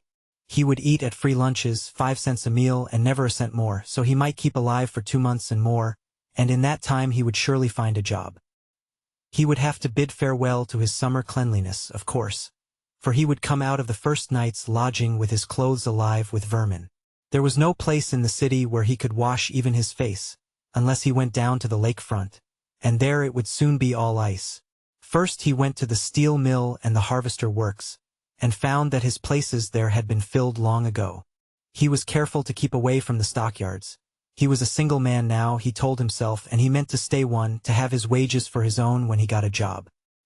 He began the long, weary round of factories and warehouses, tramping all day, from one end of the city to the other, finding everywhere from 10 to 100 men ahead of him. He watched the newspapers, too, but no longer was he to be taken in by smooth-spoken agents. He had been told of all those tricks while on the road. In the end it was through a newspaper that he got a job, after nearly a month of seeking. It was a call for 100 laborers, and though he thought it was a fake, he went because the place was nearby. He found a line of men a block long, but as a wagon chanced to come out of an alley and break the line, he saw his chance and sprang to seize a place. Men threatened him and tried to throw him out, but he cursed and made a disturbance to attract a policeman, upon which they subsided, knowing that if the latter interfered it would be to fire them all. An hour or two later he entered a room and confronted a big Irishman behind a desk. "Ever worked in Chicago before?" the man inquired, and whether it was a good angel that put it into Jurgis's mind, or an intuition of his sharpened wits, he was moved to answer, "No, sir." "Where do you come from?" "Kansas City, sir." "Any references?" "No, sir. I'm just an unskilled man. I've got good arms. I want men for hard work. It's all underground, digging tunnels for telephones. Maybe it won't suit you." "I'm willing, sir. Anything for me." "What's the pay?" 15 cents an hour. "I'm willing, sir." "All right, go back there and give your name." So within half an hour he was at work, far underneath the streets of the city. The tunnel was a peculiar one for telephone wires. It was about 8 feet high, and with a level floor nearly as wide. It had innumerable branches, a perfect spider web beneath the city. Jurgis walked over half a mile with his gang to the place where they were to work. Stranger yet, the tunnel was lighted by electricity, and upon it was laid a double-tracked, narrow-gauge railroad. But Jurgis was not there to ask questions, and he did not give the matter a thought. It was nearly a year afterward that he finally learned the meaning of this whole affair. The city council had passed a quiet and innocent little bill allowing a company to construct telephone conduits under the city streets, and upon the strength of this, a great corporation had proceeded to tunnel all Chicago with a system of railway freight subways. In the city there was a combination of employers, representing hundreds of millions of capital, and formed for the purpose of crushing the labor unions. The chief union which troubled it was the Teamsters, and when these freight tunnels were completed, connecting all the big factories and stores with the railroad depots, they would have the Teamsters Union by the throat. Now and then there were rumors and murmurs in the Board of Aldermen, and once there was a committee to investigate. But each time another small fortune was paid over, and the rumors died away, until at last the city woke up with a start to find the work completed. There was a tremendous scandal, of course. It was found that the city records had been falsified and other crimes committed, and some of Chicago's big capitalists got into jail, figuratively speaking. The aldermen declared that they had had no idea of it all, in spite of the fact that the main entrance to the work had been in the rear of the saloon of one of them. It was in a newly opened cut that Jurgis worked, and so he knew that he had an all-winter job. He was so rejoiced that he treated himself to a spree that night, and with the balance of his money he hired himself a place in a tenement room, where he slept upon a big homemade straw mattress along with 4 other workingmen. This was $1 a week, and for 4 more he got his food in a boarding house near his work. This would leave him $4 extra each week, an unthinkable sum for him. At the outset he had to pay for his digging tools, and also to buy a pair of heavy boots, since his shoes were falling to pieces, and a flannel shirt, since the one he had worn all summer was in shreds. He spent a week meditating whether or not he should also buy an overcoat. There was one belonging to a Hebrew collar-button peddler, who had died in the room next to him, and which the landlady was holding for her rent. In the end, however, Jurgis decided to do without it, as he was to be underground by day and in bed at night. This was an unfortunate decision, however, for it drove him more quickly than ever into the saloons. From now on Jurgis worked from 7 o'clock until 5:30, with half an hour for dinner, which meant that he never saw the sunlight on weekdays. In the evenings there was no place for him to go except a barroom. No place where there was light and warmth, where he could hear a little music or sit with a companion and talk. He had now no home to go to. He had no affection left in his life, only the pitiful mockery of it in the camaraderie of vice. On Sundays the churches were open, but where was there a church in which an ill-smelling working man, with vermin crawling upon his neck, could sit without seeing people edge away and look annoyed? He had, of course, his corner in a close though unheated room, with a window opening upon a blank wall 2 feet away, and also he had the bare streets with the winter gales sweeping through them. Besides this he had only the saloons, and, of course, he had to drink to stay in them. If he drank now and then he was free to make himself at home, to gamble with dice or a pack of greasy cards, to play at a dingy pool table for money, or to look at a beer-stained pink sporting paper with pictures of murderers and half-naked women. It was for such pleasures as these that he spent his money, and such was his life during the 6 weeks and a half that he toiled for the merchants of Chicago, to enable them to break the grip of their Teamsters Union. In a work thus carried out, not much thought was given to the welfare of the laborers. On an average, the tunneling cost a life a day and several manglings. It was seldom, however, that more than a dozen or two men heard of any one accident. The work was all done by the new boring machinery with as little blasting as possible. But there would be falling rocks and crushed supports and premature explosions, and in addition all the dangers of railroading. So it was that one night, as Jurgis was on his way out with his gang, an engine and a loaded car dashed round one of the innumerable right-angle branches and struck him upon the shoulder, hurling him against the concrete wall and knocking him senseless. When he opened his eyes again, it was to the clanging of the bell of an ambulance.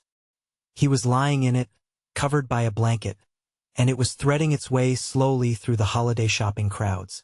They took him to the county hospital, where a young surgeon set his arm. Then he was washed and laid upon a bed in a ward with a score or two more of maimed and mangled men. Jurgis spent his Christmas in this hospital, and it was the pleasantest Christmas he had had in America. Every year there were scandals and investigations in this institution, the newspapers charging that doctors were allowed to try fantastic experiments upon the patients. But Jurgis knew nothing of this. His only complaint was that they used to feed him upon tinned meat, which no man who had ever worked in Packingtown would feed to his dog. Jurgis had often wondered just who ate the canned corned beef and roast beef of the stockyards. Now he began to understand that it was what you might call graft meat, put up to be sold to public officials and contractors, and eaten by soldiers and sailors, prisoners and inmates of institutions, shantymen and gangs of railroad laborers.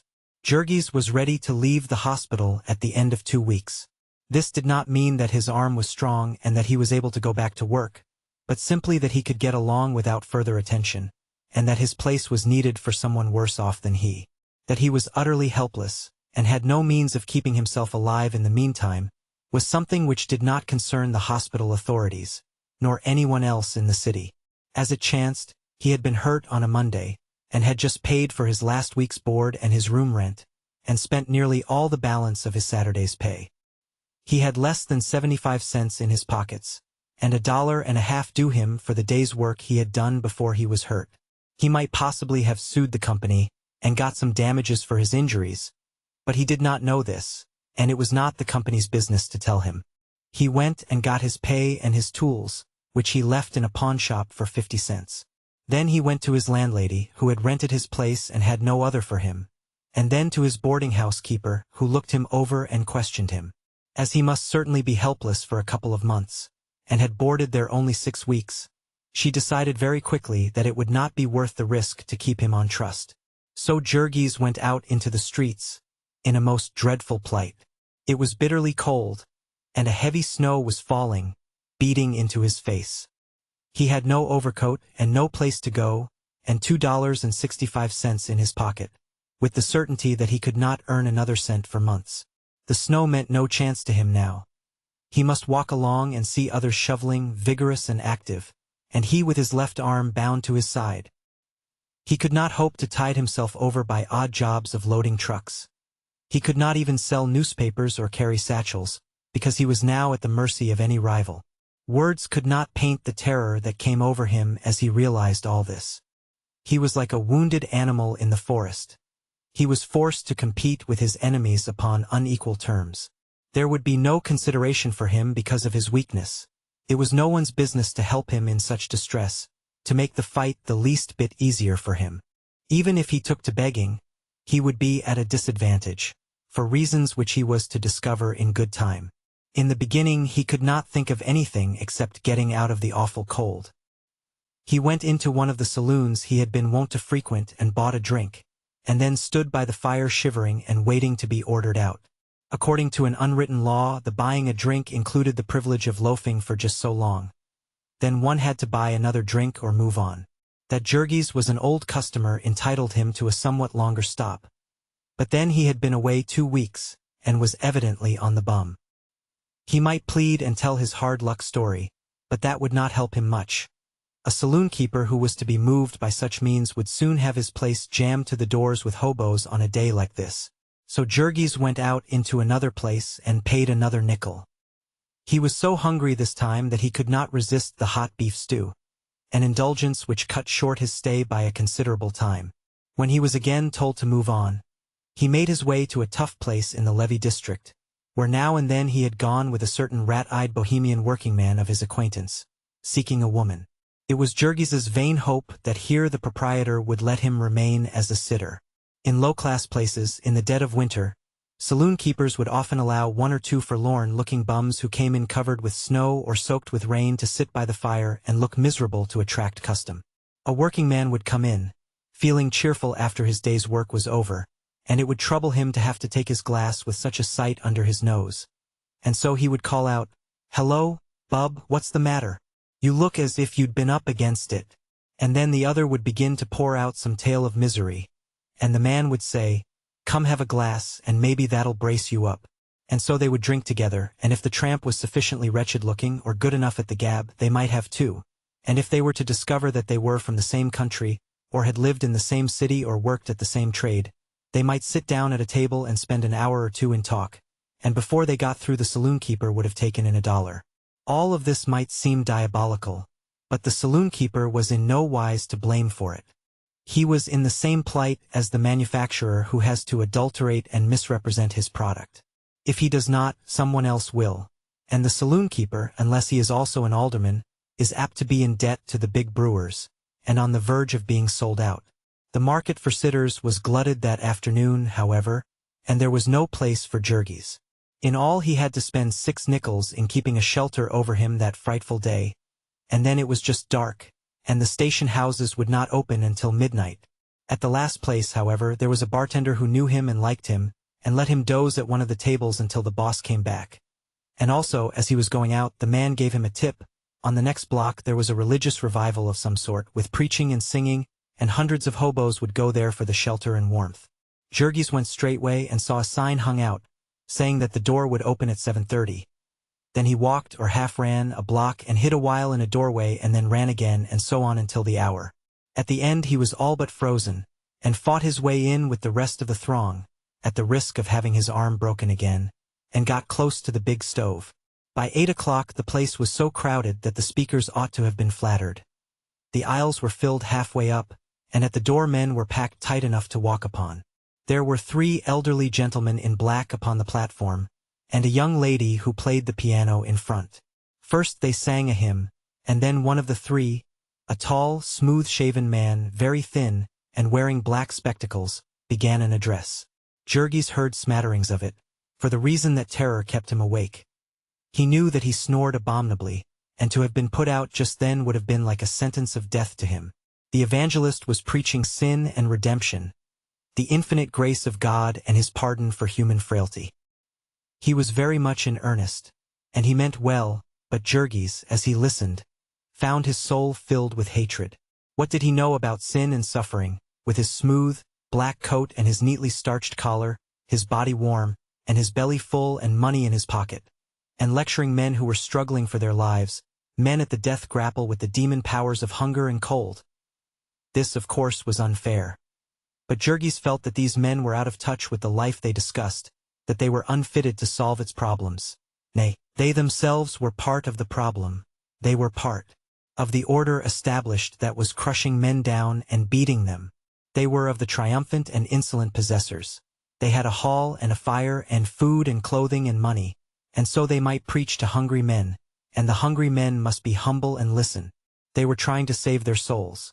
And who but a fool could fail to see that all that was the matter with their souls was that they had not been able to get a decent existence for their bodies. At 11 the meeting closed, and the desolate audience filed out into the snow, muttering curses upon the few traders who had got repentance and gone up on the platform. It was yet an hour before the station house would open, and Jurgis had no overcoat, and was weak from a long illness. During that hour he nearly perished. He was obliged to run hard to keep his blood moving at all, and then he came back to the station house and found a crowd blocking the street before the door. This was in the month of January 1904, when the country was on the verge of hard times, and the newspapers were reporting the shutting down of factories every day. It was estimated that 1.5 million men were thrown out of work before the spring. So all the hiding places of the city were crowded, and before that station house door men fought and tore each other like savage beasts. When at last the place was jammed and they shut the doors, half the crowd was still outside, and Jurgis, with his helpless arm, was among them. There was no choice then but to go to a lodging house and spend another dime. It really broke his heart to do this at 12:30, after he had wasted the night at the meeting and on the street. He would be turned out of the lodging house promptly at 7. They had the shelves which served as bunks so contrived that they could be dropped, and any man who was slow about obeying orders could be tumbled to the floor. This was one day, and the cold spell lasted for 14 of them. At the end of 6 days every cent of Jurgis' money was gone, and then he went out on the streets to beg for his life. He would begin as soon as the business of the city was moving.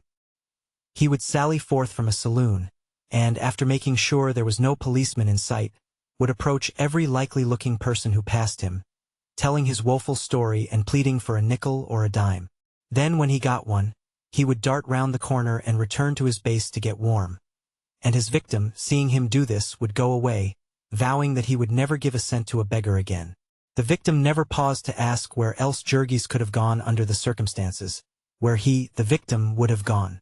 At the saloon Jurgis could not only get more food and better food than he could buy in any restaurant for the same money, but a drink in the bargain to warm him up. Also he could find a comfortable seat by a fire, and could chat with a companion until he was as warm as toast. At the saloon, too, he felt at home. Part of the saloon-keeper's business was to offer a home and refreshments to beggars in exchange for the proceeds of their foragings. And was there anyone else in the whole city who would do this? Would the victim have done it himself? Poor Jurgis might have been expected to make a successful beggar. He was just out of the hospital, and desperately sick-looking, and with a helpless arm. Also he had no overcoat and shivered pitifully. But, alas, it was again the case of the honest merchant, who finds that the genuine and unadulterated article is driven to the wall by the artistic counterfeit. Jurgis, as a beggar, was simply a blundering amateur in competition with organized and scientific professionalism. He was just out of the hospital, but the story was worn threadbare, and how could he prove it? He had his arm in a sling, and it was a device a regular beggar's little boy would have scorned. He was pale and shivering, but they were made up with cosmetics, and had studied the art of chattering their teeth. As to his being without an overcoat, among them you would meet men you could swear had on nothing but a ragged linen duster and a pair of cotton trousers.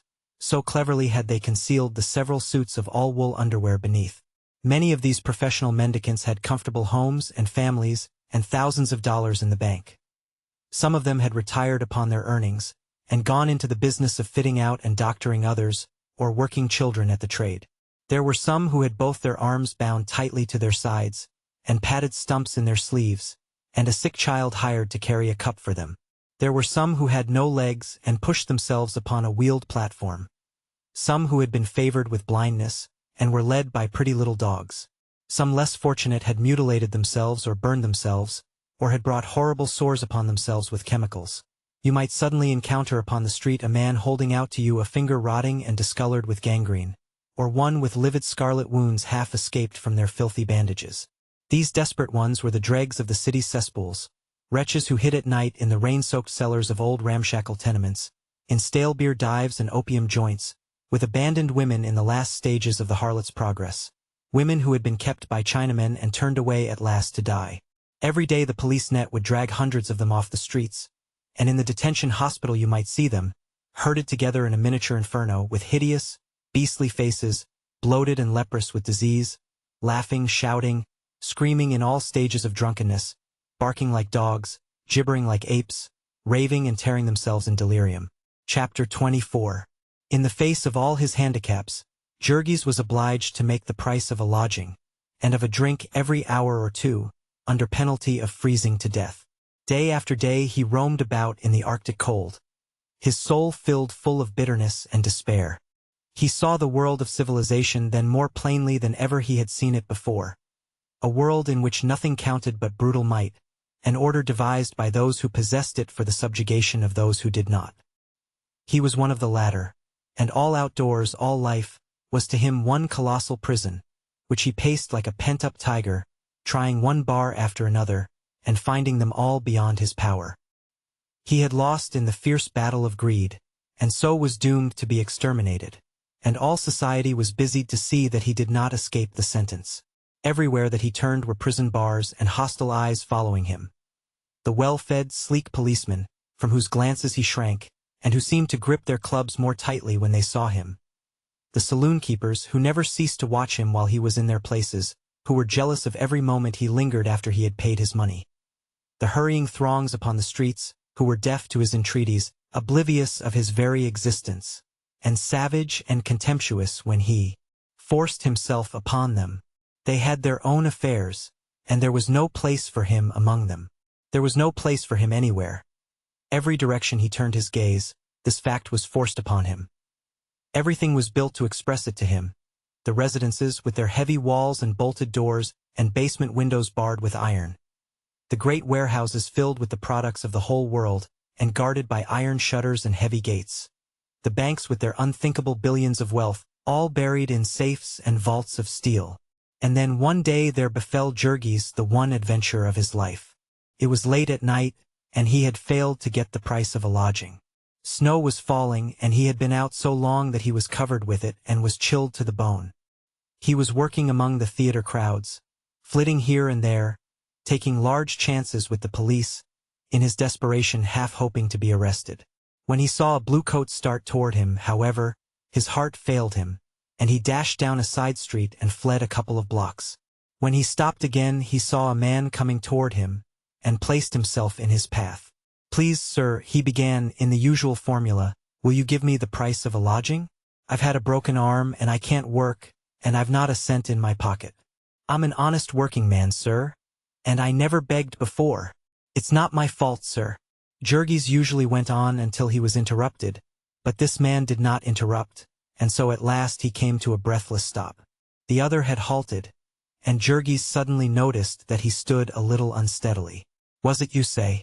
he queried suddenly, in a thick voice. Jurgis began again, speaking more slowly and distinctly. Before he was half through, the other put out his hand and rested it upon his shoulder. "Poor old chappie," he said. "Been up, up, against it, hey?"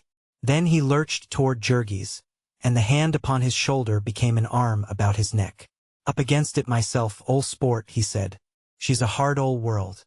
They were close to a lamppost, and Jurgis got a glimpse of the other. He was a young fellow, not much over 18, with a handsome boyish face. He wore a silk hat and a rich, soft overcoat with a fur collar, and he smiled at Jurgis with benignant sympathy. "I'm hard up, too, my goo friend," he said. "I've got cruel parents, or I'd set you up. What's the matter, Whizzier? I've been in the hospital." "Hospital?" exclaimed the young fellow, still smiling sweetly. "That's too bad. Same's my Aunt Polly, My Aunt Polly's in the hospital, too. Ol' Auntie's been having twins. What's the matter, whiz you?" "I've got a broken arm," Jurgis began. "So," said the other sympathetically. "That ain't so bad, you get over that. I wish somebody'd break my arm. Old chappie. Damfidant. Then they'd treat me better. Hol me up, ol' sport. Was it you do?" "I'm hungry, sir," said Jurgis. "Hungry? Why don't you has some supper?" "I've got no money, sir." "No money? Ho, ho, let's be chums, old boy, just like me. No money either, a'most busted. Why don't you go home, then? Same's me." "I haven't any home," said Jurgis. "No home? Stranger in the city, hey? Goo God. That's bad. Better come home with me." "Yes, by Harry. That's the trick. You'll come home and has some supper." "With me. Awful lonesome. Nobody home. Gov'nor gone abroad. Bubby on's honeymoon. Polly having twins. Every damn soul gone away. Nuff. Nuff to drive a feller to drink. I say. Only ol' hem standin' by, passin' plates. Damn can eat like that, no sir. The club for me every time, my boy, I say. But then they won't lemme sleep there. Gov'nor's orders, by Harry, home every night, sir. Ever hear anythin' like that? Every mornin' do." I asked him. "No, sir, every night or no allowance at all, sir. That's my gov'nor. Nice as nails, by Harry. Told ol' ham to watch me, too. Servants spyin' on me. Wuzzier think that, my friend? A nice, quiet, good-hearted young feller like me, and his daddy can't go to Europe, and leave him in peace. Ain't that a shame, sir? And I gotta go home every evenin' and miss all the fun. By Harry, that's what's a matter now." That's why I'm here. Had to come away and leave Kitty. Hick. Left her crying, too. Would you think of that, old sport? Lemme go, kittens, says I. Come early and often. I go where duty Hick calls me. Farewell, farewell, my own true love. Farewell, farewell, my own true love. This last was a song, and the young gentleman's voice rose mournful and wailing, while he swung upon Jurgis's neck. The latter was glancing about nervously, lest someone should approach. They were still alone, however. But I came all right, continued the youngster aggressively. I can have my own way when I want it, by Harry. Freddie Jones is a hard man to handle when he gets going. No, sir, says I. By thunder, and I don't need anybody going home with me, either. Would you take me for, hey? Think I'm drunk, don't you, hey? I know you, but I'm no more drunk than you are, kittens, says I to her. And then says she, that's true, Freddie dear. She's a smart one, is Kitty. But I'm staying in the flat, and you're going out into the cold, cold night. Put it in a poem, lovely Kitty, says I. No jokin', Freddie, my boy, says she. Lemme call a cab now, like a good dear. But I can call my own cabs, don't you fool yourself. And I know what I'm a-doin', you bet. Say, my friend, whatcha say? Will he come home and see me, and has some supper? Come long like a good feller. Don't be haughty. You're up against it, same as me, and you can unerstin' a feller. Your heart's in the right place, by Harry. Come long, old chappie, and we'll light up the house, and have some fizz, and we'll raise hell, we will whoopla. S'long as I'm inside the house I can do as I please. The gov'nor's own very orders, be God. Hip, hip. They had started down the street, arm in arm, the young man pushing Jurgis along, half-dazed. Jurgis was trying to think what to do. He knew he could not pass any crowded place with his new acquaintance without attracting attention and being stopped. It was only because of the falling snow that people who passed here did not notice anything wrong. Suddenly, therefore, Jurgis stopped. Is it very far? He inquired. Not very, said the other. Tired, are you, though? Well, we'll ride, whatcha say? Good. Call a cab. And then, gripping Jurgis tight with one hand, the young fellow began searching his pockets with the other. You call old sport and I'll pay, he suggested. How's that? Hey? And he pulled out from somewhere a big roll of bills. It was more money than Jurgis had ever seen in his life before, and he stared at it with startled eyes. Looks like a lot. Hey? Said Master Freddie, fumbling with it. Fool you though, old chappie. They're all little ones. I'll be busted in 1 week more. Sure thing, word of honor. And not a cent more till the first. Hick. Gov'nor's orders. Hick. Not a cent, by Harry. 'Nough to set a feller crazy. It is. I sent him a cable this afternoon. That's one reason more why I'm going home. Hangin' on the verge of starvation. I says. For the honor of the family, hick, send me some bread. Hunger will compel me to join you, Freddie. That's what I wired him, by Harry, and I mean it. I'll run away from school, be God, if he don't send me some. After this fashion the young gentleman continued to prattle on, and meantime Jurgis was trembling with excitement. He might grab that wad of bills and be out of sight in the darkness before the other could collect his wits. Should he do it? What better had he to hope for, if he waited longer? But Jurgis had never committed a crime in his life, and now he hesitated half a second too long. Freddie got one bill loose, and then stuffed the rest back into his trousers pocket. Here, old man, he said, you take it. He held it out, fluttering. They were in front of a saloon, and by the light of the window Jurgis saw that it was $100 bill. You take it, the other repeated. Pay the cabbie and keep the change. I've got, hick, no head for business. Governor says so hisself, and the governor knows. The governor's got a head for business, you bet. All right, governor, I told him. You run the show and I'll take the tickets. And so he set Aunt Polly to watch me, hick. And now Polly's off in the hospital having twins, and me out raising Cain. Hello there. Hey, call him. A cab was driving by, and Jurgis sprang and called, and it swung round to the curb. Master Freddie clambered in with some difficulty, and Jurgis had started to follow, when the driver shouted, Hi, there, get out you. Jurgis hesitated, and was half obeying. but his companion broke out. "Was it? What's the matter with you, hey?" And the cabbie subsided and Jurgis climbed in.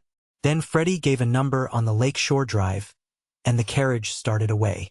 The youngster leaned back and snuggled up to Jurgis, murmuring contentedly. In half a minute he was sound asleep. Jurgis sat shivering, speculating as to whether he might not still be able to get hold of the roll of bills. He was afraid to try to go through his companion's pockets, however, and besides the cabbie might be on the watch. He had the 100 safe and he would have to be content with that. At the end of half an hour or so the cab stopped. They were out on the waterfront, and from the east a freezing gale was blowing off the icebound lake. "Here we are," called the cabbie, and Jurgis awakened his companion. Master Freddie sat up with a start. "Hello," he said. "Where are we? Wuzzies? Who are you, hey? Oh yes, sure enough. Most forgot you.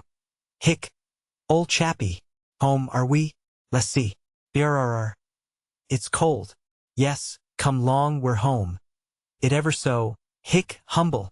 Before them there loomed an enormous granite pile, set far back from the street, and occupying a whole block. By the light of the driveway lamps Jurgis could see that it had towers and huge gables, like a medieval castle. He thought that the young fellow must have made a mistake. It was inconceivable to him that any person could have a home like a hotel or the city hall. But he followed in silence, and they went up the long flight of steps, arm in arm. "There's a button here, ol' sport," said Master Freddie. "Hold my arm while I find her. Steady now. Oh yes, here she is. Saved." A bell rang, and in a few seconds the door was opened. A man in blue livery stood holding it, and gazing before him, silent as a statue. They stood for a moment blinking in the light. Then Jurgis felt his companion pulling, and he stepped in, and the blue automaton closed the door. Jurgis's heart was beating wildly. It was a bold thing for him to do. Into what strange, unearthly place he was venturing he had no idea. Aladdin entering his cave could not have been more excited. The place where he stood was dimly lighted, but he could see a vast hall, with pillars fading into the darkness above, and a great staircase opening at the far end of it. The floor was of tessellated marble, smooth as glass, and from the walls strange shapes loomed out, woven into huge portieres in rich, harmonious colors, or gleaming from paintings, wonderful and mysterious looking in the half-light, purple and red and golden, like sunset glimmers in a shadowy forest. The man in livery had moved silently toward them. Master Freddie took off his hat and handed it to him, and then, letting go of Jurgis' arm, tried to get out of his overcoat. After 2 or 3 attempts he accomplished this, with the lackey's help, and meantime a second man had approached, a tall and portly personage, solemn as an executioner. He bore straight down upon Jurgis, who shrank away nervously. He seized him by the arm without a word, and started toward the door with him. Then suddenly came Master Freddie's voice. "Hamilton, my friend will remain with me." The man paused and half-released Jurgis. "Come long, old chappie," said the other, and Jurgis started toward him. "Master Frederick," exclaimed the man. "See that the cabbie, hick, is paid," was the other's response, and he linked his arm in Jurgis'. Jurgis was about to say, "I have the money for him," but he restrained himself. The stout man in uniform signaled to the other, who went out to the cab, while he followed Jurgis and his young master. They went down the great hall and then turned. Before them were 2 huge doors. "Hamilton," said Master Freddie. "Well, sir?" said the other. "What's the matter with dinin' room doors?" "Nothing is the matter, sir." "Then why don't you open 'em?" The man rolled them back. Another vista lost itself in the darkness. "Lights," commanded Master Freddie, and the butler pressed a button, and a flood of brilliant incandescence streamed from above, half-blinding Jurgis. He stared, and little by little he made out the great apartment, with a domed ceiling from which the light poured, and walls that were one enormous painting, nymphs and dryads dancing in a flower-strewn glade, Diana with her hounds and horses dashing headlong through a mountain streamlet, a group of maidens bathing in a forest pool, all life-size, and so real that Jurgis thought that it was some work of enchantment, that he was in a dream palace. Then his eye passed to the long table in the center of the hall, a table black as ebony, and gleaming with wrought silver and gold. In the center of it was a huge carven bowl, with the glistening gleam of ferns and the red and purple of rare orchids, glowing from a light hidden somewhere in their midst. "This the dinin' room," observed Master Freddy. "How you like it, hey, ol' sport?" He always insisted on having an answer to his remarks, leaning over Jurgis and smiling into his face. Jurgis liked it. "Rummy ol' place to feed in all lone, though," was Freddy's comment. "Rummy's hell. Was ya think, hey?" Then another idea occurred to him and he went on without waiting. "Maybe you never saw anything, like this for? Hey, old chappie?" "No," said Jurgis. "Come from country, maybe, hey?" "Yes," said Jurgis. "Aha, I thought so. Lots of folks from country never saw such a place. Governor brings them. Free show. Reg'lar circus. Go home, tell folks about it. Ol' man Jones's place, Jones the packer, beef trust man. Made it all out of hogs, too, damn ol' scoundrel. Now we see where our pennies go, rebates, and private car lines, by Harry. Bully place though, worth seein'. Ever hear of Jones the packer, hey, ol' chappie?" Jurgis had started involuntarily. The other, whose sharp eyes missed nothing, demanded, "What's a matter, hey? Heard of him?" And Jurgis managed to stammer out, "I have worked for him in the yards." "What?" cried Master Freddy with a yell. "You, in the yards? Ho ho! Why, say, that's good. Shake hands on it, ol' man. By Harry, Governor ought to be here. Glad to see you. Great friends with the men. Governor. Labor and capital, communitef interests, and all that, Funny things happen in this world, don't they, ol' man? Hamilton, lemme introduce you. Friend the family, ol' friend the governor's, works in the yards. Come to spend the night wiz me, Hamilton, have a hot time. Me friend, Mr. Wuzia name, ol' chappie? Tell us your name." "Rudkus, Jurgis Rudkus. My friend, Mr. Rednose, Hamilton, shake hands." The stately butler bowed his head, but made not a sound, and suddenly Master Freddy pointed an eager finger at him. "I know what's a matter wiz you, Hamilton. Lay you $1 I know. You think, you think I'm drunk, hey now?" And the butler again bowed his head.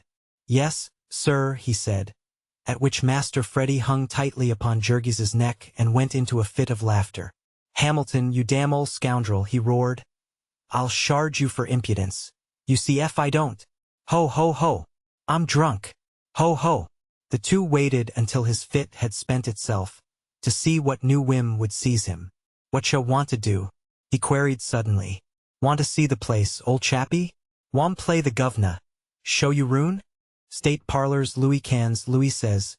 Chairs cost 3,000 apiece. Tea room marionette. Picture of shepherds dancing. Roystall, 23,000. Ballroom, Balk New York pillars. Imported, special ship, 68,000. Ceiling painted in Rome. Was it feller's name? Hamilton, Mattoni? Macaroni? Then this place, silver bowl, Benvenuto Cellini, rummy old Dago, and the organ, $30,000, sir. Start her up, Hamilton. Let Mr. Rednose hear it. No, never mind, clean forgot. Says he's hungry, Hamilton, let's have some supper. Only, don't let's have it here. Come up to my place, ol' sport. Nice and cozy. This way, steady now, don't slip on the floor. Hamilton will have a coal spread. And some fizz, don't leave out the fizz, by Harry. We'll have some of the 1830 Madeira. Hear me? Sir? Yes, sir, said the butler. But, Master Frederick, your father left orders. And Master Frederick drew himself up to a stately height. My father's orders were left to me, and not to you, he said. Then, clasping Jurgis tightly by the neck, he staggered out of the room. On the way another idea occurred to him, and he asked, Any cable message for me, Hamilton? No, sir, said the butler. Governor must be travelin'. And how's the twins, Hamilton? They are doing well, sir. Good, said Master Freddy, and added fervently, God bless 'em, the little lambs. They went up the great staircase, one step at a time. At the top of it there gleamed at them out of the shadows the figure of a nymph crouching by a fountain, a figure ravishingly beautiful, the flesh warm and glowing with the hues of life. Above was a huge court with domed roof, the various apartments opening into it. The butler had paused below but a few minutes to give orders, and then followed them. Now he pressed a button, and the hall blazed with light. He opened a door before them, and then pressed another button, as they staggered into the apartment. It was fitted up as a study. In the center was a mahogany table, covered with books and smoker's implements. The walls were decorated with college trophies and colors, flags, posters, photographs, and knickknacks, tennis rackets, canoe paddles, golf clubs, and polo sticks. An enormous moose head, with horns 6 feet across, faced a buffalo head on the opposite wall, while bear and tiger skins covered the polished floor. There were lounging chairs and sofas, window seats covered with soft cushions of fantastic designs. There was one corner fitted in Persian fashion, with a huge canopy and a jeweled lamp beneath. Beyond, a door opened upon a bedroom, and beyond that was a swimming pool of the purest marble that had cost about $40,000. Master Freddy stood for a moment or two, gazing about him. Then out of the next room a dog emerged, a monstrous bulldog, the most hideous object that Jurgis had ever laid eyes upon. He yawned, opening a mouth like a dragon's, and he came toward the young man, wagging his tail. "Hello, Dewey," cried his master. "Been having a snooze, old boy?" Well, hello there, what's the matter?" The dog was snarling at Jurgis. "Why, Dewey, this my friend, Mr. Rednose, ol' friend the gov'nor's, Mr. Rednose, Admiral Dewey. Shake Hans, hick. Ain't he a daisy, though? Blue ribbon at the New York show. 8,500 at a clip. How's that? Hey?" The speaker sank into one of the big armchairs, and Admiral Dewey crouched beneath it. He did not snarl again, but he never took his eyes off Jurgis. He was perfectly sober, was the Admiral. The butler had closed the door, and he stood by it, watching Jurgis every second. Now there came footsteps outside, and as he opened the door a man in livery entered, carrying a folding table, and behind him 2 men with covered trays. They stood like statues while the first spread the table and set out the contents of the trays upon it. There were cold pates and thin slices of meat, tiny bread and butter sandwiches with the crust cut off, a bowl of sliced peaches and cream in January, little fancy cakes, pink and green and yellow and white, and half a dozen ice-cold bottles of wine. "That's the stuff for you," cried Master Freddy, exultantly, as he spied them. "Come long, old chappie, move up." And he seated himself at the table. The waiter pulled a cork, and he took the bottle and poured 3 glasses of its contents in succession down his throat. Then he gave a long-drawn sigh, and cried again to Jurgis to seat himself. The butler held the chair at the opposite side of the table, and Jurgis thought it was to keep him out of it. But finally he understood that it was the other's intention to put it under him, and so he sat down, cautiously and mistrustingly. Master Freddy perceived that the attendants embarrassed him, and he remarked with a nod to them, "You may go." They went, all save the butler. "You may go too, Hamilton," he said. "Master Frederick," the man began. "Go," cried the youngster angrily. "Damn you, don't you hear me?" The man went out and closed the door. Jurgis, who was as sharp as he, observed that he took the key out of the lock, in order that he might peer through the keyhole. Master Frederick turned to the table again. "Now," he said, "go for it." Jurgis gazed at him doubtingly. "Eat," cried the other. "Pile in, old chappie. Don't you want anything?" Jurgis asked. "Ain't hungry," was the reply, "only thirsty. Kitty and me had some candy, you go on." So Jurgis began, without further parley. He ate as with 2 shovels, his fork in one hand and his knife in the other. When he once got started his wolf hunger got the better of him, and he did not stop for breath until he had cleared every plate. "Gee whiz," said the other, who had been watching him in wonder. Then he held Jurgis the bottle. "Let's see you drink now," he said. And Jurgis took the bottle and turned it up to his mouth, and a wonderfully unearthly liquid ecstasy poured down his throat, tickling every nerve of him, thrilling him with joy. He drank the very last drop of it, and then he gave vent to a long-drawn "ah." "Good stuff, hey?" said Freddy sympathetically. He had leaned back in the big chair, putting his arm behind his head and gazing at Jurgis, and Jurgis gazed back at him. He was clad in spotless evening dress, was Freddy, and looked very handsome.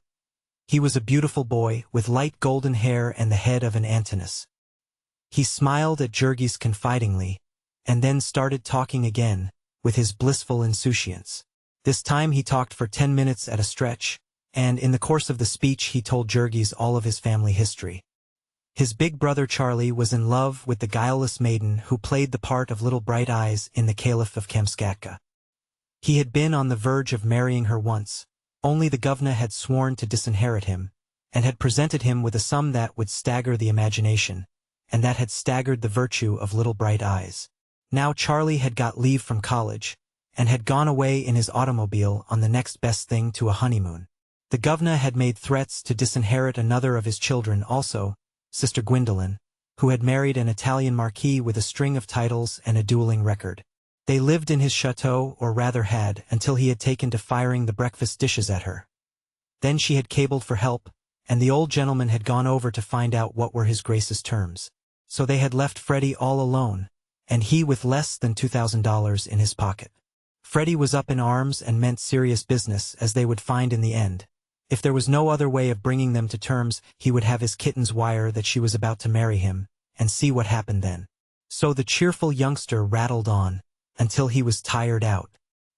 He smiled his sweetest smile at Jurgis, and then he closed his eyes, sleepily. Then he opened them again and smiled once more, and finally closed them and forgot to open them.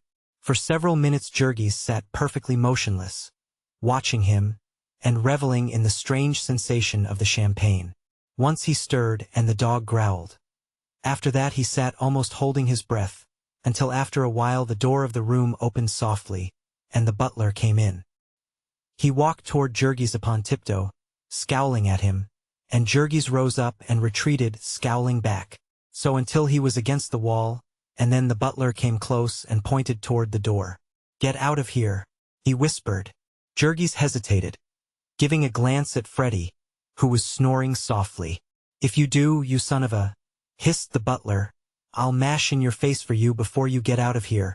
And Jurgis wavered but an instant more. He saw Admiral Dewey coming up behind the man and growling softly, to back up his threats. Then he surrendered and started toward the door. They went out without a sound, and down the great echoing staircase, and through the dark hall. At the front door he paused, and the butler strode close to him. "Hold up your hands," he snarled. Jurgis took a step back, clenching his one well fist. "What for?" he cried, and then understanding that the fellow proposed to search him, he answered, "I'll see you in hell first." "Do you want to go to jail?" demanded the butler menacingly. "I'll have the police." "Have them," roared Jurgis with fierce passion. "But you won't put your hands on me till you do. I haven't touched anything in your damned house, and I'll not have you touch me." So the butler, who was terrified lest his young master should waken, stepped suddenly to the door and opened it. "Get out of here," he said. And then as Jurgis passed through the opening, he gave him a ferocious kick that sent him down the great stone steps at a run, and landed him sprawling in the snow at the bottom. Chapter 25. Jurgis got up, wild with rage, but the door was shut and the great castle was dark and impregnable. Then the icy teeth of the blast bit into him, and he turned and went away at a run. When he stopped again it was because he was coming to frequented streets and did not wish to attract attention. In spite of that last humiliation, his heart was thumping fast with triumph. He had come out ahead on that deal. He put his hand into his trousers pocket every now and then, to make sure that the precious $100 bill was still there. Yet he was in a plight, a curious and even dreadful plight, when he came to realize it. He had not a single cent but that one bill, and he had to find some shelter that night. He had to change it. Jurgis spent half an hour walking and debating the problem. There was no one he could go to for help.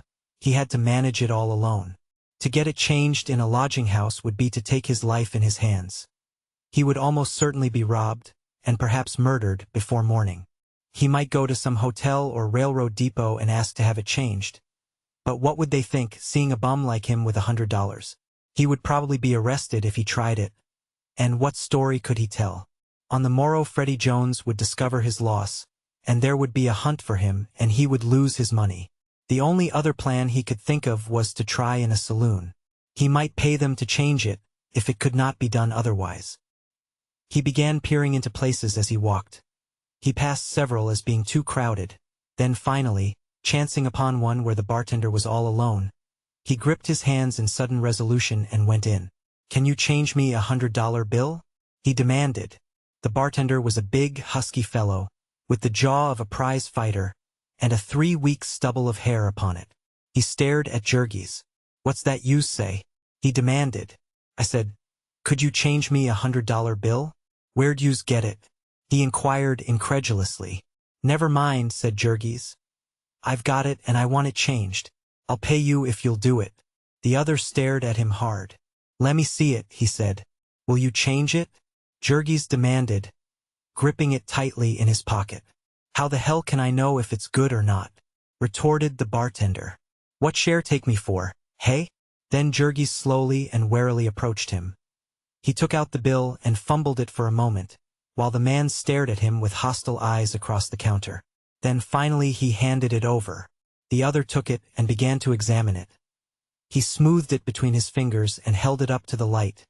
He turned it over and upside down and edgeways. It was new and rather stiff, and that made him dubious. Jurgis was watching him like a cat all the time. "Humph," he said, finally, and gazed at the stranger, sizing him up. A ragged, ill-smelling tramp, with no overcoat and one arm in a sling, and $100 bill. "Want to buy anything?" he demanded. "Yes," said Jurgis, "I'll take a glass of beer." "All right," said the other, "I'll change it." And he put the bill in his pocket, and poured Jurgis out a glass of beer, and set it on the counter. Then he turned to the cash register and punched up 5 cents, and began to pull money out of the drawer. Finally, he faced Jurgis, counting it out, 2 dimes, a quarter, and 50 cents. "There," he said. For a second Jurgis waited, expecting to see him turn again. "My $99, he said. "What $99? demanded the bartender. "My change," he cried. "The rest of my 100. "Go on," said the bartender, "you're nutty." And Jurgis stared at him with wild eyes. For an instant horror reigned in him. Black, paralyzing, awful horror, clutching him at the heart. And then came rage in surging, blinding floods.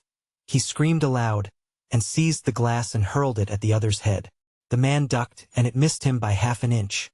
He rose again and faced Jurgis, who was vaulting over the bar with his one well arm, and dealt him a smashing blow in the face, hurling him backward upon the floor.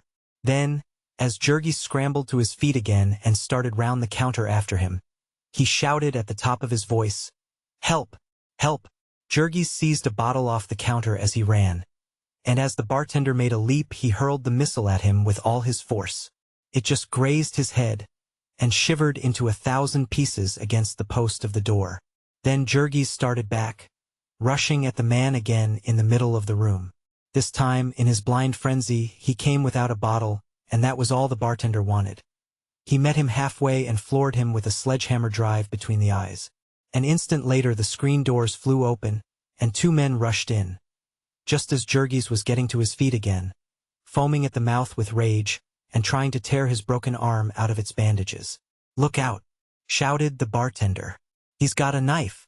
Then, seeing that the 2 were disposed to join the fray, he made another rush at Jurgis, and knocked aside his feeble defense and sent him tumbling again, and the 3 flung themselves upon him, rolling and kicking about the place.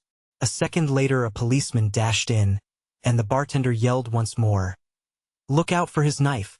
Jurgis had fought himself half to his knees, when the policeman made a leap at him, and cracked him across the face with his club.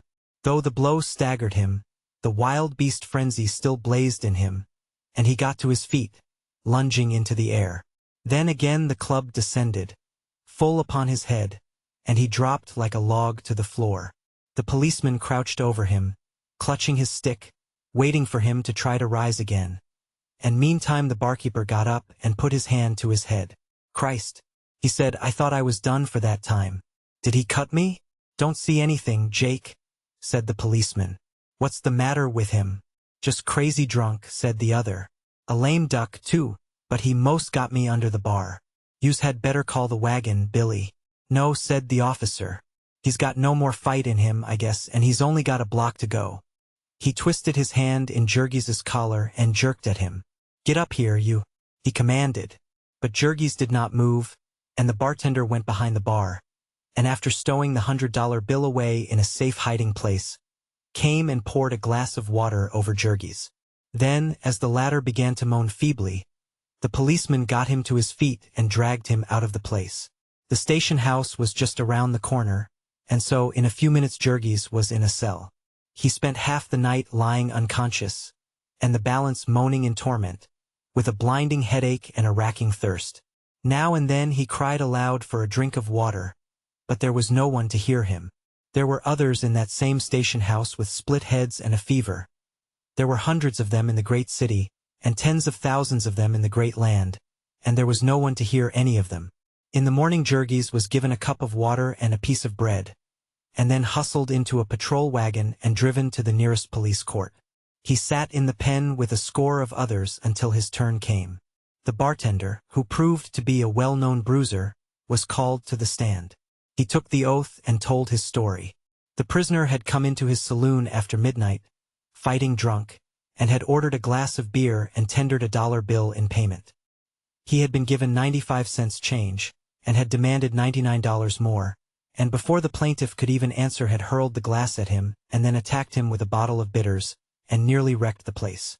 Then the prisoner was sworn, a forlorn object, haggard and unshorn, with an arm done up in a filthy bandage, a cheek and head cut, and bloody, and one eye purplish-black and entirely closed. "What have you to say for yourself?" queried the magistrate. "Your Honor," said Jurgis, "I went into his place and asked the man if he could change me a $100 bill. And he said he would if I bought a drink. I gave him the bill and then he wouldn't give me the change." The magistrate was staring at him in perplexity. "You gave him a $100 bill?" he exclaimed. "Yes, Your Honor," said Jurgis. "Where did you get it?" "A man gave it to me, Your Honor." "A man? What man and what for?" "A young man I met upon the street, Your Honor. I had been begging." There was a titter in the courtroom. The officer who was holding Jurgis put up his hand to hide a smile, and the magistrate smiled without trying to hide it. "It's true, Your Honor," cried Jurgis passionately. "You had been drinking as well as begging last night, had you not?" inquired the magistrate. "No, Your Honor," protested Jurgis. You had not had anything to drink?" "Why, yes, Your Honor, I had." "What did you have?" "I had a bottle of something. I don't know what it was. Something that burned." There was again a laugh round the courtroom, stopping suddenly as the magistrate looked up and frowned. "Have you ever been arrested before?" he asked abruptly. The question took Jurgis aback. "Aye," he stammered. "Tell me the truth, now," commanded the other sternly. "Yes, Your Honor," said Jurgis. "How often?" "Only once, Your Honor." "What for?" "For knocking down my boss, Your Honor. I was working in the stockyards, and he—" "I see," said His Honor. "I guess that will do. You ought to stop drinking if you can't control yourself. 10 days and costs. Next case." Jurgis gave vent to a cry of dismay, cut off suddenly by the policeman, who seized him by the collar. He was jerked out of the way, into a room with the convicted prisoners, where he sat and wept like a child in his impotent rage. It seemed monstrous to him that policemen and judges should esteem his word as nothing in comparison with the bartender's. Poor Jurgis could not know that the owner of the saloon paid $5 each week to the policeman alone for Sunday privileges and general favors, nor that the pugilist bartender was one of the most trusted henchmen of the Democratic leader of the district, and had helped only a few months before to hustle out a record-breaking vote as a testimonial to the magistrate, who had been made the target of odious kid-gloved reformers. Jurgis was driven out to the bridewell for the second time. In his tumbling around he had hurt his arm again, and so could not work, but had to be attended by the physician. Also his head and his eye had to be tied up, and so he was a pretty-looking object when, the second day after his arrival, he went out into the exercise court and encountered Jack Duane. The young fellow was so glad to see Jurgis that he almost hugged him. "By God, if it isn't the stinker!" he cried. "And what is it? Have you been through a sausage machine?" "No," said Jurgis, "but I've been in a railroad wreck and a fight." And then, while some of the other prisoners gathered round, he told his wild story. Most of them were incredulous, but Duane knew that Jurgis could never have made up such a yarn as that. "Hard luck, old man," he said when they were alone. "But maybe it's taught you a lesson." "I've learned some things since I saw you last," said Jurgis mournfully.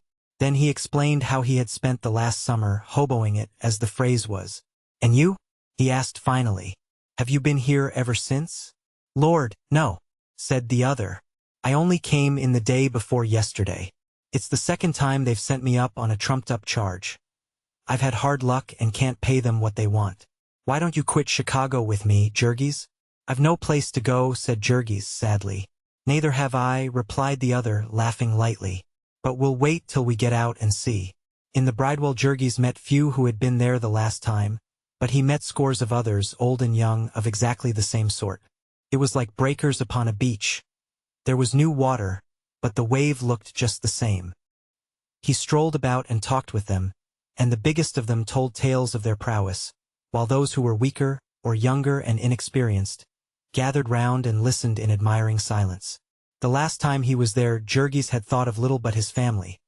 But now he was free to listen to these men and to realize that he was one of them, that their point of view was his point of view, and that the way they kept themselves alive in the world was the way he meant to do it in the future. And so, when he was turned out of prison again, without a penny in his pocket, he went straight to Jack Duane. He went full of humility and gratitude.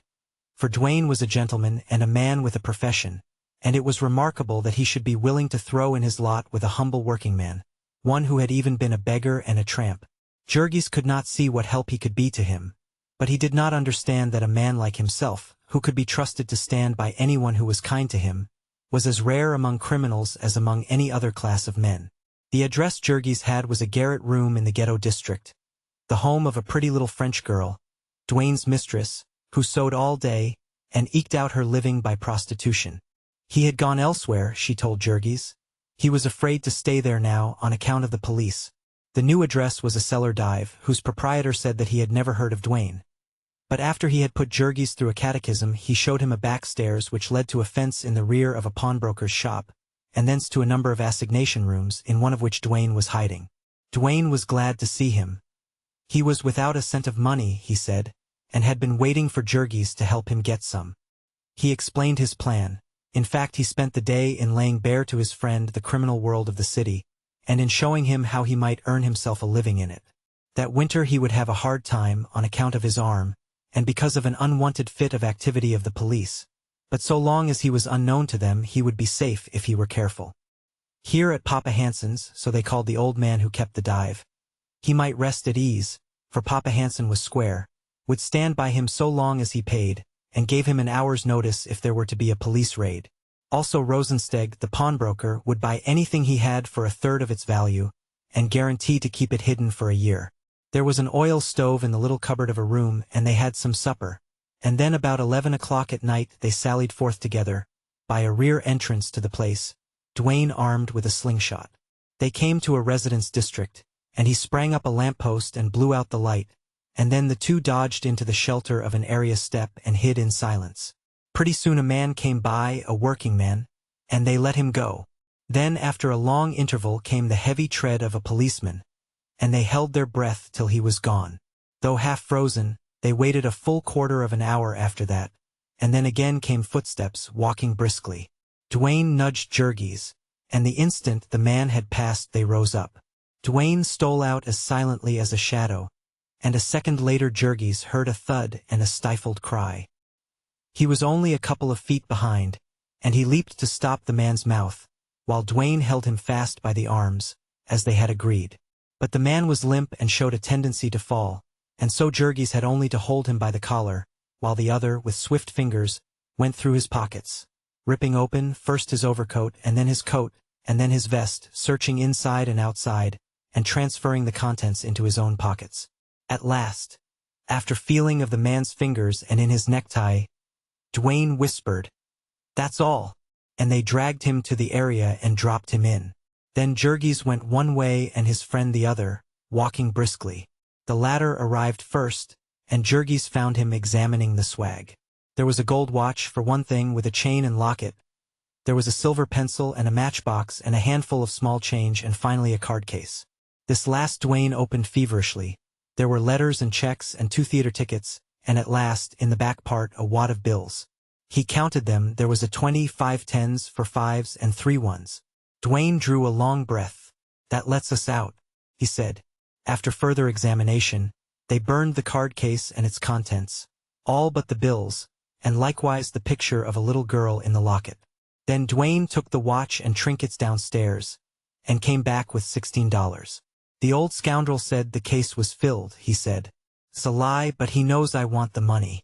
They divided up the spoils, and Jurgis got as his share $55 and some change.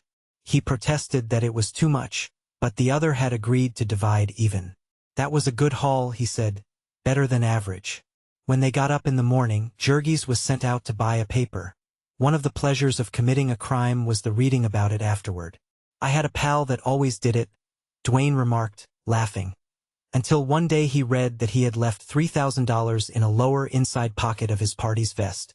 There was a half-column account of the robbery.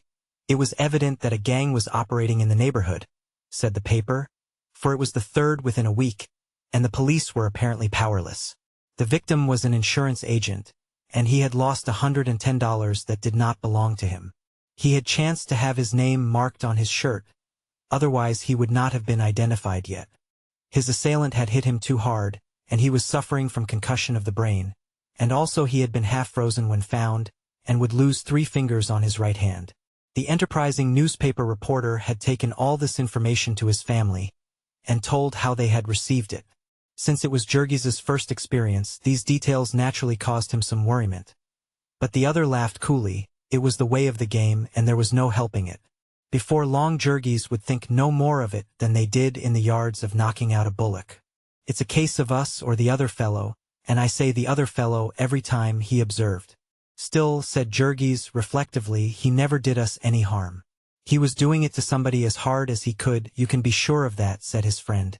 Duane had already explained to Jurgis that if a man of their trade were known, he would have to work all the time to satisfy the demands of the police. Therefore it would be better for Jurgis to stay in hiding and never be seen in public with his pal. But Jurgis soon got very tired of staying in hiding. In a couple of weeks he was feeling strong and beginning to use his arm, and then he could not stand it any longer. Duane, who had done a job of some sort by himself and made a truce with the powers, brought over Marie, his little French girl, to share with him.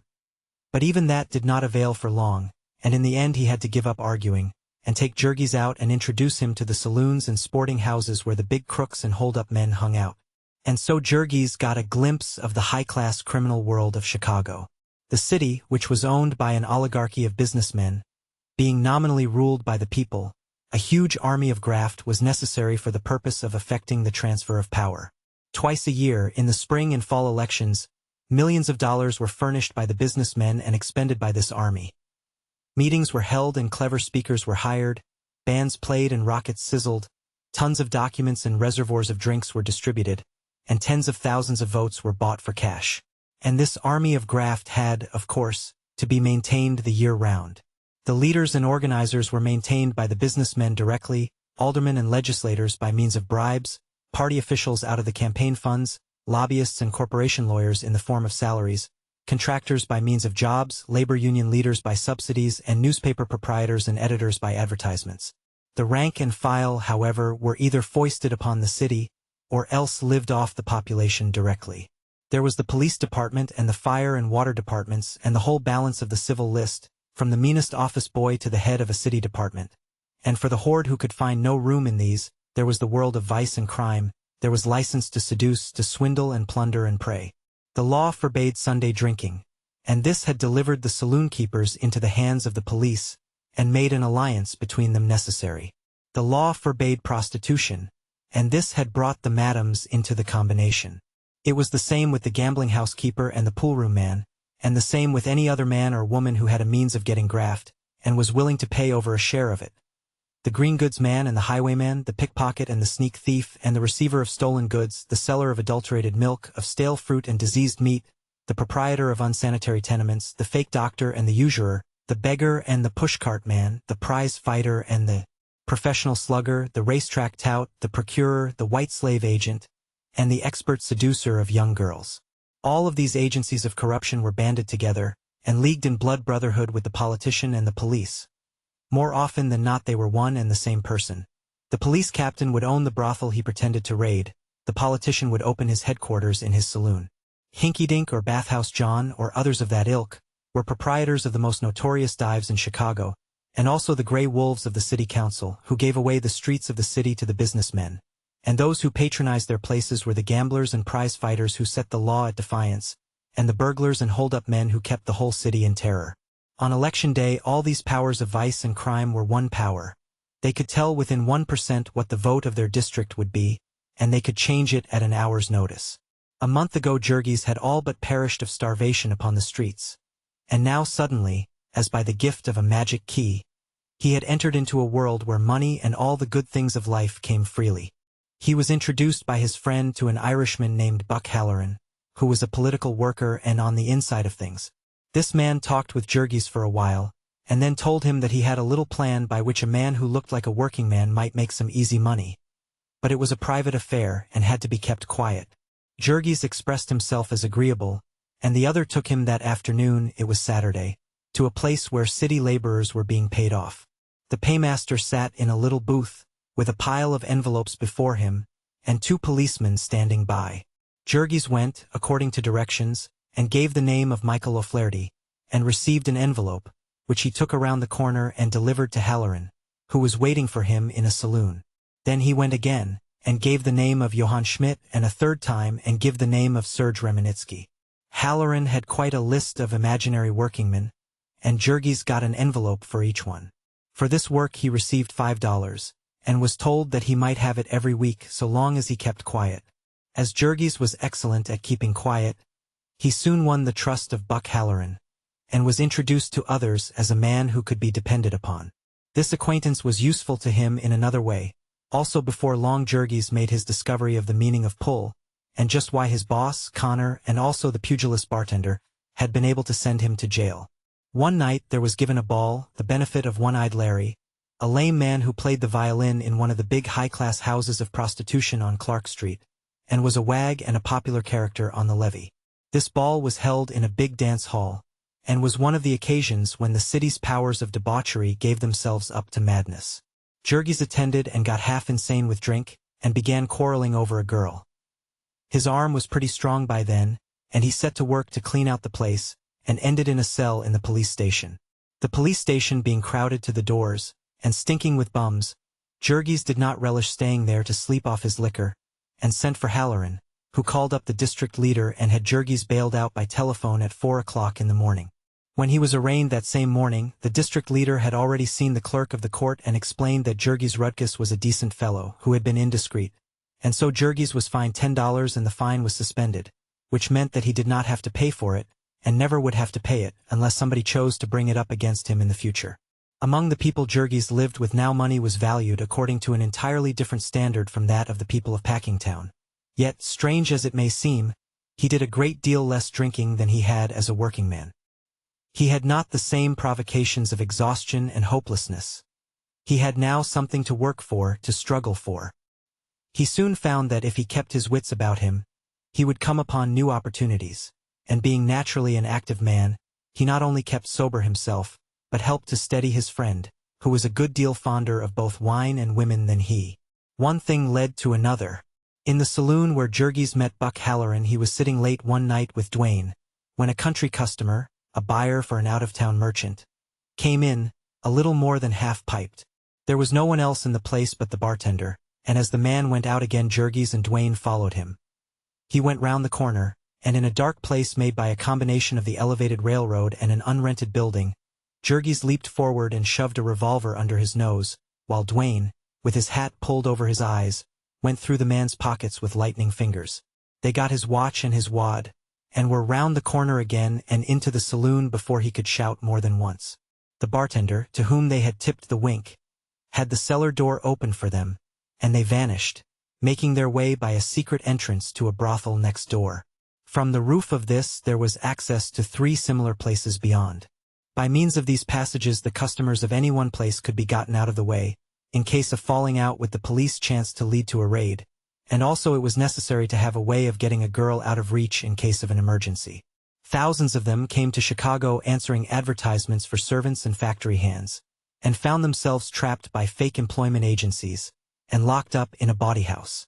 It was generally enough to take all their clothes away from them, but sometimes they would have to be doped and kept prisoners for weeks, and meantime their parents might be telegraphing the police and even coming on to see why nothing was done. Occasionally there was no way of satisfying them but to let them search the place to which the girl had been traced. For his help in this little job, the bartender received 20 out of the $130 that the pair secured, and naturally this put them on friendly terms with him, and a few days later he introduced them to a little sheeny named Goldberger, one of the runners of the sporting house where they had been hidden. After a few drinks Goldberger began, with some hesitation, to narrate how he had had a quarrel over his best girl with a professional card sharp, who had hit him in the jaw. The fellow was a stranger in Chicago, and if he was found some night with his head cracked there would be no one to care very much. Jurgis, who by this time would cheerfully have cracked the heads of all the gamblers in Chicago, inquired what would be coming to him. At which the Jew became still more confidential and said that he had some tips on the New Orleans races, which he got direct from the police captain of the district, whom he had got out of a bad scrape and who stood in with a big syndicate of horse owners. Duane took all this in at once, but Jurgis had to have the whole racetrack situation explained to him before he realized the importance of such an opportunity. There was the gigantic racing trust. It owned the legislatures in every state in which it did business. It even owned some of the big newspapers and made public opinion. There was no power in the land that could oppose it unless, perhaps, it were the poolroom trust. It built magnificent racing parks all over the country, and by means of enormous purses it lured the people to come, and then it organized a gigantic shell game, whereby it plundered them of hundreds of millions of dollars every year. Horse racing had once been a sport, but nowadays it was a business. A horse could be doped and doctored, undertrained or overtrained. It could be made to fall at any moment, or its gait could be broken by lashing it with the whip, which all the spectators would take to be a desperate effort to keep it in the lead. There were scores of such tricks, and sometimes it was the owners who played them and made fortunes, sometimes it was the jockeys and trainers, sometimes it was outsiders who bribed them, but most of the time it was the chiefs of the trust. Now, for instance, they were having winter racing in New Orleans and a syndicate was laying out each day's program in advance, and its agents in all the northern cities were milking the poolrooms. The word came by long-distance telephone in a cipher code, just a little while before each race, and any man who could get the secret had as good as a fortune. If Jurgis did not believe it, he could try it, said the little Jew. Let them meet at a certain house on the morrow and make a test. Jurgis was willing, and so was Duane, and so they went to one of the high-class poolrooms where brokers and merchants gambled, with society women in a private room, and they put up $10 each upon a horse called Black Beldame, a 6-to-1 shot, and won. For a secret like that they would have done a good many sluggings. But the next day Goldberger informed them that the offending gambler had got wind of what was coming to him, and had skipped the town. There were ups and downs at the business, but there was always a living inside of a jail, if not out of it. Early in April the city elections were due, and that meant prosperity for all the powers of graft. Jurgis, hanging round in dives and gambling houses and brothels, met with the heelers of both parties, and from their conversation he came to understand all the ins and outs of the game, and to hear of a number of ways in which he could make himself useful about election time. Buck Halloran was a Democrat, and so Jurgis became a Democrat also. But he was not a bitter one. The Republicans were good fellows, too, and were to have a pile of money in this next campaign. At the last election the Republicans had paid $4 a vote to the Democrats $3, and Buck Halloran sat one night playing cards with Jurgis and another man, who told how Halloran had been charged with the job voting a bunch of 37 newly landed Italians, and how he, the narrator, had met the Republican worker who was after the very same gang, and how the three had effected a bargain, whereby the Italians were to vote half and half, for a glass of beer apiece, while the balance of the fund went to the conspirators. Not long after this, Jurgis, wearying of the risks and vicissitudes of miscellaneous crime, was moved to give up the career for that of a politician. Just at this time there was a tremendous uproar being raised concerning the alliance between the criminals and the police. For the criminal graft was one in which the businessmen had no direct part. It was what is called a sideline, carried by the police. Wide-open gambling and debauchery made the city pleasing to trade, but burglaries and holdups did not. One night it chanced that while Jack Duane was drilling a safe in a clothing store he was caught red-handed by the night watchman, and turned over to a policeman who chanced to know him well, and who took the responsibility of letting him make his escape. Such a howl from the newspapers followed this that Duane was slated for sacrifice, and barely got out of town in time. And just at that juncture it happened that Jurgis was introduced to a man named Harper, whom he recognized as the night watchman at Brown's, who had been instrumental in making him an American citizen. the first year of his arrival at the yards. The other was interested in the coincidence but did not remember Jurgis. He had handled too many green ones in his time, he said. He sat in a dance hall with Jurgis and Halloran until 1 or 2 in the morning, exchanging experiences. He had a long story to tell of his quarrel with the superintendent of his department, and how he was now a plain working man and a good union man as well. It was not until some months afterward that Jurgis understood that the quarrel with the superintendent had been prearranged, and that Harper was in reality drawing a salary of $20 a week from the packers for an inside report of his union's secret proceedings. The yards were seething with agitation just then, said the man, speaking as a unionist. The people of Packingtown had borne about all that they would bear, and it looked as if a strike might begin any week. After this talk the man made inquiries concerning Jurgis, and a couple of days later he came to him with an interesting proposition. He was not absolutely certain, he said, but he thought that he could get him a regular salary if he would come to Packingtown and do as he was told, and keep his mouth shut. Harper, Bush Harper, he was called, was a right-hand man of Mike Scully, the Democratic boss of the stockyards, and in the coming election there was a peculiar situation. There had come to Scully a proposition to nominate a certain rich brewer, who lived upon a swell boulevard that skirted the district, and who coveted the big badge and the honorable of an alderman. The brewer was a Jew and had no brains, but he was harmless, and would put up a rare campaign fund. Scully had accepted the offer, and then gone to the Republicans with a proposition. He was not sure that he could manage the Sheeny, and he did not mean to take any chances with his district. Let the Republicans nominate a certain obscure but amiable friend of Scully's, who was now setting tenpins in the cellar of an Ashland Avenue saloon, and he, Scully, would elect him with the Sheeny's money, and the Republicans might have the glory, which was more than they would get otherwise. In return for this, the Republicans would agree to put up no candidate the following year, when Scully himself came up for re-election as the other alderman from the ward. To this the Republicans had assented at once. But the hell of it was, so Harper explained, that the Republicans were all of them fools. A man had to be a fool to be a Republican in the stockyards where Scully was king. And they didn't know how to work, and of course it would not do for the Democratic workers, the noble Redskins of the War Whoop League, to support the Republican openly. The difficulty would not have been so great except for another fact. There had been a curious development in stockyards politics in the last year or two, a new party having leaped into being. They were the Socialists. And it was a devil of a mess, said Bush Harper. The one image which the word socialist brought to Jurgis was of poor little Tamashus Koslika, who had called himself one, and would go out with a couple of other men and a soapbox, and shout himself hoarse on a street corner Saturday nights. Tamashus had tried to explain to Jurgis what it was all about, but Jurgis, who was not of an imaginative turn, had never quite got it straight. At present he was content with his companion's explanation that the socialists were the enemies of American institutions, could not be bought, and would not combine or make any sort of a dicker. Mike Scully was very much worried over the opportunity which his last deal gave to them. The stockyards Democrats were furious at the idea of a rich capitalist for their candidate, and while they were changing they might possibly conclude that a socialist firebrand was preferable to a Republican bum. And so right here was a chance for Jurgis to make himself a place in the world, explained Bush Harper. He had been a union man, and he was known in the yards as a working man. He must have hundreds of acquaintances, and as he had never talked politics with them he might come out as a Republican now without exciting the least suspicion. There were barrels of money for the use of those who could deliver the goods, and Jurgis might count upon Mike Scully, who had never yet gone back on a friend. Just what could he do? Jurgis asked in some perplexity, and the other explained in detail. To begin with, he would have to go to the yards and work, and he mightn't relish that. But he would have what he earned, as well as the rest that came to him.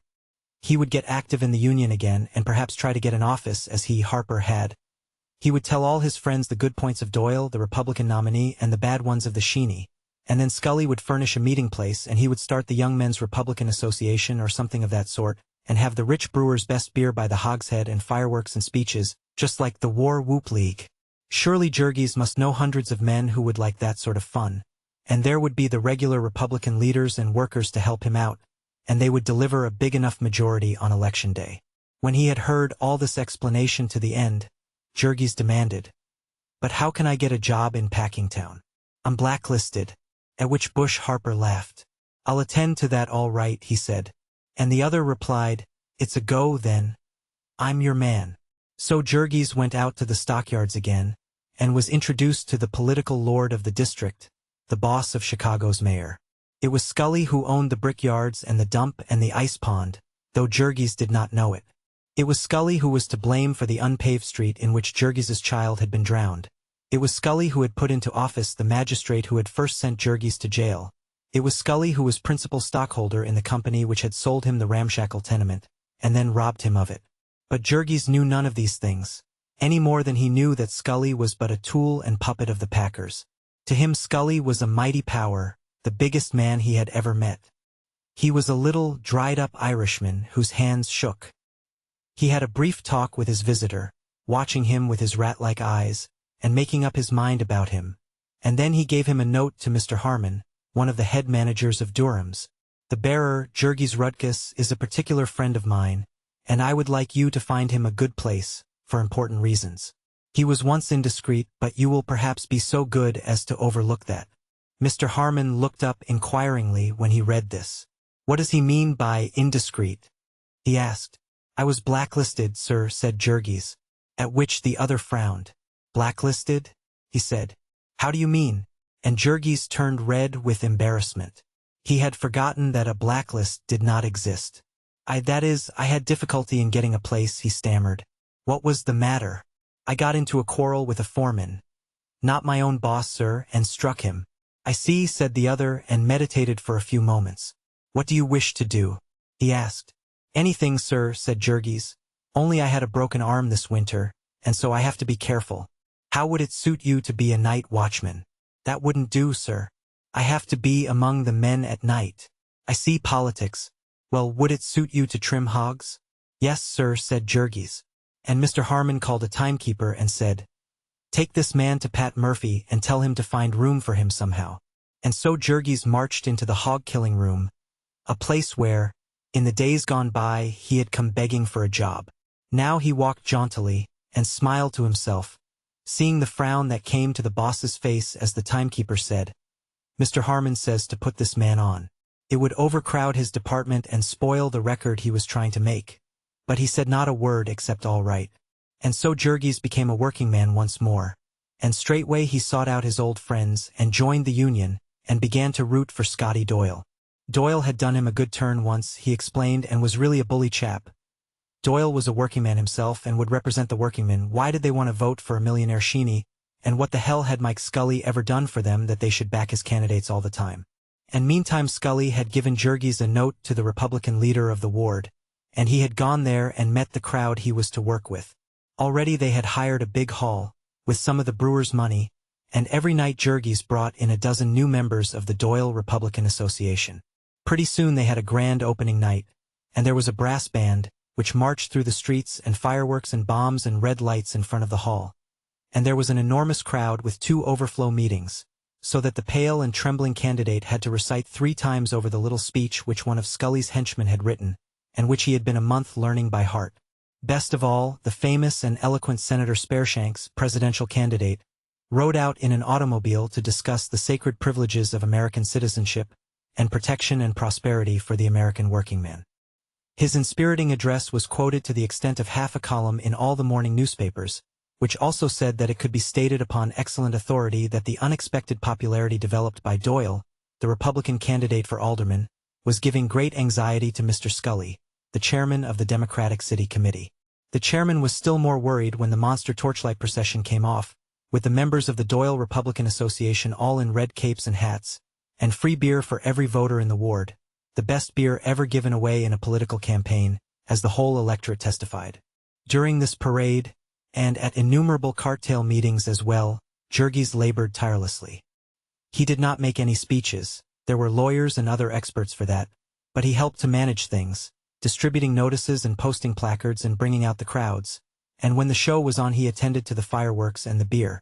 Thus, in the course of the campaign he handled many hundreds of dollars of the Hebrew brewers' money, administering it with naive and touching fidelity.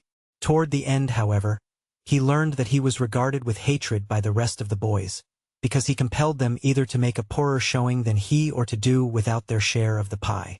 After that Jurgis did his best to please them, and to make up for the time he had lost before he discovered the extra bungholes of the campaign barrel. He pleased Mike Scully also, On election morning he was out at 4 o'clock, getting out the vote. He had a 2-horse carriage to ride in, and he went from house to house for his friends, and escorted them in triumph to the polls. He voted half a dozen times himself and voted some of his friends as often. He brought bunch after bunch of the newest foreigners, Lithuanians, Poles, Bohemians, Slovaks, and when he had put them through the mill he turned them over to another man to take to the next polling place. When Jurgis first set out, the captain of the precinct gave him $100, and 3 times in the course of the day he came for another 100, and not more than 25 out of each lot got stuck in his own pocket. The balance all went for actual votes, and on a day of Democratic landslides they elected Scotty Doyle, the ex-10-pin setter, by nearly 1,000 plurality, and beginning at 5 o'clock in the afternoon and ending at 3 the next morning, Jurgis treated himself to a most unholy and horrible jag. Nearly everyone else in Packingtown did the same, however, for there was universal exultation over this triumph of popular government, this crushing defeat of an arrogant plutocrat by the power of the common people. Chapter 26. After the elections Jurgis stayed on in Packingtown and kept his job. The agitation to break up the police protection of criminals was continuing, and it seemed to him best to lay low for the present. He had nearly $300 in the bank, and might have considered himself entitled to a vacation, but he had an easy job and force of habit kept him at it. Besides, Mike Scully, whom he consulted, advised him that something might turn up before long. Jurgis got himself a place in a boarding house with some congenial friends. He had already inquired of Anil, and learned that Elzbieta and her family had gone downtown, and so he gave no further thought to them. He went with a new set, now young unmarried fellows who were sporty. Jurgis had long ago cast off his fertilizer clothing, and since going into politics he had donned a linen collar and a greasy red necktie.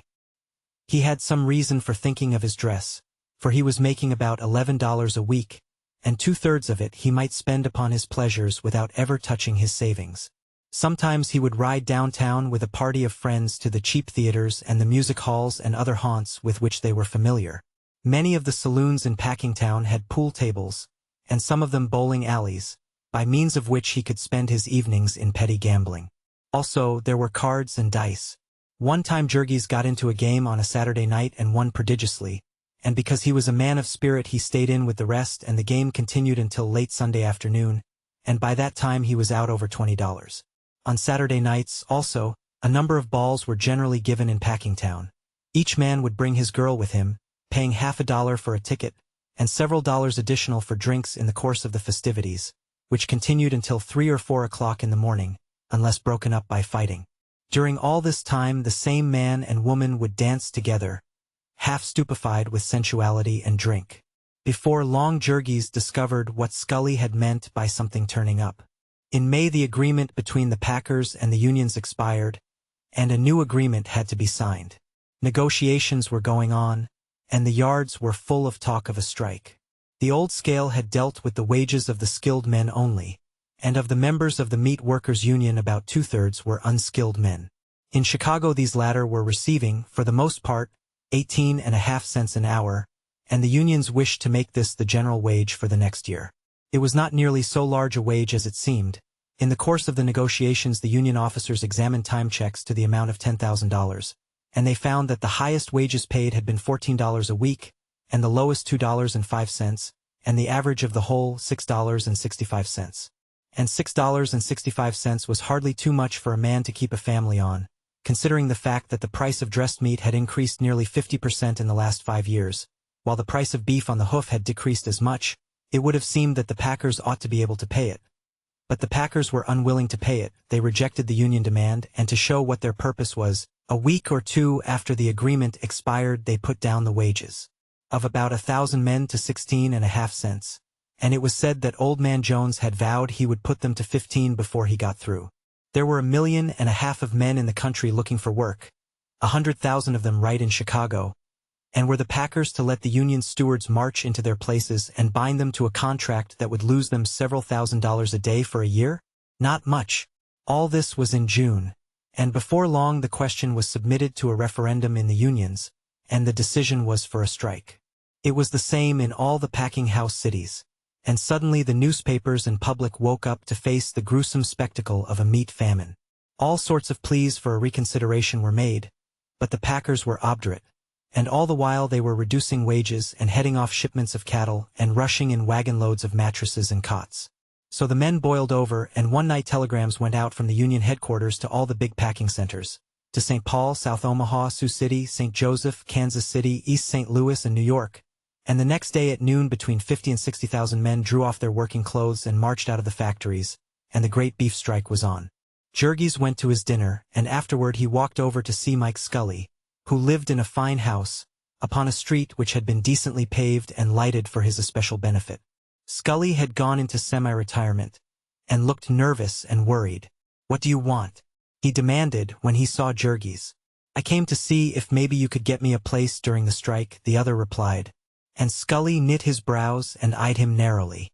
In that morning's papers Jurgis had read a fierce denunciation of the packers by Scully, who had declared that if they did not treat their people better the city authorities would end the matter by tearing down their plants. Now, therefore, Jurgis was not a little taken aback when the other demanded suddenly, "See here, Rudkus, why don't you stick by your job?" Jurgis started. "Work as a scab?" he cried. "Why not?" demanded Scully. "What's that to you?" But stammered Jurgis. He had somehow taken it for granted that he should go out with his union. "The packers need good men, and need them bad," continued the other, "and they'll treat a man right that stands by them.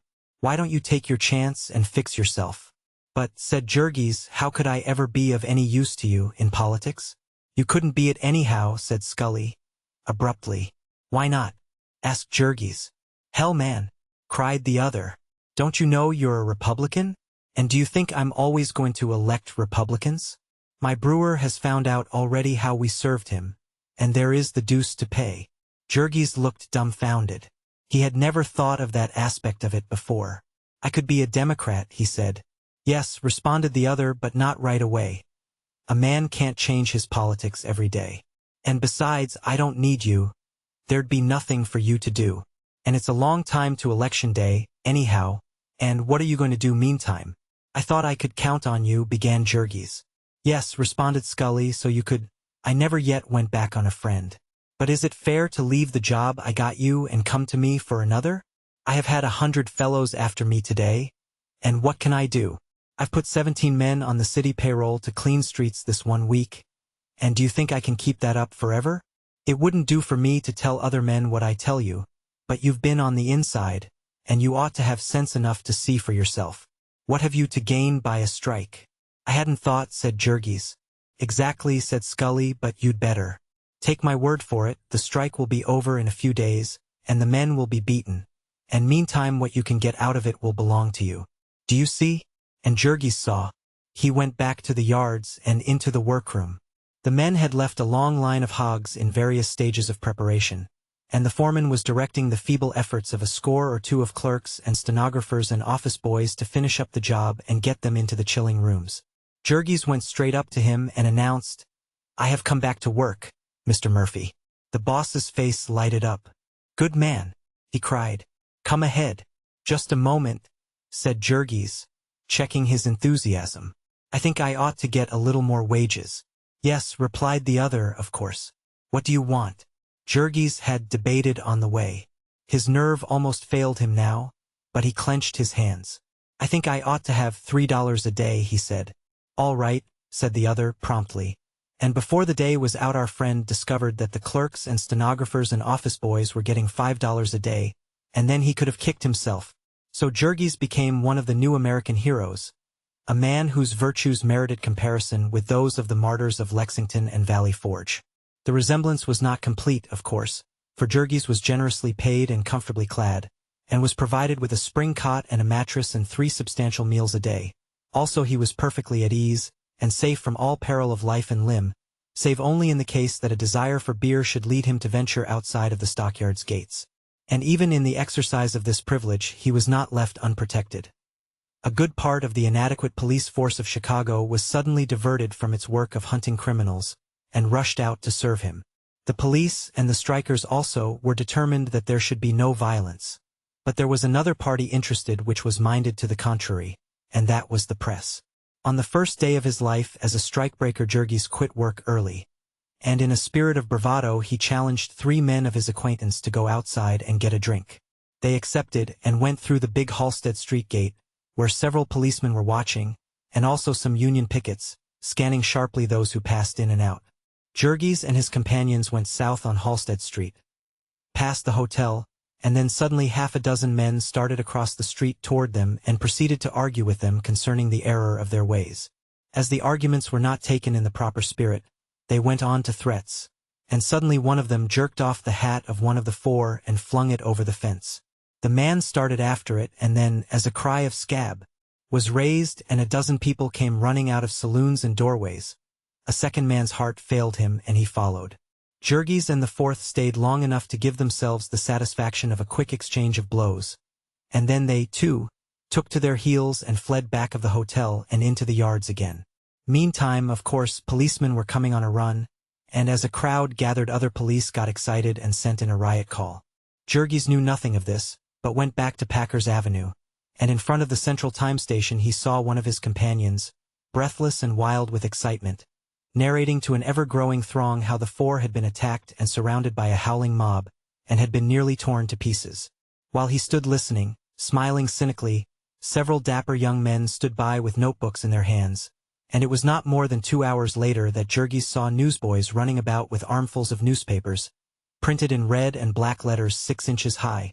Violence in the yards. Strikebreakers surrounded by frenzied mob. If he had been able to buy all of the newspapers of the United States the next morning, he might have discovered that his beer-hunting exploit was being perused by some 200 million of people, and had served as a text for editorials in half the staid and solemn businessmen's newspapers in the land.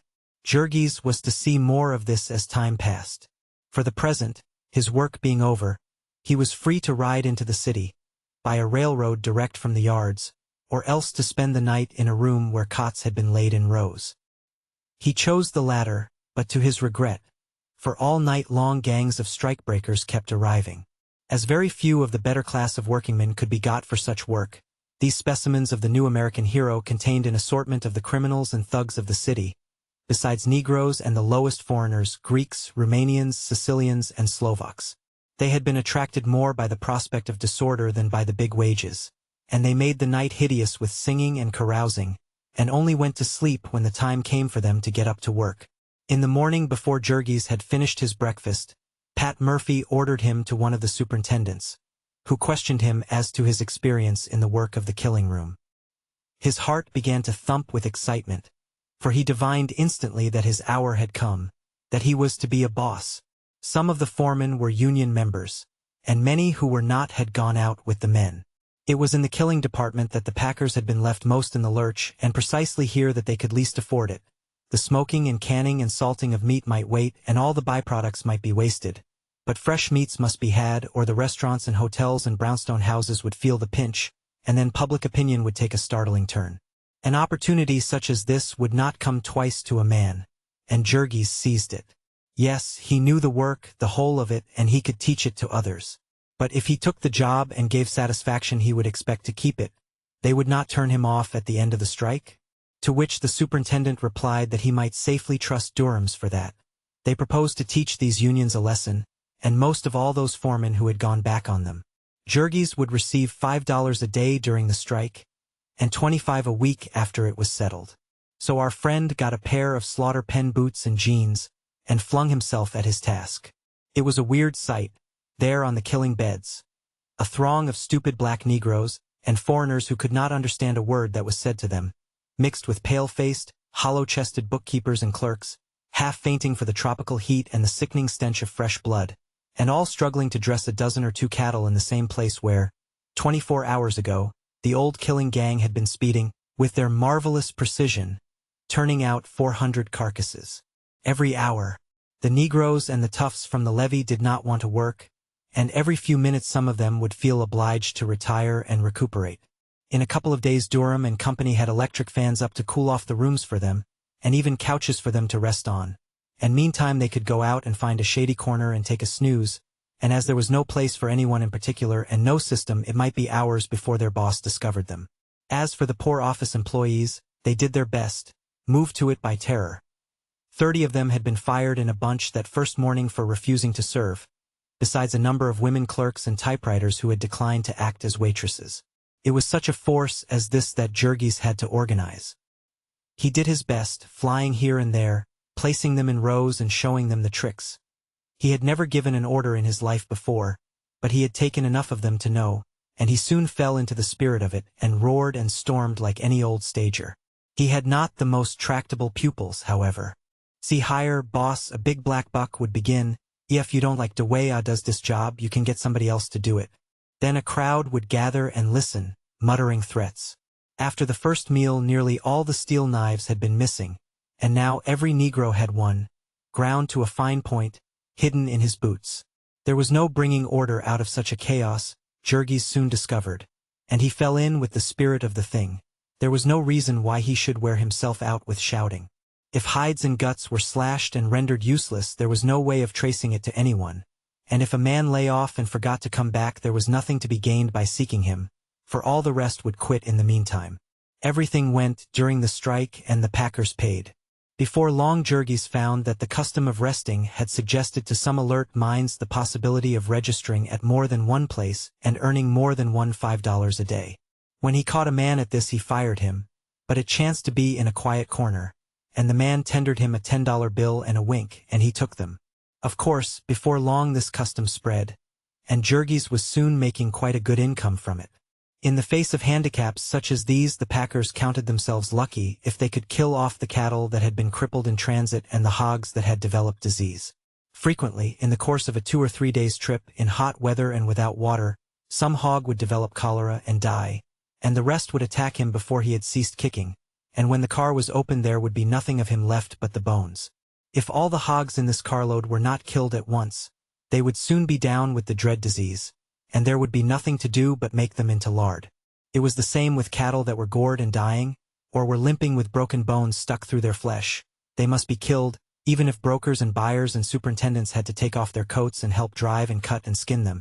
And meantime, agents of the packers were gathering gangs of Negroes in the country districts of the far south, promising them $5 a day and board, and being careful not to mention there was a strike. Already carloads of them were on the way, with special rates from the railroads and all traffic ordered out of the way. Many towns and cities were taking advantage of the chance to clear out their jails and workhouses. In Detroit, the magistrates would release every man who agreed to leave town within 24 hours, and agents of the packers were in the courtrooms to ship them right. And meantime, trainloads of supplies were coming in for their accommodation, including beer and whiskey, so that they might not be tempted to go outside. They hired 30 young girls in Cincinnati to pack fruit, and when they arrived, put them at work canning corned beef, and put cots for them to sleep in a public hallway, through which the men passed. As the gangs came in day and night, under the escort of squads of police, they stowed away in unused workrooms and storerooms, and in the car sheds, crowded so closely together that the cots touched. In some places they would use the same room for eating and sleeping, and at night the men would put their cots upon the tables, to keep away from the swarms of rats. But with all their best efforts, the packers were demoralized. 90% of the men had walked out, and they faced the task of completely remaking their labor force, and with the price of meat up 30%, and the public clamoring for a settlement. They made an offer to submit the whole question at issue to arbitration, and at the end of 10 days the unions accepted it, and the strike was called off. It was agreed that all the men were to be reemployed within 45 days, and that there was to be no discrimination against union men. This was an anxious time for Jurgis. If the men were taken back without discrimination, he would lose his present place. He sought out the superintendent, who smiled grimly and bade him wait and see. Durham's strikebreakers were few of them leaving. Whether or not the settlement was simply a trick of the packers to gain time, or whether they really expected to break the strike and cripple the unions by the plan, cannot be said. But that night there went out from the office of Durham and Company a telegram to all the big packing centers: employ no union leaders. And in the morning, when the 20,000 men thronged into the yards with their dinner pails and working clothes, Jurgis stood near the door of the hog trimming room, where he had worked before the strike, and saw a throng of eager men, with a score or two of policemen watching them, and he saw a superintendent come out and walk down the line, and pick out man after man that pleased him, and one after another came, and there were some men up near the head of the line who were never picked, they being the union stewards and delegates, and the men Jurgis had heard making speeches at the meetings. Each time, of course, there were louder murmurings and angrier looks. Over where the cattle butchers were waiting, Jurgis heard shouts and saw a crowd, and he hurried there. One big butcher, who was president of the Packing Trades Council, had been passed over 5 times, and the men were wild with rage. They had appointed a committee of 3 to go in and see the superintendent, and the committee had made 3 attempts, and each time the police had clubbed them back from the door. Then there were yells and hoots, continuing until at last the superintendent came to the door. "We all go back or none of us do," cried 100 voices, and the other shook his fist at them, and shouted, "You went out of here like cattle, and like cattle you'll come back." Then suddenly the big butcher president leaped upon a pile of stones and yelled, "It's off, boys. Will all of us quit again?" And so the cattle butchers declared a new strike on the spot, and gathering their members from the other plants, where the same trick had been played, they marched down Packers Avenue, which was thronged with a dense mass of workers, cheering wildly. Men who had already got to work on the killing beds dropped their tools and joined them. Some galloped here and there on horseback, shouting the tidings, and within half an hour the whole of Packingtown was on strike again, and beside itself with fury.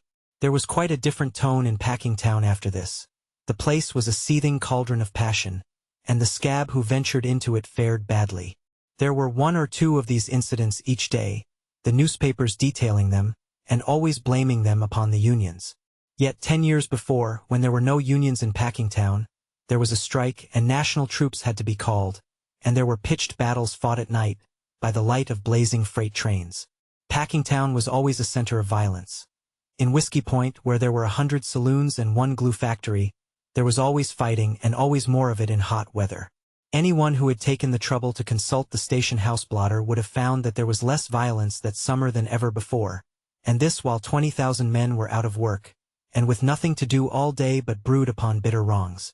There was no one to picture the battle the union leaders were fighting, to hold this huge army in rank, to keep it from straggling and pillaging, to cheer and encourage and guide 100,000 people, of a dozen different tongues, through 6 long weeks of hunger and disappointment and despair. Meantime the Packers had set themselves definitely to the task of making a new labor force. 1,000 or 2 of strikebreakers were brought in every night, and distributed among the various plants. Some of them were experienced workers, butchers, salesmen, and managers from the Packers branch stores, and a few union men who had deserted from other cities. But the vast majority were green Negroes from the cotton districts of the far south, and they were herded into the packing plants like sheep. There was a law forbidding the use of buildings as lodging houses unless they were licensed for the purpose, and provided with proper windows, stairways, and fire escapes.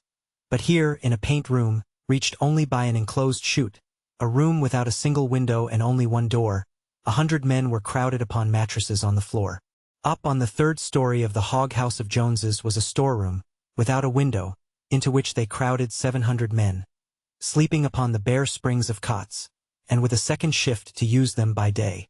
And when the clamor of the public led to an investigation into these conditions, and the mayor of the city was forced to order the enforcement of the law, the Packers got a judge to issue an injunction forbidding him to do it. Just at this time the mayor was boasting that he had put an end to gambling and prize fighting in the city. But here a swarm of professional gamblers had leagued themselves with the police to fleece the strikebreakers, and any night, in the big open space in front of Brown's, one might see brawny Negroes stripped to the waist and pounding each other for money, while a howling throng of 3,000 or 4,000 surged about, men and women, young white girls from the country rubbing elbows with big buck Negroes with daggers in their boots, while rows of woolly heads peered down from every window of the surrounding factories. The ancestors of these black people had been savages in Africa, and since then they had been chattel slaves, or had been held down by a community ruled by the traditions of slavery. Now for the first time they were free to gratify every passion, free to wreck themselves. They were wanted to break a strike, and when it was broken they would be shipped away, and their present masters would never see them again. And so whiskey and women were brought in by the carload and sold to them, and hell was let loose in the yards. Every night there were stabbings and shootings. It was said that the Packers had blank permits, which enabled them to ship dead bodies from the city without troubling the authorities. They lodged men and women on the same floor, and with the night there began a saturnalia of debauchery, scenes such as never before had been witnessed in America. And as the women were the dregs from the brothels of Chicago, and the men were for the most part ignorant country Negroes, the nameless diseases of vice were soon rife, and this where food was being handled, which was sent out to every corner of the civilized world. The Union stockyards were never a pleasant place, but now they were not only a collection of slaughterhouses, but also the camping place of an army of 15 or 20,000 human beasts. All day long the blazing midsummer sun beat down upon that square mile of abominations, upon tens of thousands of cattle crowded into pens whose wooden floors stank and steamed contagion, upon bare, blistering, cinder-strewn railroad tracks and huge blocks of dingy meat factories whose labyrinthine passages defied a breath of fresh air to penetrate them. And there were not merely rivers of hot blood and carloads of moist flesh, and rendering vats and soap cauldrons, glue factories and fertilizer tanks that smelt like the craters of hell. There were also tons of garbage festering in the sun, and the greasy laundry of the workers hung out to dry, and dining rooms littered with food and black with flies, and toilet rooms that were open sewers. And then at night, when this throng poured out into the streets to play, fighting, gambling, drinking and carousing, cursing and screaming, laughing and singing, playing banjos and dancing, they were worked in the yards all the 7 days of the week, and they had their prize fights and crap games on Sunday nights as well. But then around the corner one might see a bonfire blazing, and an old, gray-headed negress, lean and witch-like, her hair flying wild and her eyes blazing, yelling and chanting of the fires of perdition and the blood of the Lamb, while men and women lay down upon the ground and moaned and screamed in convulsions of terror and remorse. Such were the stockyards during the strike, while the unions watched in sullen despair, and the country clamored like a greedy child for its food, and the packers went grimly on their way. Each day they added new workers and could be more stern with the old ones, could put them on piecework and dismiss them if they did not keep up the pace. Jurgis was now one of their agents in this process, and he could feel the change day by day, like the slow starting up of a huge machine. He had gotten used to being a master of men, and because of the stifling heat and the stench, and the fact that he was a scab and knew it and despised himself, he was drinking and developing a villainous temper, and he stormed and cursed and raged at his men, and drove them until they were ready to drop with exhaustion. Then one day late in August, a superintendent ran into the place and shouted to Jurgis and his gang to drop their work and come. They followed him outside to where, in the midst of a dense throng, they saw several two-horse trucks waiting, and 3 patrol wagon loads of police. Jurgis and his men sprang upon one of the trucks, and the driver yelled to the crowd, and they went thundering away at a gallop. Some steers had just escaped from the yards, and the strikers had got hold of them, and there would be the chance of a scrap. They went out at the Ashland Avenue gate, and over in the direction of the dump. There was a yell as soon as they were sighted, men and women rushing out of houses and saloons as they galloped by. There were 8 or 10 policemen on the truck, however, and there was no disturbance until they came to a place where the street was blocked with a dense throng. Those on the flying truck yelled a warning and the crowd scattered pell-mell, disclosing one of the steers lying in its blood. There were a good many cattle butchers about just then, with nothing much to do and hungry children at home, and so someone had knocked out the steer, and as a first-class man can kill and dress one in a couple of minutes, there were a good many steaks and roasts already missing. This called for punishment, of course, and the police proceeded to administer it by leaping from the truck and cracking at every head they saw. There were yells of rage and pain, and the terrified people fled into houses and stores, or scattered helter-skelter down the street. Jurgis and his gang joined in the sport, every man singling out his victim, and striving to bring him to bay and punch him. If he fled into a house, his pursuer would smash in the flimsy door and follow him up the stairs, hitting everyone who came within reach, and finally dragging his squealing quarry from under a bed or a pile of old clothes in a closet. Jurgis and 2 policemen chased some men into a barroom. One of them took shelter behind the bar, where a policeman cornered him and proceeded to whack him over the back and shoulders, until he lay down and gave a chance at his head. The others leaped a fence in the rear, balking the second policeman, who was fat. And as he came back, furious and cursing, a big Polish woman, the owner of the saloon, rushed in screaming, and received a poke in the stomach that doubled her up on the floor. Meantime Jurgis, who was of a practical temper, was helping himself at the bar, and the first policeman who had laid out his man joined him, handing out several more bottles and filling his pockets besides, and then, as he started to leave, cleaning off all the balance with a sweep of his club. The din of the glass crashing to the floor brought the fat Polish woman to her feet again, But another policeman came up behind her and put his knee into her back and his hands over her eyes, and then called to his companion, who went back and broke open the cash drawer and filled his pockets with the contents. Then the three went outside, and the man who was holding the woman gave her a shove and dashed out himself.